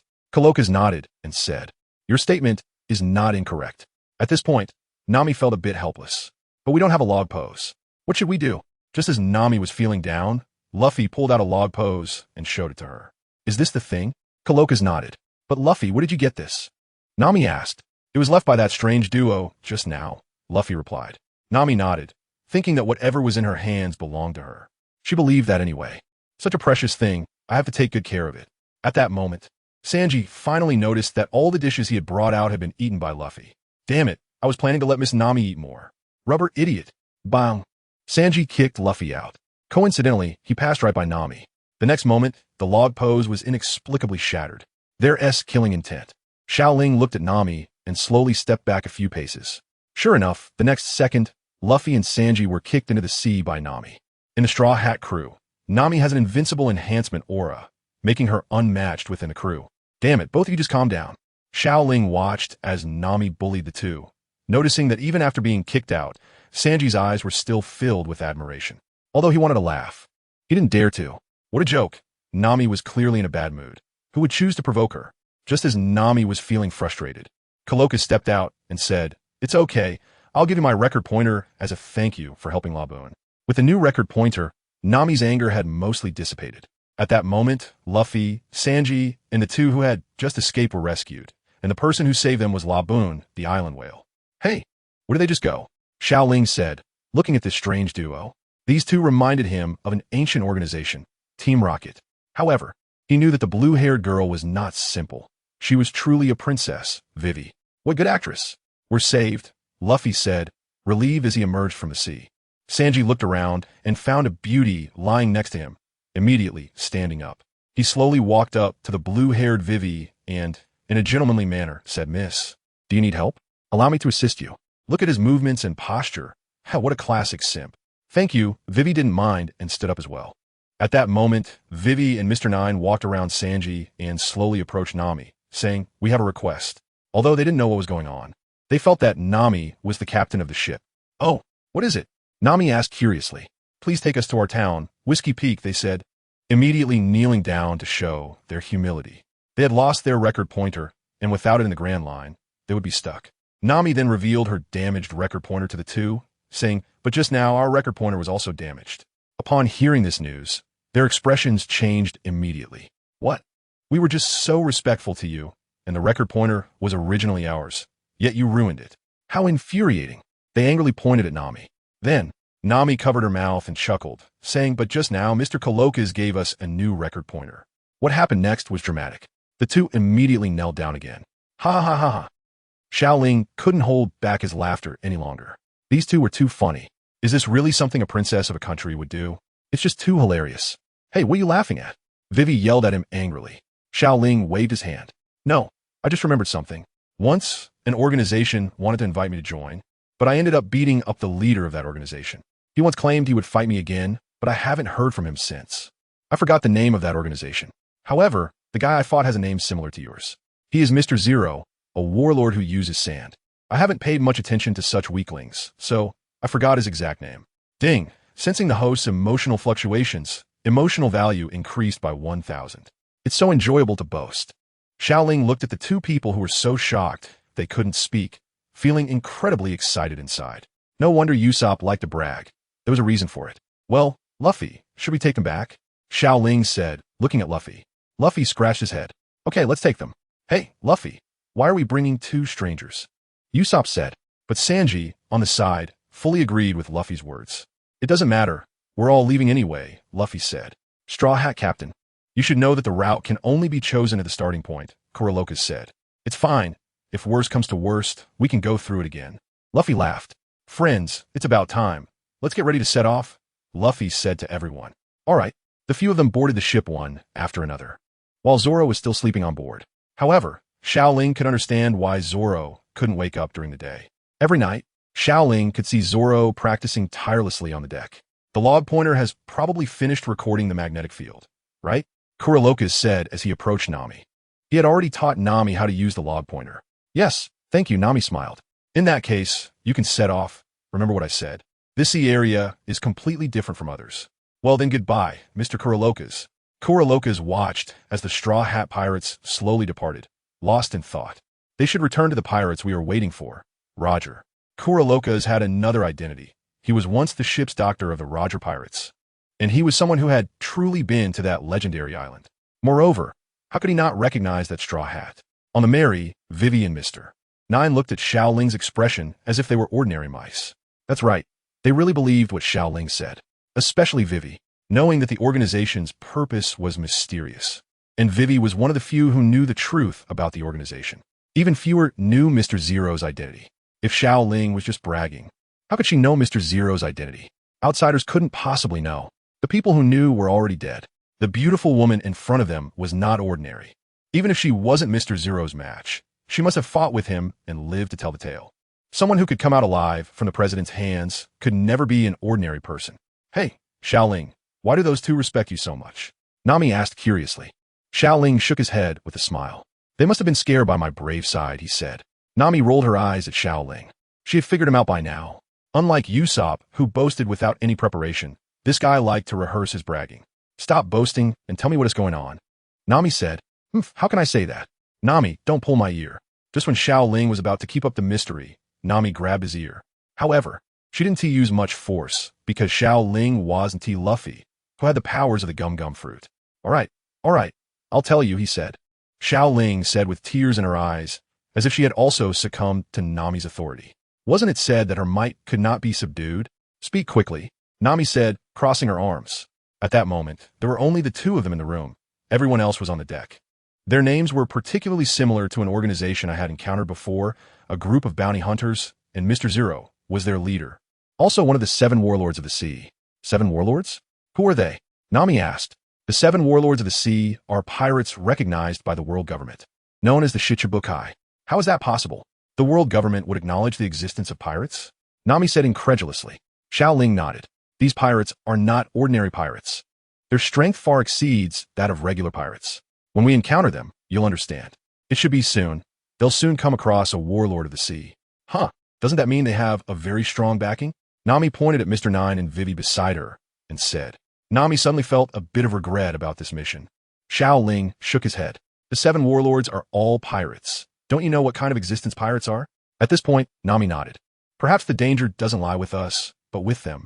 The calm sea surface was bathed in bright sunlight. Xiao Ling is helping Usopp study his latest secret weapon. I have a bad feeling about this. Nami looks at the sky, feeling a bit uneasy, and Nami's feeling turns out to be correct. The next moment, the sky suddenly changes and heavy snow begins to fall. The temperature instantly drops below 0 C. What's going on? Xiao Ling looks up at the sky, which is filled with snowflakes. Oh, it's snowing, Usopp exclaims as he catches a snowflake. With the first snowflake falling, countless others begin to descend. And in just a few minutes, the deck of the ship is already covered in snow. Xiao Ling watched as Usopp was still studying weapons, and suddenly had an idea. A snowball appeared in his hand, and without Usopp noticing, he threw it. Bang! The snowball hit Usopp's head perfectly. Who is it? Usopp looked left and right, trying to find the person who had ambushed him. Xiao Ling pointed to Luffy, who was building a snowman beside him, without saying a word. Damn it! Usopp rolled up his sleeves and threw a snowball the size of a fist at Luffy's head. Hey, Usopp, what are you doing? Can't you see I'm building a snowman? Luffy shouted, but Usopp didn't want to hear Luffy's explanation. Another snowball was thrown his way. Damn it, Usopp, Luffy said as he began to fight back. And the two started throwing snowballs at each other nonstop. Meanwhile, the instigator Xiao Ling had already entered the room. Hey, Nami, is it really this cold? Xiao Ling said, looking at Nami, who was wrapped in a padded coat. What's wrong? I'm not like you monsters. Thinking of this, Xiao Ling felt his body. Although it was a bit chilly, he didn't feel cold at all. Mr. Nine and Vivi beside him were even more exaggerated, shivering uncontrollably. Hey, don't you have any heating facilities on your ship? The two asked. The ship is too shabby.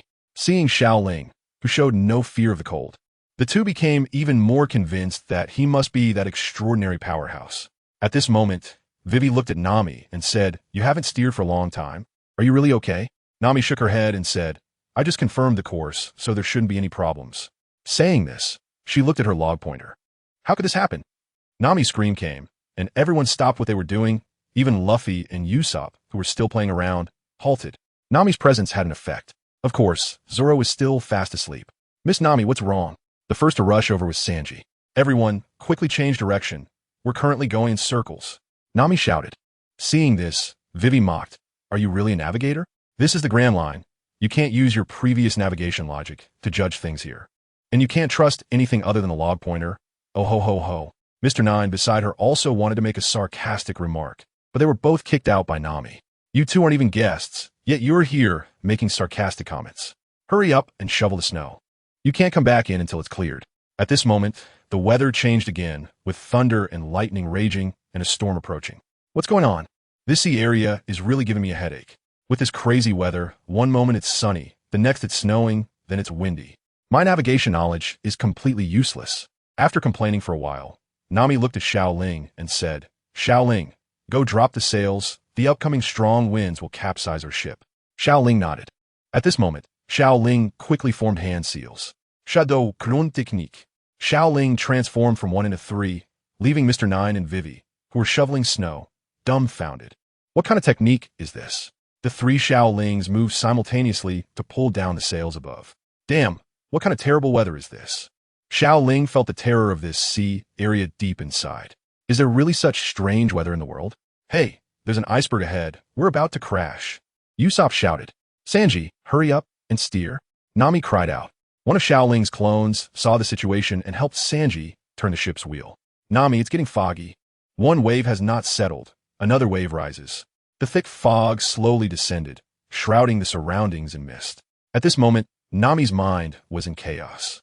Meanwhile, no matter how much noise there was, Zoro remained as steady as a mountain, fast asleep, completely unaware of what was happening on the ship. Hey Zoro, how can you sleep like this? Xiao Ling shouted. But Zoro remained unfazed. Seeing that they couldn't wake him up, the others decided not to continue calling him. In fact, there was a reason for their silence, as Zoro was on watch every night. Boom! With a loud noise, but no danger, the Mary passed through the iceberg. Hey Usopp, the ship's bottom is leaking. One of Xiao Ling's clones said. Coming. I'll go fix it. Usopp quickly headed towards the ship's bottom. Meanwhile, the clouds were moving rapidly, and a storm was about to hit. It's coming, Vivi said, looking at the clouds in the sky. Seeing this, Xiao Ling realized that this was not a solution. So he once again formed hand seals. Bang! With the 2 shadow clones from before, there were now 4 clones in total, which was Xiao Ling's limit.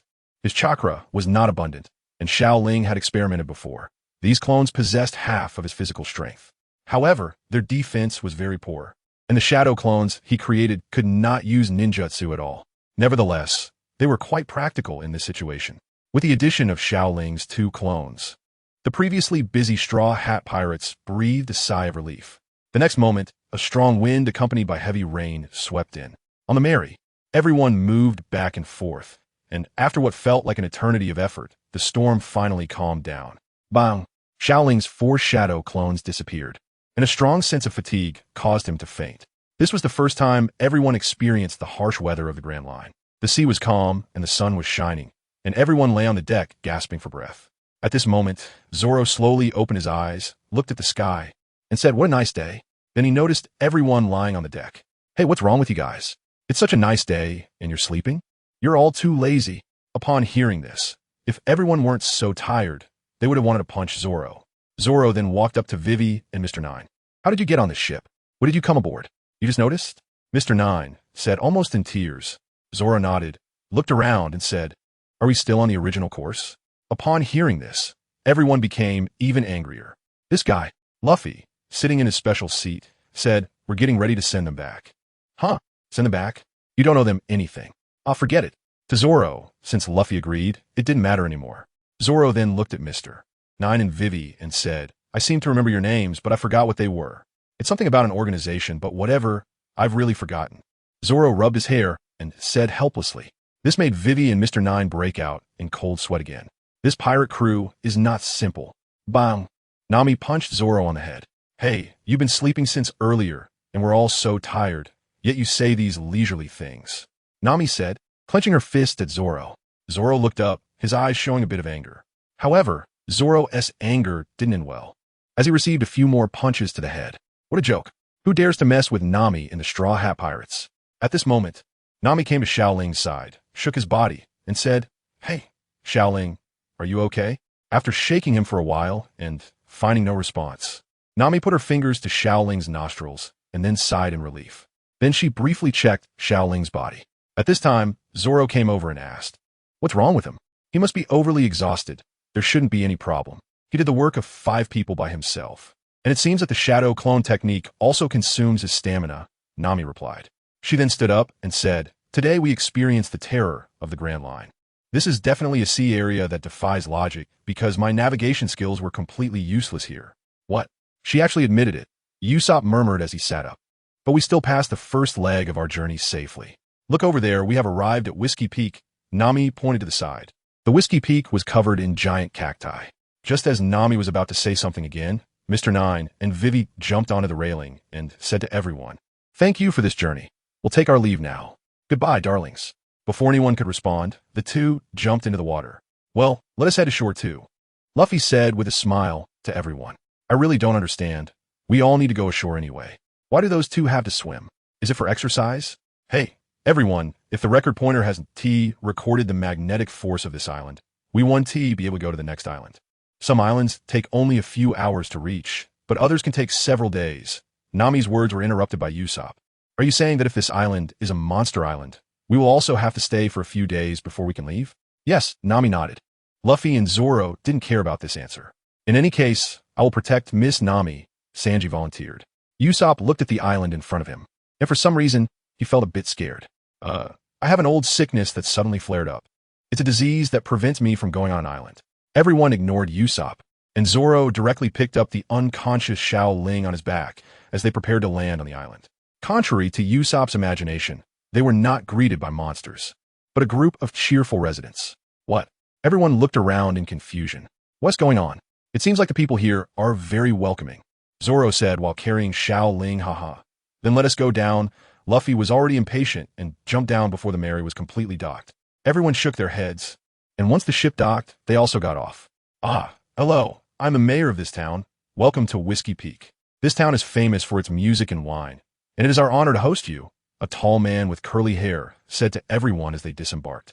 The warm welcome ceremony left everyone at a loss. At this moment, Nami was the first to step forward and ask Mayor, "How long does it take for the record pointer to record the magnetic force here?" Upon hearing Nami's question, the mayor did not answer but said to everyone, "Guests, there is no need to rush. Please enjoy our warm welcome ceremony first." Saying this, the Straw Hat Pirates were ushered into the town. Inside the room, the Straw Hat Pirates seemed to be overwhelmed one by one. Usopp was surrounded by a group of people who were adoring him, listening intently to his stories, and his ego was boosted by their frequent compliments. Sanji was completely surrounded by women. Having never experienced such treatment, he was utterly lost in a world of tenderness. Luffy, the glutton, was not to be outdone. He had already exhausted a small-town chef and was still eating like crazy. So tired, feeling the noise around him, Xiao Ling slowly lifted his head. "Oh, where's this?" Xiao Ling looked at the environment around him and then asked Zoro beside him, "You're awake?" It was not Zoro who spoke first, but Nami on the other side. At this moment, Xiao Ling was sandwiched between Nami and Zoro. Xiao Ling touched his head and then nodded. "Where's this?" he asked again. "This is Whiskey Peak. We have arrived here. And now it's the welcoming ceremony for us at Whiskey Peak. By the way, Xiao Ling, Zoro, come join me for the drinking competition," Nami said to the two of them. At this moment, Nami already knew that there was a prize for this competition, and she couldn't let it pass. Xiao Ling shook his head. "I don't think I've ever drunk alcohol, so maybe I shouldn't try," he said. Upon hearing this, Nami immediately exclaimed, "Haha, you're a pirate. A man, how can you not drink?" The mayor, who was nearby, quickly chimed in. "That's right, this lady is correct. Pirates are heroes of the sea. How can you not drink? And you're a man, right? Lady, are you mistaken? How could this young lady possibly be a man?" The mayor continued. Buzz. Looking at the chuckling Nami and the mayor's provocation, a surge of excitement welled up in Xiao Ling's heart. At that moment, he picked up a glass of fine wine and said, "Come on, I'll drink to that." Saying this, Xiao Ling downed a glass in one go. "Ima man. Give me another glass." Gulp gulp. Before he knew it, Xiao Ling had lost track of how much he had drunk, and slowly, his head began to spin more and more. Anyway, it felt like he had knocked everyone down with his drinking. Bang! Xiao Ling collapsed onto the table. Nami and Zoro looked at him, somewhat speechless. Had this guy really only had 2 drinks? Nami chuckled, then said to Zoro, "Let's take the prize money from here on out." Both Zoro and Nami were the type who could drink 1,000 cups without getting drunk. For them, this low-alcohol wine was really just like a soft drink. "Haha, the prize money is mine." Nami smiled as she looked at her fallen opponent in the last cup. Bang! Prize money. With her murmuring, Nami slowly leaned onto the table as well. Nighttime. Xiao Ling slowly opened her eyes. As expected, I'm not suited for drinking. Feeling her bladder about to burst, Xiao Ling gradually got up. Is everyone asleep? Maybe they are too tired. Saying this, Xiao Ling slowly walked towards the door. Creak. Xiao Ling just opened the door and saw a group of people outside looking at the sky. Hey, are you all admiring the moon? Xiao Ling didn't pay attention to the crowd's surprise and slowly walked towards the restroom. At this moment, everyone's gaze shifted from Zoro on the roof to Xiao Ling. What's wrong with this guy? The mayor, no, Mr. 8, looked at the awakened Xiao Ling with some surprise. Meanwhile, Vivi and Mr. 9 showed signs of fear in their eyes upon seeing Xiao Ling. Just moments ago, they had already passed Xiao Ling's information to their boss. This guy might really be a terrifying person.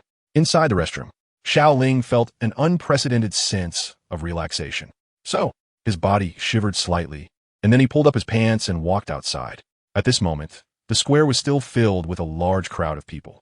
On the rooftop, Zoro had already drawn the sword he had just obtained. Zoro, what are you doing? Xiao Ling asked. At this time, his mind was still a bit confused because of the alcohol. Wait, what's going on? Xiao Ling recalled the plot he saw in the system. If you remember correctly, these people should all be bounty hunters, and the next part of the plot was Zoro's achievement of the 100-man slaughter. So why was he now appearing in front of these people? Isn't that? Xiao Ling waved his hand at everyone and then said, "Ahaha, the moon is really nice tonight. So, you all continue, I'm going to sleep now." Zoro looked at Xiao Ling's actions and rubbed his forehead. This guy only just realized the current situation. However, what Zoro didn't know was that Xiao Ling could still see the situation clearly. And soon his captain might not only be oblivious to the circumstances, but also have to fight him. Xiao Ling walked into the room while speaking. However, everyone had already noticed him, so there was no way he could leave. At that moment, several bounty hunters drew their guns and pointed them at Xiao Ling. Just as Xiao Ling was about to form seals to escape, the system prompt sounded. Ding! Mission activated. Mission: kill 10 bounty hunters. Mission reward: permanently obtain the bounty reward system. Mission failure: lose the opportunity to obtain the bounty reward system. What is the bounty system? Xiao Ling asked. After obtaining the bounty system, killing creatures of various levels will yield corresponding emotional value or card experience. Good stuff.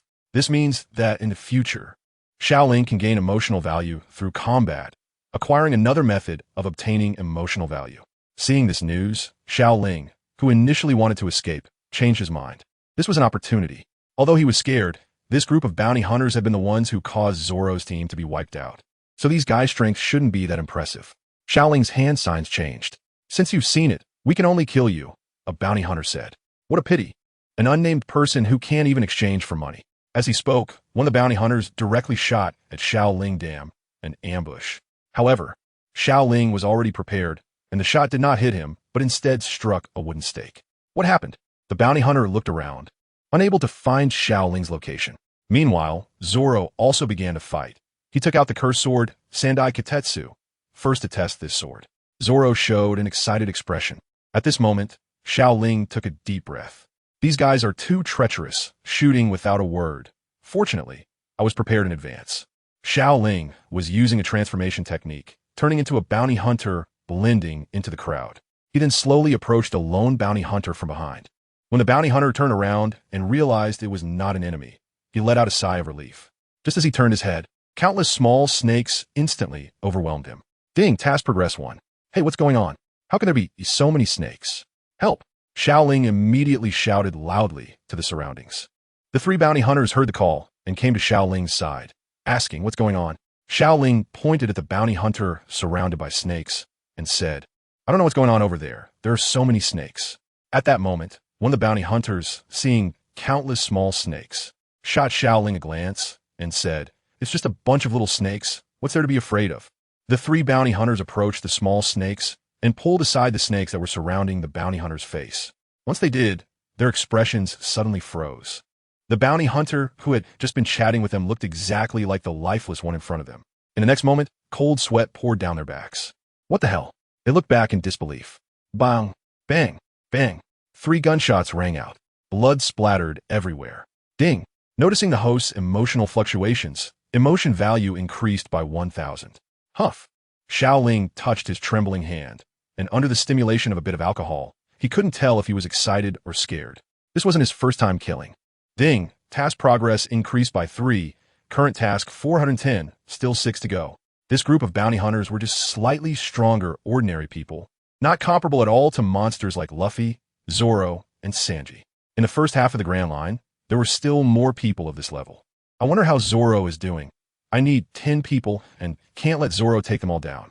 I wonder if shooting the people Zoro takes down will be effective. Saying this, Xiao Ling transformed into an ordinary bounty hunter and infiltrated the crowd. Taking advantage of the bounty hunter's inattention, he shot with almost perfect accuracy. Moreover, each shot was fatal. Ding! Task progress increased by 3. Current task progress 710. Everyone be careful. One of them can disguise as one of us and attack us. One of the bounty hunters shouted to all the others after noticing Xiao Ling's transformation process. Bang! He had just finished speaking. Xiao Ling's gun hit him in the forehead. Ding! Task progress increased by 1. Current task progress 810. Damn it, I was discovered.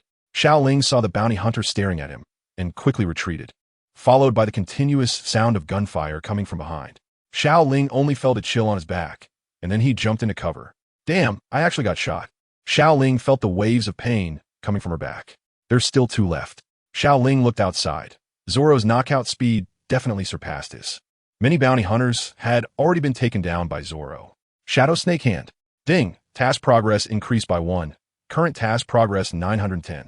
Xiao Ling once again killed the approaching bounty hunter. Ding! Sensing the host's emotional fluctuations, emotion value increased by 1,000. Having already killed 9 people, Xiao Ling no longer knew whether he felt fear or excitement. His body trembled uncontrollably. Is he becoming desensitized to killing? Perhaps every ordinary person harbors a demon within. At this moment, inside the bounty hunter's room. What the heck?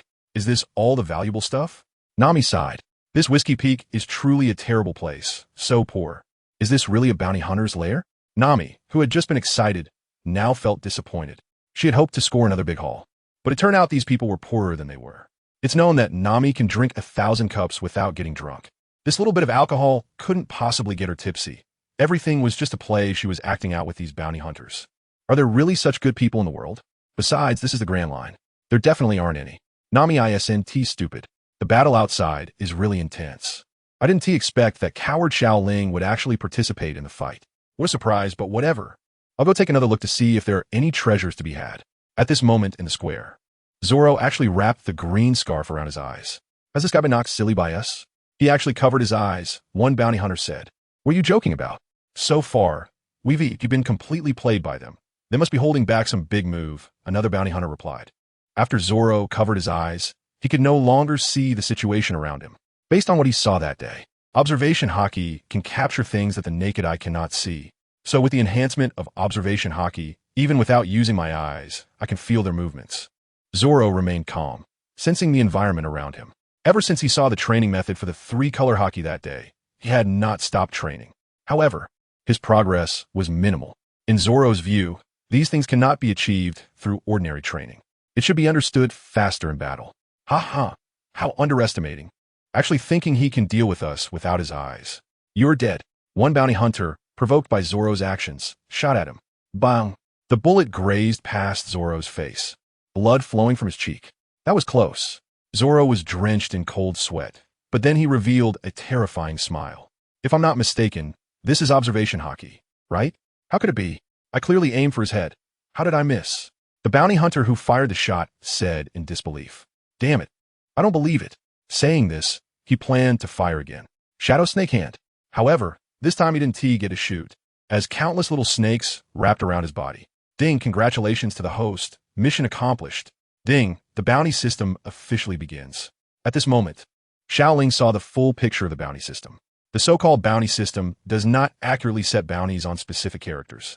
Instead, it prices different levels of beings. Level C, defeating yields 1 card experience point. Killing yields 10 card experience points. Level B, defeating yields 10 card experience points. Killing yields 100 card experience points. Level A, defeating yields 100 card experience points. Killing yields 1,000 card experience points. Level S, defeating yields 1,000 card experience points. Killing yields 10,000 card experience points. Level SS, defeating yields 10,000 card experience points. Killing yields 100,000 card experience points. Level, defeating yields 100,000 card experience points. Killing yields 1,000,000 card experience points. 1 card experience point can be exchanged for 100 emotion values. Seeing this, Xiao Ling felt that this bounty system was somewhat useless. If possible, I want a system that allows me to get stronger while lying down. I really want to just relax. Just as Xiao Ling was complaining about the system, he suddenly felt an extremely powerful force strike his back, and pain surged through him instantly. Bang! The earth trembled slightly, and Xiao Ling was knocked to the ground by such a punch. Hee. So you're the sneaky guy among them. My strength is greater than any man's. Hearing the commotion, Zoro took off his scarf. Xiao Ling was about to move forward when Mr. 9, Mr. 8, and Vivi blocked his way. Although you could defeat bounty hunters, our organization is stronger the smaller the codename. What you are about to face are me, Mr. 8, and Miss Wednesday. Upon hearing Mr. 9's words, Zoro poked his ear and asked, does your codename scare people?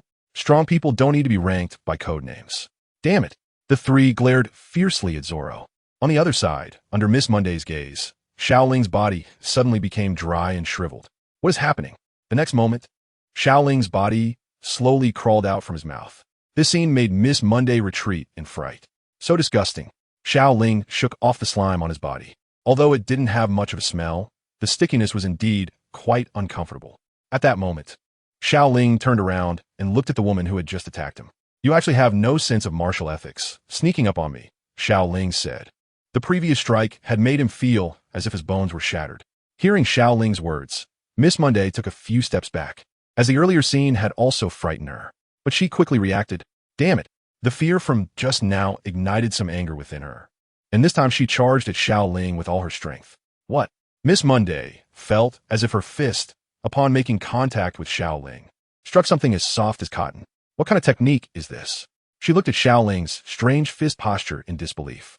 This punch is called Tai Chi, Xiao Ling said with a smile. In fact, the Tai Chi he had drawn was the most basic form, but combined with the enhancement of the soft body, Tai Chi could be brought to its peak. Just flowery fists and embroidered legs. Miss Monday's fist came again. At that moment, Xiao Ling's body seemed to have consumed a rubber fruit, quickly entangling Miss Monday. Crack! The sound of shattering bones echoed continuously, and soon the woman's voice gradually faded away. Hey, no way, is she really dead? Xiao Ling slowly stood up from Miss Monday's body, looking at the woman in front of her with disbelief. What a joke. Did she just kill someone like this? It seems so easy. Xiao Ling looked at his trembling hands, which seemed to feel different from before. Ding! Sensing the host's emotional fluctuations, emotional value increased by 1,000. System, what exactly is my emotion? Fear, excitement, exhilaration, a mix of various emotions. Xiao Ling sighed. It hadn't been long, yet he had changed so much. System, give me a calming card for half an hour. Ding! Emotional points have been deducted. Calming card successfully used. Xiao Ling used a calming card because he no longer knew what emotion he was feeling. He felt that if this continued, he would really break down. After successfully using the calming card, his body immediately stopped shaking and his emotions stabilized. He had now become a person devoid of feelings, no longer affected by emotions. On the other side, Zoro watched the three people performing nonstop and held his forehead. I really feel ashamed to be fighting with you guys.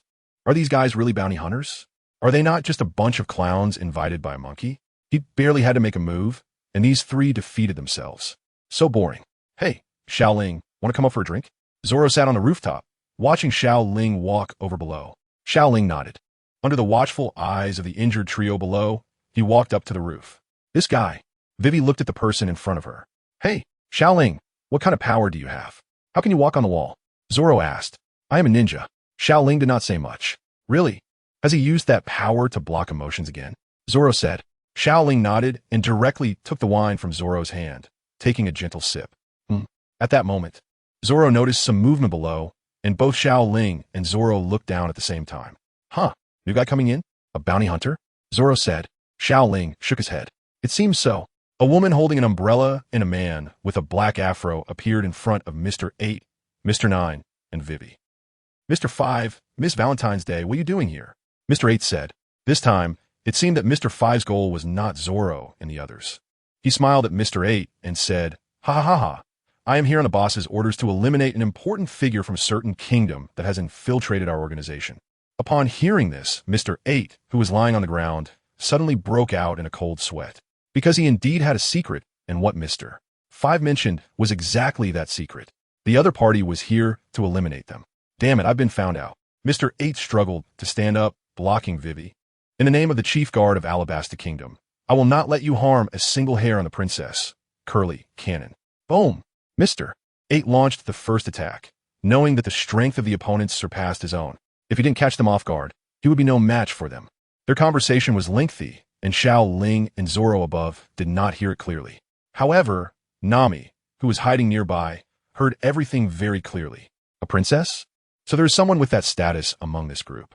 At this moment, as the dust from Mr. 8's attack settled, Mr. 5 and Valentine's Day stood there unharmed. Neither had suffered any damage. Ha ha ha ha. Do you think you can escape from my grasp? Mr. 5 said, picking his nose. In the next second, Mr. 5 flicked the picked booger towards him. Boom! Compared to Mr. 8's previous attack, this explosion was even more intense. The powerful blast knocked Mr. 8 to the ground. Hey, Xiao Ling, let's go down. Luffy is still lying there, Zoro said. Xiao Ling nodded. Just as Zoro jumped down, he was grabbed by the ankle by Mr. 8, who was lying on the ground. Hey, what are you doing? At that moment, Mr. 5 pulled out another booger. Boom! This time, Mr. 9, who wanted to protect Princess Vivi, was also blown away by the violent explosion. Hey, what a powerful booger, Zoro said incredulously. At this point, Mr. 8, realizing he was no match, said to Zoro, you are such a powerful swordsman. I hope you can protect Princess Vivi and escort her back to her country. Upon hearing this, Zoro replied, hey, why should I protect the princess? Mr. 8 continued, our country will definitely reward you with what you desire. Please, I beg you to help Princess Vivi. What? Just a moment ago, you wanted to kill us, so why should we? Zoro's words were cut off when Nami walked over to Xiao Ling and smiled. Is the reward you mentioned real? Huh? Zoro looked at Nami. Why aren't you sleeping? Nami smiled and said, how could a town that welcomes people in such a strange way even exist? It's impossible to think that way. So I was just acting. I can still drink. Do you think I'm an idiot? Just because there's no alertness, I should just sleep? Hearing Nami's words, Zoro nodded. Xiao Ling glanced at Luffy, who was snoring beside him. Well, this guy really isn't very bright. Forget it, Mr. 8. Is what you said about escorting the princess for a reward true? Nami continued to ask. Mr. 8 nodded. So how about 10 billion berries? As long as we have 10 billion berries, we will definitely escort the princess safely. What do you say? 10 billion berries? Mr. 8 swallowed hard. What a joke. That 10 billion berries is something a soldier like me has no authority over. Are you saying the princess's life isn't worth that 10 billion berries? Xiao Ling looked at Nami's opportunistic behavior and felt no waves in his heart. Can you really escort the princess back to her country? Nami, at this moment, looked at Vivi, who had already escaped on a little duck, and said with a smile, of course we can. We are very strong. Nami didn't know that soon she would be slapped in the face by her own words. In that case, you can negotiate with the princess yourself. Ah, you mean to save the princess first? All right then. Nami shook her head as she glanced at Xiao Ling, then looked at Zoro beside her and said, go Zoro, save Princess Vivi. Upon hearing this order, Zoro immediately exploded with rage. Why should I listen to you? Nami crossed her arms, completely unfazed. Although the money is mine, saving people is something we do together, so you have to go? Xiao Ling looked at Nami, who had an expression of certainty, and found himself unable to refute her. I'm not going, he insisted. I'm not that perverted cook, Zoro said. At that moment, Nami laughed and said, don't forget, you owe me money. When did I owe you money? I paid you back the 100,000 berries I borrowed right away. Zoro replied. We did agree back then, threefold repayment. You only returned the principal, so you still owe me 200,000 berries. You wouldn't be someone who breaks promises, would you? But if you listen to me, you won't have to pay it back. In the end, Zoro was persuaded by Nami and angrily headed towards Princess Vivi. Xiao Ling had a premonition that those two guys probably couldn't withstand Zoro's wrath and were going to be in trouble. However, they didn't notice that Luffy had already woken up beside them. Faster, run faster. On the street, Vivi was driving the fast vehicle in a frantic escape. However, their speed was clearly no match for Mr. 5. Up ahead on the street, an explosion sounded, blocking their path. Boom! Ha ha ha! Princess Vivi, you can't escape. Mr. 5 slowly approached Vivi. Damn it! Vivi glared at the two with anger, her eyes filled with unwillingness. It's over. Mr. 5 once again picked his nose and flicked a booger at the already cornered Vivi. At the critical moment, Zoro arrived just in time, accurately slicing the booger in half with his blade. Boom! A strong explosion rang out, but fortunately, it didn't affect the two. Mr. Samurai. At this moment, Vivi no longer had the previous Team Rocket demeanor, looking pitiful instead. Hey, even though I don't want to, I'm here to save you. Zoro said to the slightly aggressive Vivi. Meanwhile, Xiao Ling and Nami were talking to Mr. 8, also known as Ikaram. What kind of organization is Baroque? Nami asked Ikaram while sitting on a barrel. Ikaram, unable to stand, lay down and replied, Actually, I don't know either. It's a mysterious organization. No one knows what the president looks like. Mainly responsible for espionage, assassination, and bounty collection. Everything operates according to the boss's orders. Hearing this, Nami was quite surprised. You don't even know what the boss looks like? Ikaram nodded helplessly. Although they had done a lot, they didn't know much. However, Xiao Ling was clear. Calm down. He reviewed his memories once again. Although he would forget quickly, the experiences they had gone through would not. As long as he could speak them out. Baroque Works was established by Crocodile, one of the current 7 warlords of the sea. If their ultimate goal was to seize the power of the Alabasta kingdom and obtain something. Is that true? Ikaram lowered his head. They should have realized this a long time ago. Wait, the boss's name is an absolute secret. Ikaram suddenly exclaimed. If others found out, they would face Baroque's pursuit. Wait. At this point, Nami suddenly became nervous. Didn't she already know Crocodile's name? Then, however, she thought for a moment and said, They probably don't know what I look like, right? How can they pursue me? Nami pretended to be calm. But just as she lifted her head, she saw a creature she couldn't identify holding up a picture of her and Xiao Ling. Then it flew away with the vulture next to it. Hey, what was that thing? Nami asked curiously. For some reason, she felt a bit flustered. Ah, that's the unlucky duo, specifically responsible for delivering information to the boss, Ikaram said. Xiao Ling nodded. In other words, we are already on the hit list? The calmness had not yet faded. Xiao Ling was exceptionally calm. However, Nami beside him did not think so.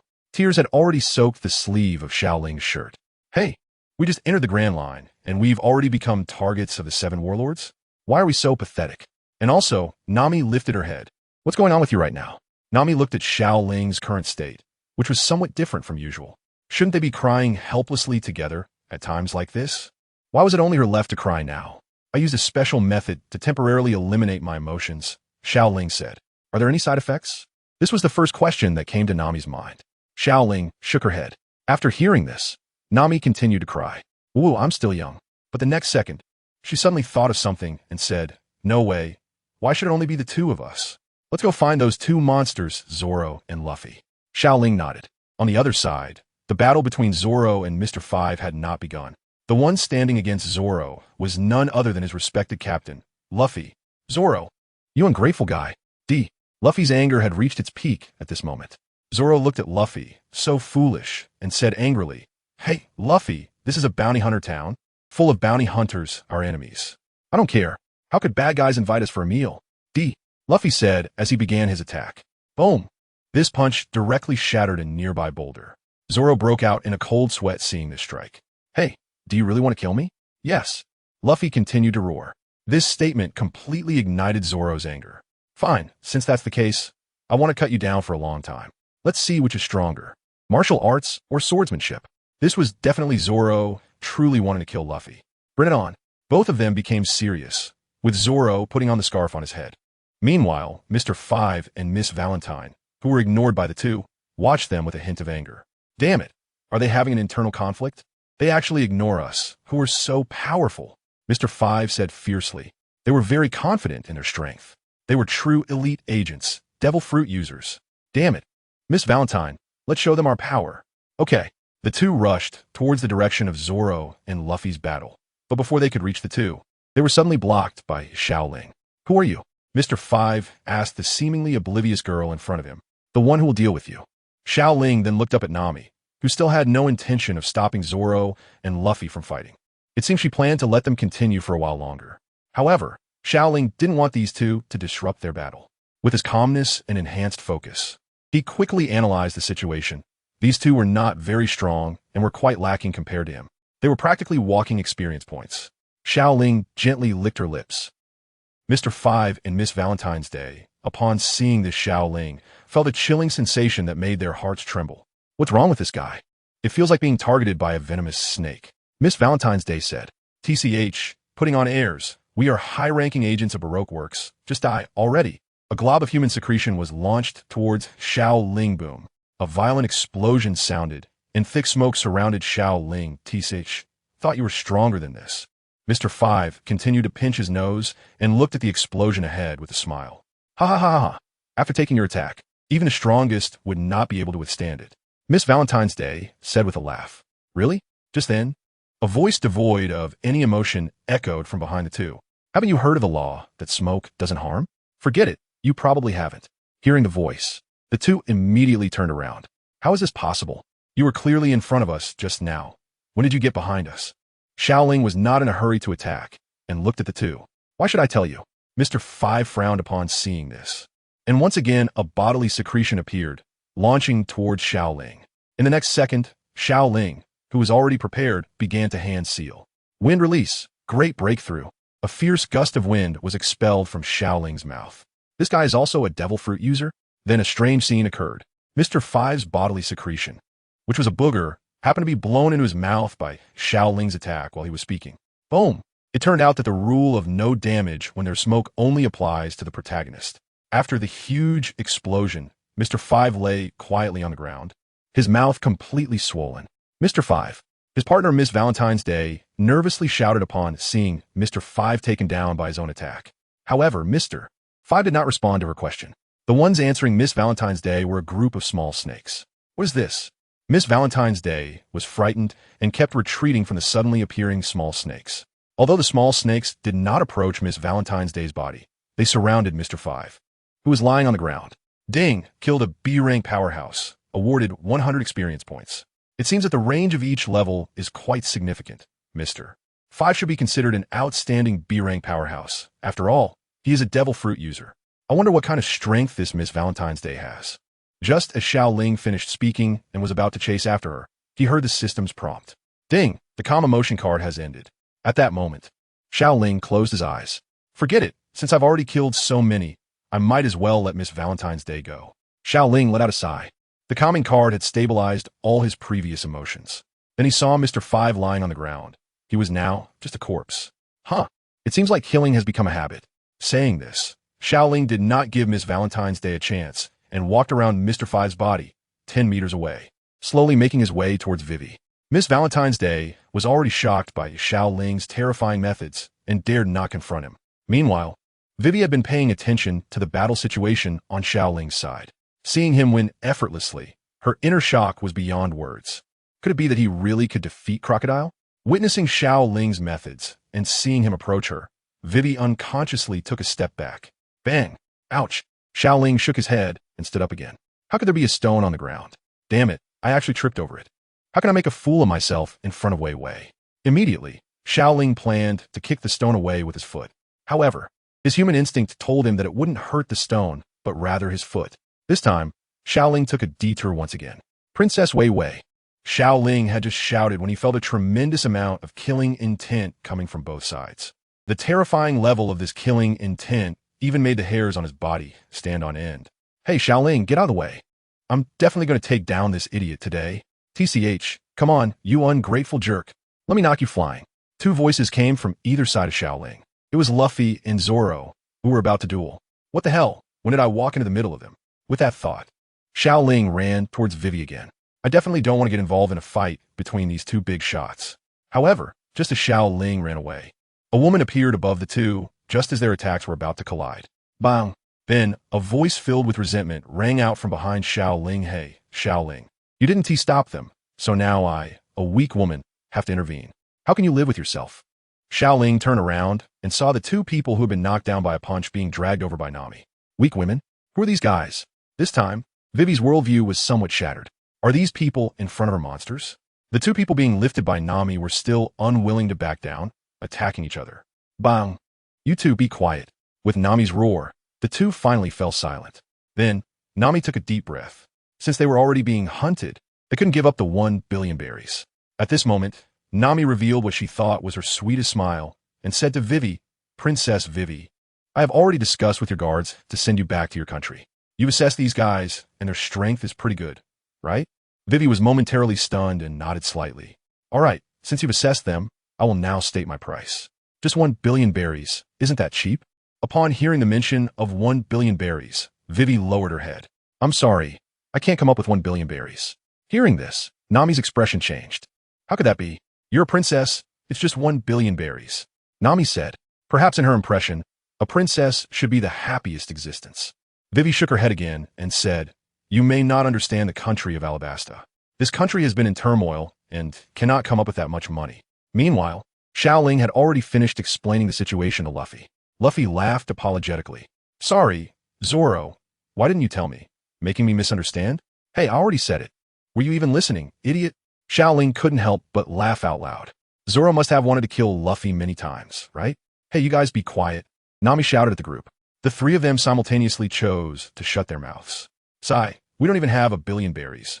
And we have to deal with someone as powerful as Crocodile. We're destined to turn down this job," Nami said, covering her forehead. "No, I've decided to take the princess home."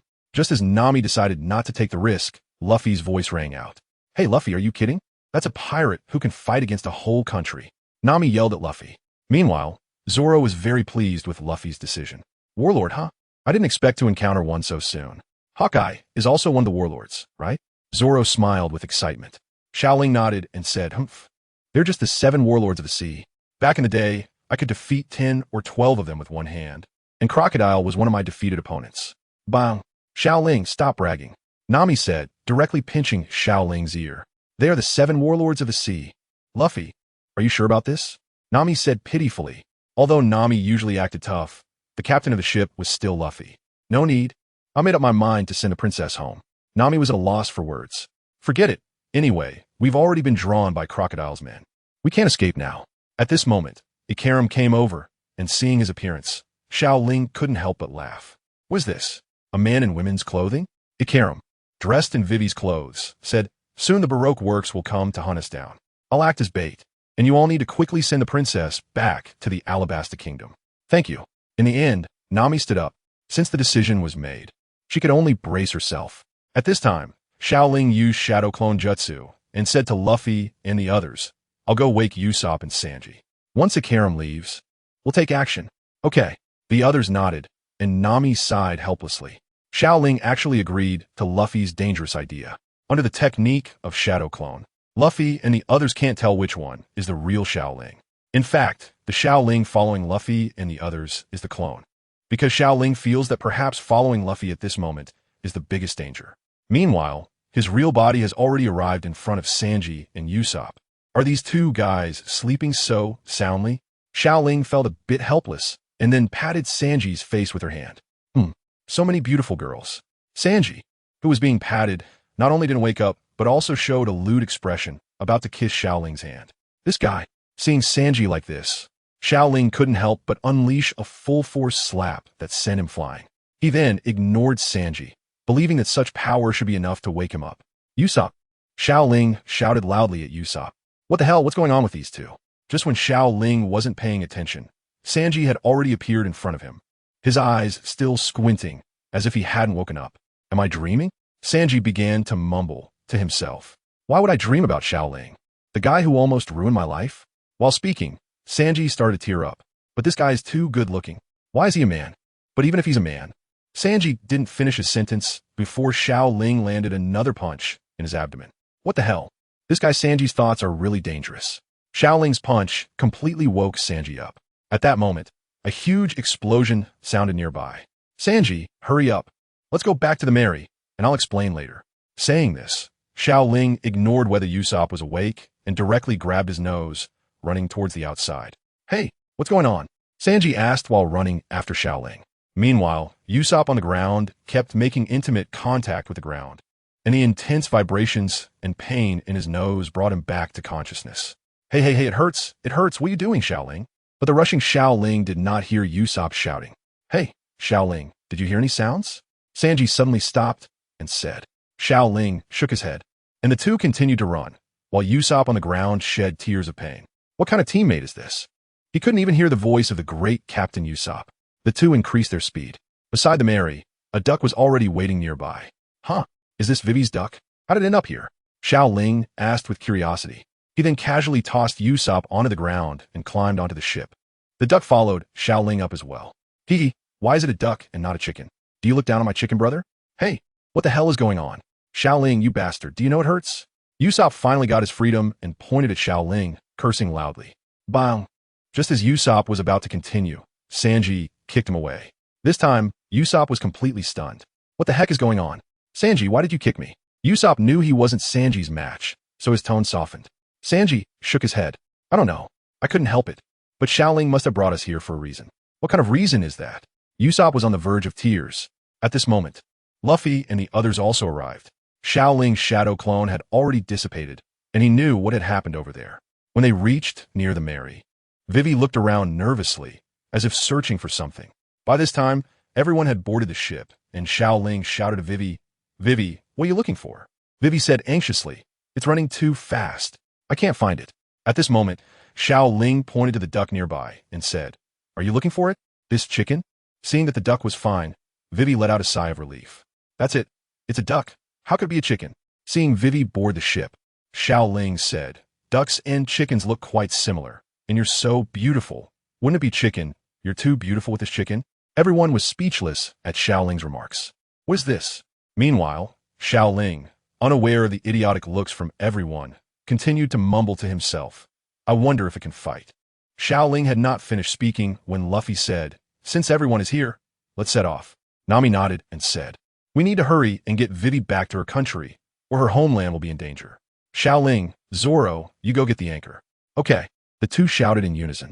At that moment, Usopp said, what's going on? Why are we in such a hurry to leave? I haven't had enough time here. I want to stay a few more days. Yeah, I feel the same way. I haven't built a good relationship with the ladies yet. At this point, Luffy said, Nami, can you explain it to them? Nami nodded and took the two aside. Bang, bang. A gentle breeze blew as the Mary officially set sail. Xiao Ling looked at Usopp and Sanji, who were lying on the ground with their eyes covered. Hey, Nami, did you really explain everything to them? Nami nodded seriously. I could have skipped the explanation. They already understand the situation completely. Right, Usopp, Sanji? Yes, Miss Nami, Sanji replied. This guy would still be smiling as he goes to heaven even if Nami killed him, while Usopp has only a lonely back. At that moment, Sanji noticed a woman with light blue hair on the ship and immediately straightened his clothes, feeling revitalized. Ah, beautiful lady, I fully understand your situation, so don't worry. Although I couldn't help just now, with my chivalrous spirit, I won't let you get hurt, Sanji said. Thank you, Sanji. Seeing Vivi smile, Sanji felt a rush of warmth. Then he thought of something and turned to Nami, saying, Miss Nami, you're not getting jealous, are you? Nami looked helplessly at the curly-haired man in front of her. Forget it, he's always like this. Meanwhile, Xiao Ling was explaining to Usopp what had actually happened. After all, he was the vice captain and had the obligation to let the crew know what was going to happen next. What? 7 warlords? Upon hearing this news, Usopp forced a laugh. Yes, that's right, the 7 warlords. Usopp silently shed tears, continuously hitting the ground. Hey, why would Luffy agree to something like this? I'm really going to die. Xiao Ling looked at Usopp, who seemed even more desolate, and wondered if she had done something wrong. The ship set sail. The Straw Hat Pirates entered a relaxed atmosphere. Vivi, watching Luffy play around, turned to Xiao Ling and said, I never expected someone like him to be a pirate with a bounty of 30 million berries. Xiao Ling smiled and said, actually, the atmosphere on this ship has always been very pleasant. You should relax. Your country's issues will be resolved. He maintained respect for Vivi. He wasn't a pervert like Sanji. Although Vivi was very beautiful, he felt that every character seemed quite beautiful. Thank you all. Xiao Ling shook his head, looking at the group below who were playfully wrestling with each other, and smiled. It was such a lively ship. At that moment, a voice broke the joyful atmosphere on the ship, as a refined woman wearing a hat appeared above the cabin of Mary. Who are you? Luffy asked curiously. That Vivi's eyes widened as she looked at the exquisite woman above, her body trembling involuntarily. Miss All Sunday. Can someone explain what this means? Upon hearing Vivi's words, everyone turned to her. Miss All Sunday is? Nami asked. Vivi calmed herself and said, she is the partner of our boss, Mr. Zero. We only know the boss's identity because we tracked her. Nicole Robin above looked indifferent. Why were you able to track me? That was intentional on my part, Nicole Robin said. This Vivi regained her composure. How could someone like her be easy to track? What is your purpose? Vivi asked. Who knows? Isn't it interesting that a princess is desperately trying to quell a national rebellion? Nicole Robin smiled. I have to say, at this moment, Nicole Robin was at her most attractive, exuding a mature charm. Meanwhile, Luffy was still trying to determine whether the woman in front of him was good or bad. In the end, he wasn't sure and said, you killed Uncle Icolum, didn't you? I don't like you. At that moment, Sanji and Usopp appeared on either side of Nicole Robin, ready to attack. Usopp was quite brave at that moment. However, just then, a force instantly threw them out. Usopp was still planning to attack again. Sanji, on the other hand, had already fallen for her charm. Damn it, I actually made a move against such an intellectual big sister. Zoro did not make a move because he didn't sense any killing intent from the woman. At this time, Robin activated her ability again, placing Luffy's hat on her head. Then she took out a record pointer and set it down. This permanent record pointer leads to a route that Baroque doesn't know. So there won't be any pursuers, Robin said. This must be a trap. Usopp shouted first. Nami asked, why are you helping us? Robin shook her head and said, who knows, maybe it's my special hobby? For a moment, the atmosphere fell into silence. Robin. At this moment, a voice broke the silence. It was Xiao Ling who spoke. Oh, Robin was not a Na'vi girl like Vivi. She wouldn't be easily intimidated by Xiao Ling. Xiao Ling, I haven't found much information about you, which indicates that you were really an obscure person before, Robin said, realizing that she had seen through him. Xiao Ling swallowed hard. Indeed, compared to someone like her, he was still too inexperienced. But I'm very curious. How do you know me? And know about Mr. Zero? What you said may be a lie, but I have recorded everything, she continued. Hearing this, Xiao Ling swallowed again. Is it illegal to boast? No, it's not illegal. And besides, she will be a partner in the future, so what am I afraid of? Xiao Ling thought of this and smiled. There is no news in this world that can escape me. I know your identity very well, including what you want to do, what you're looking for, and where that thing is. Xiao Ling said calmly, implying a competition with Robin. Why would he be afraid? Even if he has forgotten many things, he could just review them a few more times. Ding, sensing the host's emotional fluctuations, emotional value increased by 1,000. Oh, Robin had already taken an interest in Xiao Ling. The woman in front of her, no, should be a man who looks like a woman. Just as Robin was about to say something more, she heard a crash. It turned out that Luffy had crushed the eternal log pose beside her. I won't follow your route. This ship is mine, and I won't let anyone dictate to me. Luffy shouted. This. Xiao Ling let out a sigh of relief. If they followed Robin's route, wouldn't the Straw Hat crew lose a pet? A backup food source? At that moment, Robin's gaze shifted from Xiao Ling to Luffy. You really are an interesting bunch. Well, since I've said what I needed to say, what you do next is up to you. With that, Robin returned the straw hat to Luffy. Goodbye, intelligent big sister. Under everyone's watch, Robin rode away on her turtle from the Mary. Meanwhile, the Mary was heading towards an island with a lovely name, Little Garden. I could already feel the crowd at Little Garden calling out my name, Captain Usopp, with various girls blowing kisses and cheering. Usopp stood above the cabin, continuously fantasizing about the scene of being adored at Little Garden. Xiao Ling saw Usopp now and laughed, saying, Captain Usopp is amazing. This move is especially useful for Usopp. He patted his chest and said, First Mate Xiao Ling, please trust the great Captain Usopp. At that moment, Zoro passed by and murmured to himself, two idiots. Xiao Ling certainly heard this, but he didn't think much of it. In fact, he found it quite fun to play around with Usopp, as it added some enjoyment to the boring life at sea. Hey Usopp, Xiao Ling. You two stop messing around and be quiet, Nami yelled from inside the cabin. Sigh, out of favor. Ever since Vivi arrived, Nami had been spending all her time with her. Xiao Ling looked through the window and saw two beautiful women drawing. Click. The photo of the two was captured by Xiao Ling. This moment was indeed very beautiful. Then, Xiao Ling sat in the special seat of Luffy. System. Xiao Ling hadn't opened the system interface for a long time. Upon seeing the layout, it seemed no different from before. Host, Xiao Ling character card. Orochimaru, gold, card level. For 05000, card skills, soft body, chakra, body technique, advanced body technique, hidden shadow, snake hands. Orochimaru's genin abilities equipment card. Kusanagi sword gold, equipment skill. Snake sword integration card level. 1 support cards. Swimming, white max, water avoidance pearl.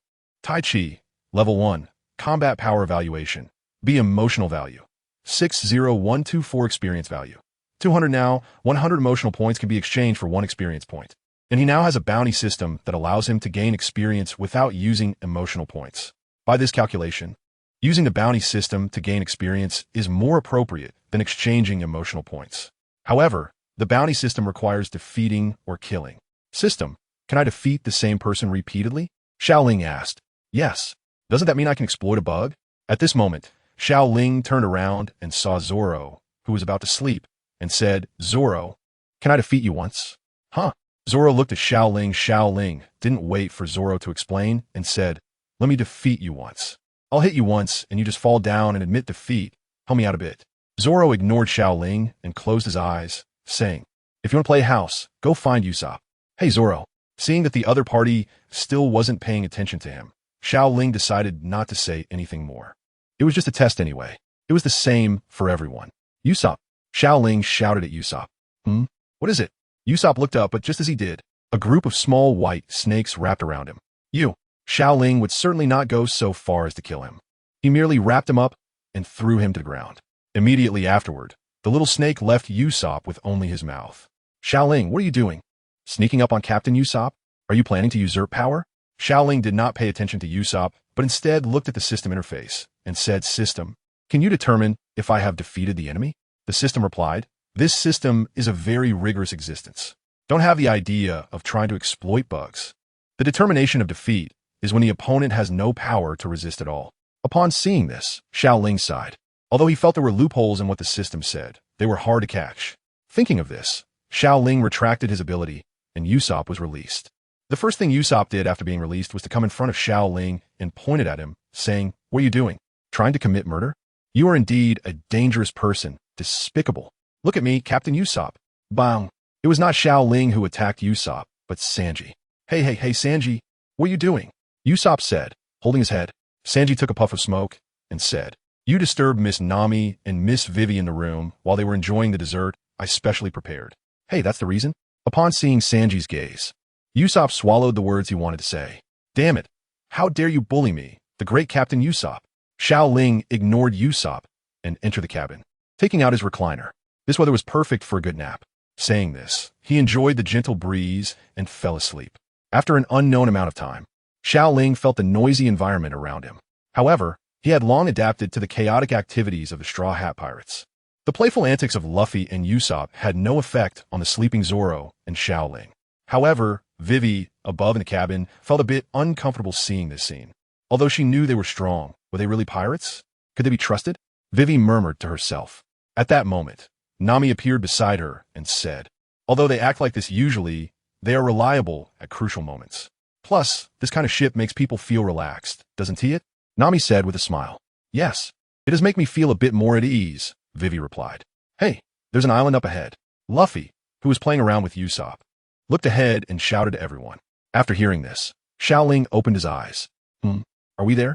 He sat up and moved to Luffy's side. Nami, holding a pointer, smiled and said, that's right, everyone, we've arrived. Usopp looked around eagerly, anticipating a crowd to welcome him. However, contrary to his expectations, there were indeed no crowds here. I wonder if such a beautifully named island is as lovely inside, Nami murmured.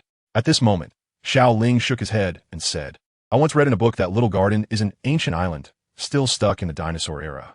Even the tiger is the weakest presence here. What? The dinosaur era? Usopp and Nami exclaimed simultaneously. Xiao Ling nodded. How exciting. I can smell the scent of adventure. Luffy was already eager to try. At this moment, Xiao Ling lay back in a lounge chair and said to everyone, I've made up my mind. Leave the task of watching the ship to me. As long as the ship is here, so are the people. If everyone goes out, who will watch the ship? I really am a good vice captain who understands everyone. Meanwhile, Usopp and Nami said, Xiao Ling, we'll leave the task of protecting us to you as well. Since you put it that way, I've decided to go with Luffy. Together, we can cause chaos. Xiao Ling gave the two of them a glance. I'm responsible for the quacking, and Luffy is responsible for the random killings. No way. The two shouted in unison. The reviews are overwhelmingly negative. It's frustrating. It's a free novel anyway. No one is charging for it, so if you don't want to read, just don't read it, but they still have to leave a mark. Hey, the king of the jungle's tiger actually appeared, and it's seriously injured. What Xiao Ling said is indeed true, Nami said in surprise. At this moment, Usopp looked calm, but the cold sweat on his forehead betrayed him. I found that my illness has flared up again. If I really go up to this island, it might be life-threatening. Usopp said. Unlike the others, Luffy was eager to try out and said to Sanji, Sanji, I want a bento that's all meat. I'm going on an adventure. Okay, just wait a moment. The Mary slowly approached the shore and finally docked. Seeing Luffy's eagerness, Vivi said, I also plan to take a walk on the island. Hearing Vivi's words, Nami exclaimed in surprise, Hey, Vivi, what that guy Xiao Ling said is true. This island is very dangerous. Are you really going? Vivi nodded slightly. If I stay on the ship, I can't help but think about things. Since that's the case, I might as well go out for a walk. Upon hearing this news, Nami sighed, and Sanji, who had already entered the kitchen, immediately came out. Miss Vivi, if you're going, do you want me to prepare a special bento for you two? Vivi nodded. Thank you, Sanji, and prepare some drinks for running fast as well. Okay, one special bento for Vivi and one drink for running fast. Sanji happily walked back into the kitchen. Upon hearing that Vivi was going to take him out, Running Fast was already excitedly trembling. Xiao Ling saw this and had already decided to stay here with Usopp and Nami. He simply continued to lie on the lounge chair. He believed that the ship must be safe. After all, Sanji and Zoro didn't seem to have any plans to go out either. After a while, the food was ready, and Luffy and Vivi left the Mary. At this moment, Zoro, who had been sleeping, surprisingly woke up. He looked around. Have we arrived? Zoro noticed that Luffy had already left, so he got up and planned to head into the island. Hey Zoro, where are you going? Usopp asked. I'm going for a walk. It takes a long time to store the record pointer here, right? Zoro said as he jumped off the ship. Hey Zoro. Just as Zoro was about to enter the forest, Sanji called out to him. Zoro turned back and asked Sanji, what's up? Sanji said, the food supplies on the ship are running low, so bring back some ingredients while you're out for a walk. Zoro looked at Sanji and waved his hand, saying, don't worry, I'll definitely bring back ingredients you've never seen before and can't possibly get, and it'll surprise you.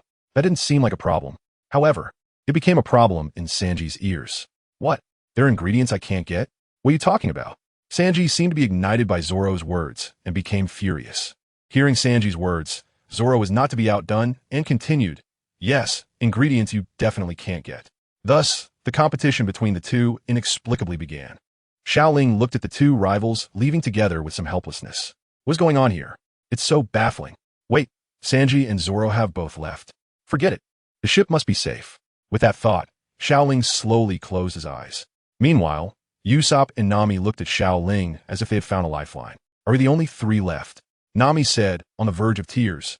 Now that the combat power on the ship has all left, what is she supposed to do? Although she had seen Xiao Ling's performance during the Whiskey Peak incident, this place is filled with dinosaurs. Xiao Ling is not like those monsters, Luffy. Hey Nami, Vice Captain Xiao Ling, the task of protecting me is up to you too. Usopp said, sitting cross-legged on the ground, trembling. No way. Nami shouted angrily. Xiao Ling was unconvinced. Is there a place safer than on the ship? No, there isn't. Xiao Ling glanced at the two and closed his eyes again. Bang, bang. What is that sound? Nami and Usopp said. Hearing the noise, the two didn't dare to look back and trembled while hiding by the side of the ship. At this moment, a giant figure appeared above the ship. Hello. Hearing Nami and Usopp's cries, Xiao Ling also opened his eyes. Three screams erupted. It's a giant. Upon hearing the three screams, the enormous giant was momentarily at a loss. The three of them stood side by side like children caught making a mistake. This is way too big. Xiao Ling felt like crying. His body was about the same size as the giant's finger. He wouldn't be pressed to the ground and rubbed to death by this guy, would he? However, the giant didn't seem to have any intention of harming them. Do you have any alcohol here? The giant's voice wasn't loud, but combined with his massive size, his speech carried a gust of wind that blew his hair up. Oh no, if this guy spits, I might drown. Yes, yes. Xiao Ling didn't say anything, while Nami and Usopp spoke. Ha ha ha, there's wine. A gust of wind blew again, causing Xiao Ling to take a few steps back, while Usopp and Nami lay down on the ground. At this moment, Xiao Ling noticed that a T-Rex was biting the giant's butt. Immediately after, the giant took out an axe from beside him, and a massive amount of blood sprayed out, turning the ground red. Ha ha, now we have meat, and we have wine. Since that's the case, how about I invite you to my home as a thank you? The giant asked. Hee, can I refuse? Xiao Ling looked at the two people lying on the ground, still pretending to be dead, wanting to cry, but having no tears. That's great.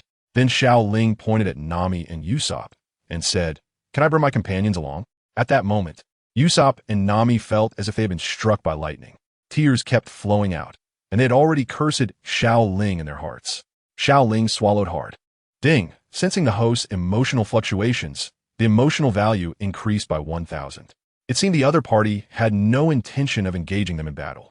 With this in mind, Xiao Ling's emotions stabilized a bit, and he calmed down. If the other party wanted to do something, they could do it now. They could clearly rob them.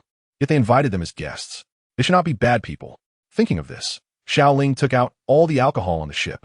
This is the alcohol we have on board. Ha ha. Thank you, little girl. This time, Xiao Ling did not refute. Who knew what kind of temper this giant had? If the giant was in a bad mood, he would be in trouble. The giant then raised his hand and placed Xiao Ling on his shoulder. followed by holding the alcohol and the two people pretending to be dead. "Ah, what happened to your two companions?" the giant asked. "They must be too tired and fell asleep," Xiao Ling replied. The giant poked Usopp's belly after hearing this. "Yeah, they seem to be sleeping quite soundly. I'm really envious." Ha. The giant felt a bit of moisture in his hand, whether it was just his illusion or not. The little garden was incredibly beautiful. Inside the little garden, there was a house made of candles. Inside the house, a man wearing glasses was drinking coffee, while a little girl next to him was painting. The man had an elegant demeanor, deep eyes, and the three characters on his head were eye-catching. It was definitely Sangu. Has Mr. Five been killed? As expected, he was useless. The man shook his head, indifferent to the life and death of his colleague. He only felt fortunate that he could now obtain 30 million berries. With the two giants on the island, he would have 230 million berries to gain. These guys don't use their brains when doing things. No wonder they fail. Clearly, he was very confident in his intelligence. He believed that battles should not rely solely on brute force. Brute force was the least advisable method of combat. He was confident that with his intelligence, Mr. 3 was definitely not his endpoint. Given time, he would surely soar to great heights. At this moment, inside the giant's residence. Ha, little girl, are your two companions still not awake? Never mind. Wait a little longer, and the delicious dinosaur meat will be ready to eat, the giant said. Xiao Ling nodded. He had already sensed that although the giant in front of them was terrifying, it did not seem to have any intention of harming them. Instead, it treated them more like guests. However, Nami and Usopp, who were lying on the ground, did not think so. He asked, giving us food now. Is he planning to fatten us up and then eat us? Usopp whispered to Nami. I think that's it. We absolutely shouldn't eat his food. We mustn't tea. Nami replied. So what should we do? This is so tiring. Let us hold on a bit longer and see what Xiao Ling does next. The two reached an agreement. Xiao Ling watched the giant for a while and asked, Mr. Giant, what is your name? The giant turned around and looked at Xiao Ling, sitting cross-legged. Xiao Ling estimated that the giant in front of him was over 20 meters tall, and he figured his flesh wouldn't even be enough to fill the gaps in its teeth. As for me, my name is Brokey, and you, little girl? Xiao Ling raised his head and looked at the giant, saying, My name is Xiao Ling, but I'm not a little girl. I'm a real man. A real man? Ha. Brokey laughed loudly. Hey, what are you laughing at, you big guy? Feeling ridiculed, Xiao Ling forgot his fear and shouted angrily. In fact, the giant in front of him gave off a very friendly vibe. No, how could I laugh at a real man? Brokey said while taking down the roasted meat. A fragrant aroma wafted in, and Xiao Ling couldn't help but swallow. It was dinosaur meat. It was his first time trying it. Thinking of this, Xiao Ling took out his phone, but just as he turned around to take a selfie with the dinosaur meat, he happened to see Nami and Usopp trying to escape. Hey, what are you guys doing? Usopp, Nami. Hearing Xiao Ling shout, the two of them shivered. Their faces were already filled with tears as they looked at Xiao Ling. Ha. So you two are awake. Brokey also noticed the two and laughed loudly. Buzz, Usopp, and Nami, who had just been cursing Xiao Ling in their minds, were left blank in their heads upon hearing Brokey's voice. They gaped at the giant in front of them. Meanwhile, Xiao Ling casually took a picture of the two. It's only been a little while, and it turns out Nami is still in her growth period, Xiao Ling murmured to himself. He then waved at the two and said, This dinosaur meat is really delicious. Come over and try it. Upon hearing Xiao Ling's words, the two shook their heads vigorously. What a joke. They can't let themselves get fat and then be eaten. Xiao Ling looked helplessly at the two nervous individuals, although the giant in front of them was quite frightening, since he showed no intention of attacking. What was there to be afraid of? So he introduced, This giant is Mr. Brokey. He means us no harm, so don't worry. Really? Nami asked. Ha, you're my guests. How could I have any ill will towards you? Brokey laughed heartily. Nami and Usopp might not trust Brokey's words, but they absolutely trusted Xiao Ling. They both sighed in relief and then sat down. Please eat up. This is my favorite dinosaur meat, Brokey said. Nami didn't rush to eat, but asked, Mr. Brokey, how long does it take for the magnetic force of the record pointer here to stabilize? Brokey took a bite of the dinosaur meat and replied, A year. What? A year? On the other side, Luffy's group encountered another giant named Dory. A year. I have no idea what my country will become in that time, Vivi said dejectedly. Perhaps for the giants, a year isn't long, but for humans, a year can change many things. Ha. If you want to go to the next island, you'll have to wait that long, but there will always be special circumstances. Luffy smiled upon hearing this. Yes, there will definitely be special circumstances. Suddenly, a noise appeared on the island, causing the birds in the jungle to quickly flee. At Brokey's residence, he quickly stood up. What happened? Usopp asked. Hee, the time for our agreement has come, and I must go to it. Agreement? Nami asked curiously. Brokey nodded. Yes, there is another giant tribe on this island. We agreed that whenever a volcano erupts, we will fight once again. But each time ends in a draw. And this situation has lasted for 100 years. 100 years? Nami asked in disbelief. Ha! Our lifespan as giants is 3 times that of yours. But what are you fighting for? Xiao Ling asked curiously. He didn't understand. What kind of hatred could last for 100 years without resolution? Brokey smiled and said, Ive forgotten. I don't know since when we agreed to fight again at the moment the volcano erupts. After such a long time, I've long forgotten the reason for the fight. If there really is a reason, it's probably for glory. Saying this, Brokey picked up his weapon and smiled as he headed to the agreed location. Nami shook her head, not understanding why. In fact, Xiao Ling also didn't quite understand. Isn't there always a way to resolve things? Why fight? Then Xiao Ling smiled. Indeed, in their world, fighting would land you in a small dark room. How could one fully understand this world?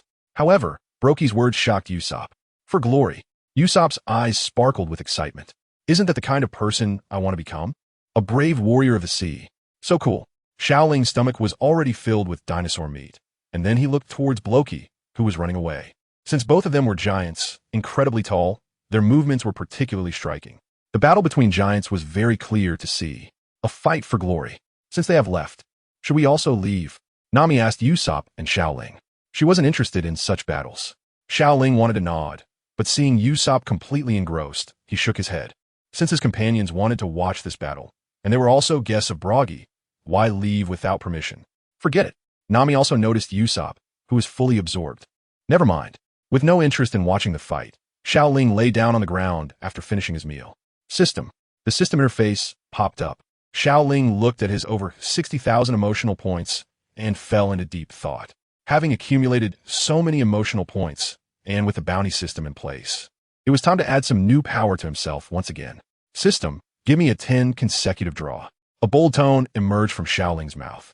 With so many emotional points at his disposal and the ability to use them freely, he had to be a bit extravagant. Ding! The 10 consecutive draw is ready. Would you like to activate it? Activate. In front of Xiao Ling, the lottery will begin to spin. Ding! Congratulations to the host for obtaining the delicious crab roe burger recipe with the green card. Are you kidding me? Xiao Ling was already disappointed with the system after the first reward. Ding! Congratulations to the host for obtaining the white card album Chicken You Too Beautiful. What the heck? This can't be lower than the delicious crab roe burger, right? It's not scientific. Ding! Congratulations to the host for obtaining the complete Taiji sword technique with a purple card. Using softness to overcome hardness? The purple card is not bad. Xiao Ling did not hesitate and used it directly.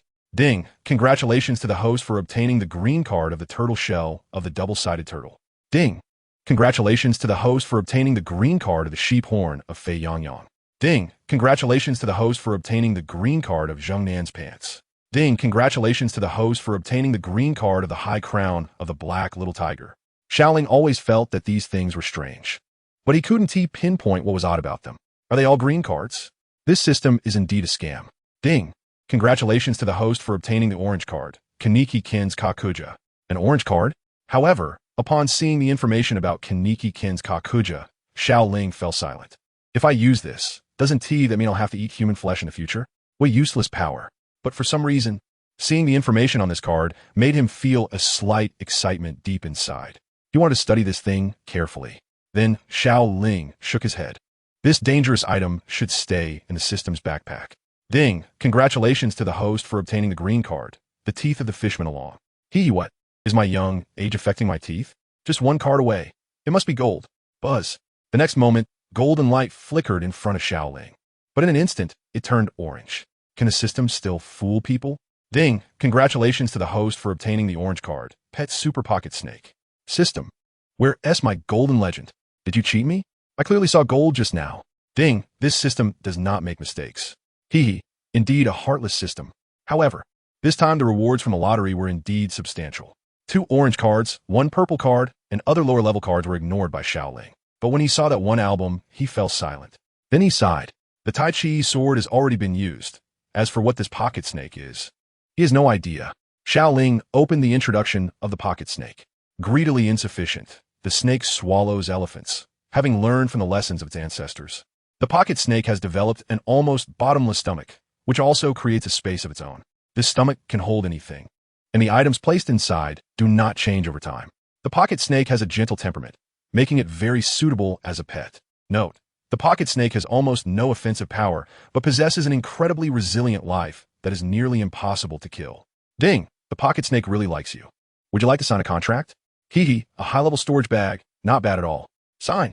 As Xiao Ling's voice sounded, the crystal-clear little snake appeared in front of him. The milky white little snake, let's call you Little White. Xiao Ling smiled. However, in the next moment, his smile abruptly stopped. A milky white little snake swiftly darted directly into Xiao Ling's mouth. Xiao Ling, what's wrong with you? Nami, who was sitting beside him, turned her head and asked upon hearing the commotion. However, at this moment, the little white snake had already entered Xiao Ling's body, and he didn't feel any discomfort. So he just shook his head. It's nothing. Nami nodded and continued to look towards the direction of the battle. System? What exactly is going on? The little white snake said it really likes your stomach. Is it your stomach that holds things? Or is it my stomach that holds things? Xiao Ling felt a bit helpless. However, right after that, he heard a soft and childish voice in his mind. Master, it feels so warm and comfortable inside. I've never experienced such a gentle place before. Why does it feel so strange? You have already signed a contract, so you can communicate through your souls. All right, Xiao Bai, get out here. Woo-woo, master. Hearing the childish voice in his mind, Xiao Ling felt a bit reluctant, but it still felt strange like this. In the end, under Xiao Ling's strict insistence, Xiao Bai crawled out from his mouth. Hey, Xiao Ling, are you playing with a snake again? Nami shouted upon seeing the scene where the little white snake was spat out from his mouth. Ding! Sensing the host's emotional fluctuation, emotional value increases by 1,000. Wanted to cry, but having no tears. How could I be playing with a snake? At this moment, the battle of the two giants above attracted Nami's attention. Or else Xiao Ling really wouldn't know how to explain. You can't enter my stomach again, do you understand? Otherwise, I'll make you suffer. Xiao Ling said to Xiao Bai with a ferocious expression. Xiao Bai looked at Xiao Ling with pitiful eyes. Usually, others would feed him, but today he finally found the feeling of being eaten, and his master didn't like it. However, in the end, under Xiao Ling's request, Xiao Bai's body quickly shrank and then transformed into a necklace, coiling around Xiao Ling's neck. With Xiao Bai's crystal-clear body, Xiao Ling was very satisfied with this necklace. It turned out that the pocket snake could change its size at will. Soon, he would let Xiao Bai eat a few dinosaurs to see if it could really hold anything. Xiao Ling muttered to himself. The little white creature on his neck trembled slightly. Indeed, this is the kind of battle I like. Usopp stared intently at the giant Broggy, who was dragging his exhausted body back, and murmured, one day, I will also become a true warrior of the sea, just like them. Xiao Ling watched Usopp, who was enthusiastically painting a bright future for himself, and couldn't help but want to make a sarcastic remark. However, considering that Usopp had gone through a lot to motivate himself, he decided against it. It was rare for such a negative person to be so positive. Soon Broggy, who had finished fighting, returned with wounds all over his body but a smile on his face. Seeing him come back, Usopp was the first to rush over excitedly. Meanwhile, in the jungle, a 100-meter giant python was rampaging, devouring small dinosaurs. At this moment, the snake necklace around Xiao Ling's neck was no longer there. Mr. Broggy, can I take you as my master? Usopp asked the giant Broggy. Oh, why? Broggy looked at Usopp, puzzled. Because I want to be a person like you, living for glory and becoming a brave warrior of the sea. Usopp's words left Broggy even more confused. What? A person like me? Do you want to become a giant? Hearing this, Nami and Xiao Ling couldn't help but laugh. No. I mean someone like you who lives for glory. From today onwards, you are my master. Usopp didn't give Broggy a chance to refuse. This forceful approach amused Xiao Ling. Usopp truly was something else. Meanwhile, in the candle room of the small garden, Mr. 3 was sipping coffee, enjoying his vacation. They're coming soon, this group of self-proclaimed warriors. Although they have great power, they have simple minds. You know, my specialty is high-intelligence combat. Dealing with these simple-minded guys is a piece of cake. On the other side, Miss Golden Week had a blank expression.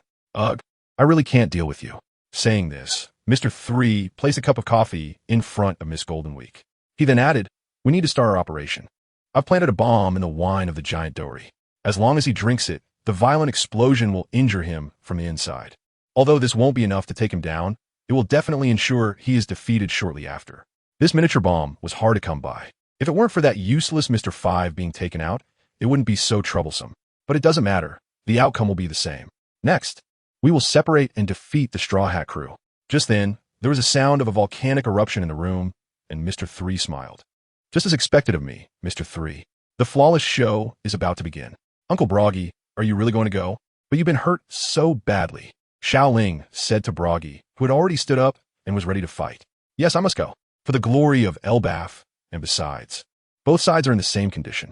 At this moment, he was unaware of Dory's situation. Go for it, master. Usopp knew that a battle fought for glory could never be abandoned. With Usopp's shout, Broggy left his residence, heading to their duel battlefield. After Broggy left, Nami finally found an opportunity to speak to Xiao Ling and Usopp. At this point, shouldn't we go back to the ship? Nami crossed her arms and said to the two. Xiao Ling nodded.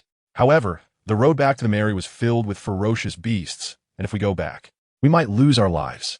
Usopp thought of something and said, Hey, Usopp, you just said you wanted to become a brave warrior of the sea. It's only been a short time. Where's your confidence? Xiao Ling looked at the long-nosed guy in silence. This guy really is hopeless, but what he said makes sense.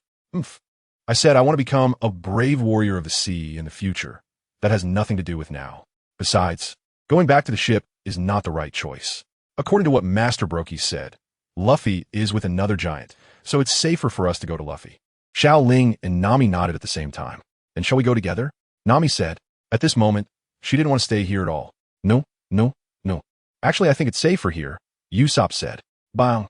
At that moment, Nami grabbed Usopp's long nose with one hand and took Xiao Ling's hand with the other.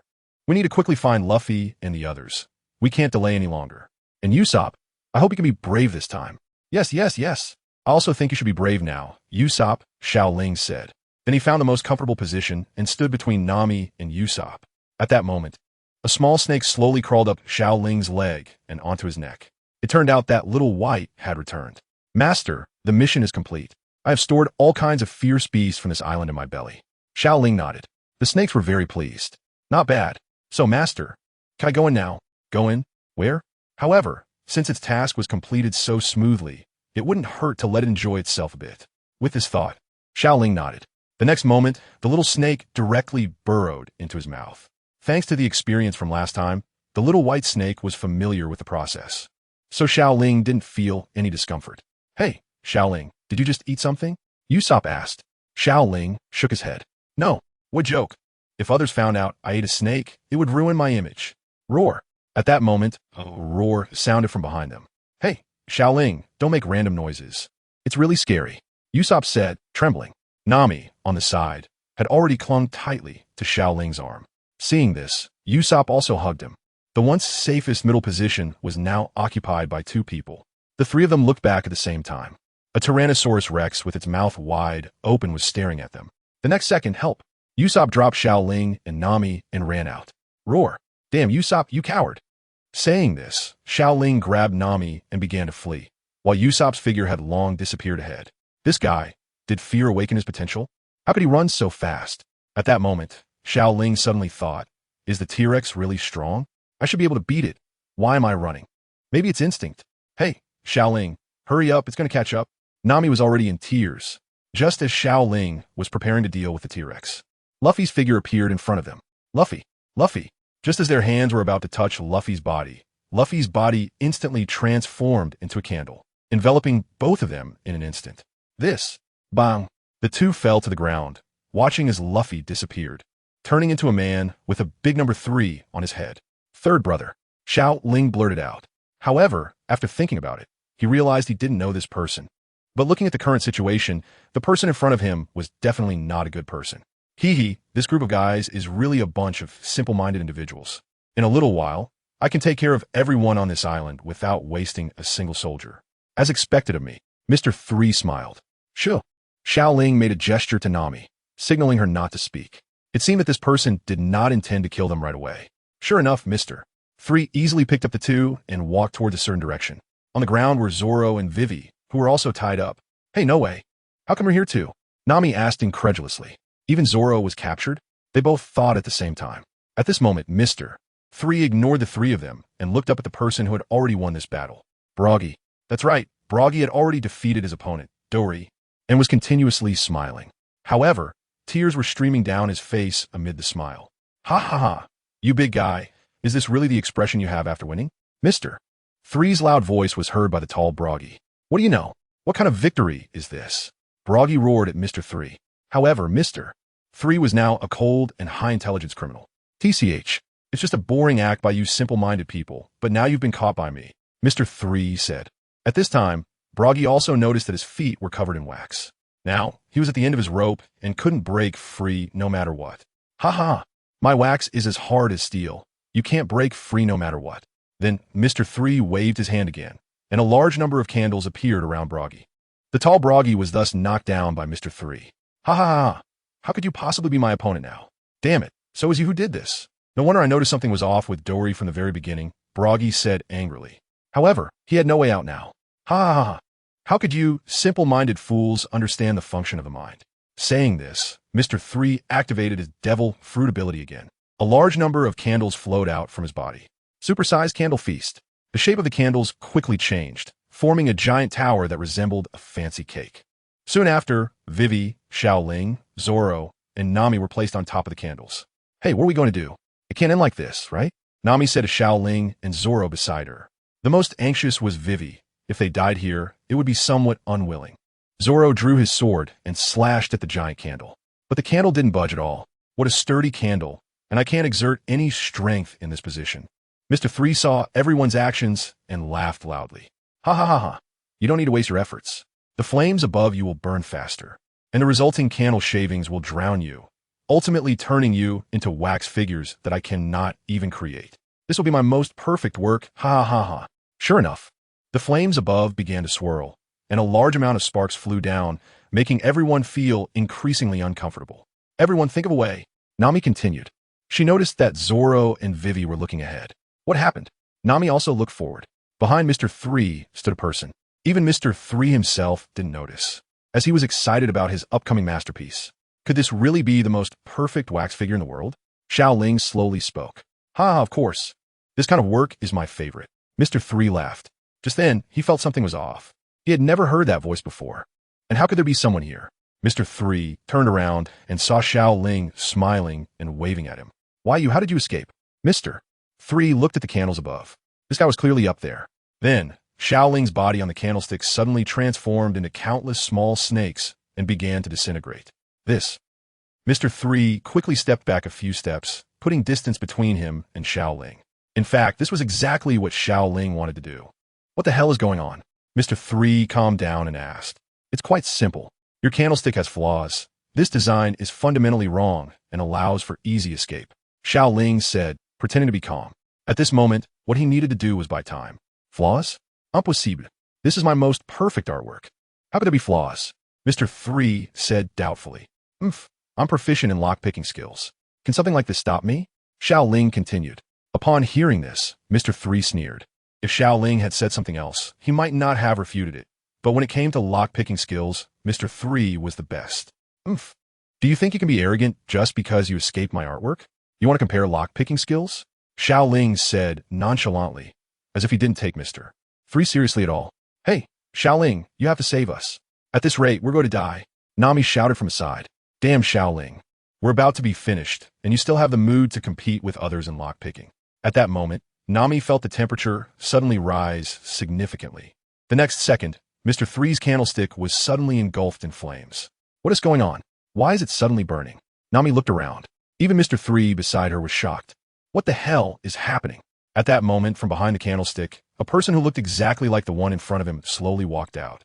What's going on? How can there be an identical person? This is impossible. Even I can't do that. Mr. Three looked in shock at the two Xiao Lings.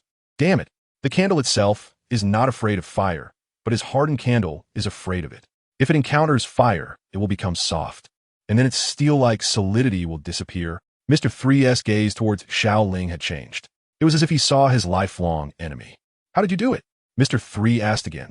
Seeing his plan succeed with his own body, the clone beside Xiao Ling smiled and said, Are you not very smart? You thought you could trap me with a candle? At that moment, Mr. Three, who had originally thought he was very clear-headed, felt as if he had been struck by lightning. He was actually questioned about his intelligence. Damn, Miss Golden Week. Mr. Three looked at the little girl beside him. The little girl nodded, immediately understanding Mr. Three's meaning. Mr. Three's devil fruit ability began to activate, and he put on armor. Then Miss Golden Week's paintbrush painted colors on Mr. Three's body. Little girl, you must die today. Feeling Mr. Three's murderous intent, the first thing Xiao Ling thought of was to retreat. However, at this moment, Zoro, who had already escaped, appeared from the sea of fire, waving his sword lightly, and all the flames on him dissipated. Zoro, save me, Xiao Ling shouted. But strangely, Zoro not only had no intention of helping Xiao Ling, but instead found a spot and sat down slowly. What the hell? I don't want to make a move, Zoro said leisurely. Hey Zoro, Xiao Ling called out again. But Zoro remained unmoved. At that moment, Nami also stepped forward.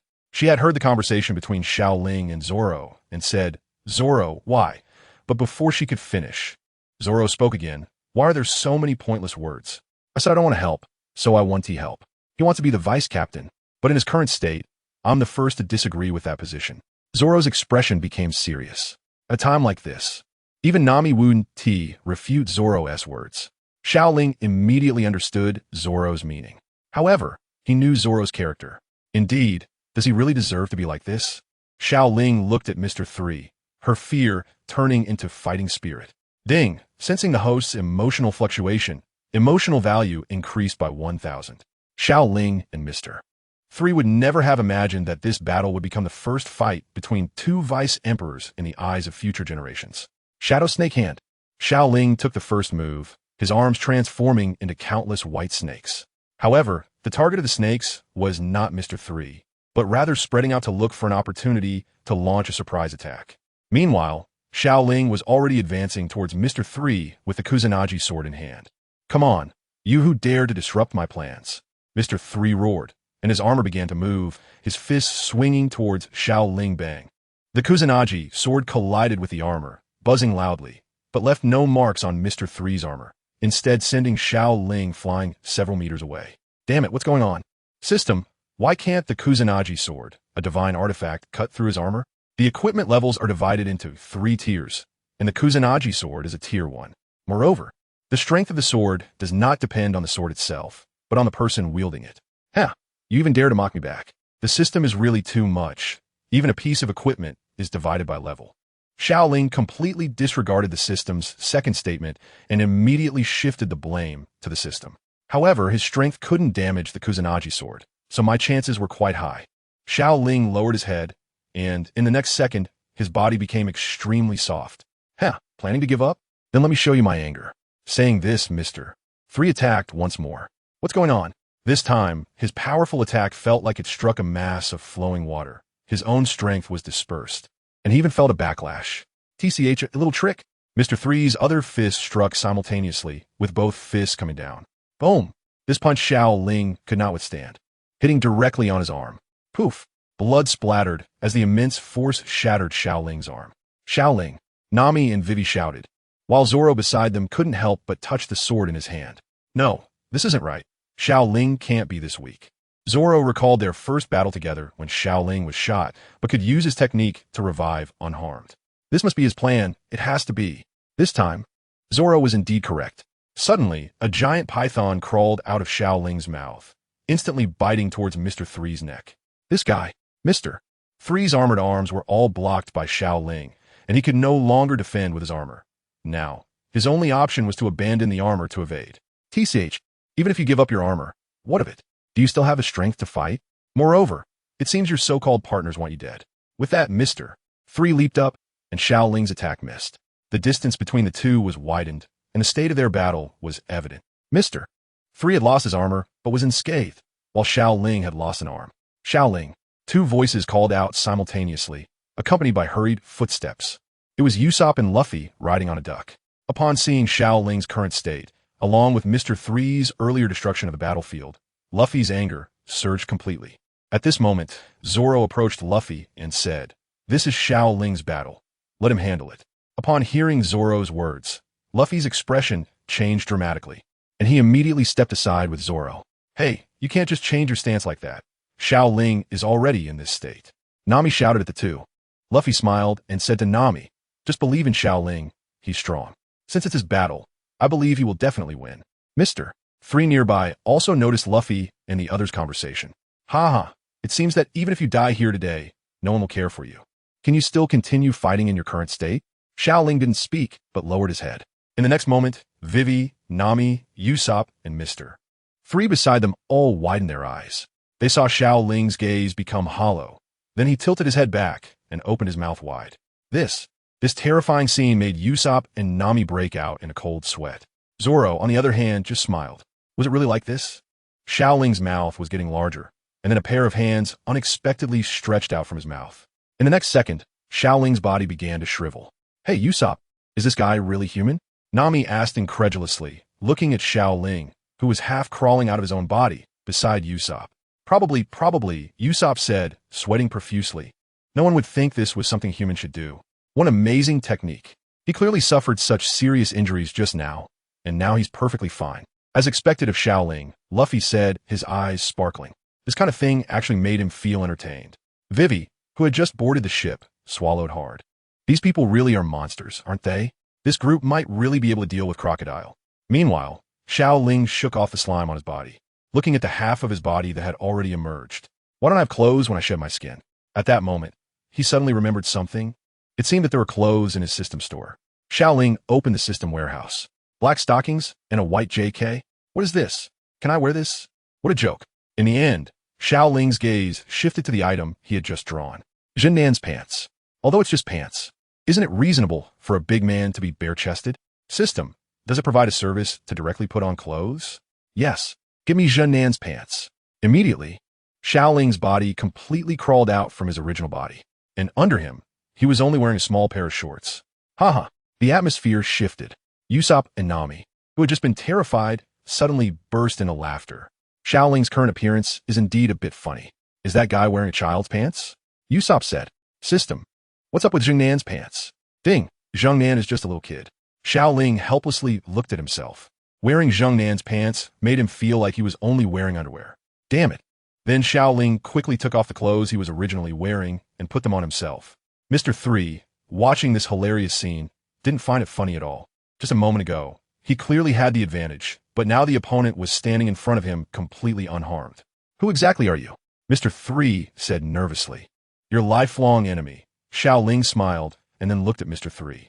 At that moment, Mr. 3 felt a sharp pain in his groin. A small snake had bitten him right there. Seeing this, Usopp instinctively felt a chill in his own groin. What a cruel attack method. The intense pain made Mr. 3 scream. He didn't expect the person opposite him would use such a despicable tactic to attack him. Damn it, you despicable little man. Mr. 3 yelled, throwing the small snake away and pointing at Xiao Ling. Xiao Ling waved his hand, looking at Mr. 3, who was bleeding continuously from his lower body. Without any guilt, the shadow snake hand that he had used earliest was waiting for this moment. Is it despicable? Just look around you, Xiao Ling said. After Xiao Ling finished speaking, countless small snakes appeared from all around, opening their bloody mouths and biting towards Mr. 3. Ha ha, guess what? Are these snakes poisonous? Xiao Ling continued to laugh. At this moment, Mr. 3 had completely lost the composure and elegance he had just moments ago. He was in a sorry state, fleeing everywhere to dodge the attacks, but he felt his body becoming increasingly numb. I have to escape. If I stay here, something bad will definitely happen to me. This was Mr. 3's true thought. Now it's time to deal with you, Xiao Ling said with a smile. Deal with me? Don't dream. Mr. 3 smiled slightly and then directly fled into the forest. Xiao Ling got up and planned to chase after them. Once he entered the jungle, countless Mr. 3s appeared in front of Xiao Ling. This is the ability of his wax figure. Xiao Ling shook his head. He truly couldn't discern the true abilities of Mr. 3 at this moment. Since that's the case, my chakra is almost at its limit now. If you can dodge this next move, I won't chase you anymore, Xiao Ling said. At that moment, he placed his hands on the ground, and they transformed into countless small white snakes, which then spat out 2 more small white snakes. 1 splits into 2, 2 splits into 4. In just a short while, countless small white snakes appeared in the jungle. The small snakes gradually grew larger, and sort began to be spat out from their mouths in handfuls. 10,000 snakes formation. Originally, this technique would have been faster if it had come from the mouth, but that would be too disgusting. Spitting out 1 snake was already something he had just gotten used to. If he spat out a whole bunch, wouldn't that be a bit scary? After using this move, Xiao Ling did not look back and headed towards the direction of Luffy and the others. Desperate times call for desperate measures. Right now, Xiao Ling had no chakra left in his body. If the opponent truly fought back with all their might, he might really be at risk of being killed. It's better to be cautious. After Xiao Ling left, the snake tide continued to advance, leaving no grass growing in its wake, with countless white snakes breaking the trees. How is this possible? How could there be such an attack method? Mr. 3, hidden among the wax figures, could no longer hold back and began to flee. As the snake tide passed, all the wax figures were destroyed. Xiao Ling stretched and walked up to everyone. Is it resolved? Zoro asked upon seeing Xiao Ling return. Xiao Ling nodded and then shook his head. He didn't know if he should let him go. Xiao Ling didn't hear the system prompt. It seemed he had escaped. Well, it doesn't matter. He already knows our strength anyway, Zoro said with a smile. At that moment, the system prompt sounded. Ding! Congratulations to the host for defeating an A-level strongman, earning a reward of 100 experience points. A-level?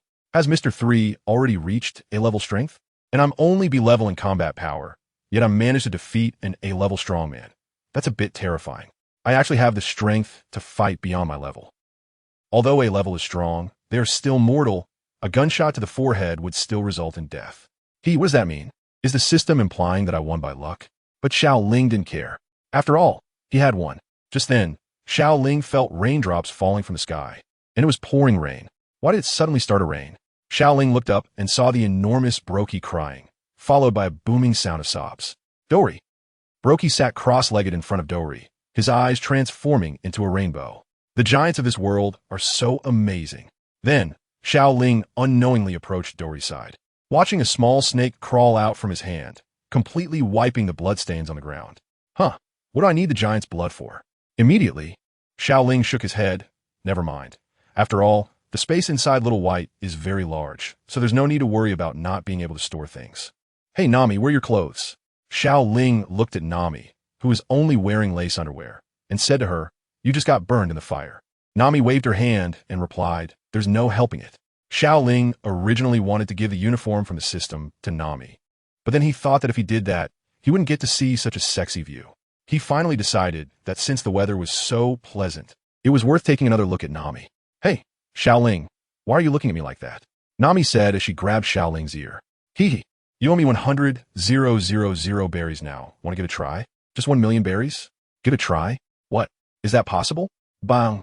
You really dare to think that? Xiao Ling was knocked to the ground by Nami's punch, helplessly looking at the ground while holding his head. I didn't mean it. It was clearly you who said it. However, this sentence wasn't heard by Nami, as a giant shout interrupted them. Dory, you're still alive. Broggy's massive voice echoed, and everyone turned to look at the two towering giants. Dory slowly got up from the ground, shook his head, and said, I think I just passed out. What happened? Before he could fully grasp the situation, he was enveloped in a big hug. I'm so glad you're okay. You're alive, my friend. The century-long battle between the two had unknowingly developed into genuine feelings. Hey, Broggy, are you happy that you won against me? Dory asked, looking at the excited Broggy. Of course. You're my friend, Broggy replied. He had completely understood everything now. Ha ha ha ha ha. The two laughed together, erasing 100 years of grievances in that moment. Usopp watched this scene, tears of emotion streaming down his face. After a while, the laughter stopped, and Broggy looked at Luffy and the others on the ground, saying, I completely forgot that we are still being hunted. Thank you all so much this time. Just tell me what help you need. Broggy said, and Dory nodded in agreement. In that case, can you two uncles help us with the problem of the log pose's magnetic force? Luffy asked. The two giants shook their heads. They couldn't solve this problem either. Hearing this news, Vivi's expression fell. Nami and Xiao Ling, wanting to comfort her, didn't know how to start. Miss Nami, Miss Vivi. At that moment, a voice came, and everyone turned to see Sanji, who had returned unscathed after a long time. To Xiao Ling's surprise, Sanji was blowing smoke rings in the shape of hearts. How'd this guy do that? Miss Nami, why are you dressed so sexy today? Sanji's gaze immediately fell on Nami. He swallowed hard. Then, he did something that even Xiao Ling didn't expect. He took off his coat and draped it over Nami's shoulders. Seeing this action, Xiao Ling suddenly felt his own perspective was small. Miss Nami, if you don't wear clothes, you'll catch a cold. Thank you, Sanji. Nami nodded, showing a gentle smile. At that moment, Xiao Ling noticed a red mark on Nami's abdomen. Miss Nami, you. Xiao Ling hadn't finished speaking when he was once again dropped to the ground by Nami. Nami raised her fist and said to Xiao Ling, Did you get possessed by Sanji today? Xiao Ling squatted on the ground, not daring to speak. Sanji, where did you just go? Usopp asked. Sanji, seeing the two giants, also showed a surprised expression. He then found a spot to sit down and said, I just found a strange house in the forest and had a conversation with Mr. Zero. Mr. Zero, isn't that the boss of Baroque Works that Vivi mentioned? Usopp said. Sanji nodded and continued. I told him that we have been resolved, and they won't send any more pursuers. We can set off in peace. Hearing the words set off, everyone showed a hint of disappointment. Without stored magnetic power, they couldn't leave this place. What's wrong? You all look disappointed. Do you have unfinished business? Sanji asked curiously upon seeing their expressions. The recording pointer here takes a year to store, Vivi said slowly. Oh, this? Sanji took out a recording pointer. This action left everyone stunned. This? Usopp asked. This is the permanent recording pointer of the Alabasta Kingdom. We can set off right now. Upon hearing this news, Vivi, who had been downcast for a long time, hugged Sanji tightly, tears of excitement streaming from her eyes. Thank you, Sanji. Sanji could hardly bear such temptation. His eyes became dreamy. No, it's nothing. Now that they had the permanent recording pointer, their journey could no longer be delayed. After all, Vivi's country couldn't wait. Everyone, let's set sail for Vivi's country, Xiao Ling said to the group. The few of them nodded simultaneously and headed towards the Mary. Sanji suddenly thought of something as he looked at Zoro and said, You haven't forgotten about our competition, have you? Zoro instantly understood and smiled, saying, Chef, this time I'm definitely going to win. Seeing the two, full of fighting spirit, Xiao Ling rubbed his forehead. Perhaps only one person could end this battle. On the Mary. Hey, you two. Hurry up and get on the ship. We're about to set off. Nami shouted at the two, waving her fist. At this, even the incredibly tough Roronoa Zoro felt tense. All right, Miss Nami, Sanji said. At this moment, Xiao Ling awakened Xiao Bai and said to it, You go and swallow the two prey, and take your time dealing with them later. Though reluctant, Xiao Bai complied with Xiao Ling's wishes. Wow, what a big snake, Luffy exclaimed, but then he angrily shouted, Stinky snake, don't steal my food. Xiao Ling explained to everyone. This is my pet Xiao Bai. It can store items without damage. We are in a hurry to travel, so these two can be dealt with slowly later. Upon hearing Xiao Ling's explanation, Sanji said, Is that so? That's really convenient. Xiao Ling nodded. The ship started moving, and at the end where the river flowed into the sea, two giant figures stood at the front. They were the giant uncles. Were they here to see us off? Luffy said. At this moment, Brogy spoke up. Ahead lies the reason many adventurers cannot leave this island. And from here, you just need to go straight ahead. Leave the rest to us. Trust us, our friends. Upon hearing this, several of them smiled. Just then, the sea ahead surged, and a massive golden fish appeared. What is this? Nami said nervously, then turned to Usopp. Usopp, quickly change direction, or we'll be swallowed, just like last time with Laboon. Though nervous, Usopp stubbornly replied, Go straight ahead. Trust Master Brogy, right, Luffy? Luffy in front nodded. The captain had made his stance clear. Even Nami couldn't change it. Just as the Mary entered the belly of the golden fish, a voice came from behind. Bagoo! Boom! With a powerful force, a large hole was torn in the fish's belly. The Mary sailed straight ahead against the waves created by the two's attack. Let's move forward, friends. What incredible power! Xiao Ling swallowed hard. He once again felt his own weakness. The scene before him showed not only a large hole ripped open in the belly of the goldfish, but it was as if the ocean itself had been split in two. The two giants had a bounty of 100 million berries 100 years ago, and after a century of continuous battles, no one dared to conclude what their strength had reached now. This should be Mr. Three's moment of glory. If it weren't for the fact that the two had exhausted nearly all their strength in battle, even Crocodile wouldn't dare to claim he could defeat them.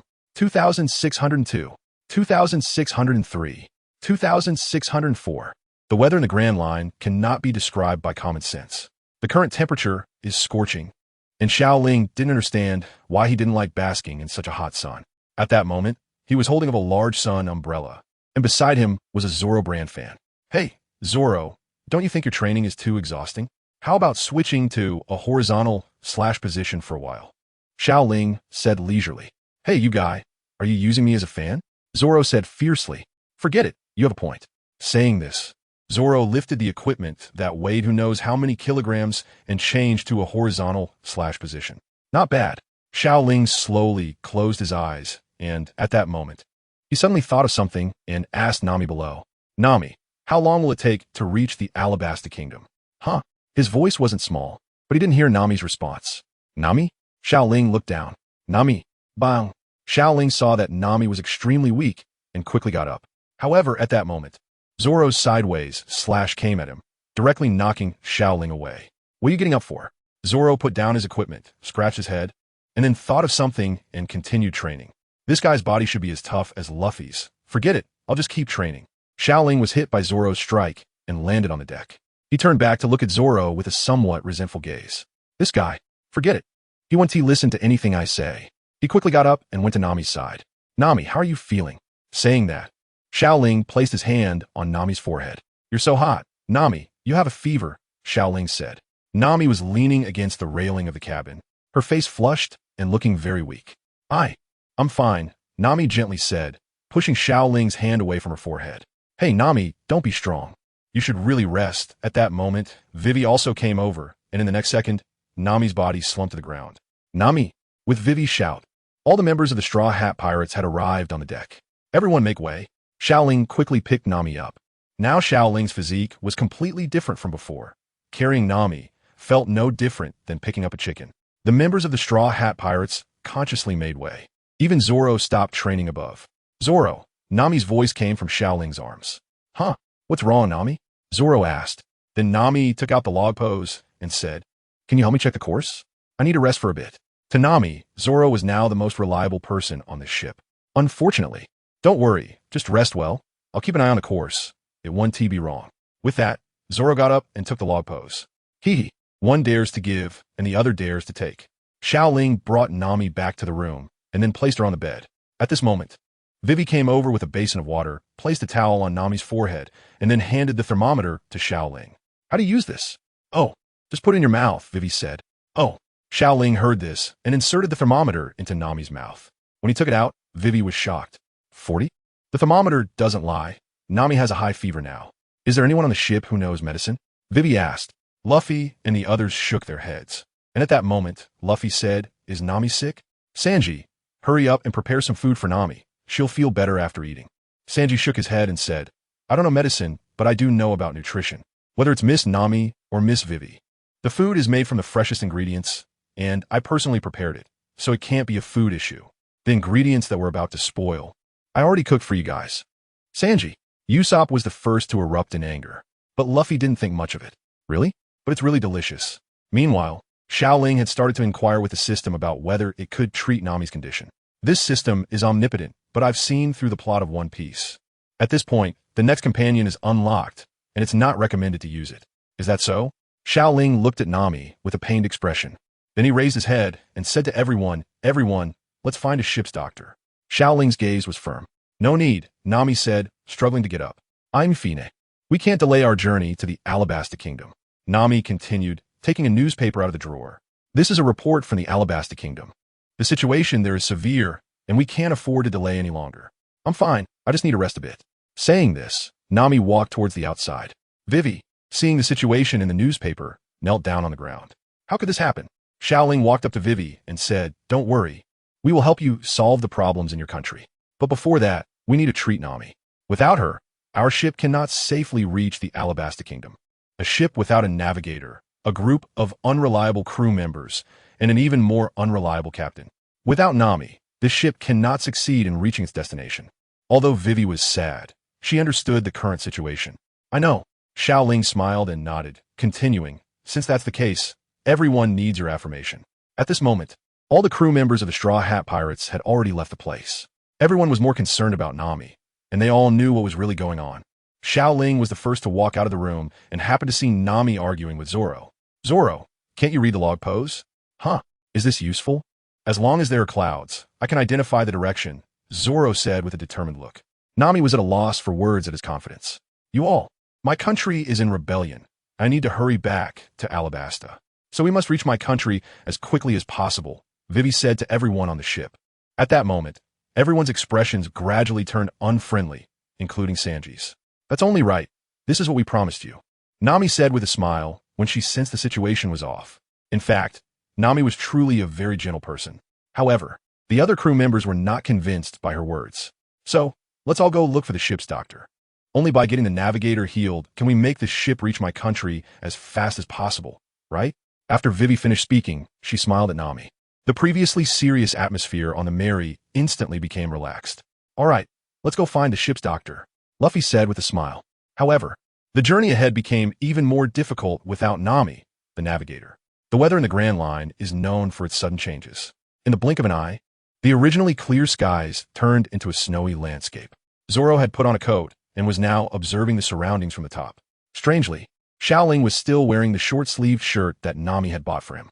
He didn't feel cold, even though Usopp felt that his hands were icy. Luffy was in the same situation, still wearing his unchanged outfit. It's actually strange. Luffy has several of these outfits, all bought with Nami. The reason is simple. They are cheap.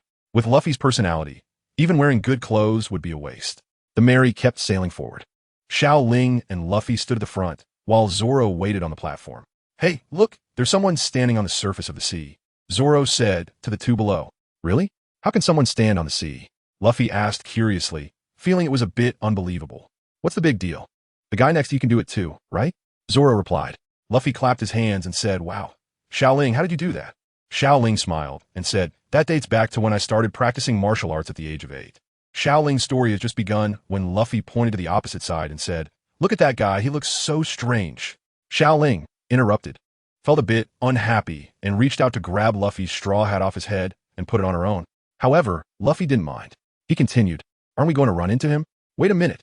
Xiao Ling looked ahead. "Quick, change course, we're going to crash," Xiao Ling said to the people in the cabin. But at that moment, the surface of the sea suddenly trembled, and a huge object rose from the water. "Is that a ship? So impressive," Luffy said to Xiao Ling and Zoro.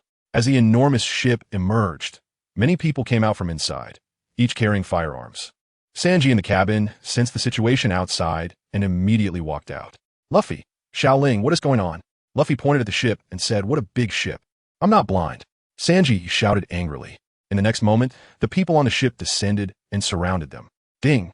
Sensing the host's emotional fluctuations, emotional value increased by 1,000. Seeing guns pointed at him, Xiao Ling broke into a cold sweat. Up above, Usopp, seeing this, wanted to run back into the cabin, but was still spotted and surrounded. "Hey, you guys, are these guys toys?" Xiao Ling asked a nearby soldier. The soldier cooperatively raised his gun and fired a shot into the sky. Bang! Hee. Guns are very dangerous. Such a terrifying thing can kill people. The soldier ignored Xiao Ling. At this moment, a man with a strange chin emerged from the huge ship. His body was very fat, with a big belly full of excess flesh, yet he seemed as solid as steel. "Hey, your ship has been taken over by us. Tell me, do you have a record pointer or a permanent pointer to Drum Kingdom?" Luffy shook his head and said no. The man, upon hearing this, looked a bit displeased and then said, "In that case, you and this ship are my spoils of war. I'm a bit hungry, it's time to eat." Saying this, he swallowed the sword in his hand. Even the gluttonous Luffy was shocked. He actually ate the sword. Then the man bit off a piece of the Mary's railing and swallowed it. This ship tastes pretty good. "Hey, how can you eat our ship?" Seeing the Mary being gnawed on, Luffy finally panicked. "Hey, you shouldn't disturb Lord Walpole while he's eating." A soldier blocked Luffy, who was trying to stop Walpole. But Luffy didn't care about that. Seeing the Mary being harmed, he immediately prepared to fight. Seeing Luffy's intent to fight, Zoro above smiled and said, "It's about time." Saying this, he took off his clothes, readying 3 swords. Meanwhile, Xiao Ling, still wearing Luffy's straw hat, looked at the soldiers surrounding him and said, "Are you sure you won't put down your guns? This is really dangerous." A few soldiers exchanged glances. "Hee, this pretty little girl, isn't scared of us, is she?" One soldier said, "Maybe, but I'll ask the boss if I can have this little girl as a reward." "Don't fight with me, she is mine. This girl is the most beautiful I've ever seen in my life." Xiao Ling heard a few people whispering, and a dark line crossed her face. "These guys, they actually have ideas about me?" Xiao Ling slowly placed her hand behind her, and several small snakes began to appear. The small snakes then crawled up Xiao Ling's leg and onto the deck, unnoticed by the nearby soldiers. At that moment, Luffy had already started to take action, and the battle between the two sides was about to erupt. The soldiers around Xiao Ling, seeing the little girl in front of them as harmless, lowered their weapons. The next second, all the soldiers surrounding Xiao Ling suddenly felt a chill in their groin, followed by a sharp pain. The loud scream was more intense than that of a slaughtered pig. After the excruciating pain, several soldiers gradually collapsed to the ground. "These snakes can spit swords. I didn't use this sneaky trick on you on purpose." Xiao Ling lowered his head and thought for a moment, then continued. "It was you who pointed the gun at me first." Just as he finished speaking, a gunshot rang out from behind, and Usopp began to flee wildly with an agile maneuver. "Vice Captain Xiao Ling, save me." Xiao Ling looked at Usopp, who was fleeing in all directions, feeling somewhat helpless. This guy would call him Xiao Ling or Vice Captain Usopp when nothing was happening, but whenever there was trouble, he would just refer to him as Vice Captain Xiao Ling. Don't I have any dignity? Immediately, Xiao Ling said to Sanji, Sanji, could you please help Usopp? TCH, who wants to help him? Sanji replied, but his actions betrayed his own words. Bang! Bang! Sanji knocked down the soldiers surrounding Usopp with a kick. Meanwhile, Luffy rushed in front of Walpole, but was swallowed whole by him. Luffy! Usopp shouted. Xiao Ling wasn't worried. After all, Luffy was a rubber man, so he should be hard to digest. Sure enough, even though Luffy's head was inside Walpole's body, his arms quickly stretched out. Rubber rocket! Bang! The powerful force sent Walpole flying. Hey, no way! Some soldiers who still wanted to attack the Straw Hat crew exclaimed in surprise. Lord Walpole is a landlubber.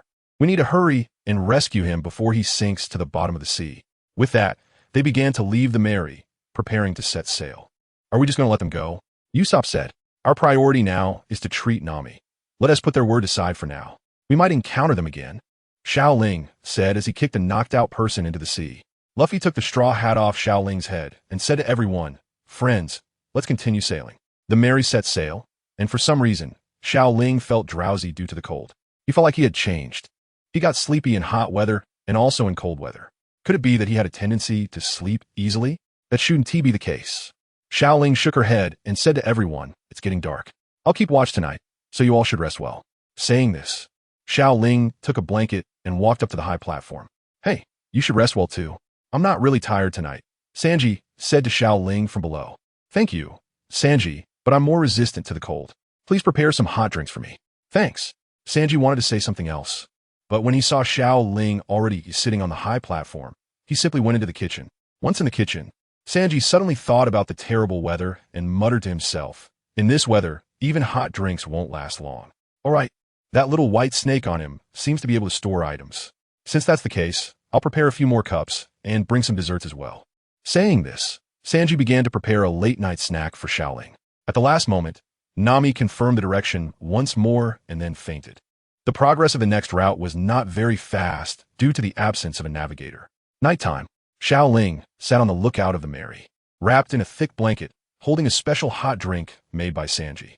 He didn't feel cold at all. A bright moon illuminated the sky, making the whole ship not so dark. Is it a full moon today? Xiao Ling looked up at the sky. Then he took a bite of a dessert. After eating, he didn't feel homesick. In the early morning before dawn, there was a loud banging sound on the deck. Xiao Ling looked down and saw Usopp, wearing a coat and holding a hammer, repairing the Mary. So early, Usopp. Xiao Ling took off his coat, slowly got up, and walked down from the high platform. Good morning, Xiao Ling. Honestly, the Mary has been damaged to this state again. Usopp's love for the Mary was evident to everyone on board, as he handled a lot of the chores by himself. Thanks for your hard work. Xiao Ling let out a yawn and walked over to Usopp, handing him the wooden board on the ground. The weather has stabilized now. In this Grand Line, stable weather indicates that they are about to approach an island. I wonder what kind of island it will be, Xiao Ling said. Upon hearing the word island, Usopp shivered. Deputy Captain Xiao Ling, you know I have this strange illness that prevents me from landing on islands. Does this illness flare up almost every time you reach an island? Xiao Ling helplessly glared at Usopp, then reached out and touched his long nose, saying, There's a rumor at sea that if someone lies, their nose will grow longer. Your nose is so long now. Does that mean you've told a lot of lies? Upon hearing this, Usopp immediately retorted, I, Captain Usopp, never lie. However, after saying this, Usopp felt uncomfortable under Xiao Ling's gaze and added, Captain Usopp is loved by many, and the number of beautiful women at sea who like me is countless. You, as a man, shouldn't look at me with those kinds of eyes. Bang! The next moment, Usopp was knocked back several meters by a punch from Xiao Ling holding his stomach in pain. He looked at Xiao Ling with resentment. However, Usopp's mouth remained defiant. Are you trying to usurp my position as Captain Usopp? I tell you, my 80 million soldiers won't let you off. As Usopp saw Xiao Ling slowly approaching him, his body betrayed him. He quickly got up, bent down, and said, Sorry, I'm just passing through. Saying this, he quickly entered the cabin. Ha ha ha ha ha. Seeing this happen, Xiao Ling couldn't help but laugh out loud. Then he looked into the distance, his pupils narrowing, and shouted at everyone on the ship, Everyone, get up. We've spotted an island. In the distance, an island covered in ice and snow appeared before him. An island? Hearing this news, Vivi, Sanji, and Usopp who had just entered the cabin, came out. There really is an island, Sanji said excitedly. Nami's illness can't be delayed any longer. At this moment, inside the cabin, Luffy was making faces while looking at Nami in bed, his legs shaking constantly, shouting, "An island? Is there really an island? An island, great. Nami's illness can be treated." Zoro, seeing Luffy's stance, said, "If you want to go, just go out and take a look. I can handle things here." Indeed, the one who understood Luffy the best was still the three-sword style Zoro. Just as Zoro finished speaking, Luffy was already gone from the room. However, outside the door, Xiao Ling slowly walked in. "Can you really keep watch? Do you want to take a break?" Zoro asked. Xiao Ling shook his head. Fortunately, they had already found the island. They needed to hurry to find a doctor. Nami's condition couldn't be delayed any longer. The Merry slowly approached the island, and on the island, a group of guards are already aiming their guns at them. "This is where the pirates stop. We won't let you enter this island," a middle-aged strong man said to Luffy and the others. "We're not here to invade you. We just want a doctor. Our friend is sick," Vivi said to the group. "Don't joke around. This little trick won't fool us," a guard replied. They remained vigilant. All the guns pointed at the Straw Hat crew. At this moment, Xiao Ling was not among them. He was in Nami's room, drowsy. It turned out he couldn't stay up late after all, not to mention staying up all night. Meanwhile, on the deck, a gunshot woke the drowsy Xiao Ling. What happened? Xiao Ling got up and walked towards the door. At this moment, the Straw Hat pirates were already prepared for battle. Luffy, unable to contain himself, wanted to take action, but was stopped by Vivi. Bang! Vivi! The shot hit Vivi's arm. "No!" Vivi shouted loudly. Then, ignoring the pain in her arm, turned around and knelt down. "Luffy, you don't deserve to be the captain," Vivi said. This left Luffy at a loss for words. Vivi continued, "Not everything can be solved with brute force. If we fight them, even if we win, who will save Nami?" Luffy's expression turned blank. Xiao Ling, who had just stepped out of the room, couldn't help but admire Vivi's perspective. As expected of a princess, her perspective was different, and what she said made a lot of sense. Even if they won, what would it change? It would only result in Nami dying from her illness. At that moment, something unexpected happened. The one who had always shouted about becoming the Pirate King, Luffy, knelt down alongside Vivi. "Please, save my friend." At that moment, Luffy grew. Meanwhile, the scene on the pirate ship was being watched by the leader of the guards, who could sense that this group of pirates was different from others. Vivi smiled. At that moment, the leader above said, "Let them come up." "But they are pirates," said a guard holding a gun. The leader waved his hand and said, "I can sense their difference. Trust my instincts, they won't be wrong." Hearing his words, all the guards lowered their guns. At that moment, Luffy realized that some things indeed couldn't be solved with violence. Perhaps being the Pirate King wasn't like that either. "Vivi, you're amazing," Luffy said with a smile. He quickly got up, went back into the room, and helped Nami out, then said to everyone, "Xiao Ling and Zoro, you two stay here. The rest of us will go find a doctor to save Nami." The captain spoke, and Zoro nodded. Xiao Ling also wanted to go with them, but thinking about how he might not be much help, he nodded as well. Do I have to go? Why is Xiao Ling just here?" Usopp swallowed hard and said, "Those guys up there are not to be underestimated." Luffy didn't say anything, carrying Nami off the ship, with Sanji and Vivi closely following behind. "Hey, you guys wait for me." Usopp chased after them. Now, only Zoro, Xiao Ling, and a duck, Usopp, were left on the ship. "Hey, Xiao Ling, after keeping watch for so long, do you want to rest for a while?" Zoro said. Xiao Ling shook his head. "I'm not tired right now." Hearing this, Zoro smiled and said, "Since that's the case, this cold weather is a great opportunity to train our willpower. How about a winter swim?" "Winter swim? Forget it. I might not be suited for that." Xiao Ling shook his head. "Exercising is too far away from me. My body can't adapt to this kind of weather." "Huh?" Zoro looked at Xiao Ling and then continued, "What is up with your physique? Are you a devil fruit user?" Xiao Ling shook his head. "Not really. If I had to say, my current body belongs to a cyborg." Although Xiao Ling was concealing something, this explanation was reasonable. "Transformers?" Zoro didn't quite understand, but it seemed impressive. "By the way, the hockey training method you showed me last time seems to have awakened my observation hockey a bit. Do you want to help me train?" Saying this, Zoro didn't wait for Xiao Ling's response and took off his green scarf, wrapping it around his eyes. "Did you give me a chance to refuse?" However, Xiao Ling didn't mind. "Since that's the case, I will summon countless little snakes, and all you have to do is dodge their attacks. How about that?" Zoro nodded. Then Xiao Ling opened his mouth. Although this move was disgusting, he had to adapt, right? A large number of small snakes crawled out of Xiao Ling's mouth and surrounded Zoro. "It's about to start," Xiao Ling said. Zoro, who had no weapons in hand, nodded. The next second, a small snake suddenly launched an attack, opening its large mouth and charging toward Zoro. The small snake summoned by Xiao Ling is not poisonous, but its attack power is not weak against ordinary people. These snakes are enough for Zoro to play with for a while. Next, I need to take a nap. I'm too tired. Saying this, Xiao Ling yawned. Since he wouldn't be needed to handle things on Luffy's side for a while, he decided to take a good nap and make up for the lost sleep. Xiao Ling lay on the bed where Nami had just slept, slowly closing his eyes. At this moment, outside the cabin, Zoro was not attacking the little snakes, but was continuously dodging their attacks. Damn it, has the little snake's attack speed increased? And it's so erratic. Zoro already had quite a few bite marks on him. Although they weren't poisonous, the pain was inevitable. At this rate, I will eventually be unable to withstand it. No, wait. Zoro slowly calmed down, beginning to sense every movement around him. Where are you? Zoro dodged to the side, successfully evading one little snake's attack, but immediately another little snake's attack was upon him. Zoro dodged again. Is this observation haki? Zoro smiled. He then used his hand like a blade, launching attacks against each little snake that came at him. Bang! After being hit by Zoro, the little snake turned into smoke and vanished. As he continued to strike, the number of little snakes dwindled.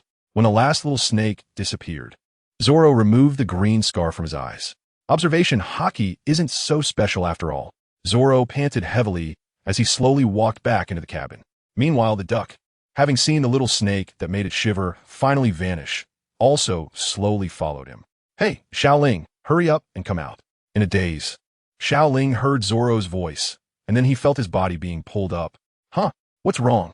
Xiao Ling slowly opened her eyes and realized she was being dragged by Zoro, running wildly. What is happening? Boom. At that moment, Xiao Ling heard a voice, and she managed to open her eyes and look back. Oh my god, an avalanche! The speed of the avalanche was so fast that it was beyond imagination. Xiao Ling was being pulled by Zoro, constantly running, but compared to the speed of the avalanche, they were still much slower. Boom! In the next moment, the two of them were buried in the avalanche. The avalanche continued, and Zoro tried to use his body's strength to push the snow away. But at that moment, Xiao Ling said, Zoro, the avalanche isn't over yet. We shouldn't act rashly. It's safer in here than out there. We can wait until the avalanche ends before we go out. Zoro nodded. The two of them were thus pressed together under the avalanche. After an unknown amount of time, the outside fell silent, and Xiao Ling was the first to get up, pushing the thick snow off her body. Really, why did an avalanche happen at this time? Xiao Ling muttered to himself. Just as his body completely emerged from the snow, he happened to see two figures in front of him. One was a beautiful woman and the other was a man whose face had become pancake-like. Ha ha ha, Usopp, why have you turned into this? Xiao Ling suddenly burst into laughter. How could this long-nosed figure not be recognized as Usopp? While Xiao Ling was laughing, Zoro slowly got up from the ground. Due to his training, he was only wearing a very thin piece of clothing. After leaving the snow, without the cover of the heavy snow, the cold wind made it feel even colder than in the snow. So cold. Huh, Vivi, Usopp, what are you doing here? Zoro said, trembling. Ah, we encountered an avalanche. So we ended up here, but why are you guys here? Usopp's pancake-like face was quite eye-catching. We are the same. We don't know why the avalanche suddenly happened. Xiao Ling waved his hand and said. Meanwhile, Zoro asked, Hey, Xiao Ling, do you have any spare clothes?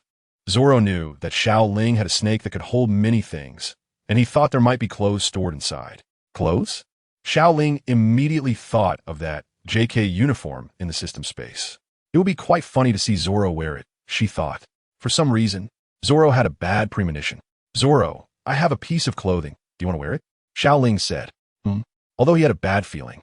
The weather was too cold, so he nodded without thinking. Stop talking, just take it out quickly. I'm freezing to death. Since that was the case, Xiao Ling didn't hold back. She said to Zoro, Open your arms, my ability can directly put the clothes on you. Zoro nodded, and then Xiao Ling placed her hands on his chest. Nice pecs. I'm jealous. The next second, loud laughter from Usopp, Vivi, and Xiao Ling erupted. A bright light flashed, and Zoro appeared in a uniform with a bow tie, a super short skirt, black stockings, and little leather boots. What are you laughing at? It was indeed a bit warmer. Zoro then looked at his body. Xiao Ling, why is it this kind of skirt? Damn it, take it off quickly. Xiao Ling ignored Zoro and started taking photos with her phone.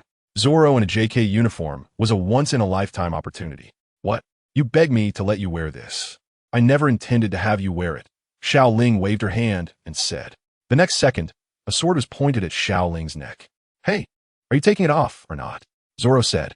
Yes, I'll take it off right now. Saying this, Xiao Ling removed the clothes from Zoro's body, but the photos had already been taken, and everything else didn't matter. Xiao Ling, how do you have clothes like this?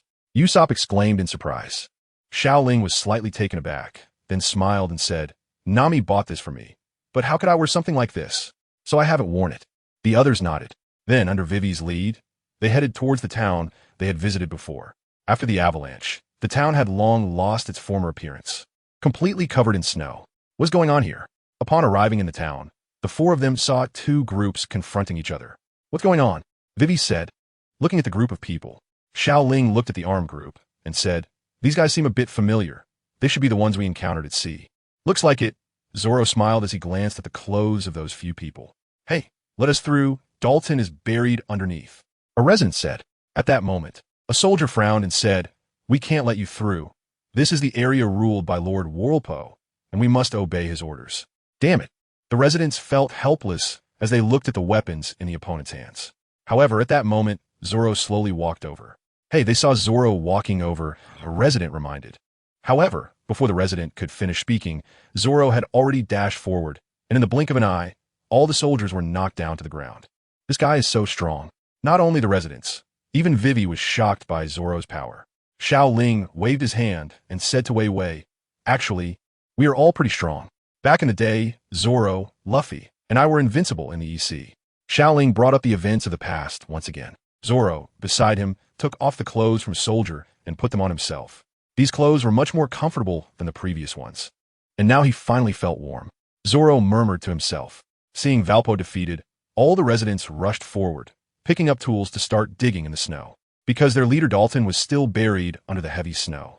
At that moment, a resident passing by Zoro quietly said to him, Thank you, swordsman. Zoro nodded and approached Vivi and Usopp, asking, What exactly is going on here? It feels like something happened.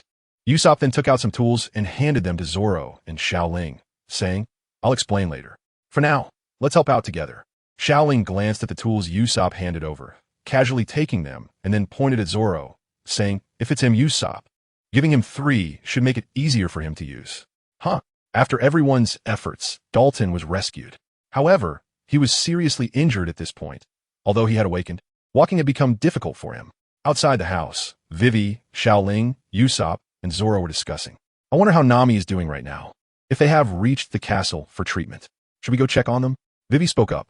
No problem. With Luffy and Sanji there, Nami will definitely be fine. Usopp said with determination in his eyes. At that moment, Usopp seemed to radiate light. Even Vivi was affected by Usopp's confidence. Is this what trust in a partner feels like? Vivi murmured. However, looking good doesn't last long. Xiao Ling pointed at Usopp's nose and said, You're not saying this because you're scared of climbing, are you? Usopp caught, immediately became soft and started to sway. How could that be? I'm Captain Usopp. How could I be like that? Ha ha ha. Zoro glanced at Usopp and then said to Xiao Ling, Are you not thinking the same way? No way, I'm not like him. I'm not a coward, Xiao Ling replied. Xiao Ling scratched his head awkwardly. At that moment, the door to the room opened and Daunting, leaning on a cane, walked out. Upon seeing Daunting emerge, a group of residents gathered around. Daunting said, I cannot let Walpo take control of this country again. If that happens, this nation will never know peace. I must stop him. His eyes revealed a strong determination. However, Xiao Ling shook his head. Given Daunting's current condition, not to mention whether he could make it up there, even if he did, it would only be throwing away a life. Why bother? Mr. Daunting, your injury is so serious. You should rest well, Vivi said. Daunting shook his head. I must go to the castle. I won't feel at peace unless I die there. No one expected Usopp, who had just admitted to being cowardly, to step forward. You want to go to the mountaintop, right? Usopp said to Daunting. Yes, I must go. Seeing Daunting's determined gaze, Usopp's expression also became equally resolute. Come on, Mr. Daunting. I'll take you up. Xiao Ling looked at Daunting's build and then glanced at Usopp.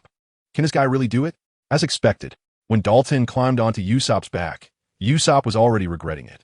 Looking at Usopp's trembling body, Daunting said, Usopp, are you really okay? If not, I can do it. Before Daunting could finish, Usopp's eyes became determined. Zoro, seeing this situation, let out a helpless sigh. Xiao Ling also felt a bit helpless watching Usopp struggle to walk. What is the point of this guy's bravado? In the end, Zoro couldn't stand it anymore. He took Daunting off Usopp's back and placed him on his own shoulder, then said to everyone, Let's go. Xiao Ling nodded. Then he looked at the mountain peak. At such a height, Even just climbing, it would be difficult for an average person to reach the top. Xiao Bai, Xiao Bai. Xiao Ling looked at the small snake on his neck and shouted. However, it seemed that the little white snake was already hibernating, and no matter how Xiao Ling called, he couldn't wake it up. Helpless, Xiao Ling had to give up. It was clear that his idea of riding the snake forward was impossible to achieve. Should he not go? Anyway, Xiao Ling knew that Luffy would definitely be fine, so it shouldn't matter whether he went or not. But just as Xiao Ling was engaged in this mental struggle, a villager said, "We have a hidden cable car that we can use." Xiao Ling looked at the resident. "Why didn't you say this earlier? How annoying. Since that's the case, let's take the cable car up together," Xiao Ling said to everyone. At this moment, Solon put Dalton down, rubbed his ears, and said, "I don't mind, but if there's a more convenient way, we should definitely use it." Then the group walked to the cable car. The human-powered cable car moved steadily forward with the strength of several residents. For the sake of stability, Xiao Ling covered the soles of his feet with chakra, just in case. Fortunately, that case did not occur. Everyone climbed to the top of the mountain smoothly.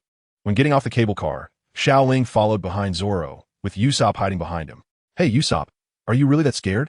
Is it necessary to come down?" Xiao Ling said.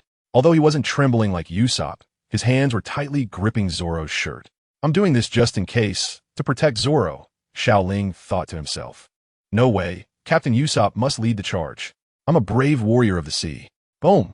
The door to the mountaintop opened, and the first thing that came into view was Nami and the others, with Luffy standing above. Just by looking at the soles of his feet, it was obvious that a battle had just taken place here. However, it seemed to be over now. "Zoro!" A shout came, and Luffy instantly flew over from the rooftop. "I have a bad feeling about this," Xiao Ling thought, seeing Luffy flying over, and instinctively stepped back into the door, leaving Usopp and Zoro outside. Boom! Sure enough, Luffy collided violently with Zoro and Usopp. The three of them were buried in the snow simultaneously. "I knew it would be like this," Xiao Ling said, rubbing his forehead as he slowly walked towards Sanji and Nami. "Is it a reindeer?" Xiao Ling saw a small reindeer standing there. It must be Chopper. It was really cute. Xiao Ling knew to flash directly in front of Chopper and picked him up. "What a cute reindeer," Xiao Ling said with a smile. At that moment, he heard Luffy's voice behind him. "Xiao Ling, I've decided to take him on the ship. He'll be our companion from now on." "Really? Welcome aboard. You cute little guy." Xiao Ling saw the trembling Chopper and smiled, then placed him on the ground. "Damn it. Who asked for your praise?" Damn. Look at your face. You're really happy," he said. However, in the next second, Chopper hid behind Xiao Ling because Vivi and the others had also approached, and among them were many who had once heard him. "Lord Luffy, where's Walpo?" Dalton asked. Luffy smiled and said, "Oh, I just knocked him away." And his subordinates were also knocked away by the little reindeer. "Ah, it's him." All the residents looked at the blue-nosed reindeer at the same time, not expecting that the one who had once harmed them had become a hero of this country. A sense of guilt arose in their hearts. "Reindeer, be my partner." Chopper sat pitifully on the rooftop, thinking that the person targeted by Luffy could not escape so easily. In Luffy's heart, Chopper had long been his partner. "How long is this guy going to chase me? I actually want to go to sea too, but I'm just a reindeer," Chopper said sadly. He recalled what that man had once told him. Maybe going to sea really is a good choice. Then he shook his head. He had lived here for so many years. How could he leave so easily? However, Luffy would never give up, especially since he had started to feel a little moved. In the room, Xiao Ling was whispering with Nami and Usopp. At this time, Usopp said, "It seems Chopper won't be coming on the ship. No matter how hard Luffy tries, the other party simply has no intention to do so. It's just his one-sided wish." Xiao Ling shook his head. "I don't think so. How about a bet?" Usopp, upon hearing this, shook his head. Who knows? Xiao Ling's predictions are almost always true. He, Usopp, is a brave warrior of the sea. How could he be foolish? "It seems this little guy wants to join our ship," Nami said to Xiao Ling. Xiao Ling nodded. "Nami, you should be almost fully recovered now, right?" Nami nodded. "It's time to set off. Vivi's country is in big trouble, and we need to find a way to get there quickly." Indeed, a lot of time has already been wasted. The current Alabasta is not as simple as it seems. The strength of the 7 warlords is on a completely different level compared to ordinary pirates. Crocodile was also a strong figure who had roamed the second half of the Grand Line in his youth. Outside the room, Chopper shouted to Luffy, "Even though I want to go to sea too, we're just not the same. How can I go to sea with humans?" Before Chopper could finish, Luffy interrupted him. "What are you waiting for? Join us as our partner and go to sea." The word partner held significant meaning for Chopper. In the end, Chopper agreed to Luffy's request. The Straw Hat Pirates Dr. Chopper officially joined. On the other side, Xiao Ling looked at Usopp and said, "See, Good thing you didn't bet with me, or you would have lost. This country has now welcomed a new dawn. Wapol was defeated by Luffy, and the tyranny has ended. Nami handed Wapol's key to Kureha, canceling the money owed for their medical treatment. Nami is quite savvy when it comes to money. She wouldn't let the supplies on the Mary and her personal savings be depleted. Moreover, the Straw Hat Pirates' luck is such that they never suffer losses. Luffy not only had no losses, but also gained an excellent doctor, Chopper, for free. A guaranteed profit. Later, while being chased by Kureha, Chopper led everyone away from the peak. Upon reaching the area around the Mary, Chopper was welcomed. Welcome aboard. I'm the vice captain of this ship, Xiao Ling. Xiao Ling came to the smaller Chopper, picked him up, and tried to place him on his head. Indeed, Chopper's fur felt very nice to touch. Now we have a doctor on our ship, so we don't have to worry about everyone getting hurt anymore, Luffy said with a smile. At that moment, Chopper suddenly thought of something and said, "Oh no, I left in such a hurry that I forgot to take my medical equipment." Chopper exclaimed in surprise while on Xiao Ling's head. Just then, Usopp took out a small bag from the sled and said, "Is this the medical equipment you were talking about?" Chopper looked at his belongings and nodded. Then he recalled the significance of Kureha's actions during the past 6 years.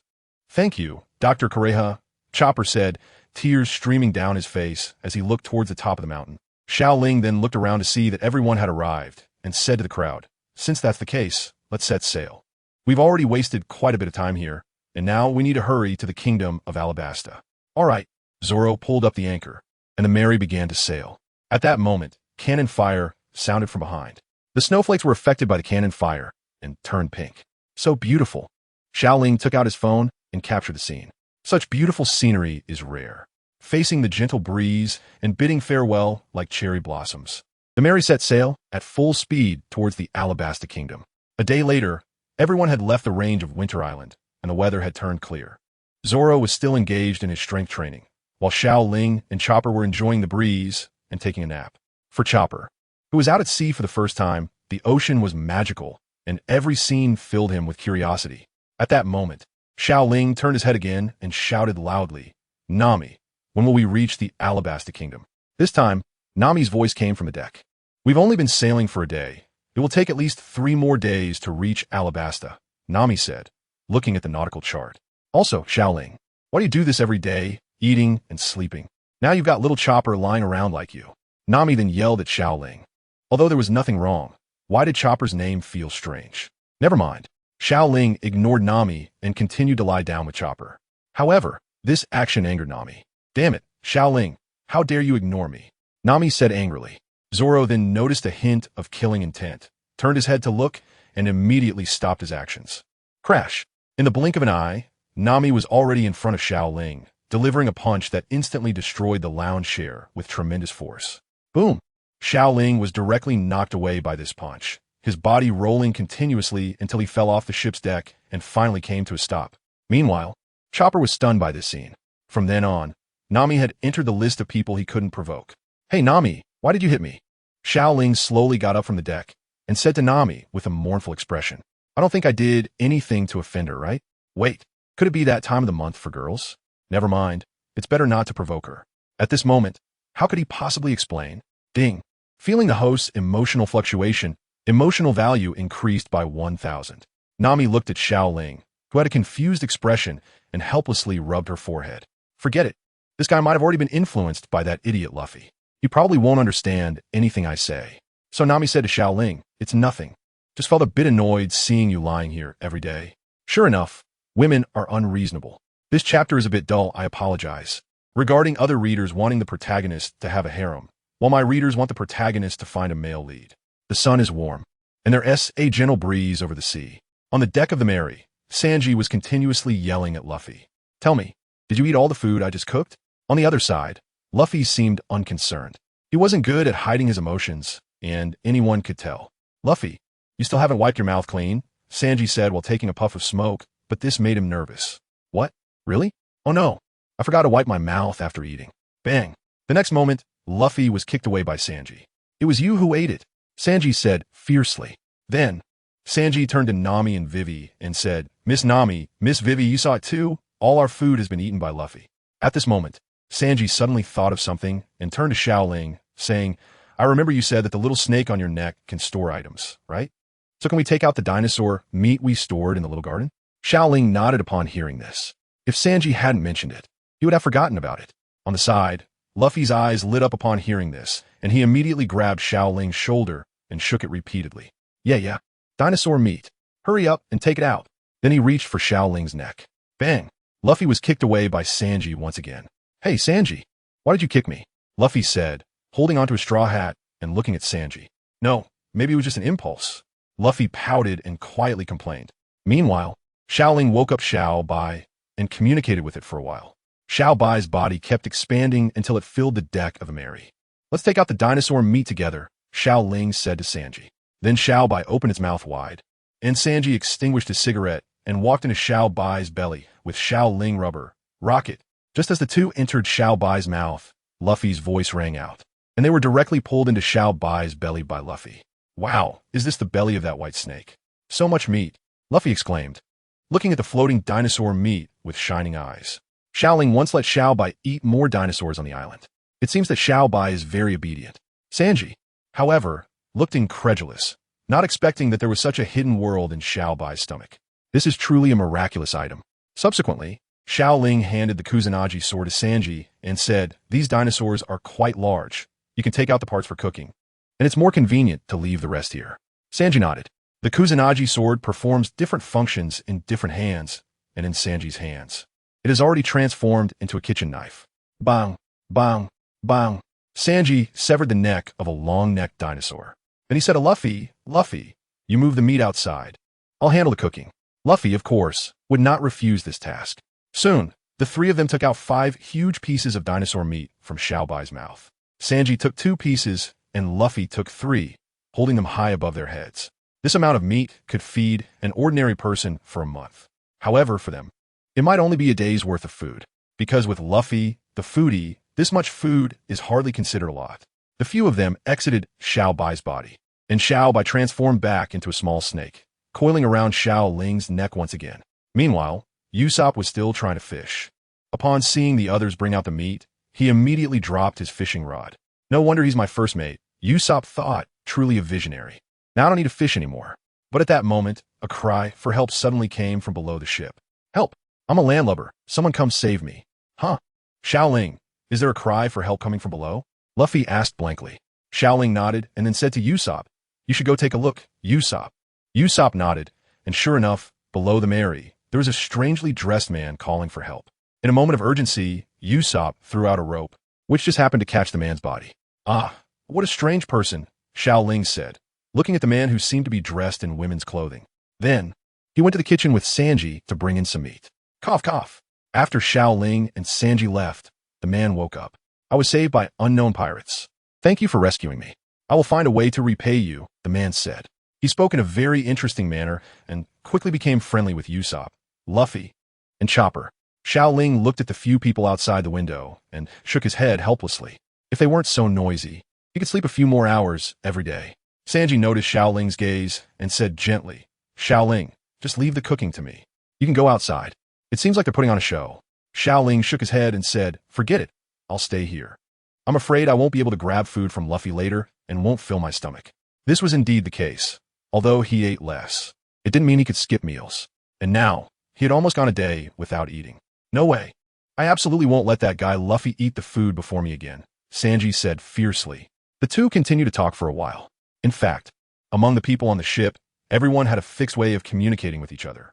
The only person Sanji didn't know how to communicate with was Xiao Ling in front of him, because his appearance touched on Sanji's understanding of the world. He didn't know how to interact with Xiao Ling. Perhaps this way of getting along was not bad, Sanji thought. Hearing Sanji's assurance, Xiao Ling also walked towards the door. Just then, he happened to see Mr. Tu transforming into Nami. In fact, the body was the same as well. As he spoke, Mr. Tu opened his clothes. Bang! Mr. Tu was punched away by Nami. On the ship, Nami seemed to have an invincible ability, daring to throw punches at anyone. However, Luffy, Usopp, and Chopper were attracted by Mr. Tu's ability. And Mr. Tu could even replicate Chopper. Is there an additional show? Luffy said excitedly. Mr. Tu hesitated for a moment, then said, since you saved me and we are friends now, I will tell you about my other ability. Saying this, Mr. Tu changed his face again, while explaining, I can not only copy the faces of those I touch, but I also have a memory function. These are all faces I have recorded before. Mr. Two's face kept changing, and Vivi finally saw a face. How could this be? At that moment, she realized something was off. If she guessed correctly, the man in front of her should be the legendary Mr. Two. But how'd he end up here? However, looking at the crowd below, she chose not to speak. What? He is Mr. Two? Luffy and the others shouted loudly. Just moments ago, Luffy and the others had sadly sent off the man who loved to dance ballet. While everyone was feeling down, Vivi shared her thoughts with them. After hearing this, everyone fell into silence. If I had known he was an enemy, I should have let him drown just now, Xiao Ling said, holding his forehead. At this time, everyone nodded and then looked at Usopp. What? Didn't you all tell me to save him? Why is this my fault now? Usopp said, waving his hands continuously. He is actually an enemy, Zoro said, rubbing his neck. In that case, my appearance must have been copied by him. If that's the case, we can't trust our comrades. Vivi said, this was indeed a difficult problem. However, it wasn't too complicated. If that's the case, Sanji and I should not have been imitated, Xiao Ling nodded and said. But even so, most of the people on the ship have already been recorded by him. It still makes it hard to trust our comrades. If he turns into a Straw Hat crew member, that would be troublesome. How about this? Let's make a mark for our comrades. Nami suggested. To be on the safe side, this mark is necessary. They had now reached the waters near the Alabasta Kingdom. It wouldn't be long before they arrived at Alabasta Kingdom. Their battle with Baroque Works was about to begin. If this issue wasn't resolved, it would greatly affect their upcoming actions. Ultimately, after several discussions, the mark belonging to the comrades was completed. Xiao Ling looked at the mark wrapped in bandages on his arm and smiled. In fact, he wasn't afraid of being imitated. Moreover, he could imitate others as well, but this method was indeed a good choice. Everyone, an island has appeared over there. Xiao Ling pointed ahead and said to everyone, Really? Are there islands? Can we eat now? Luffy said excitedly. Nami shouted at Luffy, Didn't you just eat dinosaur meat? Why are you hungry again? As soon as Nami finished speaking, Luffy's stomach began to rumble. Xiao Ling looked at Luffy. Does this guy's stomach have no bottom? I really want to study it properly. The Mary slowly docked. There really is so much desert here, Xiao Ling said as he looked around. This island is almost completely covered by desert. It's very difficult for humans to survive in such weather. Yes, the kingdom of Alabasta has a lot of deserts, but only a limited number of oases. Vivi sighed beside Xiao Ling. This country was already like this, and now there's a rebellion. It's hard to imagine the situation here. The few of them slowly got off the ship. The weather instantly became hot. Because of the desert climate, it's easy to get lost here. So everyone should stick to the route. We mustn't make any mistakes, Vivi said to the others. Xiao Ling shook his head and said with a smile. The disobedient guy set off a long time ago. What? Vivi looked around, and sure enough, there was no sign of Luffy. He really is an unreliable captain. Zoro waved his hand and said, Forget it. Since he did that, there's nothing we can do. Let's quickly gather supplies and then help Vivi quell the rebellion in this country. Thank you, everyone. Vivi looked at the group. Her eyes seemed to have sand in them. What are you talking about? Aren't we partners? Nami said with a smile. After that, they began to walk towards the town. Which way are you looking? After walking just a few steps, Usopp pointed in one direction and said. Everyone turned to look. There was the ship of Mr. Two, the one they had seen before. Xiao Ling shook his head and said, Everyone doesn't need to worry about this. If we really encounter him, we can consider taking him down first. That way we won't have so many problems. Zoro nodded with a smile. This idea is indeed good. But he's Mr. Two. His strength should be stronger than Mr. Three. What if I encounter him alone? Usopp said nervously. He then slowly moved a bit closer to Xiao Ling's position. Xiao Ling helplessly rolled his eyes at him. I'm also planning to be cautious if I encounter him. Why are you getting closer to me? Soon, under Vivi's lead, the group arrived at the town. If Luffy were here, there should be some commotion, Xiao Ling said. It seems Luffy hasn't arrived here yet. He must be lost, that unreliable guy. Hasn't he always been like this? Nami said, holding her forehead. Dear customer, these are golden apples. Just one bite can let you live for 1,000 years. Up ahead, a vendor was introducing his goods to a young man with an orange hat and bare shoulders. The golden apples gleamed in his hands. Usopp and Chopper's eyes lit up with strange excitement upon hearing this. What? There are actually fruits that can make people live for 1,000 years? That's amazing. They couldn't wait to speed up and head towards the vendor. The man being introduced by the vendor said, Sorry, I'm not interested in living for 1,000 years. I'm just satisfied if I can live through today.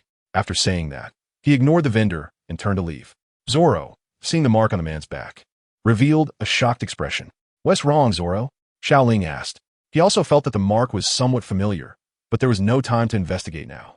Zoro nodded and said, There's no mistake, As someone who used to be a bounty hunter, I wouldn't forget this mark. That's the Whitebeard Pirates insignia. This person in front of us should be from the Whitebeard Pirates.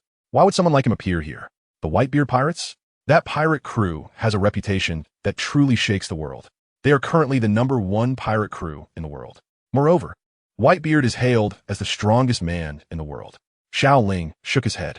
Who knows? Maybe he once knew, but he must have forgotten by now. In front of the merchant, Usopp and Chopper were already eager to ask the merchant about the origin of the golden apples. At this moment, Xiao Ling moved to the side and pulled aside the curtain next to the merchant. A person was working on dyeing apples. The two still didn't believe it, and in the end, they were knocked down to the ground by Nami's punch and dragged away from there. I really doubt Usopp and Chopper's intelligence now. Is this scientific? How can one live for 1,000 years? One must believe in science. The weather here is hot, and Xiao Ling doesn't like this kind of weather. After that, the group split up to buy supplies, and Xiao Ling simply found a shady place to rest with Nami and Vivi. This was just an island on the outskirts of the Alabasta kingdom, and next, they still had to sail inland. The three had just sat down for a while when Zoro also ran over. Hey, Zoro, weren't you supposed to buy supplies? Why are you here now? Nami said, unhappily, as if I wanted to. There are Marines here. Saying this, Zoro pointed outside. Sure enough, they saw Smoker and Tashigi-S figures. Why are they here? Xiao Ling asked. Who knows? Maybe they are here to catch us. Zoro waved his hand. He really had no way to deal with that woman, Tashigi. This guy looked exactly like his former playmate, and now this guy had set his sights on Zoro. In that case, let us hide here for a while. After they leave, we can go out, Xiao Ling suggested. This suggestion received agreement from the others. They were not afraid of the Marines. Rather, these guys were quite troublesome. They had things to do, so it was better not to stir up trouble. Just now, Xiao Ling, after careful consideration, decided to use all his emotional points for a lottery, because the people they were going to deal with next were the 7 warlords. He wanted to see if he could draw something to save his life or increase his combat power. However, after drawing a few times just now, all I got were white cards, which were completely useless.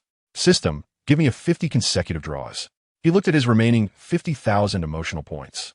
He decided to go all in. Hopefully, he could gamble out a golden legend.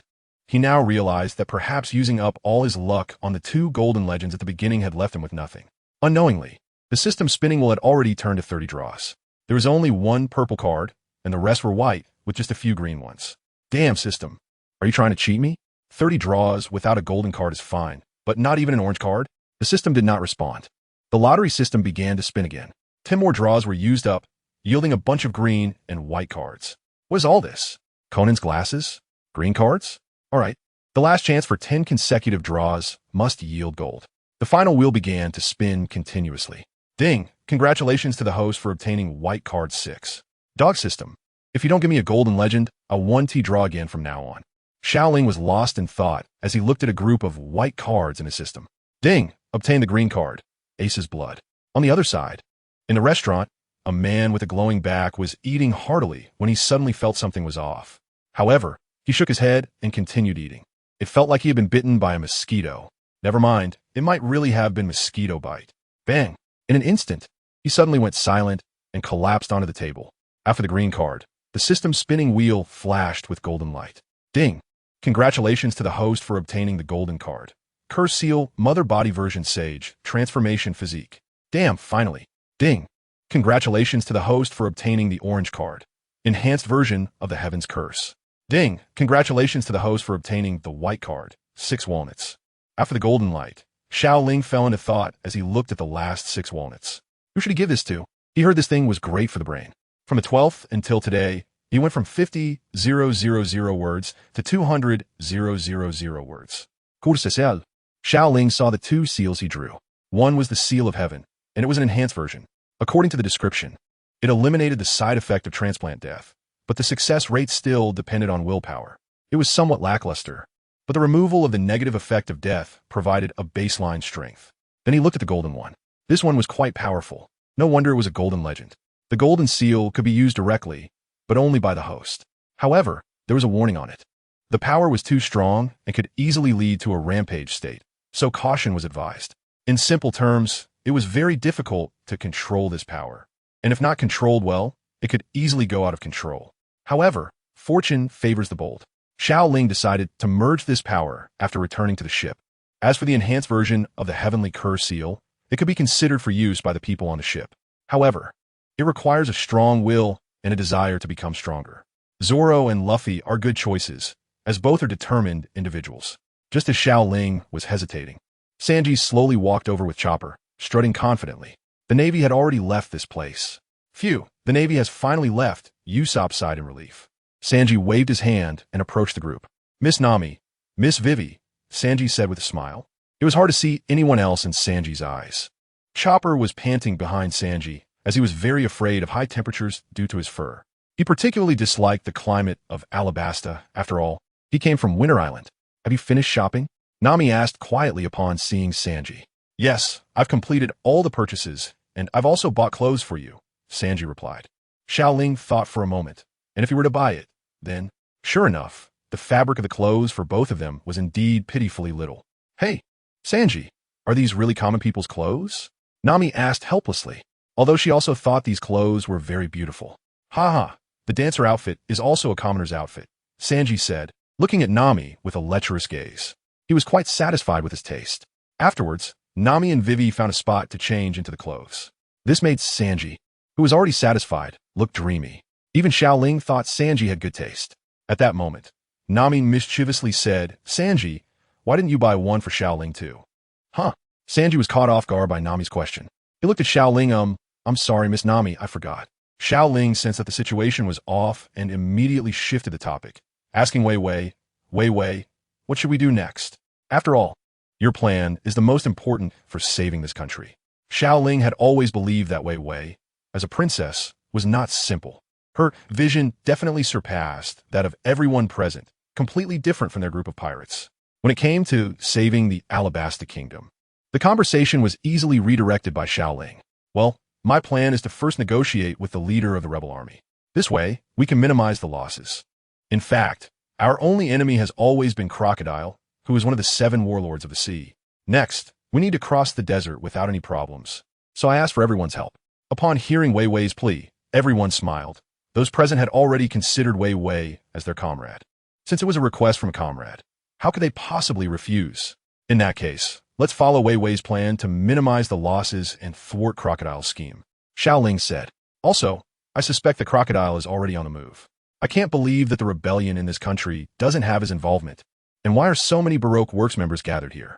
There must be some plan of Crocodiles in the works, and perhaps we don't have much time left. We need to act quickly to stop this war, Xiao Ling analyzed. In fact, sometimes fighting is really not the key to solving all problems, especially when it comes to issues of power. If it were that simple, wouldn't Crocodile just kill the king directly? Why go through all this trouble? Destroying a country might be easy, but controlling a country is not so simple, especially under the dominance of the world government. Moreover, the Alabasta kingdom is not a simple country. Furthermore, although Crocodile is one of the 7 warlords, he is ultimately a pirate. Just then, Nami was about to speak when they heard voices from the Navy behind them. Oh, it's the Navy, Usopp said. Zoro shook his head and said, I don't know which idiot is being chased by the Navy. As soon as Zoro finished speaking, they heard the Navy shouting loudly behind them. Hey, Straw Hat Kid Luffy, stop right there. Haha.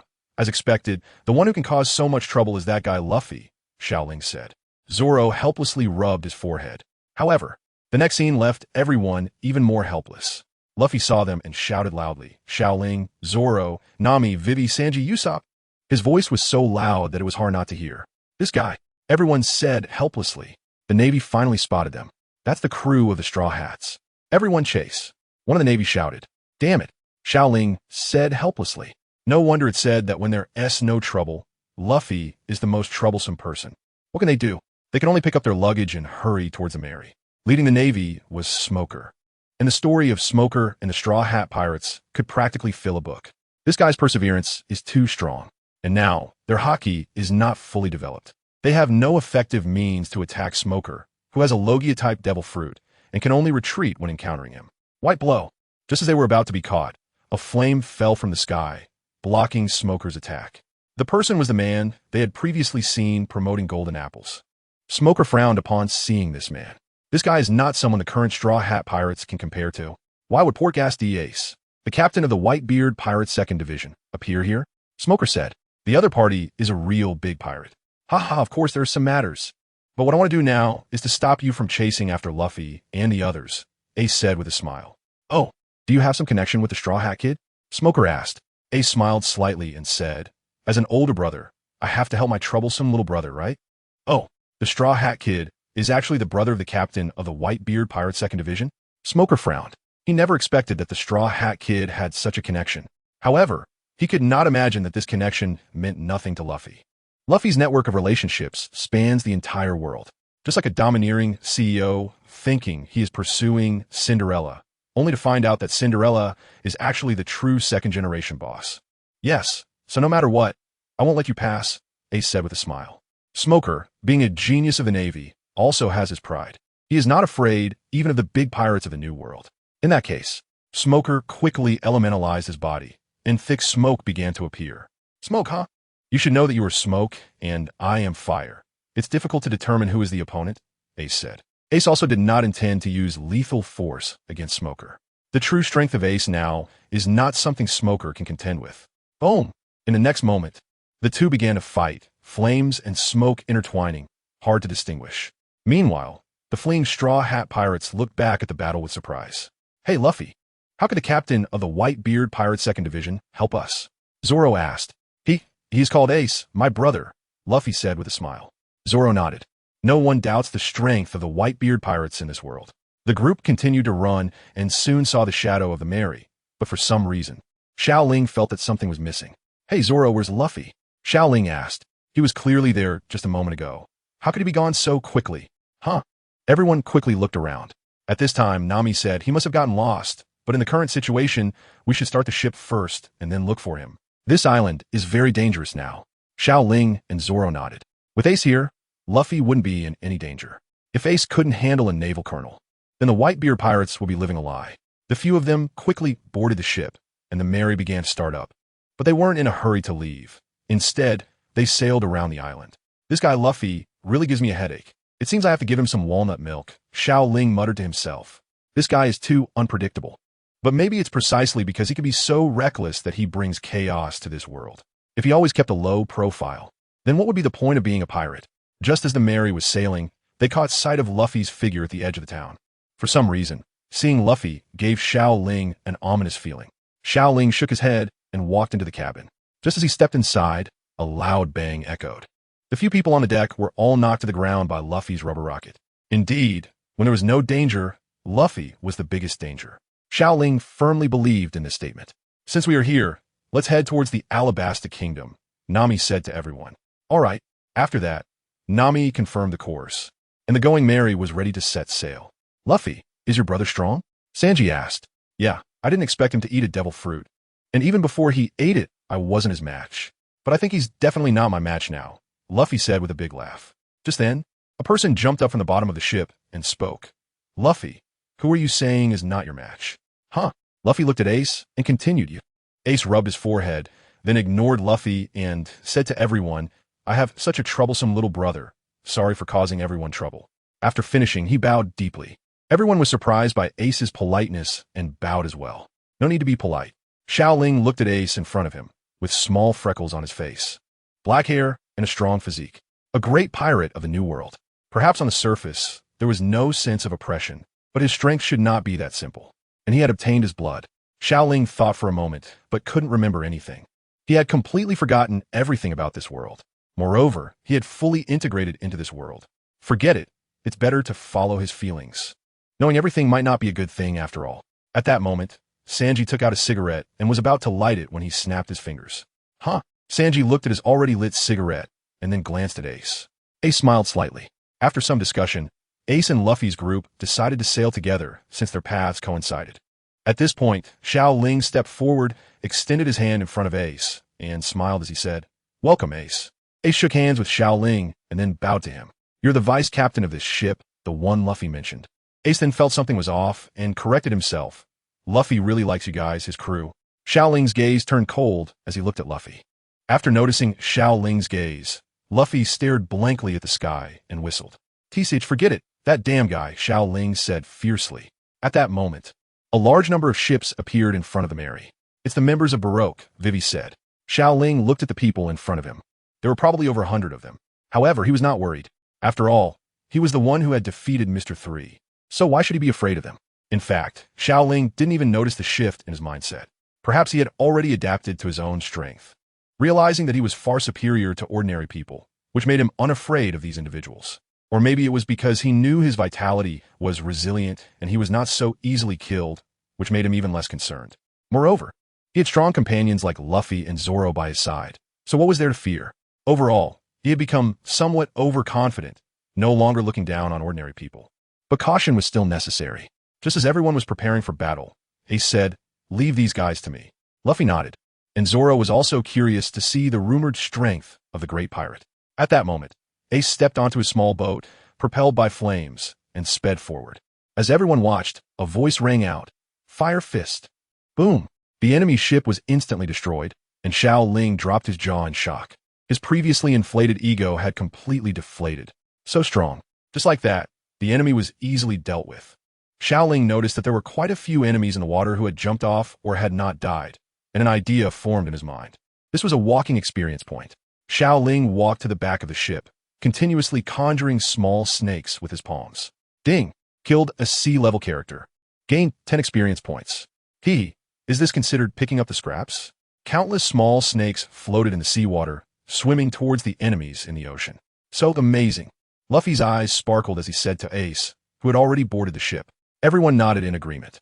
The Ace in front of them, indeed, seemed much more reliable than Luffy. No wonder he was Luffy's brother. However, these two brothers seemed completely different. The Mary had already sailed out of the island's range, and thanks to Ace's brief presence, everyone prepared a small banquet. Cheers! Several people said in unison. At this moment, Xiao Ling thought of something and took out 6 walnuts from the system space, saying to Luffy, "Luffy, your brain isn't working well, drink more 6 walnuts."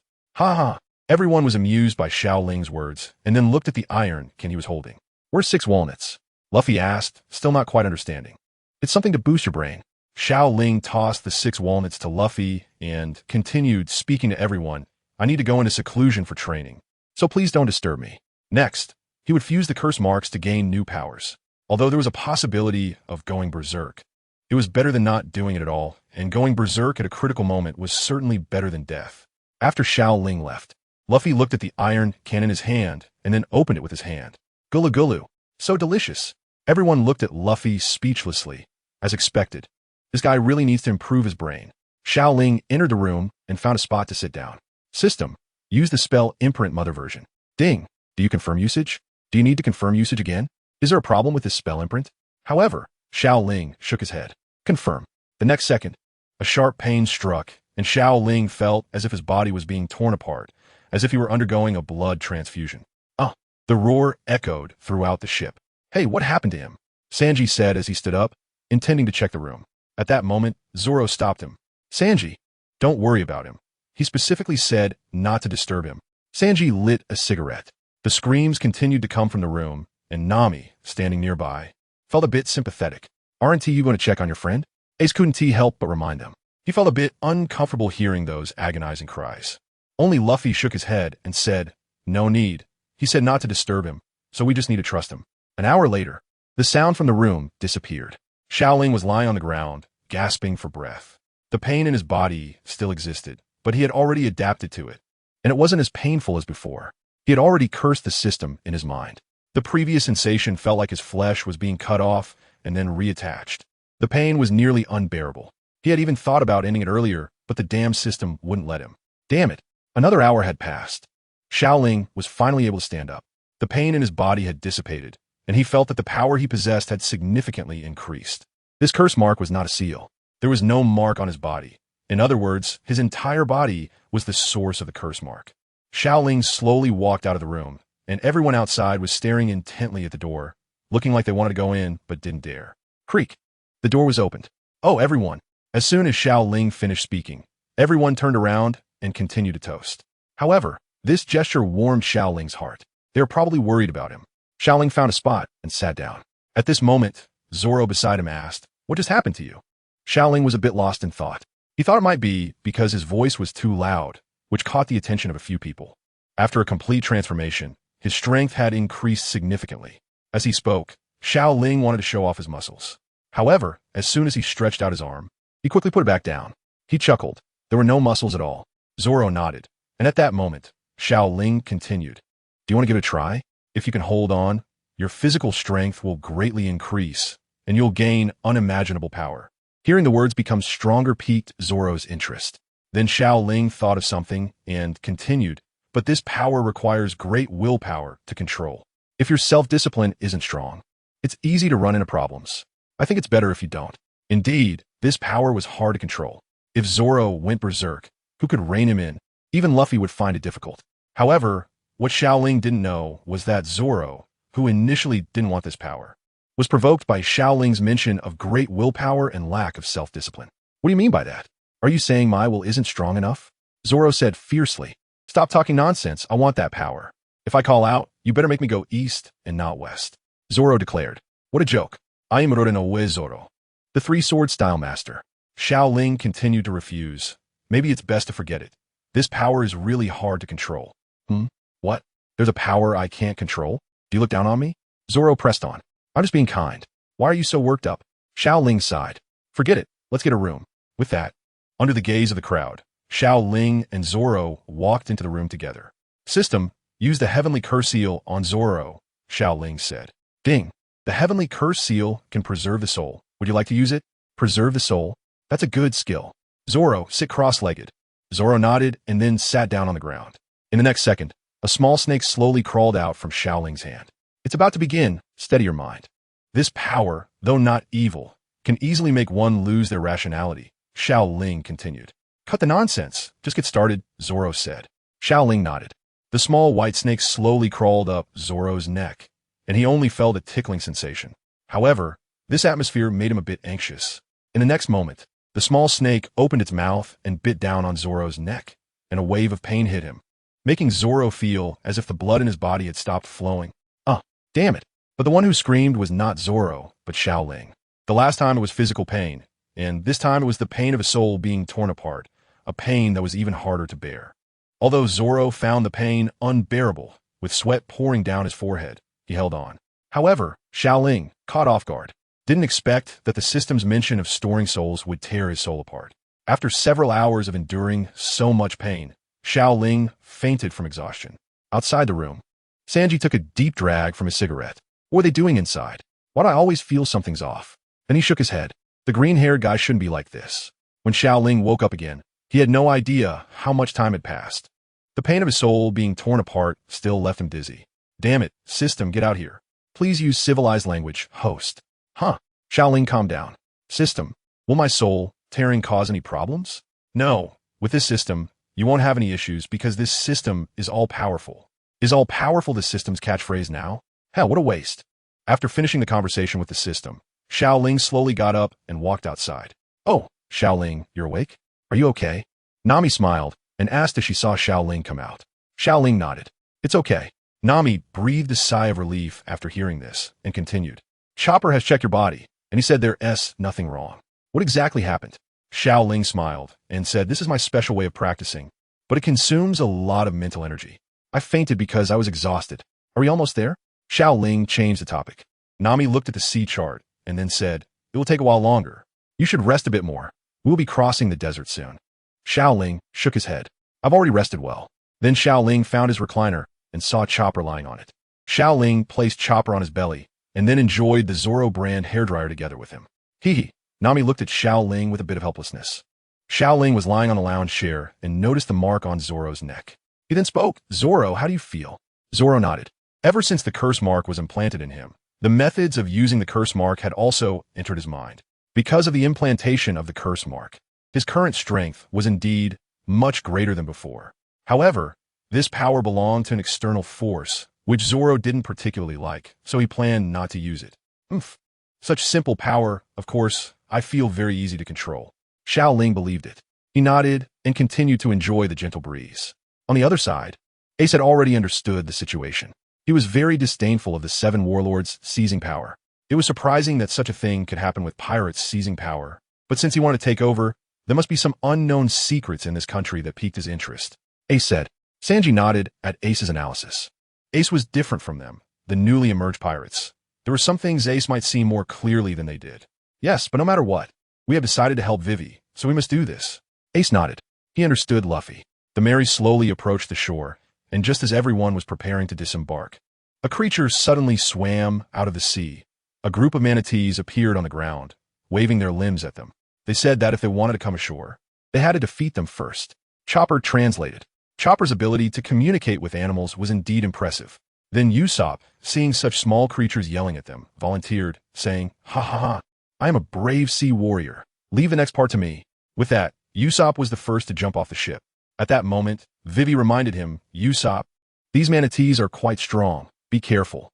As soon as Vivi finished speaking, everyone facepalmed because Usopp had already been completely knocked down to the ground. "Whoa, Vivi, why didn't you say it earlier?" Xiao Ling smiled and said, "Ha, it was clearly you who went down first. How can you blame others?" While everyone was distracted, Luffy had unknowingly left the ship. I won."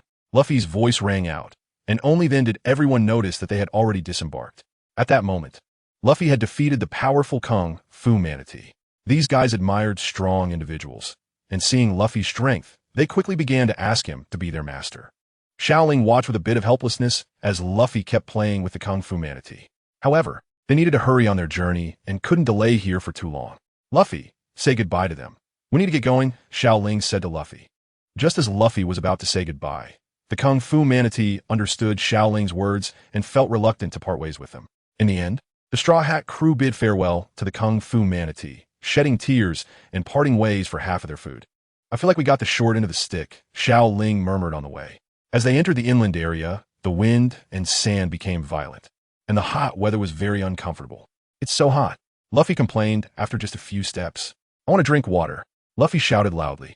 "Hey, Luffy, we don't have much water, so drink sparingly," Sanji said helplessly. "I'm just having a little. You've already drunk a lot. We've only just started walking."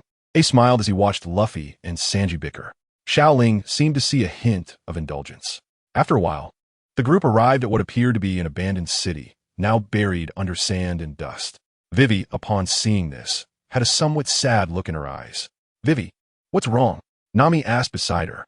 "It's nothing," Vivi shook her head and replied. "This was once an oasis city, but I didn't expect it to have turned into a desert now," Vivi said. "What on earth happened?" Xiao Ling came over and asked. "The outer city of Alabasta hasn't seen rain for 3 years. In such a climate, even a once lush oasis can turn into a desert. This is all part of Crocodile's scheme." "Crocodile again?" Xiao Ling said. "Indeed, the most terrifying thing in the world is power. A powerful pirate can slowly erode a vast nation. Some pirates can even destroy a country on their own. In such a world, power itself is the most frightening thing. Yes, although I don't know exactly what it is, I believe my father wouldn't use something like dance powder." "Dance powder? Is that the incredible powder?" "It's not tasty at all," Luffy said. He had tasted the flavor of dance powder. "That's not food, you idiot." Nami punched Luffy on the head. Meanwhile, the clever Nami had already guessed what had happened. "In that case, we will help you defeat Crocodile and restore your country to normal. Please believe us, Vivi." Xiao Ling stepped out and said to Wei Wei, "Thank you all." Wei Wei deeply bowed to a few people. "What are you all talking about?" Bang! Xiao Ling placed a bottle of 6 walnuts on Luffy's head. This guy should really nourish his brain. The scorching sun blazed down, and the sunlight harshly stimulated everyone, making it very difficult to open their eyes amidst the swirling sand. "It's so hot." Usopp shouted to the sky while leaning on his cane. "Hey, Usopp, shouting like that will speed up your dehydration," Xiao Ling said to him. He had to admit that in this dreadful weather, he was also suffering from severe dehydration. He felt the little white on his neck had gone limp. Crossing the desert? Is that something a person should do? It would be great to have an off-road vehicle. "Stay close, everyone. It will be a hassle if we get lost in the desert," Vivi said to the group. "Don't worry, we won't fall behind." Xiao Ling patted his chest and said. The others didn't speak. They completely didn't feel like talking at that moment, especially Luffy and Usopp, as well as Chopper, who was being pulled by Zoro in a cart. Ace stood by, silently watching everyone, following behind without saying a word, as if he didn't belong with the Straw Hat crew. "Xiao Ling, seeing you so energetic, how about you pull me like Zoro does, so I can rest for a while?" Usopp quickly ran up to Xiao Ling and said. Xiao Ling shot Usopp a glance. How could he say such a thing? "Hey, you're Usopp, the brave warrior of the sea. Is that all?" Xiao Ling teased. "Is that all?" What Xiao Ling didn't expect was that Usopp was actually capable of bending and stretching. He lowered his head and said, "The brave warrior of the sea is on the sea. And where are we now?" "In the desert." It seemed he really had lost his strength. Sanji, who was nearby, took a puff of smoke and said, "Usopp, you're a man." This single statement unexpectedly struck a chord deep within Usopp. That's right, I am a man. At that moment, Usopp straightened his back and took 2 steps forward. But it was only 2 steps. He lowered his head again. But still so hot. I need to drink water. As soon as he mentioned drinking water, Luffy immediately ran over. Water, water, water. I want to drink water too, Luffy said. However, this trip would not lack water. They had stored enough water inside Little White to last them for several months, just in case. At this moment, Xiao Ling woke Little White and handed everyone a cup of water. Finally, Xiao Ling walked over to Ace at the back and handed him a cup. Ace, drink some water. Ace still smiled and said, thank you. Then he took the water and had a sip. You're welcome. After that, Xiao Ling moved ahead. The group continued to advance. Not long after, Luffy came over again and said, Xiao Ling, I want to drink water. Didn't you just drink some? Why do you want more? Xiao Ling said helplessly. But so hot. Seeing Luffy's pitiful look, Xiao Ling reluctantly gave him another cup. Thanks to Little White, all their luggage was inside him, so the group didn't have to carry any weight. However, for ordinary people, this pace would be really hard to maintain. Look quickly. There's a shady spot ahead. Zoro pointed forward and said to everyone. Hearing this news, Luffy was the most excited. His previous lethargy completely disappeared, and he immediately ran to the front. Where? Where? Luffy kept looking around. He then spotted the area covered by rocks. There really is one. I'm coming. I'm coming. Saying this, Luffy rushed towards that place without stopping. This guy, Xiao Ling said fiercely. This guy is simply a face-turning maniac. Following that, their group also quickened its pace because the sky was about to turn dark. Night was coming soon. It should be known that the desert nights are equally terrifying. That area could also shield them from the cold night wind. Everyone, pay attention. The temperature at night in the desert is just the opposite of the daytime. Be prepared for warmth, Xiao Ling said to the group. It's so hot. How could it possibly be cold at night? Usopp didn't believe it. Xiao Ling was right. The temperature difference in desert areas is quite large, and walking at night is more dangerous than during the day. We'll set up a temporary shelter soon to rest, Vivi said to everyone. Although she was anxious inside, she wouldn't joke about everyone's lives. Traveling at night is certainly not an option. Before they reached that area, Luffy rushed back. Hey, Chopper, there are a lot of birds collapsed over there. You have to go save them, Luffy shouted loudly at Chopper. Birds? Vivi suddenly thought of something and said, Hey Luffy, if I'm not mistaken, they're the deceiving birds of the desert, specifically deceiving passing travelers. Don't fall for it. But they're almost dead, Luffy scratched his head. Then Luffy led the group to the spot. Sure enough, there were many birds lying there, seemingly injured. They really are the deceiving birds, Vivi said. Fortunately, Luffy didn't have any supplies on him. At that moment, Xiao Ling thought of something and said to Luffy, Luffy, I heard that the meat of deceiving birds is incredibly delicious, making people reluctant to leave. Rubber. As soon as Xiao Ling finished speaking, Luffy's arms stretched out, directly grabbing 2 fraud birds and placing them beside Sanji. Seeing Luffy's actions, the fraud birds realized that the person before them was not easy to trick. But Luffy is a true foodie. Hearing Xiao Ling's words, how could he let these fraud birds escape? Meat, bird, meat. Don't run away, Luffy shouted while continuously chasing after the fraud birds. Hey, Xiao Ling, that guy won't get lost, will he? Usopp said, watching Luffy run off into the distance. He shouldn't, right? He turned to look in Sanji's direction, where one of the fraud birds had already been plucked clean. The sun slowly set. When Luffy returned once again, he had a camel by his side. Seeing that everyone was already roasting meat, Luffy quickly ran over with the camel. Meat, meat, he exclaimed excitedly, saliva dripping. By the time everyone had eaten their fill, the temperature had completely dropped. Why is it so hot during the day and so cold at night? Luffy shivered and said. The flames were burning, but the surrounding temperature was too low, making it hard to warm up. Xiao Ling has buried himself in the sand to slow down the loss of heat from his body. Meanwhile, Chopper has become quite popular, being held by several people to rest. In fact, Xiao Ling is not cold like Luffy, or rather, his body is inherently low in temperature. As the fire burns, the group gradually drifts into sleep. The one keeping watch is Chopper, who had been resting all day. Why do I have to keep watch? In the morning, as the sun rises, the once cold desert transforms into a scorching hot landscape. Damn, this weather. Is the Alabasta kingdom really suitable for humans to live in? Xiao Ling complains. In such a desert country, humans must adapt to the weather, and the desert is fraught with dangers, making it truly unsuitable for human habitation. It's so hot, Sanji says as his first comment about the heat. For some reason, Xiao Ling suddenly thinks of something and says, Sanji, I have a set of clothes that is very Xiao Ling hadn't finished speaking when Zoro shot him an unfriendly glance. He chuckled and said no more. Sanji also sensed something was off and said, "Forget it. Wearing too few clothes can easily burn the skin, although I don't really care." Usopp and Xiao Ling felt a bit disappointed upon hearing Sanji's words. "Never mind. We should continue on our journey now, while the sun hasn't fully risen yet." Xiao Ling spoke to the crowd. Just as he finished speaking, a sudden sound came from the ground. "What's going on?" Everyone became alert. The next second, a giant lizard appeared around them. It was the largest lizard in the desert, and usually two of them would act together. Many travelers had lost their lives at their hands. Vivi said to the crowd. Xiao Ling felt a cold sweat on his forehead when he saw this gigantic creature and quickly retreated behind the crowd. The oppressive feeling from the creature was strong, but it was not enough to make Xiao Ling tremble. However, he still instinctively backed away, hiding behind the others. At that moment, he unconsciously concealed himself. Boom. Wait, did someone just say these big guys like to act in pairs? Bang. The next second, the giant lizard's tongue lunged at Xiao Ling. His body's instinct made him leap up. Shadow Snake Hand. Countless small snakes lunged at the lizard, and the intense pain made the lizard's body start to roll.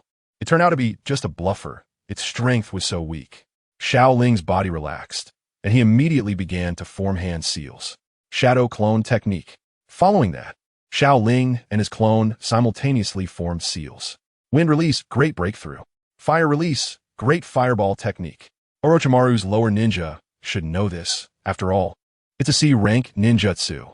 The wind fueled the fire, and the raging flames instantly surrounded the lizard. Ace, who was beside Xiao Ling, was shocked to see this. The burnt fruit. Not even a dog would eat it. Meanwhile, in the front, Zoro, Luffy, and Sanji attacked simultaneously, and the huge lizard was defeated in an instant by the three of them. Ha ha! According to my Captain Usopp's instructions, breakfast is secured today, Usopp said as he saw the two lizards defeated at the same time. Bang! Usopp was knocked down by Nami with a punch. You don't go help, and you're still here making sarcastic comments. Usopp held his head, not daring to look at the tyrant in front of him. However, Usopp wasn't wrong.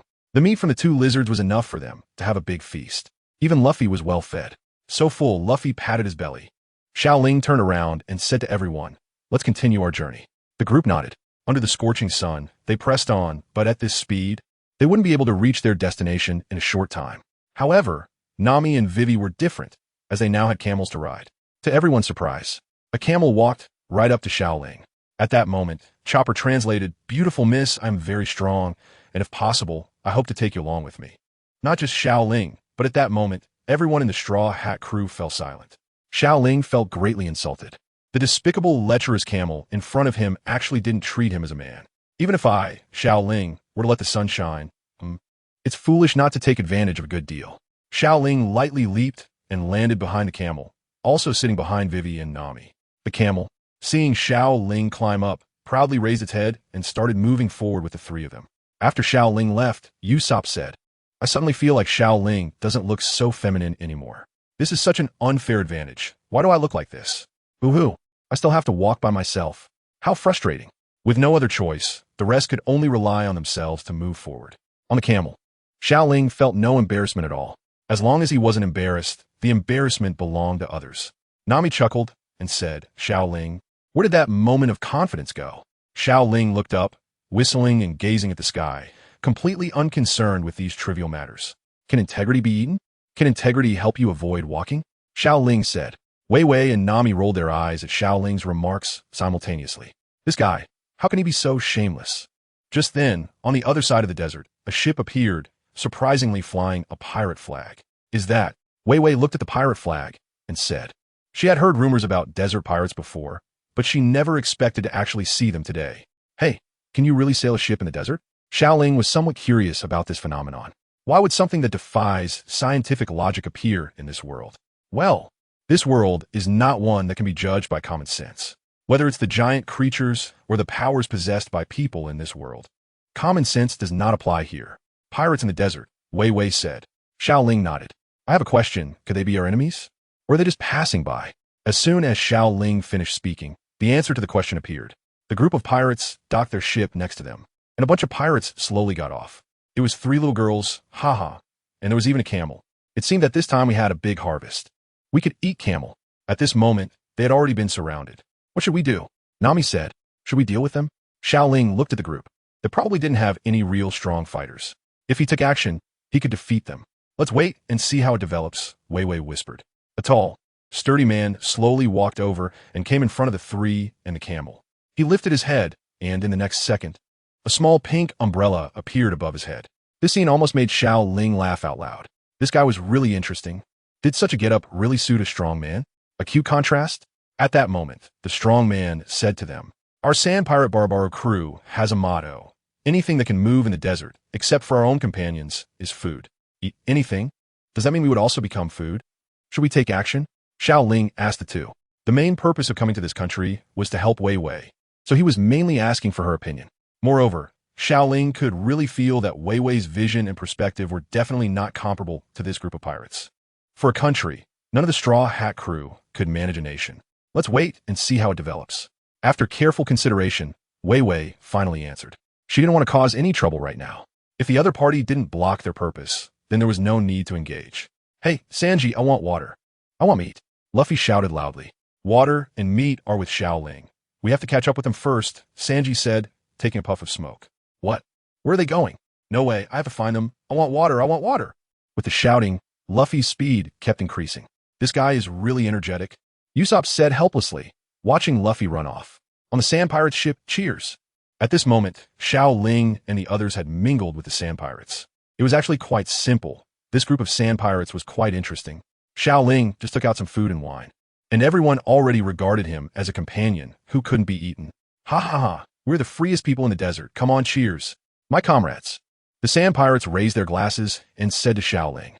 However, what Xiao Ling was holding was not wine, but 6 walnuts.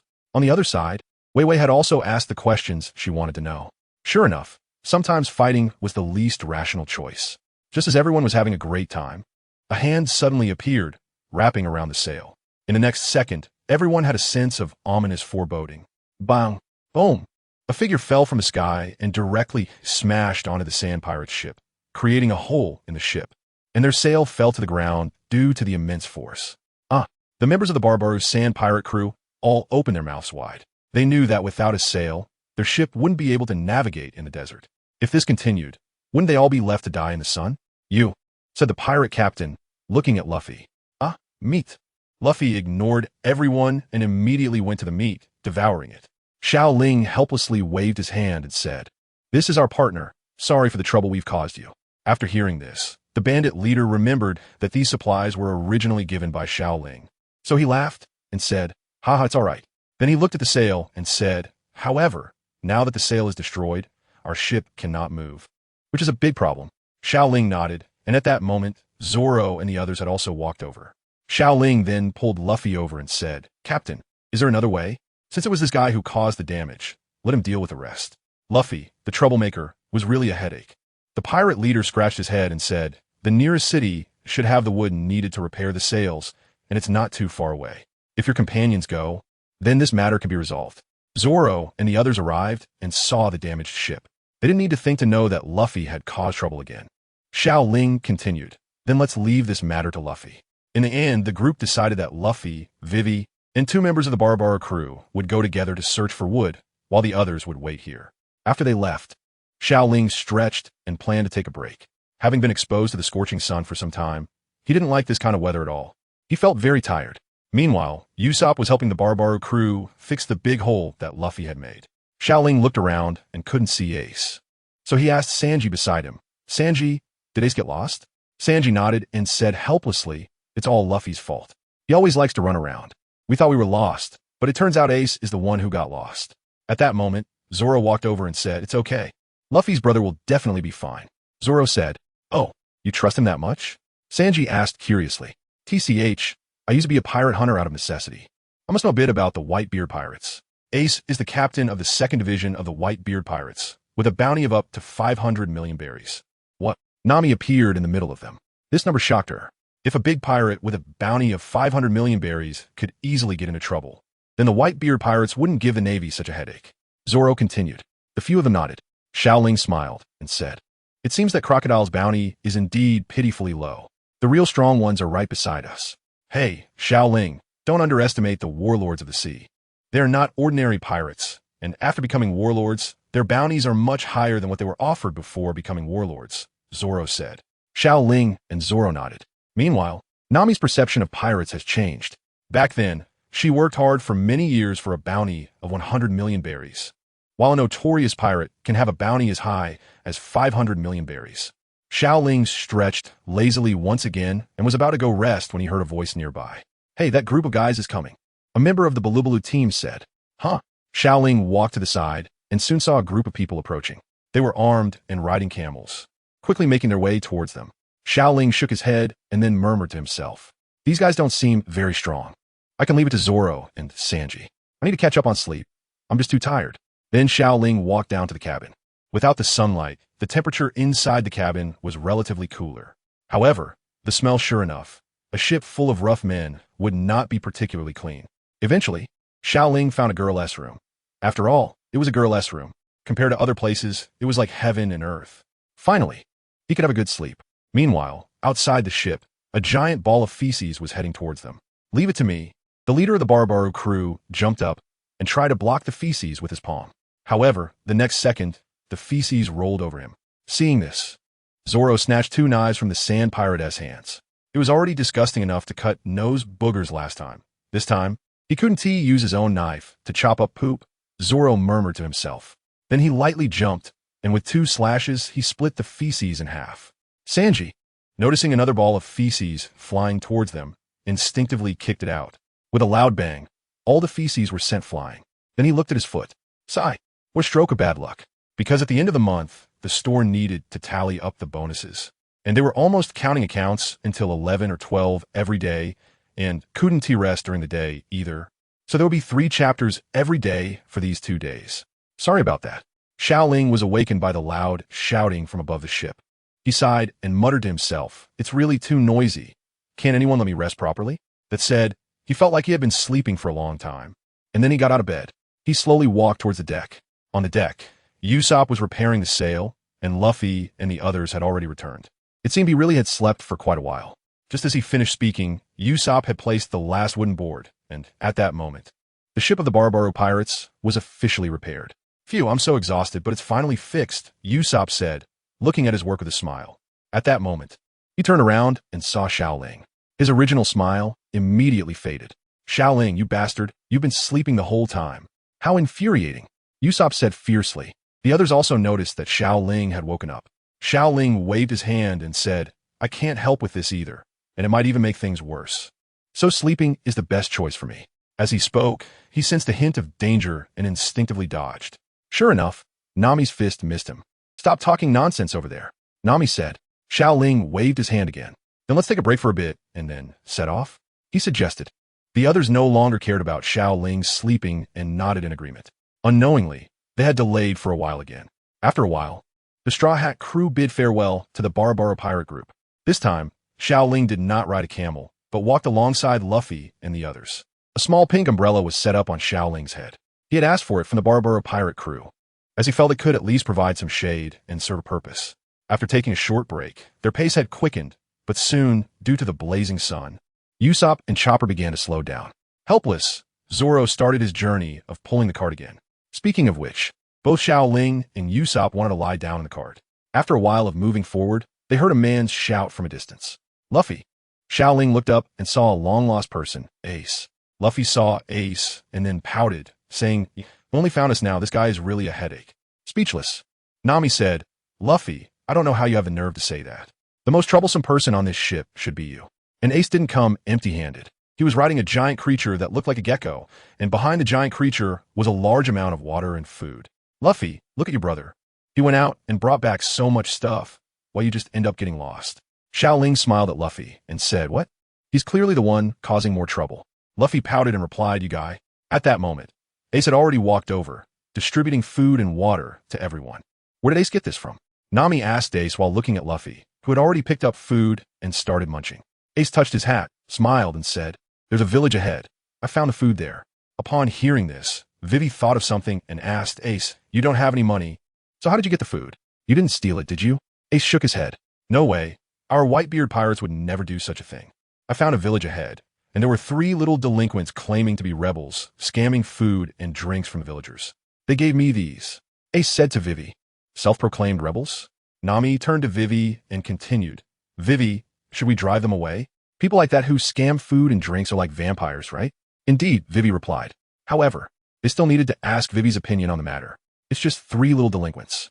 Although I'm not familiar with the rebels, their behavior does seem that way. But they haven't harmed the village. It looks like the villagers trust them quite a bit, Ace continued. Vivi lowered her head and thought for a moment. With the rebellion happening now, the whole country is on edge. While such people are quite disgraceful, there's a need for such existence among the people. Should we drive them away? Luffy stepped forward and said, No, that's not necessary. However, I would like to ask everyone to test them a bit. If they genuinely want to protect the villagers, then it doesn't matter whether they are delinquents or not, Vivi said after careful consideration. Ace is right. The villagers trust them. So, people need such a spiritual support. If they don't intend to harm the villagers, then let them be. Hearing Vivi's words, everyone nodded. In that case, let's set off. Xiao Ling said with a smile. Everyone nodded in agreement. Xiao Ling could sense that the country was truly in a state of panic. People wouldn't give up on a glimmer of hope. Moreover, the rebel army didn't seem like bad people. Otherwise, they wouldn't let 3 ruffians become the pillars of people's spirits. A few of them quickened their pace and soon reached the entrance of the village. Upon arrival, Xiao Ling saw the crowd on the wall and then pulled Luffy over, transforming his hand into a small snake to send Luffy's bounty notice to the gatekeeper. What? A pirate with a bounty of 30 million berries. The gatekeeper trembled upon seeing Luffy's bounty notice and then saw Luffy, his body shaking. He immediately turned around and shouted, Not good. Pirates have come to our place, and it's a big pirate with a bounty of 30 million berries. Hearing the gatekeeper's shout, Xiao Ling smiled. Xiao Ling, your method is quite good, but it's still better when Captain Usopp commands. With this method, they easily built up their momentum. The news of the pirates' arrival had spread throughout the village. Most people in this world were still fearful of pirates. Xiao Ling knew that although the Straw Hat Pirates were different from other pirates, they ultimately couldn't escape the label of being pirates.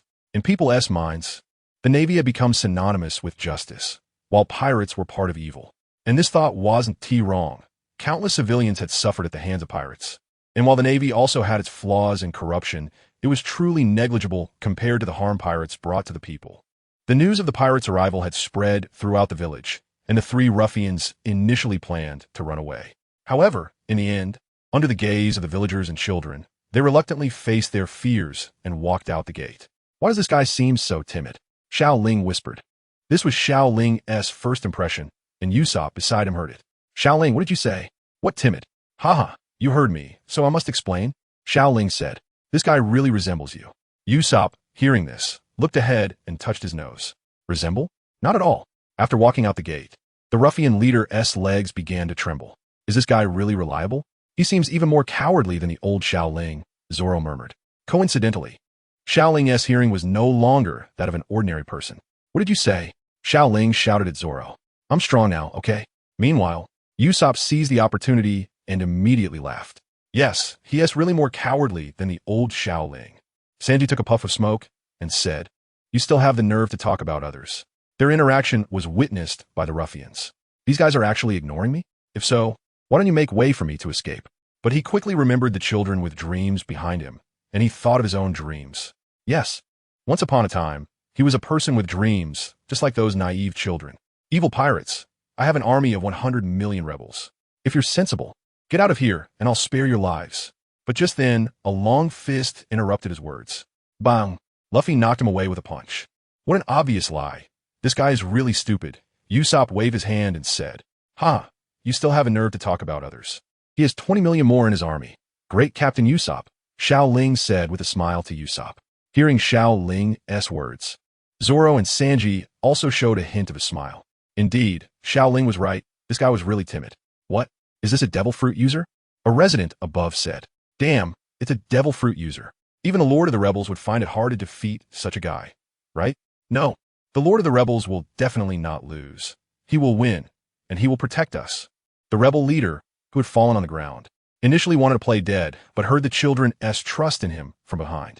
His heart changed once again. He slowly got up and walked toward Luffy. Even if I'm weak, so what? You are powerful pirates, but rather than living like this, I'd rather follow my dreams and be a true hero. He slowly advanced. I can die, but what about the children with dreams? So if you want to invade this village, step over my corpse. This time, he indeed mustered up the courage. His two subordinates, hearing their leader's words, also picked up their weapons.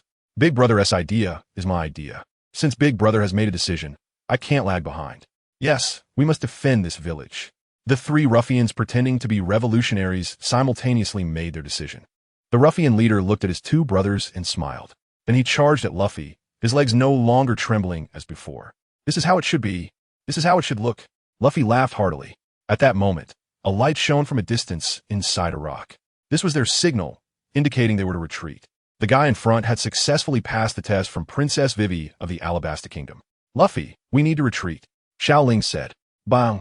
At that moment, the ruffian leader punched Luffy in the face, and Luffy fell down.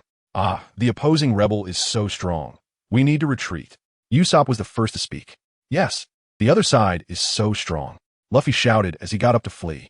Saying this, the few began to retreat. Let us hurry, the other side is too strong. Xiao Ling and Sanji shouted simultaneously. Zoro, who was running at the back, inexplicably felt a bit embarrassed. I want to say such things. Damn it. I want to say it.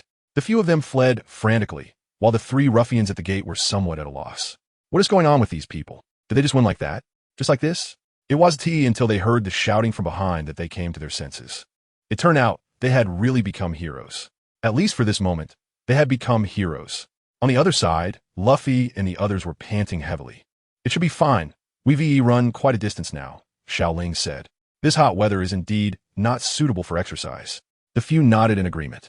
At that moment, Vivi also walked over. Now that he has made his choice, I can rest assured to leave this city to them. Let us continue on our way. Staring at the blazing sun, a few people began their journey through the desert again. At this moment, Nami asked Vivi, it seems that the rebel army in this country isn't as terrible as we imagined. What's going on?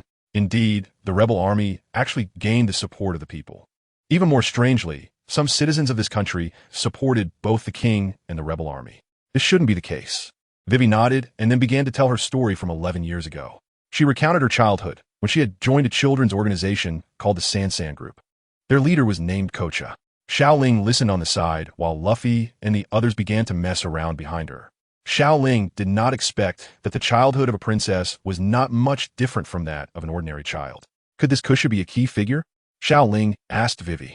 Since she had told this story, it must be related to the rebel army. Vivi nodded and continued. Kocha is the leader of the rebel army. Haha, indeed. Leadership qualities manifest from a young age. That Kocha truly was someone who could lead a princess as a child. After growing up, he became even stronger and directly planned to seize power. Is the next step to make the original princess the queen? Xiao Ling looked at Vivi. In this country, it was indeed hard to find a second princess with such beauty as hers. However, this was merely Xiao Ling's own imagination. The real situation depended on how Crocodile himself thought. So Vivi, your goal is to use your previous friendship to find a way to stop this war and then expose Crocodile's conspiracy? Xiao Ling said. Vivi nodded. War is the most irrational choice. If both sides truly care for the people, then this war should not be fought.